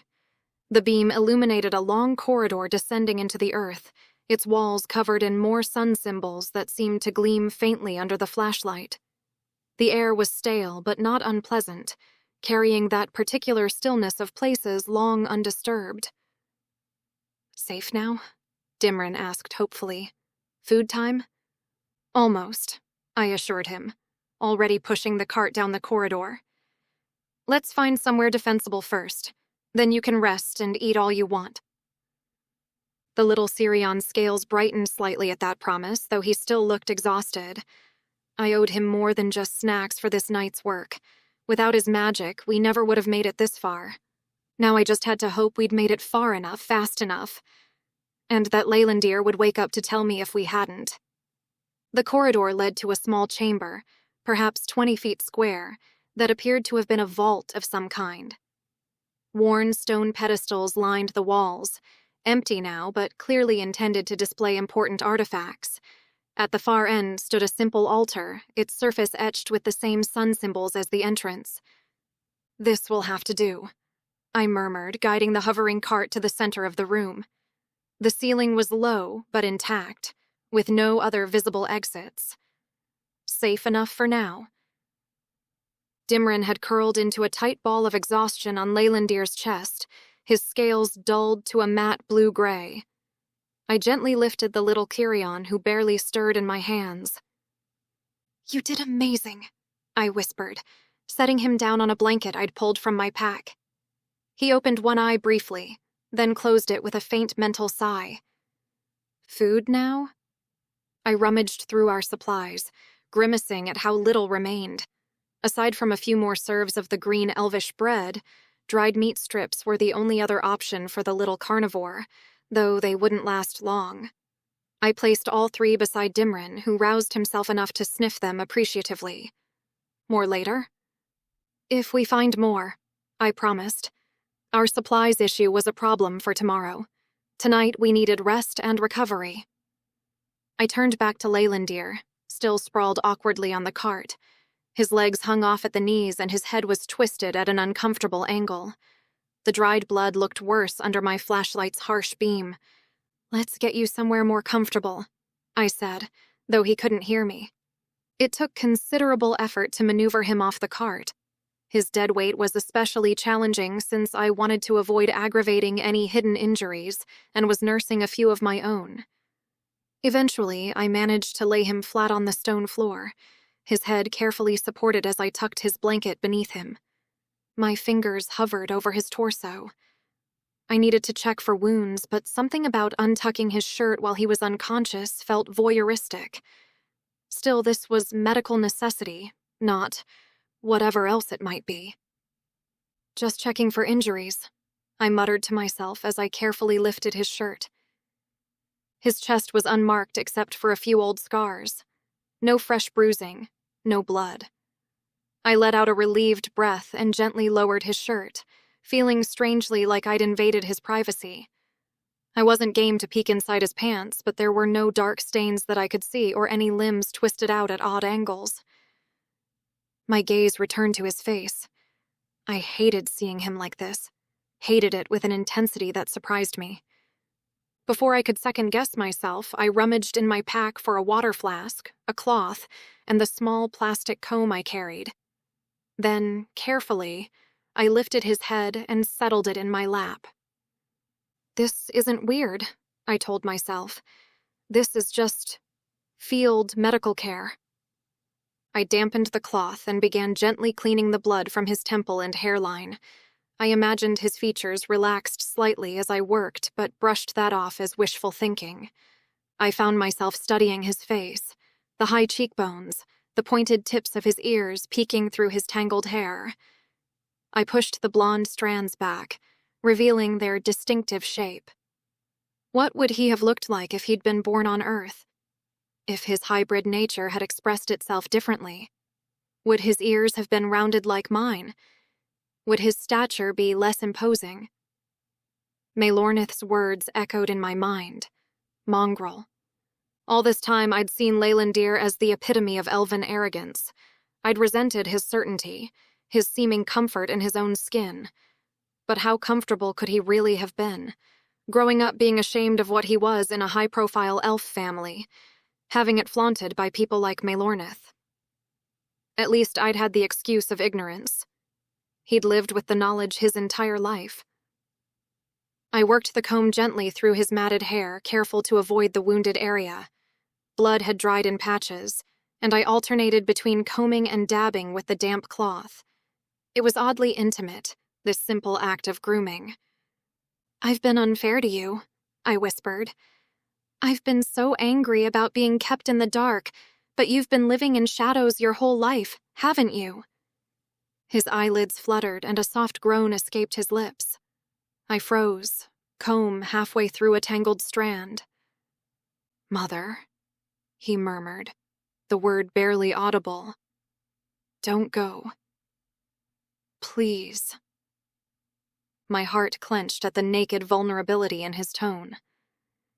This wasn't the proud warrior I'd come to know. This was a child who very likely had replayed this conversation in his dreams for years. I wondered what had happened to her. If she'd taken her life, I wondered if he blamed himself. Before I could process the thought, his eyes blinked open. Confusion clouded them for a moment before focusing on my face hovering above his. Recognition dawned slowly, followed by something I couldn't quite identify. Surprise, perhaps, or embarrassment. "Asha." His voice was rough, disoriented. Those green eyes held mine, and he didn't shift like I'd expect to take stock of our surroundings. "Where are we?" I heaved a deep breath of relief. My fingers were still tangled in his hair, his head still cradled in my lap. But I didn't hasten to pull away. Instead, I grinned and patted his cheek. "About time you woke up." Chapter 24. He sat up slowly, with a grunt of effort that I was unaccustomed to hearing from the elf. I laid the comb and cloth aside, faintly regretting the retreating warmth of his head from my lap. "Maelornith." Back in his camp. Likely looking for us by now. Leylandir leaned back against a stone pedestal, his narrowed eyes casting around the room. He lifted a hand to conjure a ball of light which outshone my torch, and stared at the altar on the far wall before his eyes settled on Dimrin, who'd poked his nose over his makeshift nest, his tail swishing. "How?" I took a deep breath and recounted Dimrin's arrival at my tent and the escape as concisely as I could. "I don't know what would have happened if Kesthreel hadn't agreed to help." Leylandir nodded, then winced and lifted a hand to his head. He must have been sporting a mean headache. "Did they drug you or just knock you out?" I cocked my head. "Perhaps both." I cannot entirely recall. He massaged his temples with his fingertips. You have my thanks, Asha Lopez. I recall having sworn to protect you while you were in Earendor. I did not expect that you would need to save me. I snorted softly. I think Dimrin saved us both. That earned a satisfied chirp from the Sirion, and he leaped down from his perch to sniff at Leylandir's elbow. The elf gave him an affectionate scratch under the chin, and I stood to grab our packs and bring them over. You should eat something. I'm not sure if you have anything in there that'll help get you back on your feet faster. It was too risky to find Leora back in the camp. Not when... You did well, he interrupted, and I will recover quickly. Leora. She has made her choices. It is for Calathil as her grandsire to extricate her from this situation. He will arrive soon enough. If that is what she wishes, of course. The bitterness of his words kept me from replying right away, and I handed him some elf bread and a flask of water. I doubt she wanted any of this. And Malornith is a snake. I got my own private audience with him and can attest to it personally. You can't blame her for getting manipulated by him. Did he harm you? Leylandir's features sharpened. Not really. I shrugged uncomfortably. He's just trying to milk this situation for his own advantage, and pretending like I have a choice in what the council would do with me. Leylandir gave a dismissive grunt and began eating. But my stomach churned with the other things that Mylornith and I had discussed. Did I dare bring them up? We cannot remain here, Leylandir said between mouthfuls. There will be more arrivals soon enough, which will only make escape more difficult. And our supplies are running low, I agreed. We won't be able to wait them out. Leylandir blinked and drew a terse breath, as if he were consciously trying to banish the after-effects of his stupor. Setting aside his meal, he rummaged through his pack and drew out a vial of goodness knows what, but instead of opening it, slipped it into a pocket. It is nightfall outside? Yep, if I had to guess, around midnight. Good. Leylandir wiped his eyes and stood, causing him to wince again, and then lean on the pillar at his back. We will leave soon. I swallowed and folded my arms with a nod. He didn't exactly look like he was in fighting-fit condition. And once we were on the move again, there wouldn't be any time for chit-chat. There was every possibility we would be caught again, and I doubted we would get a second chance at escape. I might never get another opportunity. Leylandir, I ventured, licking my lips. You told me that you'd seen the Ireland Galad respond to a hybrid before. I think I know who that hybrid was now. I met his green eyes, and his face went very still. It caused my throat to tighten, and I wished that I hadn't brought it up. This wasn't the time or place. It was selfish. His lips pursed, and he broke eye contact with me. Hey, I'm sorry. I lifted my hands. I shouldn't have said... He told you. About my mother. I'd expected from his expression that the words would be an accusation, but they simply sounded tight instead, and I couldn't tell if it was from the pain in his head or his heart. He took great delight in telling me about your mother, like it made you less than him. It doesn't, you know, make you any less. I kept my voice even. He didn't say what happened to her, though. Leylandir looked up with a frown. I bit my lip, wondering if he would offer anything, hoping, but not expecting. He cleared his throat, and I looked down, figuring that he would tell me to mind my own business. They say her heart was broken beyond repair when she returned to Eldoraon carrying me in her belly. I never knew her to be any different, I suppose. She was distant. And once I'd grown old enough to be more interested in gallivanting off from under her watch. He pressed his lips together for a moment, and his eyes took on a shine. She left. Calathil ordered searches, but they never found her.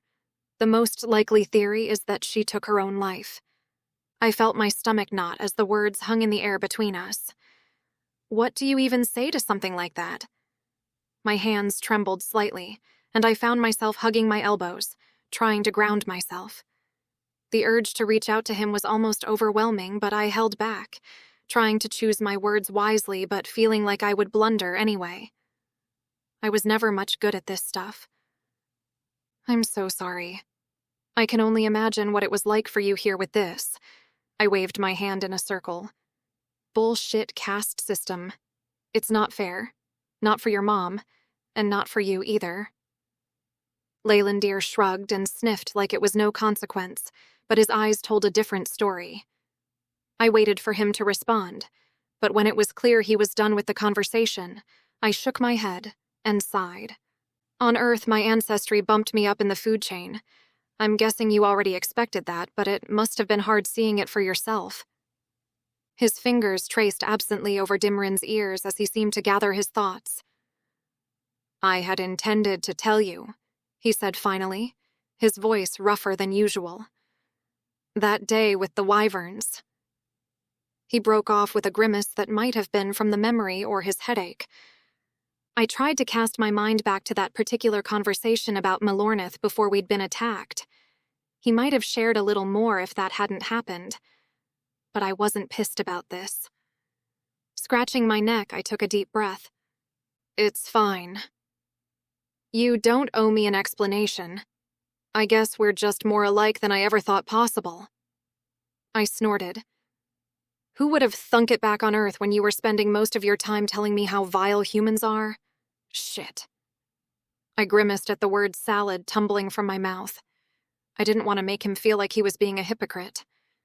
But a ghost of a wry smile flashed across his features before he met my eye again. I believed humans were vile then. In truth, I have spent all of my life despising that part of myself.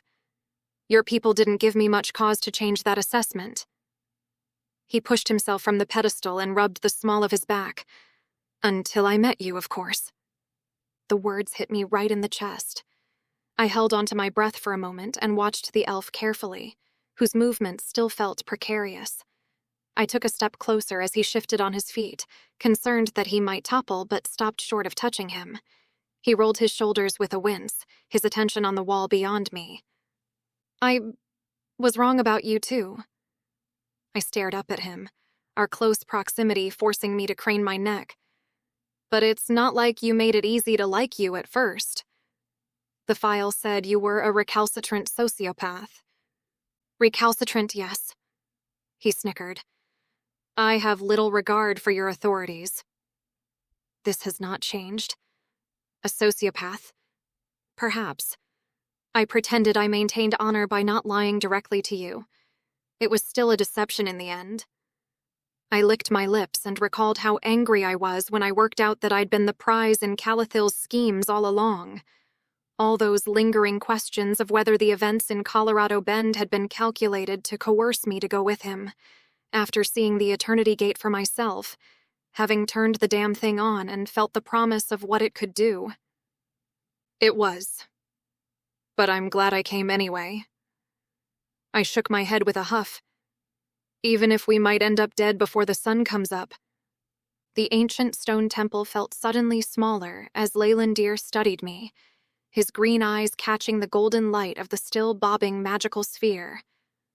Something changed in his expression, a softening around the edges, a hesitancy I rarely saw. The air between us seemed to thicken, charged with something I wasn't ready to name. I am glad you are here as well, he said, his voice dropping to a timbre that resonated somewhere deep in my chest.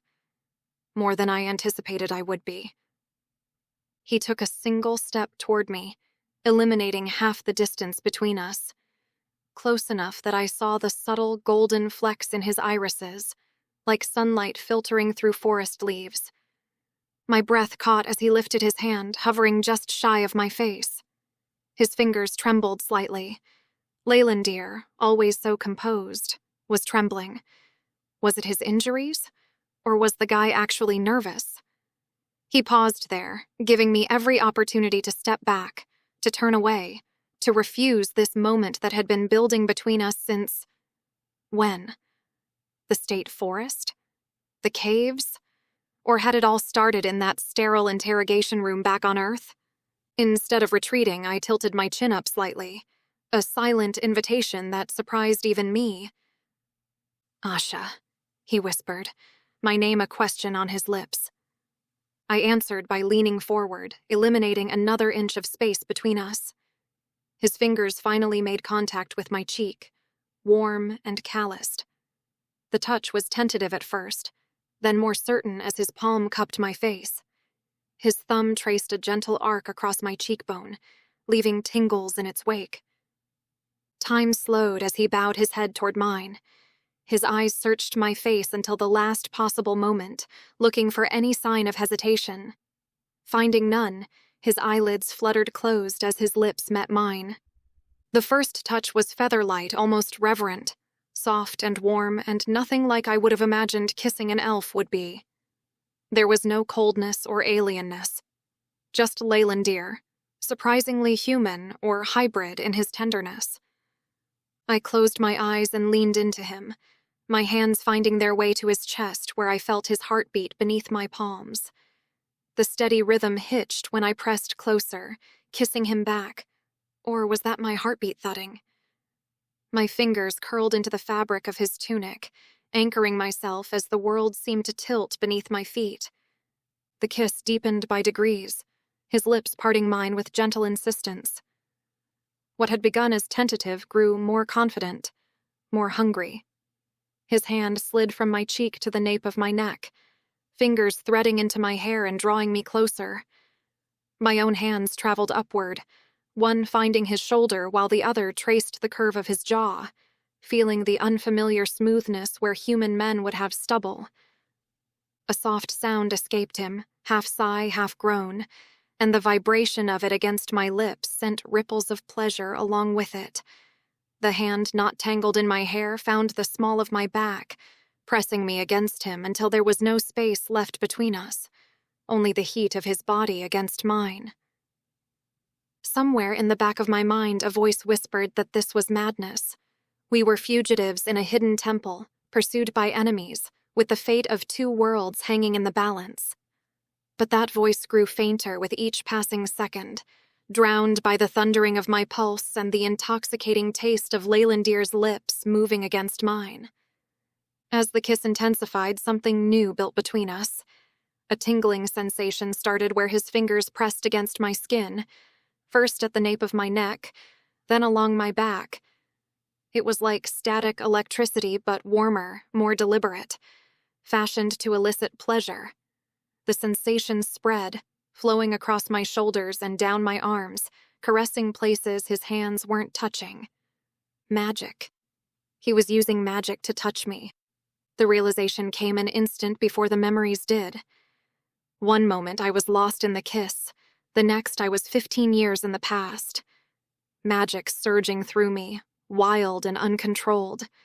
The horror of my family's screams echoing in my ears as I writhed in pleasure at this newfound power, until it stopped and I discovered what I had done, what I was capable of. My body went rigid against him. My lungs seized, unable to draw breath. The warmth that had suffused me seconds ago turned to ice in my veins. I jerked back with enough force that I nearly stumbled, gasping as though I'd been underwater. "Stop, I can't—" My voice came out strangled, my hands trembling violently as I pushed against his chest. "This is a mistake." Confusion flashed across Leylandir's face, quickly followed by concern and then a dawning hurt that made my chest ache despite my panic. He stepped back immediately, giving me the space my body was desperately demanding. "Asha," he said, his voice hoarse. "Forgive me. I should have asked your permission. I would never presume to—" "It's not that," I cut him off, wrapping my arms around myself, unable to meet his eyes. My heart hammered against my ribs, adrenaline spiking through me from a threat that existed only in my memory. "It's not— you didn't—" The words wouldn't come.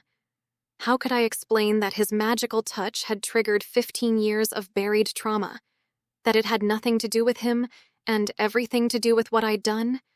That I'd spent my entire adult life loathing magic because it brought me back to the day I destroyed everything I loved.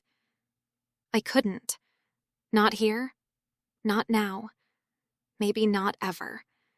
The shame of it burned in my throat, mixing with the lingering taste of him on my lips. I closed my eyes and focused on my breathing, trying to slow my racing heart. In through the nose, out through the mouth. The technique had gotten me through countless panic attacks over the years, though never one triggered by something I'd actually wanted. When I opened my eyes again, I deliberately fixed my gaze on the ancient stone floor, studying the patterns there instead of looking at him. I needed to reclaim control of my breathing, my memories, myself. I flexed my fingers deliberately, watching them until the trembling subsided. "We need to go," I said, my voice steadier now as I turned away to gather our things. I concentrated on each movement, pack, weapons, supplies, anchoring myself in the mundane tasks. Maelornith will have people searching every inch of these ruins by now. "Asha, you have my apologies," he said, his voice so gentle it nearly broke me. "If I have offended—" "Please," I whispered, finally forcing myself to look at him. His lips were still flushed from our kiss, his hair slightly mussed where my fingers had curled into it. The sight sent an ache through me that had nothing to do with fear. I can't do this." Something in my expression must have convinced him, because he nodded once, his face shuddering into that composed mask I knew so well. The vulnerability of moments before, the man who had trembled at the thought of touching me, was gone, locked away behind a wall I'd slammed in place. Dimrin chirped softly from his perch, head tilted as if trying to understand what had just happened. Leylandir reached for his pack, his movements controlled once more. "You are right." He adjusted the straps of his pack, his gaze fixed somewhere over my shoulder. I noticed the slight tension in his jaw, the deliberate way he kept his breathing even. His fingers worked the buckles almost casually, but there was a tightness to his shoulders that hadn't been there before. "We will have limited options. The surface will be crawling with Maelornith's people." I nodded, grateful for the change in subject despite the heaviness that had settled between us. When he finally met my eyes again, his expression was neutral, but the muscles flexing in his jaw betrayed him, like the rest of him was working overtime to maintain his composure. I nodded, my throat tight, but grateful for the change in subject despite the mortification that made me want to disappear right into the floor. "So where do we go?" Leylandir's eyes drifted to the far wall where the stone altar sat. "I fear there is only one path left to us now." I blinked. "The Earendor Galad?" "Maelornith will have sent word about our capture to Shadarian House and to the Elven Council. Eldoraon will be crawling with soldiers when they learn that we have escaped. There will be nowhere far enough to run where we could create a portal undetected." "He might expect us to head there." Leylandir shrugged. "We only have to beat them to the Earendor Galad, and we have Dimrin's help for that." "Dimrin help," the Sirion agreed. I went to open my mouth to warn Leylandir about Dimrin's earlier fatigue, but the elf was uncorking the vial he'd stashed in his pocket earlier. After dabbing some on his finger and offering it to Dimrin, the Sirion licked it up with his forked tongue. Then Leylandir took a small sip of the concoction before offering me the rest. "What does it do?" I arched an eyebrow. "It will aid our stamina." Leylandir strapped on his sword and made for the hallway leading out, avoiding my eye. Though once it wears off, one often wonders if it was worth it. I stared at the vial, allowing myself a moment to kick myself about what just happened. If this stuff didn't last the distance and we still ended up dead before dawn, well, I guess I'd never get the chance to explain why I'd pulled away from him like that. Never get to tell him it wasn't him I feared, but what his magic had awakened in me. Just one more conversation I'd never have. One more truth left unspoken in a life full of regrets. and somehow that felt worse than the prospect of dying itself. Chapter 25.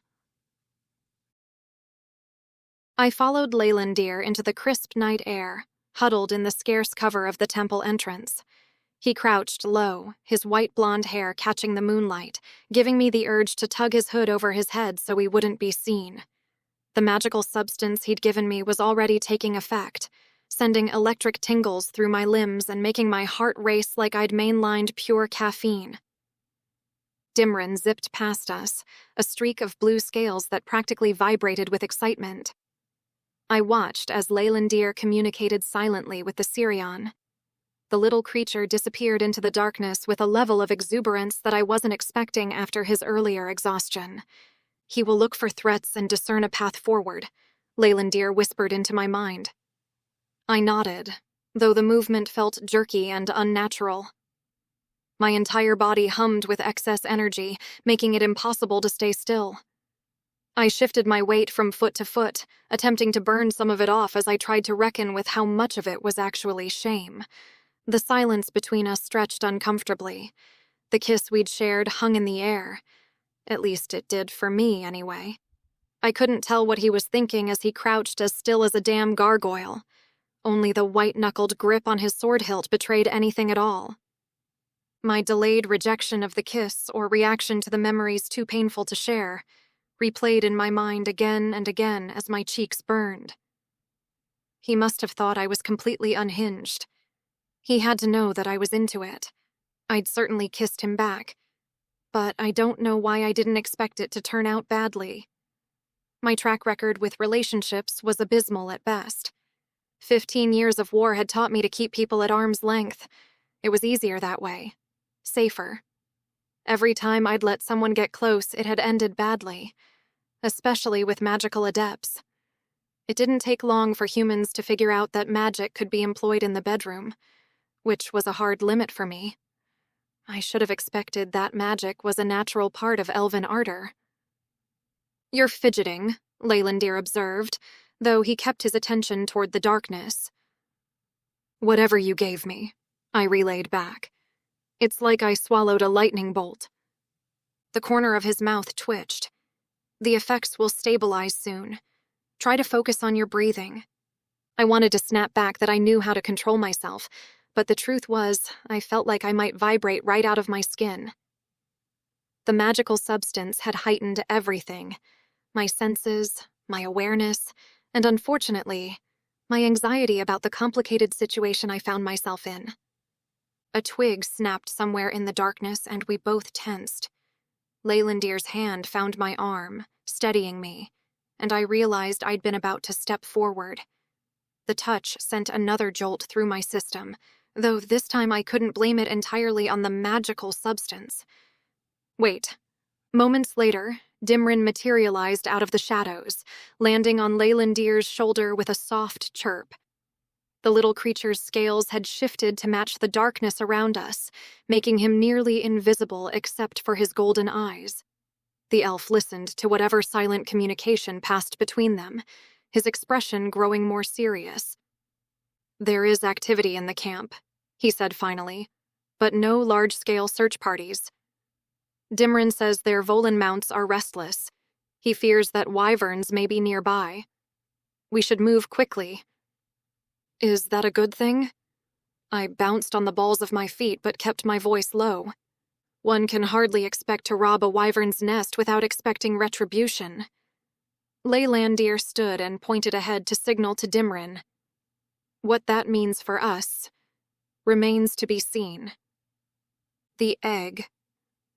I'd almost forgotten about Malornith's detour, which had thankfully meant that he'd been absent from Eldeland when I'd unwittingly activated the Airlin Galad. And I'd seen the damn thing right there in his tent. Chewing my lip, I hoped Leora and Kestriel's team would be okay if wyverns attacked the camp. Are you coming?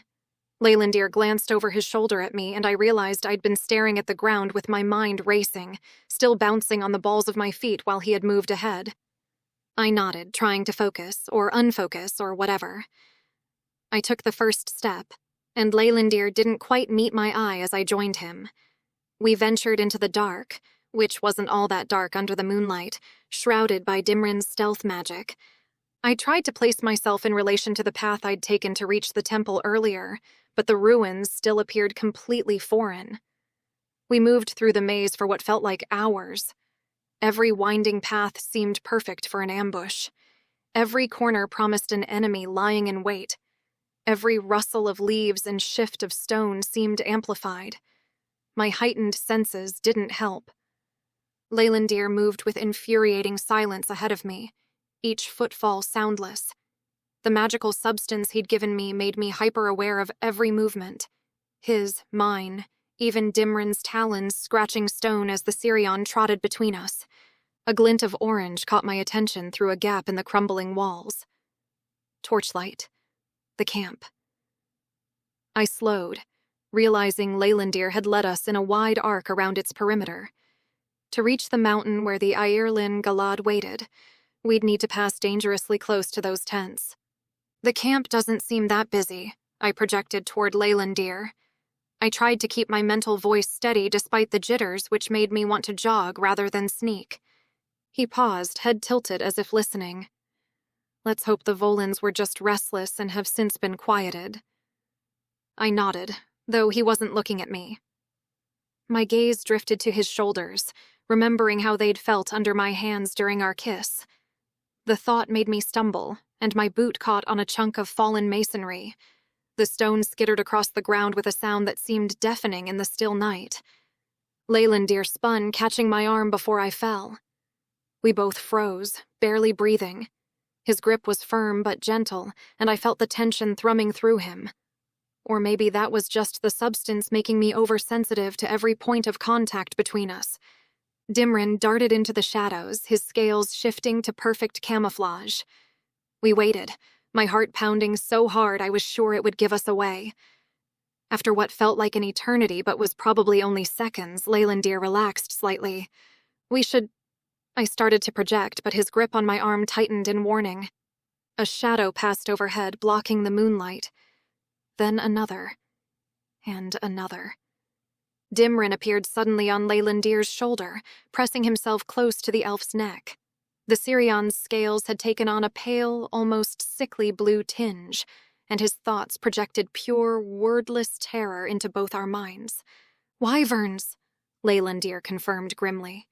4, maybe 5. I looked up, tracking the serpentine shapes as they wheeled above us. They seemed larger against the sky, despite being the size of a damn car up close. Their wings made no sound as they circled directly above the camp. They're looking for their egg. Leylandir's jaw tightened. Yes, and they won't stop until they find it, or exact revenge on those who took it.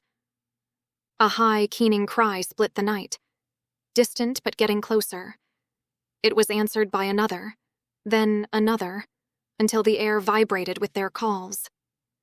Dimrin made a small whimpering sound and actually crawled inside Leylandir's collar, only his tail visible as it wrapped around the elf's neck. "The camp," I projected urgently. "We have to do something." I thought of Leora, who had shown me kindness despite her taste in men, and Kesthril, who had aided our escape. "He has a whole contingent of soldiers," Leylandir replied, but I sensed his conflict. "They can finish what they have started. Our priority must be reaching the Earendor Galad before it's too late. Kesthril will ensure their safety." He was right, but it didn't make it any easier to accept. I guessed Kesthril knew of every bolt hole in the immediate vicinity, and that she would prioritize keeping Leora safe. The wyvern's cries came closer, and I wagered that there were more than 5 now. Shouts came from the direction of the camp. At least they wouldn't be caught unawares. "Then we need to move," I projected, forcing myself to focus past the magical substance's effects and my own churning emotions. "Fast." Leylandir nodded once, sharp and decisive. He released my arm but caught my hand instead, interlacing our fingers. The contact sent another jolt through my system, but this time I welcomed it. I needed his steadiness, his certainty to balance out my own chaotic energy. "I need you to stay close," he instructed. "Dimrin's magic can obscure us, but wyverns have other senses to hunt their prey. Above us, one of the wyverns dove toward the camp, its silhouette briefly illuminated by torchlight before it disappeared behind the ruins. The screaming started moments later. We ran. Our feet pounded against ancient stone pavers. The combination of adrenaline and the magical substance in my system made everything hyper-vivid. The sting of cold air in my lungs, the tight grip of Leylandir's hand around mine, and even the shimmering distortion of Dimrin's stealth magic surrounding us. As we skirted the perimeter of the camp, I caught fragmented glimpses through crumbling archways and collapsed walls. Torches flared wildly as elven soldiers ran to defensive positions. Shouted commands in Elvish rose above the confusion. Then the first wyvern struck. It plummeted from above like a missile, massive wings folding against its serpentine body as it dove. It snatched one of the larger tents in its talons, canvas walls and all, and beat its wings powerfully to ascend. Elven screams echoed as the wyvern carried it skyward. "Shit!" I gasped, stumbling as I watched the horrific scene unfold. Leylandir yanked me forward, pulling me back into motion. "Do not look." But I couldn't help it.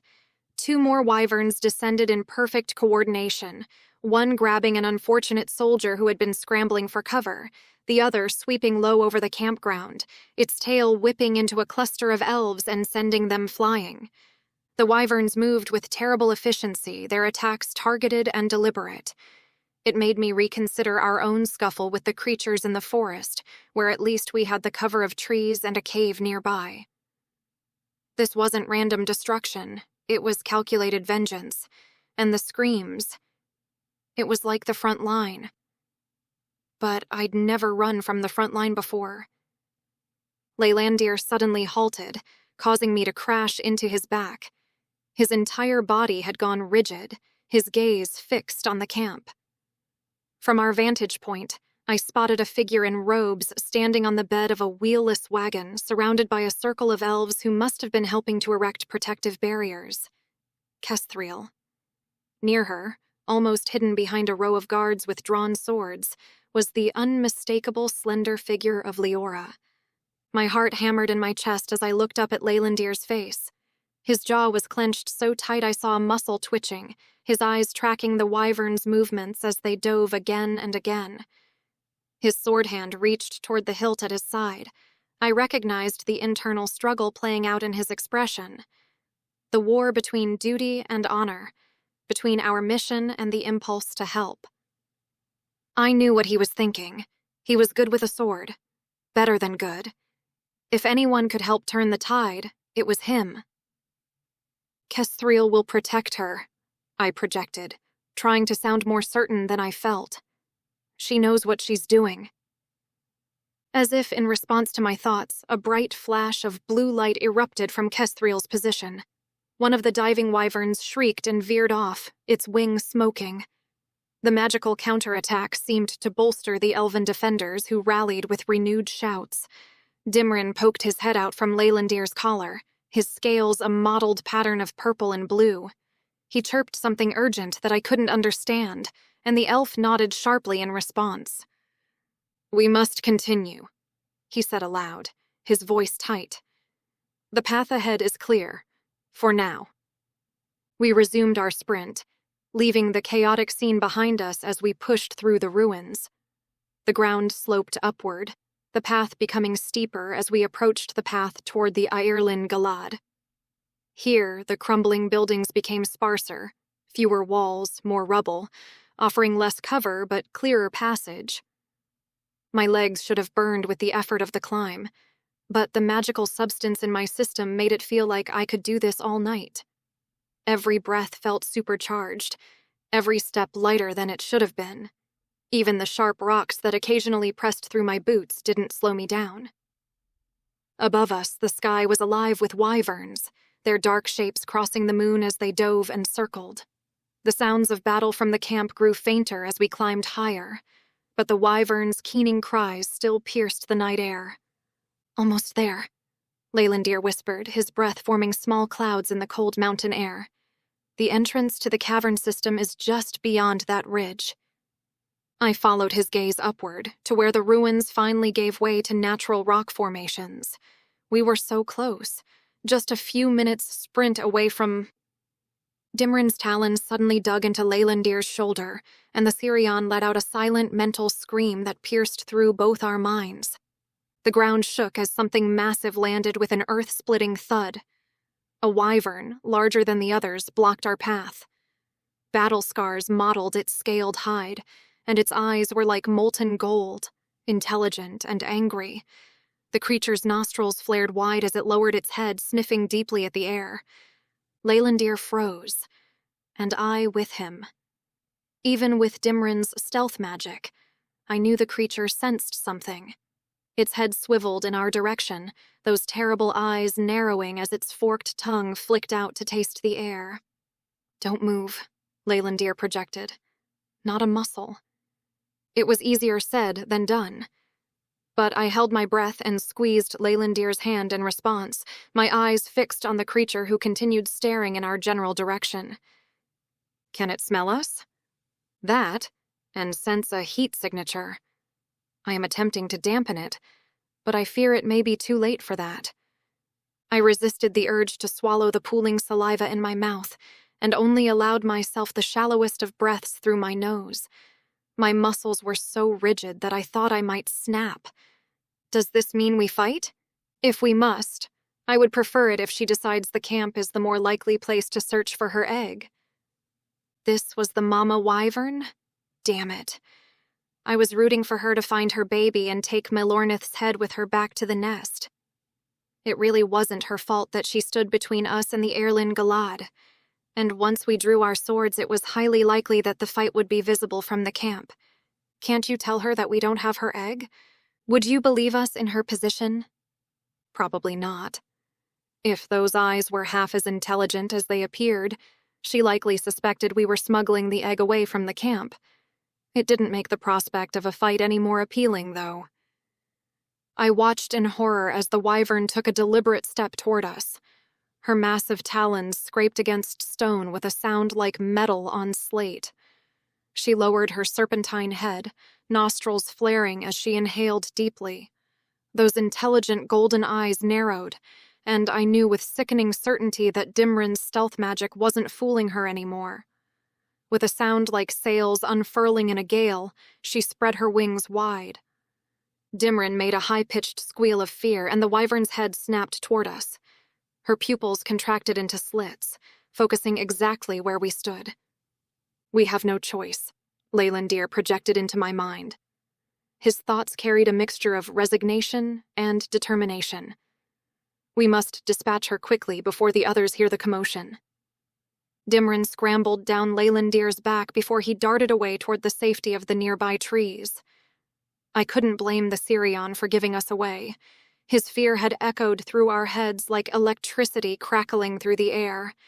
It left us visible, and the wyvern's nostrils flared. "Ready?" Leylandir's mental voice was steady. I nodded, drawing Erding. The weight of the hilt settled the bubbling panic in my gut. Leylandir's blade, a lathe Melerin, gleamed silver-blue in the moonlight. The wyvern's head swayed slightly like a cobra preparing to strike. "I will attempt to keep her focus on me," he projected. "That leaves you free to strike when the opening presents itself, like we'd done back in the forest with the admittedly smaller wyvern." I replied in the affirmative and sidestepped to put some distance between us. The wyvern reared back, her chest expanding.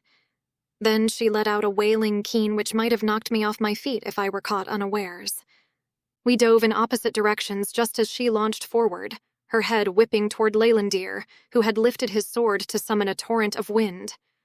It looked like there was no backing out of this now. I rolled my shoulders, waiting for the opening I needed. Chapter 26. The wyvern's massive head snapped at Leylandir like a striking snake, but he was already moving. His blade sang through the air as wind magic whirled around him, buffeting the creature's scales. The wyvern recoiled, more startled than hurt, before lunging again with frightening speed. I circled wide, looking for an opening while trying to keep my footing on the uneven ground. The wyvern's wings were spread for balance, creating a canopy of leathery membrane above us. If I could damage those wings, maybe she might go looking for easier pickings. Leylandir danced backward, his movements fluid as he parried the wyvern's strikes. But he was being forced down the slope, one step at a time. The wyvern was using her superior size and the terrain to her advantage. A particularly loud screech from the battle at the camp made me whip my head around. Through gaps in the ruins below, flashes of magic illuminated the dark shapes of other wyverns still wreaking havoc. How long before someone noticed our fight? Before Maelornith's soldiers came investigating? The momentary distraction nearly cost me as the wyvern's tail whipped toward me. I threw myself into a roll, feeling the wind of its passage ruffle my hair. The magical substance in my system made the movement feel unnaturally smooth, but my heart was racing even faster than before. "Her left side," Leylandir called out, his voice barely audible over the wyvern's frustrated hissing. He'd scored a hit along her neck, a thin line showing where his blade had connected. I saw what he meant. She was favoring that side, keeping it slightly away from his attacks. It gave me an opening to her wing joint, if I could just get close enough. But every time I tried to advance, those massive talons scratched furrows in the ground, ready to eviscerate me if I got too close. The wyvern pressed forward again, forcing Leylandir to give more ground. Her head darted in from multiple angles, trying to find a way past his guard. He deflected each strike, but his movements became strained. The creature had sheer relentless force on her side. My hand tightened on Erding's hilt. The sword's lightning magic could turn the tide, but using it would be like sending up a flare announcing our location. Still, watching Leylandir get pushed further down the slope, I knew we were running out of options. When the wyvern reared back for another powerful strike, I made my decision. I channeled energy into Erding, feeling the familiar crackle of electricity race up my arm. The sword's runes blazed to life with blue-white light. "Hey!" I shouted, drawing the creature's attention for just a moment. Long enough for Leylandir to catch his breath. Lightning arced from my blade as I swept it wide, forcing the wyvern to pull back or risk being hit. The display had the desired effect. The wyvern's head swung toward me, those intelligent eyes narrowing at this new threat. But I'd miscalculated how quickly she could move. Before I could bring Erding around for another strike, she was already lunging for me, jaws wide. I managed to get the sword up in time, sending a desperate bolt of lightning directly at her exposed wing. The magical electricity connected with a sharp crack, and the smell of singed leather filled the air. The wyvern's screech of pain was deafening at this range. Her massive head whipped around to face me fully, golden eyes blazing with fury. I'd hurt her, yes, but I'd also made myself her primary target. Those eyes locked onto mine with terrifying focus, and I knew with bone-deep certainty that I was in trouble. "Asha!" Leylandir's voice carried real fear now. He was down the slope, and the wyvern's body was between us. He tried to work his way back up, but the creature's tail kept him at bay. I raised Erding again, knowing I'd have to time this perfectly. The wyvern's muscles bunched, preparing to strike. Lightning crackled along my blade, ready to be released. But would it be enough to stop several tons of angry mother wyvern? Time slowed as I unleashed Erding's power. Lightning exploded from the blade, striking the wyvern's head with a thunderous crack. The acrid smell of ozone filled my nostrils as I threw myself into a desperate roll. Massive teeth snapped shut where I'd been standing a heartbeat before, the force of it sending vibrations through the ground. The wyvern's screech of pain and rage made my ears ring. I scrambled backward, boots slipping on loose stone as I tried to put distance between us. My heart hammered against my ribs, the magical substance in my system making everything feel simultaneously too fast and too slow. Movement caught my eye. Leylandir had somehow managed to grab the wyvern's thrashing tail. As I watched, he ran up her back with impossible agility, using her own violent movements to propel himself forward. The sight was breathtaking, but it also meant I couldn't risk another lightning strike without hitting him. The wyvern's head whipped toward me again, those golden eyes glinting with pain and fury. I barely got Erding up in time as she struck. The sword caught between her teeth with a metallic screech that sent shockwaves up my arms, nearly tearing the weapon from my grip. Erding's magic responded to the threat, electricity crackling along the blade, but I forced it down. One wrong move, and that power could arc straight into Leylandir as he balanced on the creature's back. The wyvern's jaws pressed harder, and I felt my boots sliding backward across the stone. Then I saw Leylandir launch himself upward, a lathe Mailerin gleaming in the moonlight as he twisted in midair. The wyvern must have sensed the danger because she started to rear back, but it was too late. His blade plunged down between her wings with devastating force, driving straight through to her heart. The pressure on my sword vanished as the wyvern convulsed. Her entire body went rigid, then began to collapse. I tried to dive clear, but my legs wouldn't move fast enough. The massive head fell forward, and I lost my balance, landing hard on my backside. Before I could roll away, the weight of her skull pinned my legs to the ground. "Shit!" I gasped, the impact driving the air from my lungs. The wyvern's head was heavy, impossibly heavy, but at least her teeth hadn't caught me. I pushed against the scales, trying to leverage myself free, but it was like trying to move a boulder. "Asha!" Leylandir's voice came from somewhere above me. I heard his boots hit the ground. Then he was at my side, his hands checking for injuries. "Are you hurt?" "Just stuck," I managed, though my legs were starting to tingle unpleasantly from the pressure. "Help me get out?" He nodded, bracing himself against the wyvern's head. Even with both of us pushing, it took several attempts before we managed to shift the weight enough for me to wiggle free. I collapsed next to him, breathing hard, my legs burning as circulation returned. "That was—" I started, then realized I didn't know how to finish the sentence. Insane? Terrifying? Incredibly impressive? "Indeed," Leylandir agreed, and I noticed his breathing was also labored. He reached out and brushed some dirt from my shoulder, his touch sending another jolt through my system.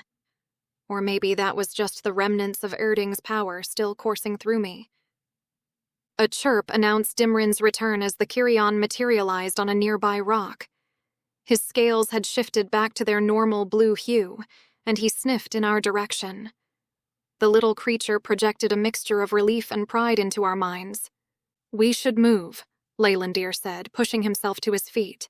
He extended a hand to help me up. "The lightning will have been visible from the camp, and the other wyverns may investigate their matriarch's death." I took his hand, letting him pull me upright. My legs protested, but the magical substance was still working its way through my system, dulling the pain. "The entrance is close? Just beyond that ridge." He didn't release my hand immediately, and I found I didn't want him to. "Can you walk?" "Yeah," I nodded, though I wasn't entirely sure. "Let's go before company arrives." The sounds of battle still echoed from the camp below, but they seemed more distant now. Hopefully that was good news for Leora and Kestriel's team. Above us, the remaining wyverns continued their assault, apparently unaware that their leader had fallen. I spared one last glance at the massive creature that had nearly killed us, feeling a pang of regret. She'd only been protecting what was hers. But we had our own mission to complete. We hurried across the uneven ground, my legs still tingling from being pinned. Dimrin flitted between us, his scales shifting through various shades of gray as he wove his stealth magic around us. The little Sirion was doing his best, but I couldn't shake the feeling that it wouldn't be enough. Through the gloom, I made out a dark opening set into a familiar overhang in the rocky slope. Ancient stonework framed what might once have been an impressive doorway, but centuries of weathering had reduced it to little more than a hole in the mountainside. The sight of it evidently gave us both a boost as we jogged to reach it. The stamina substance made the dash feel almost euphoric. My muscles responded with supernatural quickness, each step sure despite the treacherous footing. Beside me, Leylandir moved with his usual effortlessness, though I noticed his hand never strayed far from Alith Maelerin's hilt. We reached the entrance without incident, but I couldn't stop glancing back toward the camp. The sounds of battle had grown fainter, but that could mean anything. Had Leora and Kesthrieel's team succeeded? Or had they been overwhelmed? Was a whole mob headed our way right now? We only need to reach the Ireland Galad before May Lornith, Leylandir said, as if reading my thoughts. I nodded, trying to focus on what lay ahead rather than what we were leaving behind. The entrance led to a steep stairway that plunged into darkness lit by the muted crystals embedded in the walls. The soldiers from earlier, I said, pausing at the top of the stairs. They could still be down there. Leylandir stopped, his shoulders tensing. In the dim light, his expression was difficult to read, but I saw something flicker across his features. Pain? Resignation? After a long moment, he spoke. "We must do whatever is necessary to reach the Earendor Galad," he said carefully. "Whatever it takes to get past them." The meaning was clear. We were beyond taking prisoners or leaving unconscious enemies behind us. I pushed aside regret. They were soldiers who probably had no idea of the larger game being played. Hell, I'd been one for most of my life. But they knew what they were signing up for. And Leylandir was right. We couldn't chance taking our time dispatching the soldiers ahead of us and risk getting hit from behind.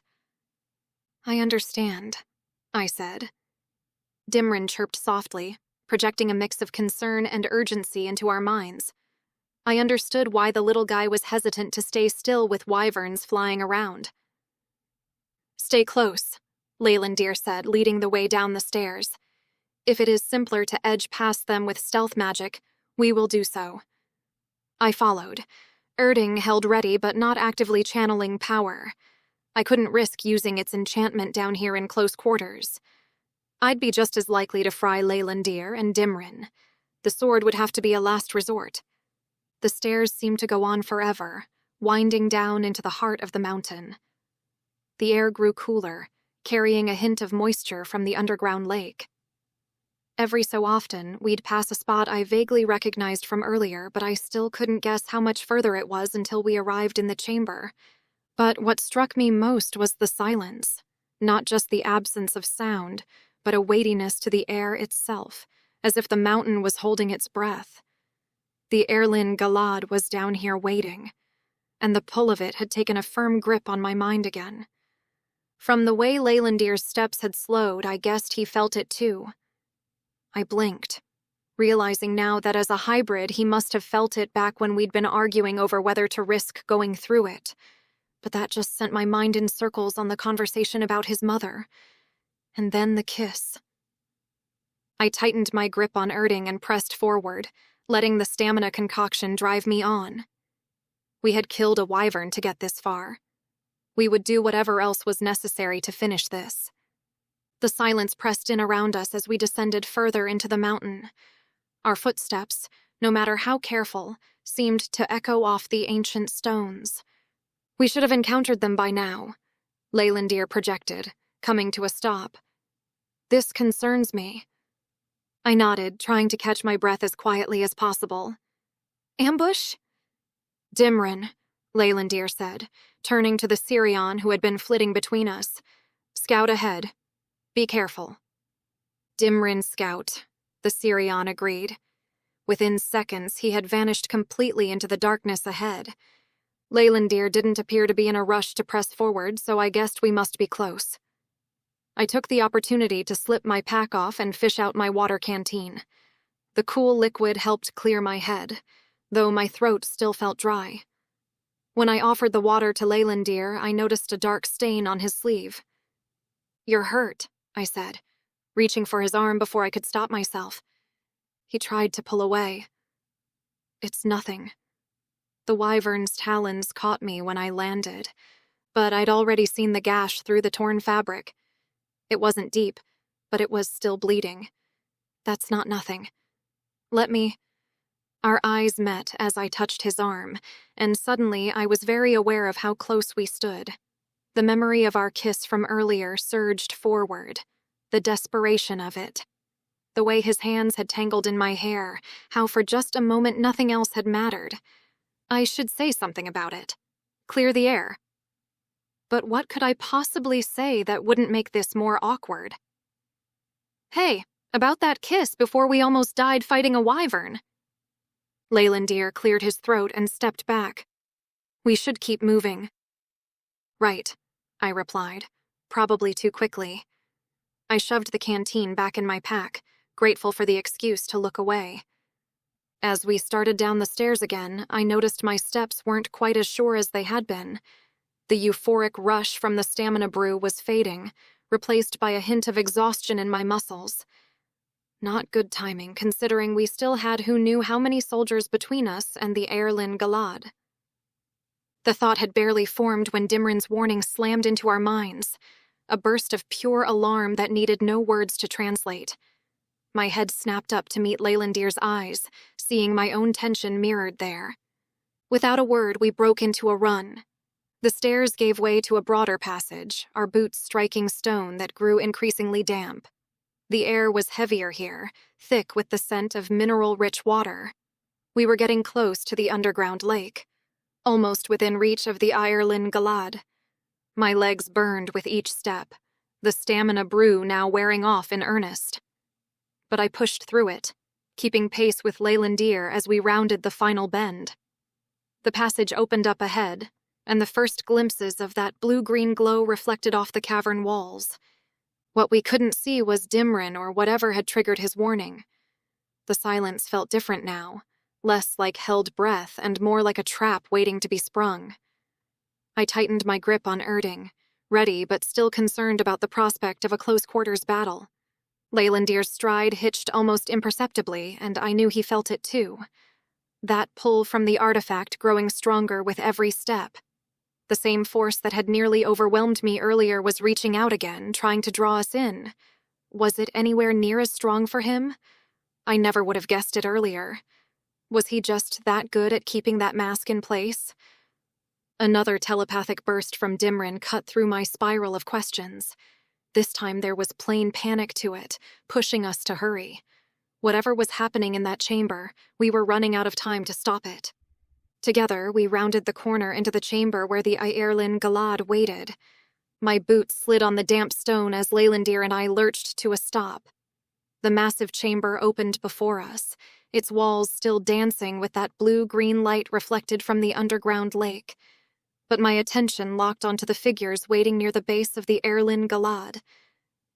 Melornith stood there, surrounded by 5 armed soldiers, his fingers wrapped around Dimrin's tail as the little Kyrion dangled upside down. The creature's scales had shifted to a distressed orange, and his wings fluttered helplessly. "Asha Lopez," Melornith said, his voice carrying easily across the chamber. "I was beginning to think you wouldn't make it." His grip tightened on Dimrin's tail, making the Cyrion squeak in protest. Beside me, Leylandir went rigid. I could practically feel the fury radiating off him, though he didn't launch forward. My fingers tightened on Erding's hilt. I knew we were in trouble. The soldiers spread out, weapons ready, blocking our path to both Melornith and the artifact. And one wrong move. Dimrin would pay the price. Chapter 27. On Earth they call it fashionably late. I widened my stance and held Erding ready, keeping my eyes on the soldiers fanning out to the left. "But aren't you missing your own party upstairs?" Leylandir took a step to the side, keeping his eye on the soldiers on the right, and giving himself enough room to swing a Laith Meloran. I knew we didn't need to confer on how we'd manage the attackers, but it was Dimrin I was worried about, who still struggled in Melornith's grip. "I am confident that my company can eliminate a few rogue wyverns." Melornith lifted his chin. "House Shadarian would not allow such infestations to claim our lands in Lumenfell or Viridia. Or keep such primitive pets. This really is a wild world, neglected and overgrown." Leylandir growled beside me. A soldier leered at me, and I wondered what my chances were of hitting Melornith right in the chest with a bolt of lightning before he could use the knife in his other hand to gut Dimrin. Not great from what I'd seen of elf reflexes. And it would hurt the Cyrion just as much. "I'll take your word for it," I said in trade Elvish. "I don't have any plans to visit." "How about you put the Cyrion down, and we can talk about our priorities before your camp gets smashed into bits?" I can assure you there's more than a few rogue wyverns up there.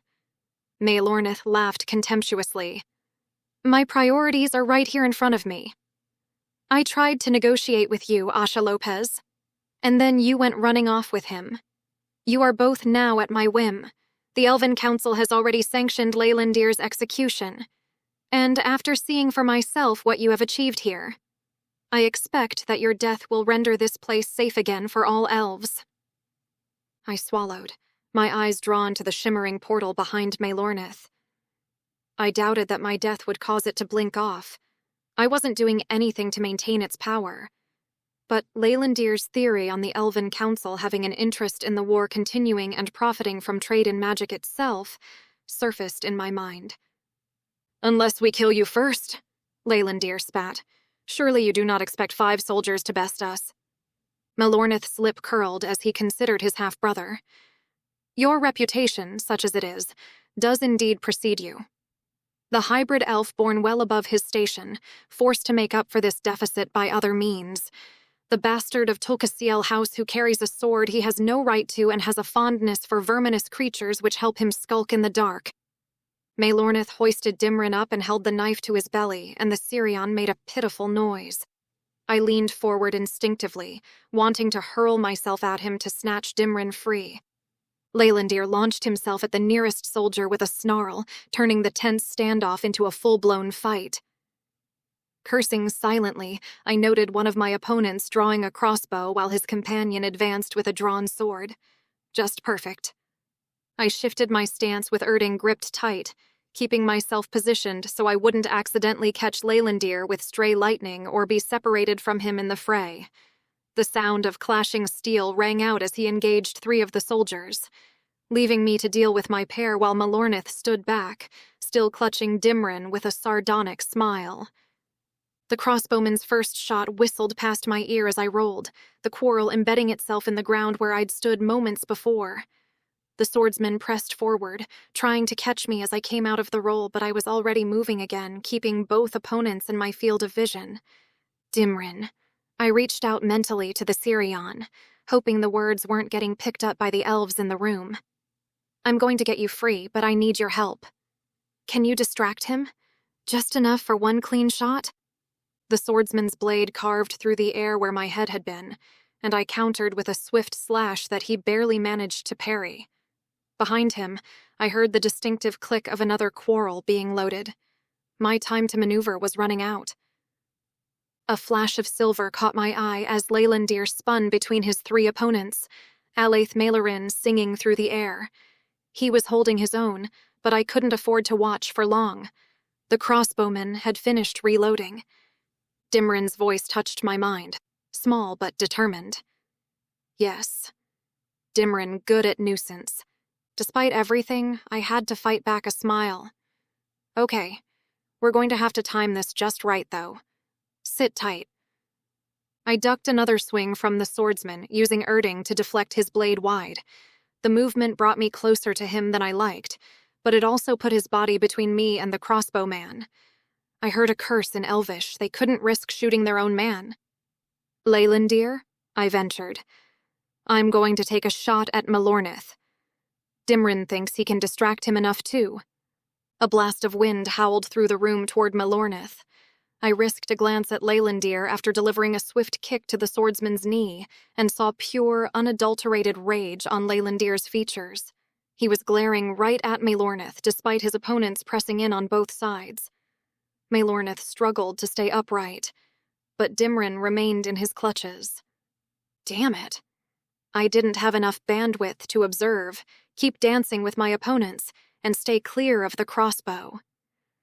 The swordsman was good, and while I blocked strikes, his companion managed to get himself in a better position to the side and away from my view of Dimrin. Another quarrel went flying, and it was all I could do to leap back in time. A sudden squeal pierced the air, and I saw Dimrin's scales flash in a brilliant white light, something I'd never seen him do before. Maelornith flinched, the unexpected light show momentarily breaking his composure. The Sirion twisted in his grip, tiny claws scrabbling against the elf's arm. Another blast of wind followed, but I feared it wouldn't be enough to get the Sirion clear. I didn't waste the opportunity. Erding crackled as I channeled power through the blade, lightning arcing toward Leylandir. But he was fast. Too fast. He jerked to the side, though not quickly enough to avoid the bolt entirely. It caught him in the shoulder, causing him to stumble and loosen his grip on Dimrin. The Sirion vanished instantly, his innate stealth magic kicking in. I hoped it meant that I hadn't hurt the little guy too badly. I caught a glimpse of shimmering air moving rapidly away from Leylandir, but I couldn't track it further because the swordsman chose that moment to press his attack. I barely got Erding up in time. "Kill them!"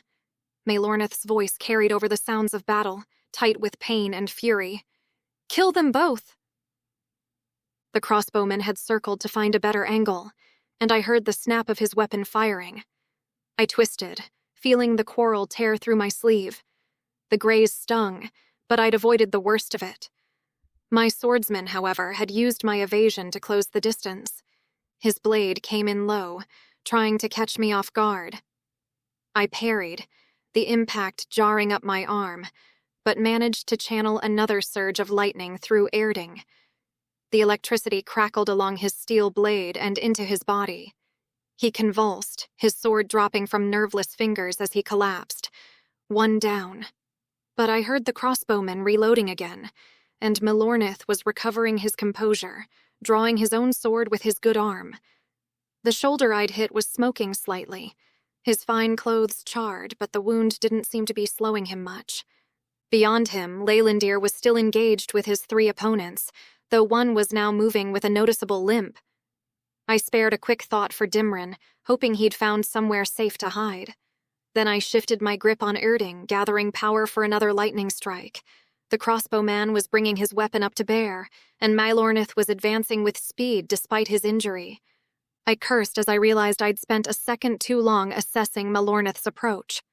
The crossbowman had his weapon trained and ready, but something in his stance made my stomach drop. He wasn't aiming at me. "Leylandir!" I shouted, but it was too late. The quarrel was already flying through the air as I channeled lightning through Erding. The electricity caught the crossbowman square in the chest, sending him sprawling backward with a strangled cry. But the damage was done.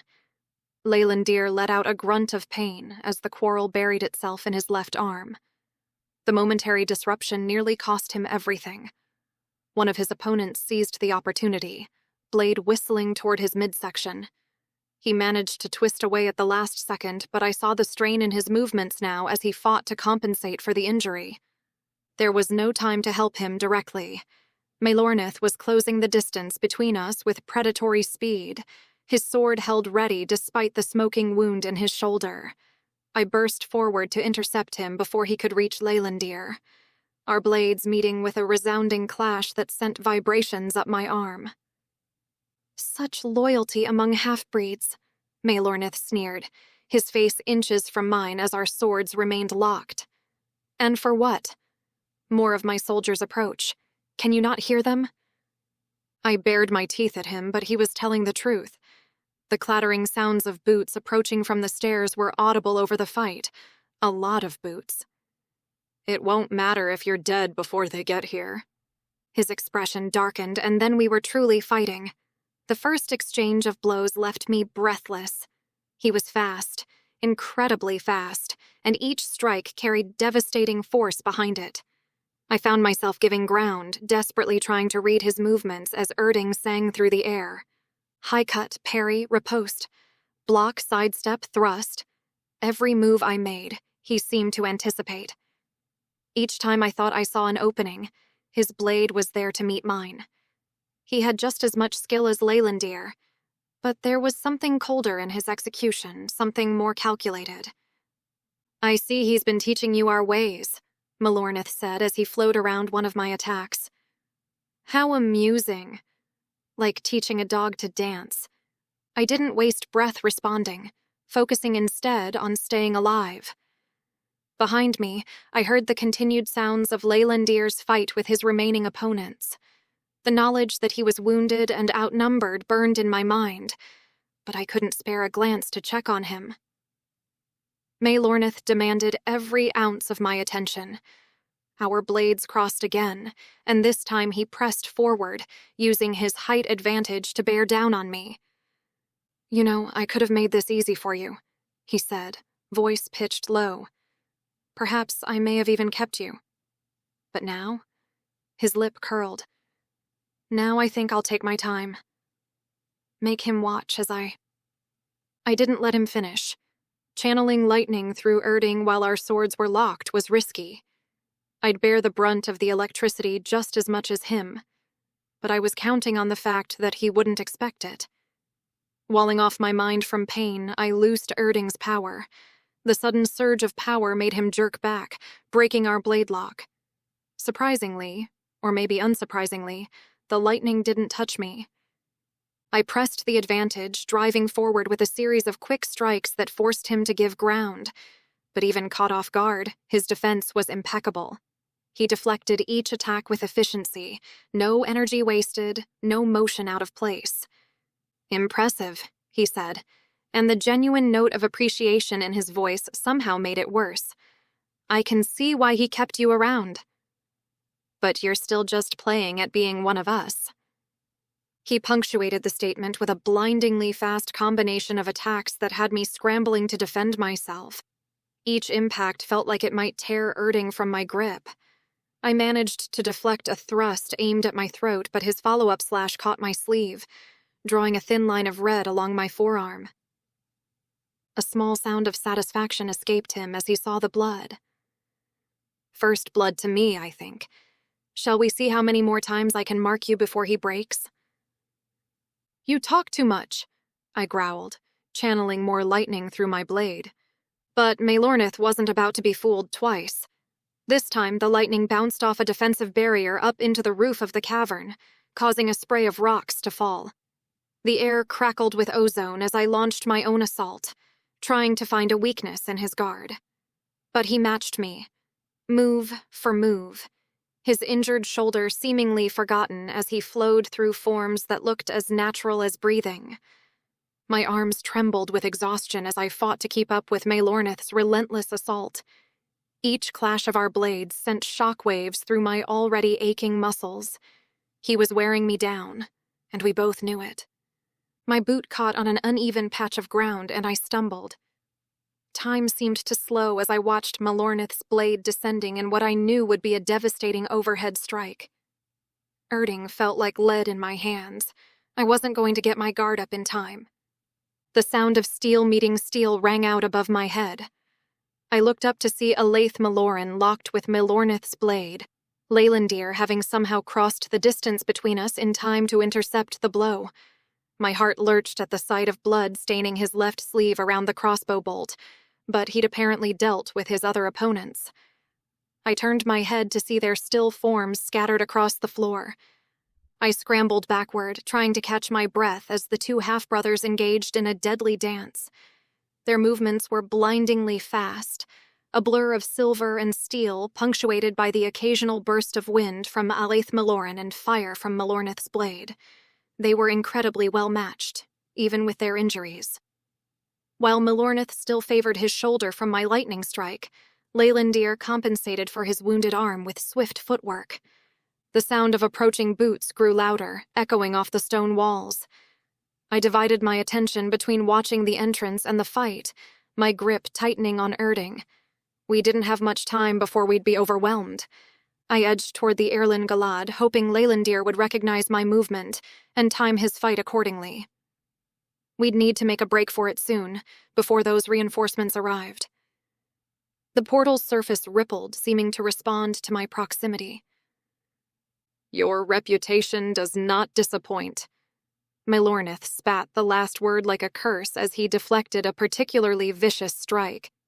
"But you fight like someone trying to prove something." Leylandir didn't waste breath responding, instead launching into a complex series of attacks that forced Maelornith to give ground.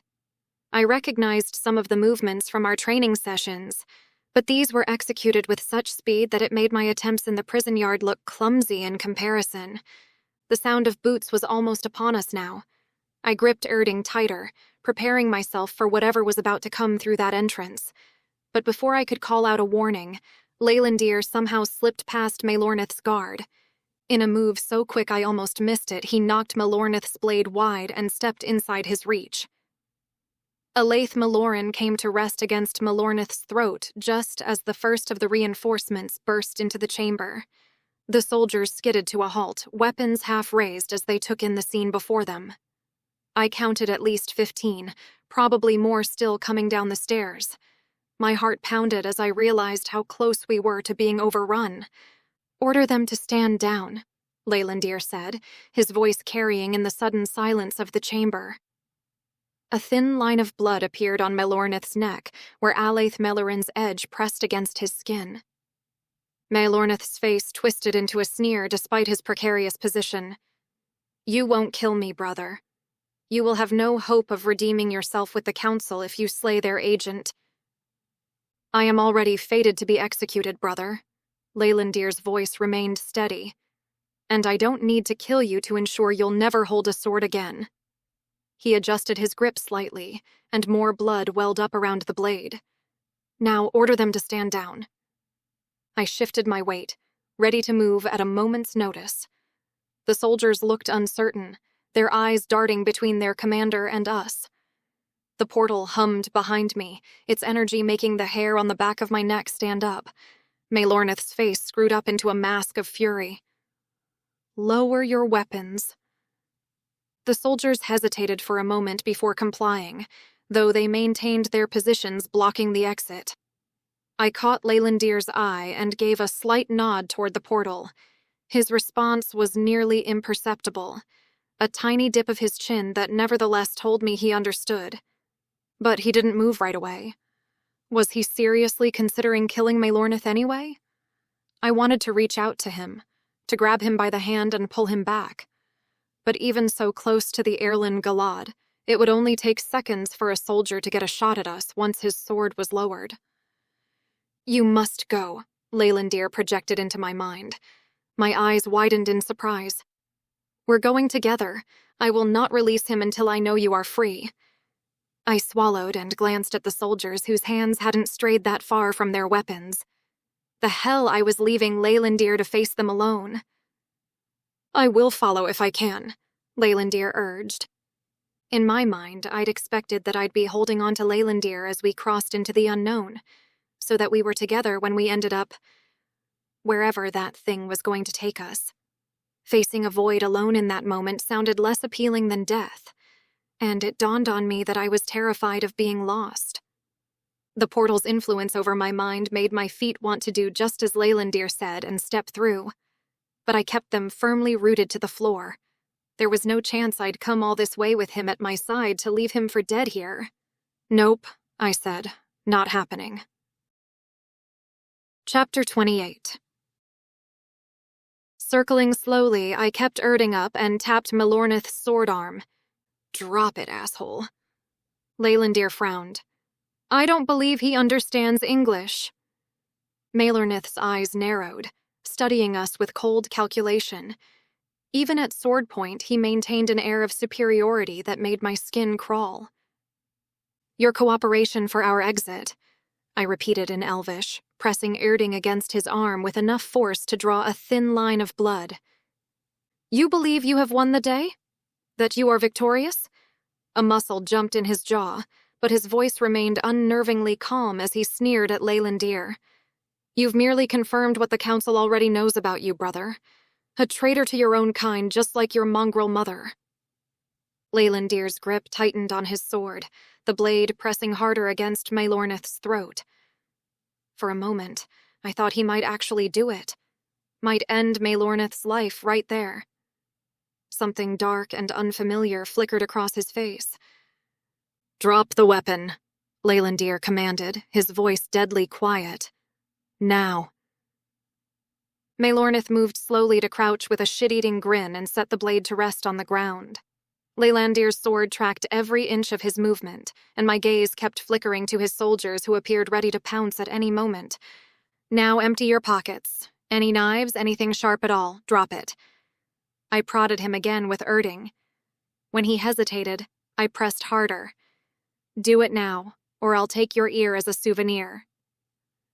Melornith's jaw tightened, but he slowly reached into his tunic and removed a small dagger, tossing it beside his sword.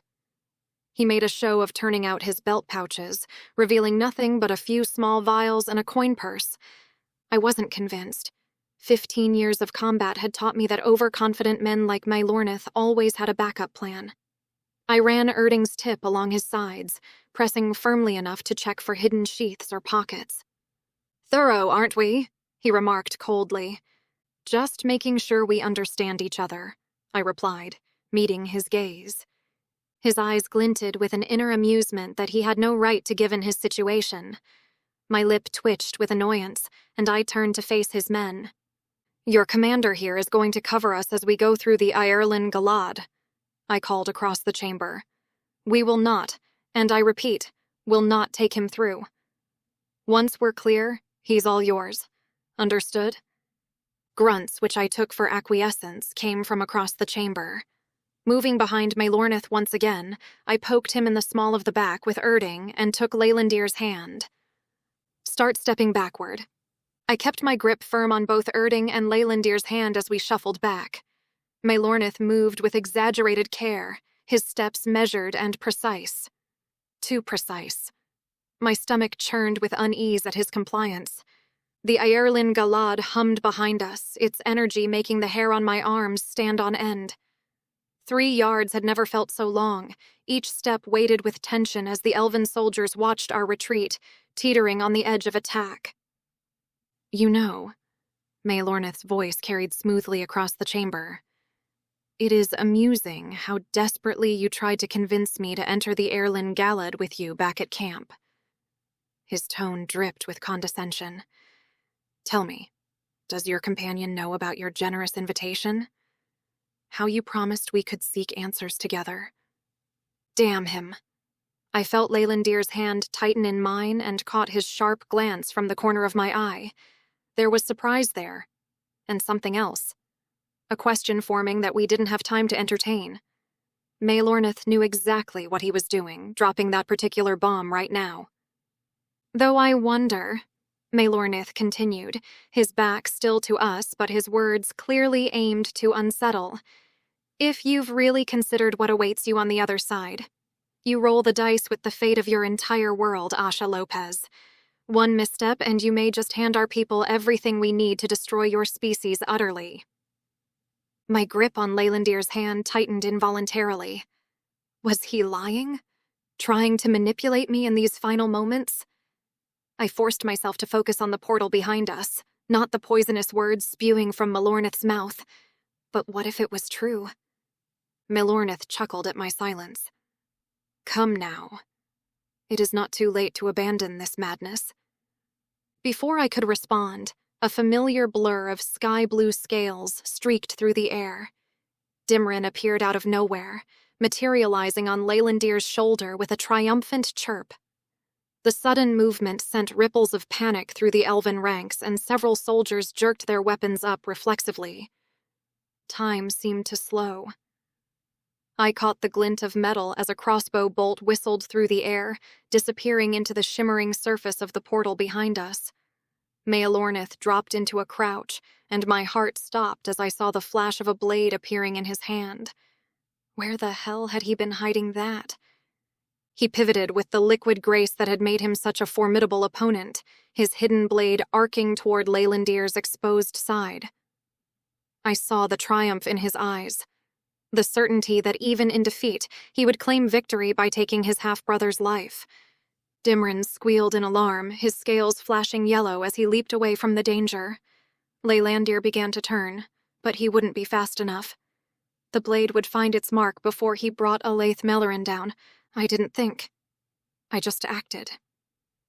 Yanking hard on Leylandir's hand, I threw us backward into the portal's void, the edge of Melornith's blade catching the fabric of Leylandir's tunic as we fell away from the material world. The last thing I saw was Melornith's face contorted with fury and disbelief, his perfect features twisted into something inhuman as he realized his prey had escaped. Then reality itself dissolved around us. The world collapsed into a hot mess of sensation. The familiar vertigo of portal travel twisted my insides, but this was different.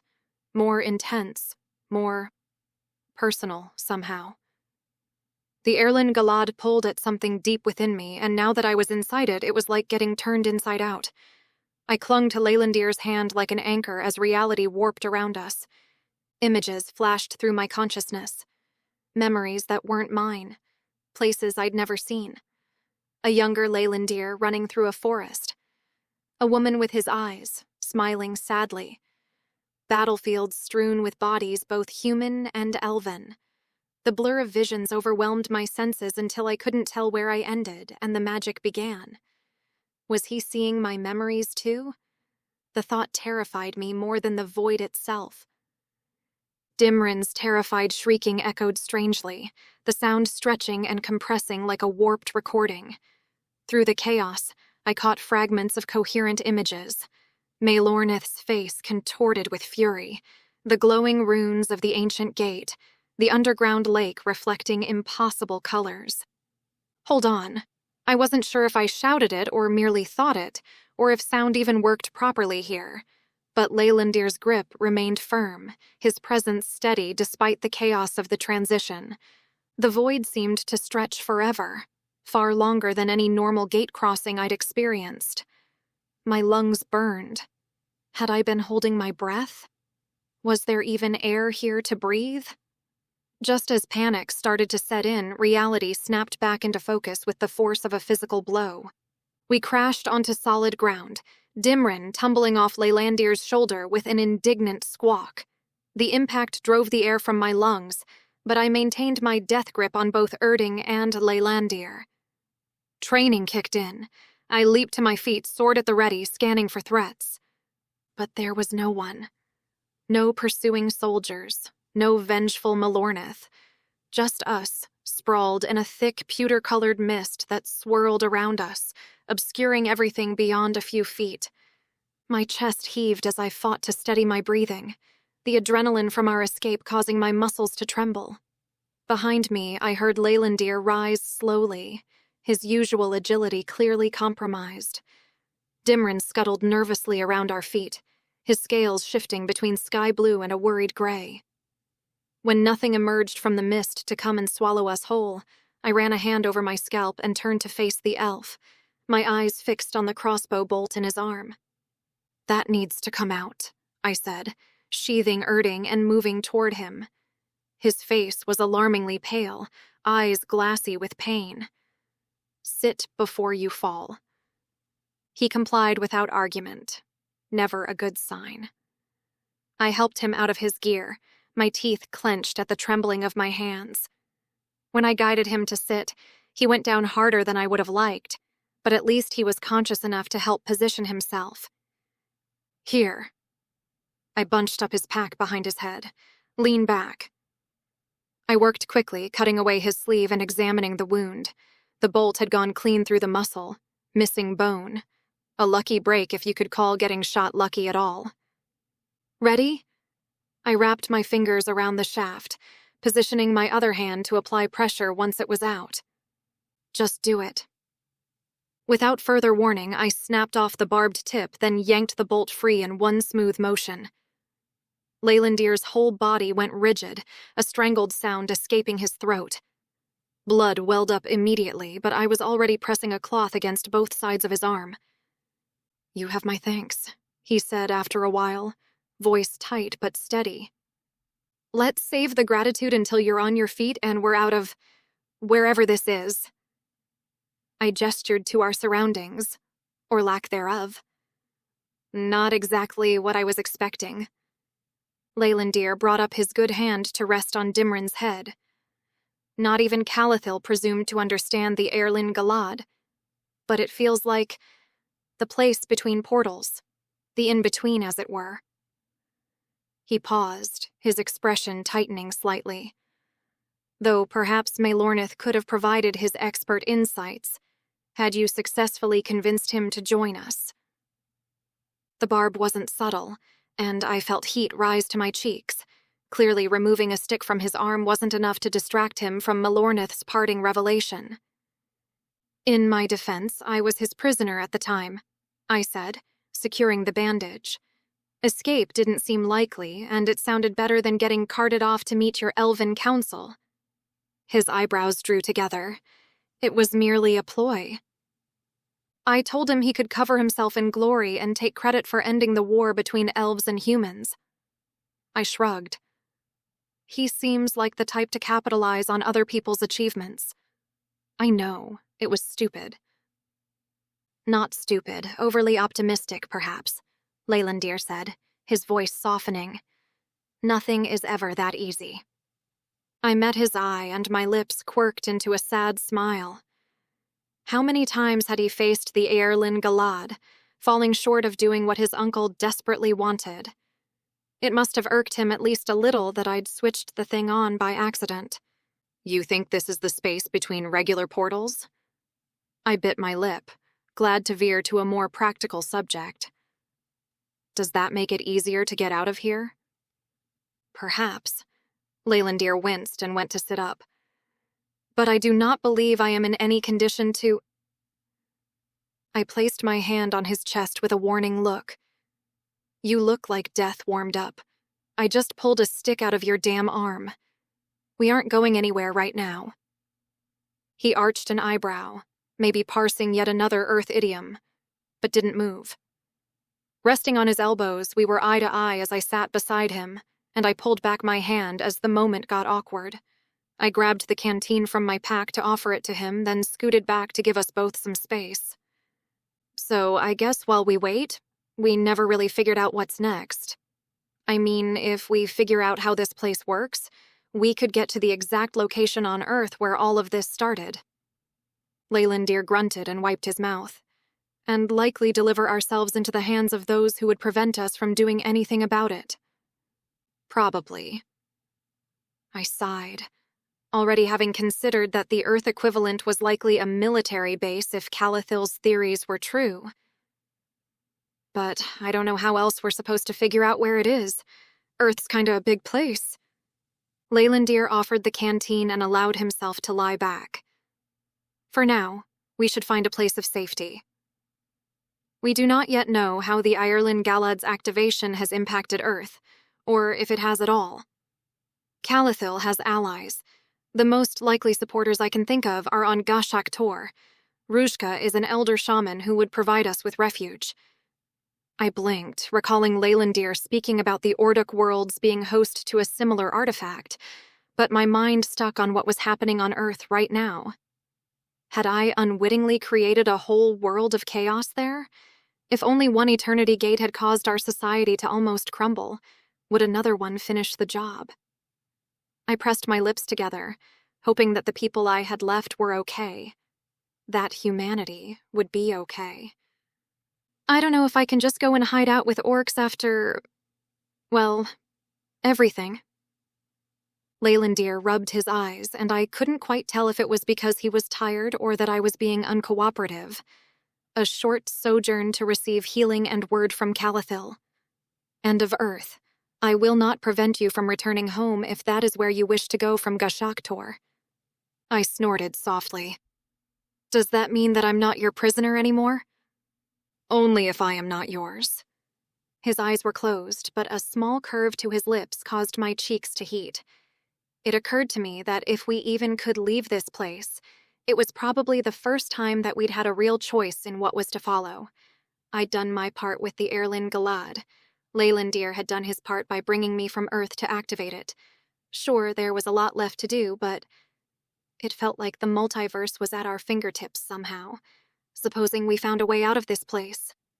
I opened my mouth to say that a short detour to Orkland wasn't a stupid idea, but Leylandir's face had gone slack, and I realized he'd passed out. Dimrin had curled up around his shoulder and was likewise snoozing, leaving me to watch over them on the edge of reality. Dare I try to get some rest as well? I glanced around at the nothingness pressing in around us. I wasn't sure I could sleep, despite my leaden muscles succumbing to fatigue. The void felt watchful somehow, as if it was waiting for something. Maybe, while I had some privacy, I could summon the courage to prod this place with a little magic to see what happened.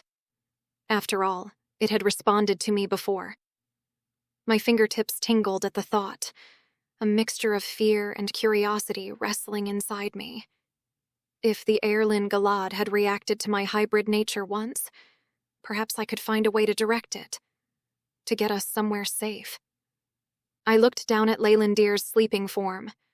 For once, his face was peaceful, the ever-present tension gone from his features. I guessed it was up to me to plan for our next steps. And for the first time in a very long time, all I had at my disposal was the very thing I'd spent years avoiding, my connection to magic. Taking a deep breath, I closed my eyes and reached outward with my mind, feeling for the boundaries of this strange realm between worlds. Chapter 29. Maybe it was because I was too chicken to throw everything I had at it, or maybe there was just nothing there. I kept my eyes closed as I sat cross-legged, facing the void, trying to clear my head. As I reached out with magic, it seemed like I was feeling around in the dark, except I wasn't trying to find matches in a cupboard in the middle of a blackout. I was grasping at nothing at all. But then, something. A whisper of resistance. A subtle shift in the mist that seemed to respond to my probing. I pushed a little harder, and the pewter-colored fog swirled around my outstretched fingers, almost like it was curious. Before I could explore further, a hand touched my shoulder, and I made a very unsoldierly sound as I whipped my head around. "You have not rested." I narrowed my eyes at the elf. He was sitting up, with facial features sharp enough to suggest that he hadn't just woken, which meant he'd been observing me. I didn't have a crossbow bolt in my arm. No? He lifted a finger to gesture toward my arm. I would say it was a close thing. I glanced at the rip in my shirt where I'd been grazed. It was nothing, really, and I'd decided we probably needed the water to drink more than to clean up a while ago. Well, I was only dealing with 2 of them, and it was my guy who got you in the arm. You handled yourself more than adequately.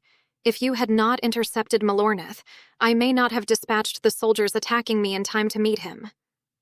I puffed out my cheeks. What he meant was that I'd bought him enough time to finish off the 3 soldiers and come and save my ass. I knew I shouldn't compare myself with him. He had size, strength, and speed on me, and he'd been playing with swords his whole life. I guess. What have you learned while I slept? He cocked his head and glanced at the mist walled in around us. Precious nothing.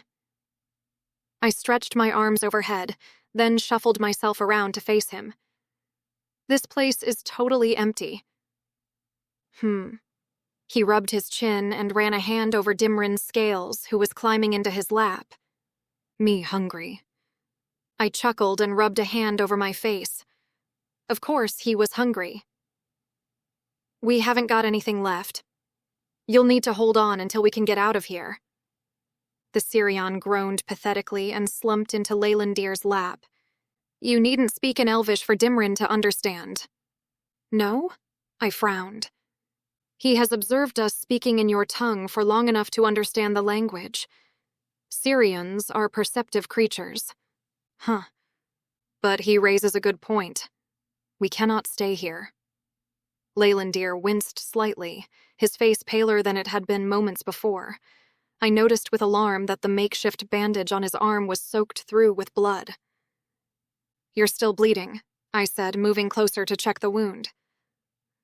The properties of this place are unusual, he replied, studying the crimson stain. I suspect our injuries may not heal properly while we remain here. Another reason to find an exit soon. I leaned my head back to stare at the nothingness overhead and took measured breaths through my nose. Of course we couldn't stay here. But how the heck were we supposed to leave? I guess it's time to see what's out there. I stood and put my fists on my hips. I watched as Leylandir rose to his feet, trying to hide the wince that crossed his features. The makeshift bandages had held up, even if Glanweth leaves might have been more useful in this situation. But a crossbow bolt to the arm wasn't something you just walked off, even for an elf. I busied myself gathering our supplies and shouldering both packs. When I turned, he was slinging his sword over his good shoulder. "I am not an invalid," he said, catching my expression. I pointedly looked at his injured arm, then back to his face. Without a word, I turned and started walking into the mist. His soft footfalls behind me confirmed he was following. The fog pressed in around us, thick and endless. Each step felt like we might be walking straight over the edge of reality itself. My boots made no sound against whatever surface we were traversing. If you could even call it a surface, it was more like walking on nothing at all. Dimrin flitted between us, occasionally disappearing into the mist only to reappear moments later. His usual playful demeanor seemed subdued, as if even he could sense how wrong this place was. Bad place, he projected, confirming my suspicions. No food. "There's no anything," I muttered. The scenery, or lack thereof, hadn't changed a bit in what I estimated was about 10 minutes of walking. The mist remained uniformly thick, neither darkening nor lightening. There were no shadows, no variations, nothing to indicate we were making any progress at all. I stopped abruptly. "This is useless." Leylandir halted beside me, scanning our surroundings. "We cannot remain stationary." "We're not getting anywhere either," I said, gesturing at the endless white void. "For all we know, we're walking in circles. Or maybe we haven't moved at all and this place is just—" I struggled to find the words. "Playing with us." Perhaps. He shifted his weight and I caught another barely perceptible wince. "But what alternative do you suggest?" I ran a hand through my hair in frustration. The truth was, I had no ideas to offer. We couldn't stay put. We had no food, barely any water, and no idea if this place was even safe. But wandering aimlessly through a magical void seemed equally pointless. Dimrin swooped down to land on my shoulder and chittered. "Lost," he projected, managing to sound both worried and annoyed. "We're not lost," I said, more to convince myself than the Kyrian. "We just don't know where we are." "That is the very definition of being lost," Leylandir pointed out. I shot him a glare. "You're not helping." He raised his good arm in a gesture of peace, but I caught the slight upturn at the corner of his mouth. Was he toying with me? I'd figured he'd wake up with a fully formed plan and an expectation that I'd follow his lead, but maybe my complaints about doing things his way had sunk in back in the caves. Or he was equally flummoxed as I was. Sickeningly, I hoped it was the former. "What do you suggest, then?" "You're the one who can make portals. Maybe it's as simple as that." "I cannot be certain that this place will respond well to my magic." "It took your power to open the Erlen Galad." I huffed and folded my arms. That was different. I couldn't do it again if I tried. "No?" Leylandir cocked his head. "I have observed you using vast amounts of magic at other times." "Yeah, but—" I ran my hands across my scalp. Magic never came easy to me. More often than not, I choke when I try to use a lot of magic. It usually takes a life or death situation, and even then, most of the time I don't know what I'm doing. There. It was out. I kept my gaze turned into the void, too vulnerable to meet his eye. Would he scoff at the ineptitude of humans and magic? I didn't want to divulge the reasons why magic was so hard, or what it reminded me of. "I believe this might very well be a life or death situation." His voice was gentle, but my mouth twisted with emotion. He didn't understand. He couldn't understand. Not after growing up surrounded by magic. After all we'd survived in the past days. Would we simply wither away here because of this stupid block I had? The self-loathing part of my brain told me that's what I deserved. But he didn't deserve it. And neither did Dimrin. I sniffed and dashed at my face with the back of my hand, trying to get myself under control. But tears stung at my eyes, and suddenly Leylandir's arm was around me, pulling me into a hug. I tensed, my heart skipping a beat as I tried to process what was happening. Was this? No. The embrace was gentle, comforting. Nothing more. After a moment, I let myself lean into him, grateful for the support. His hand moved in slow circles on my back as I fought to regain my composure. The simple act of kindness only made me cry harder, years of pent-up frustration and fear pouring out. Through it all, he remained steady, patient, saying nothing as I soaked the front of his shirt with my tears. When my breathing finally steadied, he spoke softly. I could guide you, if you would permit it. Mind to mind, the way I approach creating portals. I pulled back slightly, wiping my face with my sleeve. For a moment, I was back in the prison yard with him as he showed me how to create an illusion against those watching us. You think it'll work? He nodded, his expression serious. Perhaps. I suspect there may be more nuance required than simply creating a portal. The runes we saw around the Earendor Galad are theorized to be significant. What do you mean? I stepped back fully now, curious despite my emotional exhaustion. The void around us seemed to press in closer, as if it, too, was listening. Leylandir's hand dropped back to his side and he cleared his throat before speaking. There have been extensive studies comparing the runes between the two Earendor Galad known to us. The one we encountered in Eldalund and the other at Gashak Tor. The orcs call it the Crag Jorak, the Ancestor Bridge. There are striking similarities between the runic patterns, but also differences. He paused, considering his next words. We believe some runes indicate the location of each of the sites. So the runes might have been buttons? That might have been useful to know before we leaped in here. This is all theoretical, he said dryly, and we were somewhat occupied at the time. But if we could integrate the likely rune for the Crag Jorak into the portal... He left the thought unfinished, but I understood what he was suggesting. The idea of someone else in my head made me nervous, but we were running out of options. If he saw things... I'd just have to find a way to deal with that. Any reason you're only mentioning this now? Leylandir lifted a palm to the air with a shrug. I did not wish to interfere. Your connection to this place is stronger than my own. I had surmised that it may guide you in a manner in which I could not. I snorted softly. He was trying to spare my feelings. More like his hopes for my unique abilities in this place had been quickly dashed. But I shook my head to clear the thought and took a stealing breath. It wasn't that I could do this. I had to do this. Okay, well, whatever. Let's see if we can make something work.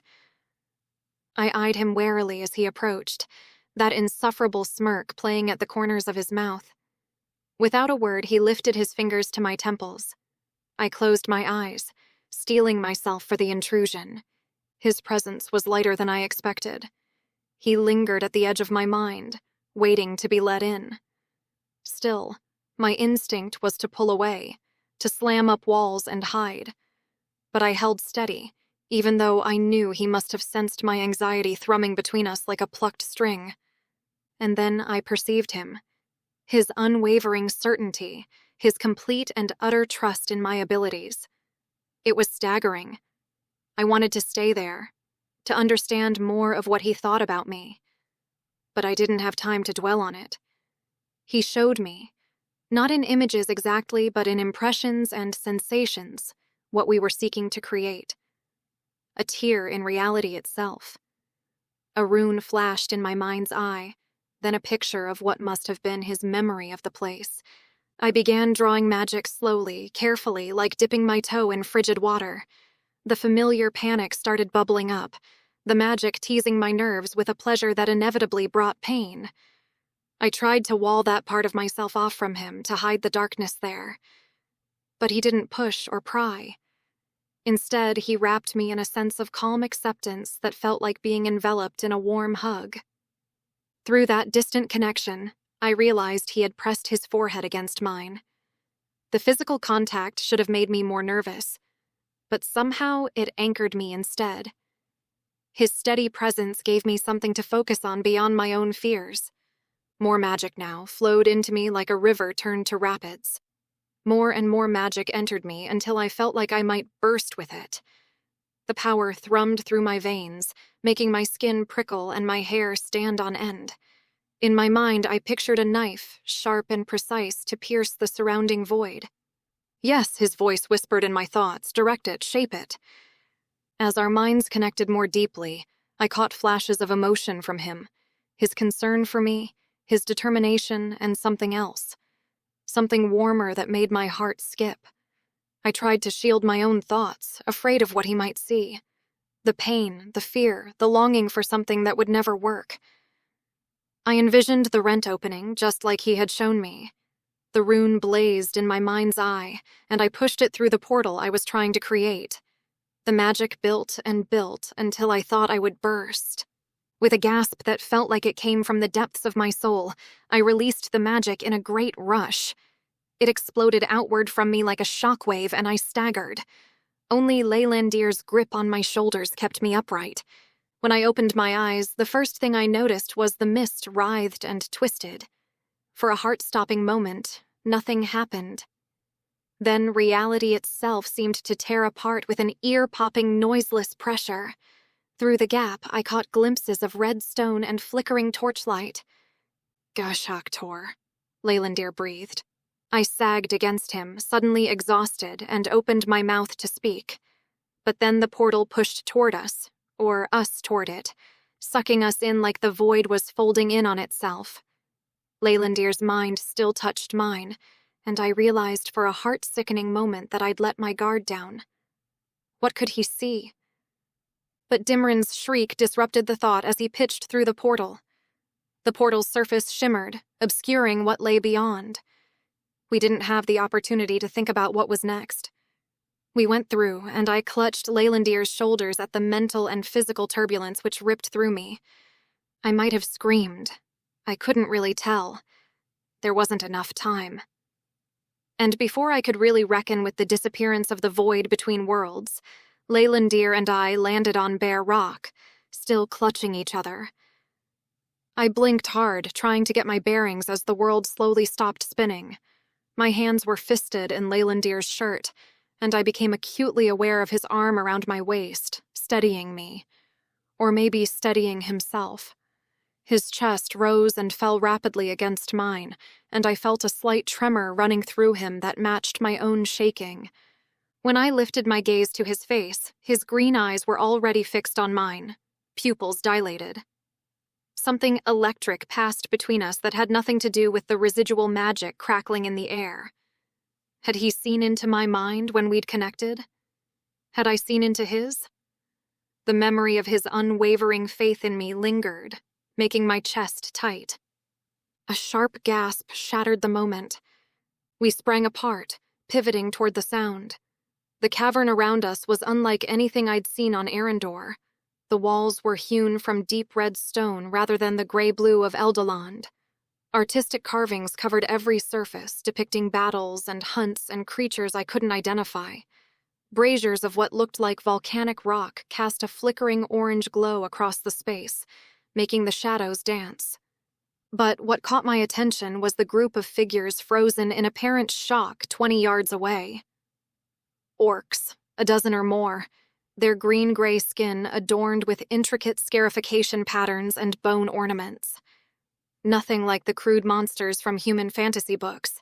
These were clearly people with a rich, developed culture all their own.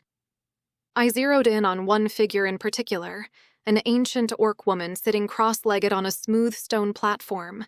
Her green-gray skin hung in deep folds, and scars traced patterns across her weathered face. Small bones and stones decorated sparse white hair hanging limply around her face. But it was her eyes that caught me. Piercing green orbs that seemed to hold centuries of wisdom. And right now, those eyes were wide with shock, her mouth frozen in a silent gasp like she needed to breathe but couldn't. Before anyone could move, she hunched forward, clutching her chest. Then she keeled over, caught by a younger orc male in scholarly robes rather than fighting gear. his face contorted in panic as he cradled her limp form. Shouts erupted in a language I shouldn't understand but could on account of Calathil's necklace. Ordukun, filled with shock and rage. The sound of running footsteps echoed through the cavern as soldiers emerged from behind the gathered group, weapons drawn. I met Leylandir's eyes. A silent understanding passed between us. With deliberate slowness, he placed his sword on the ground and raised his hands. I sagged, the exhaustion from the portal magic hitting me full force as I followed suit, setting down Erding. As the soldiers closed the distance, faces twisted with fury, I had the sinking realization that we were both heading for a jail cell. Or worse.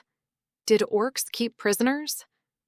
Dimrin whined and backed up toward us, his scales shifting to blend in with the deep red of the stone walls. What just happened?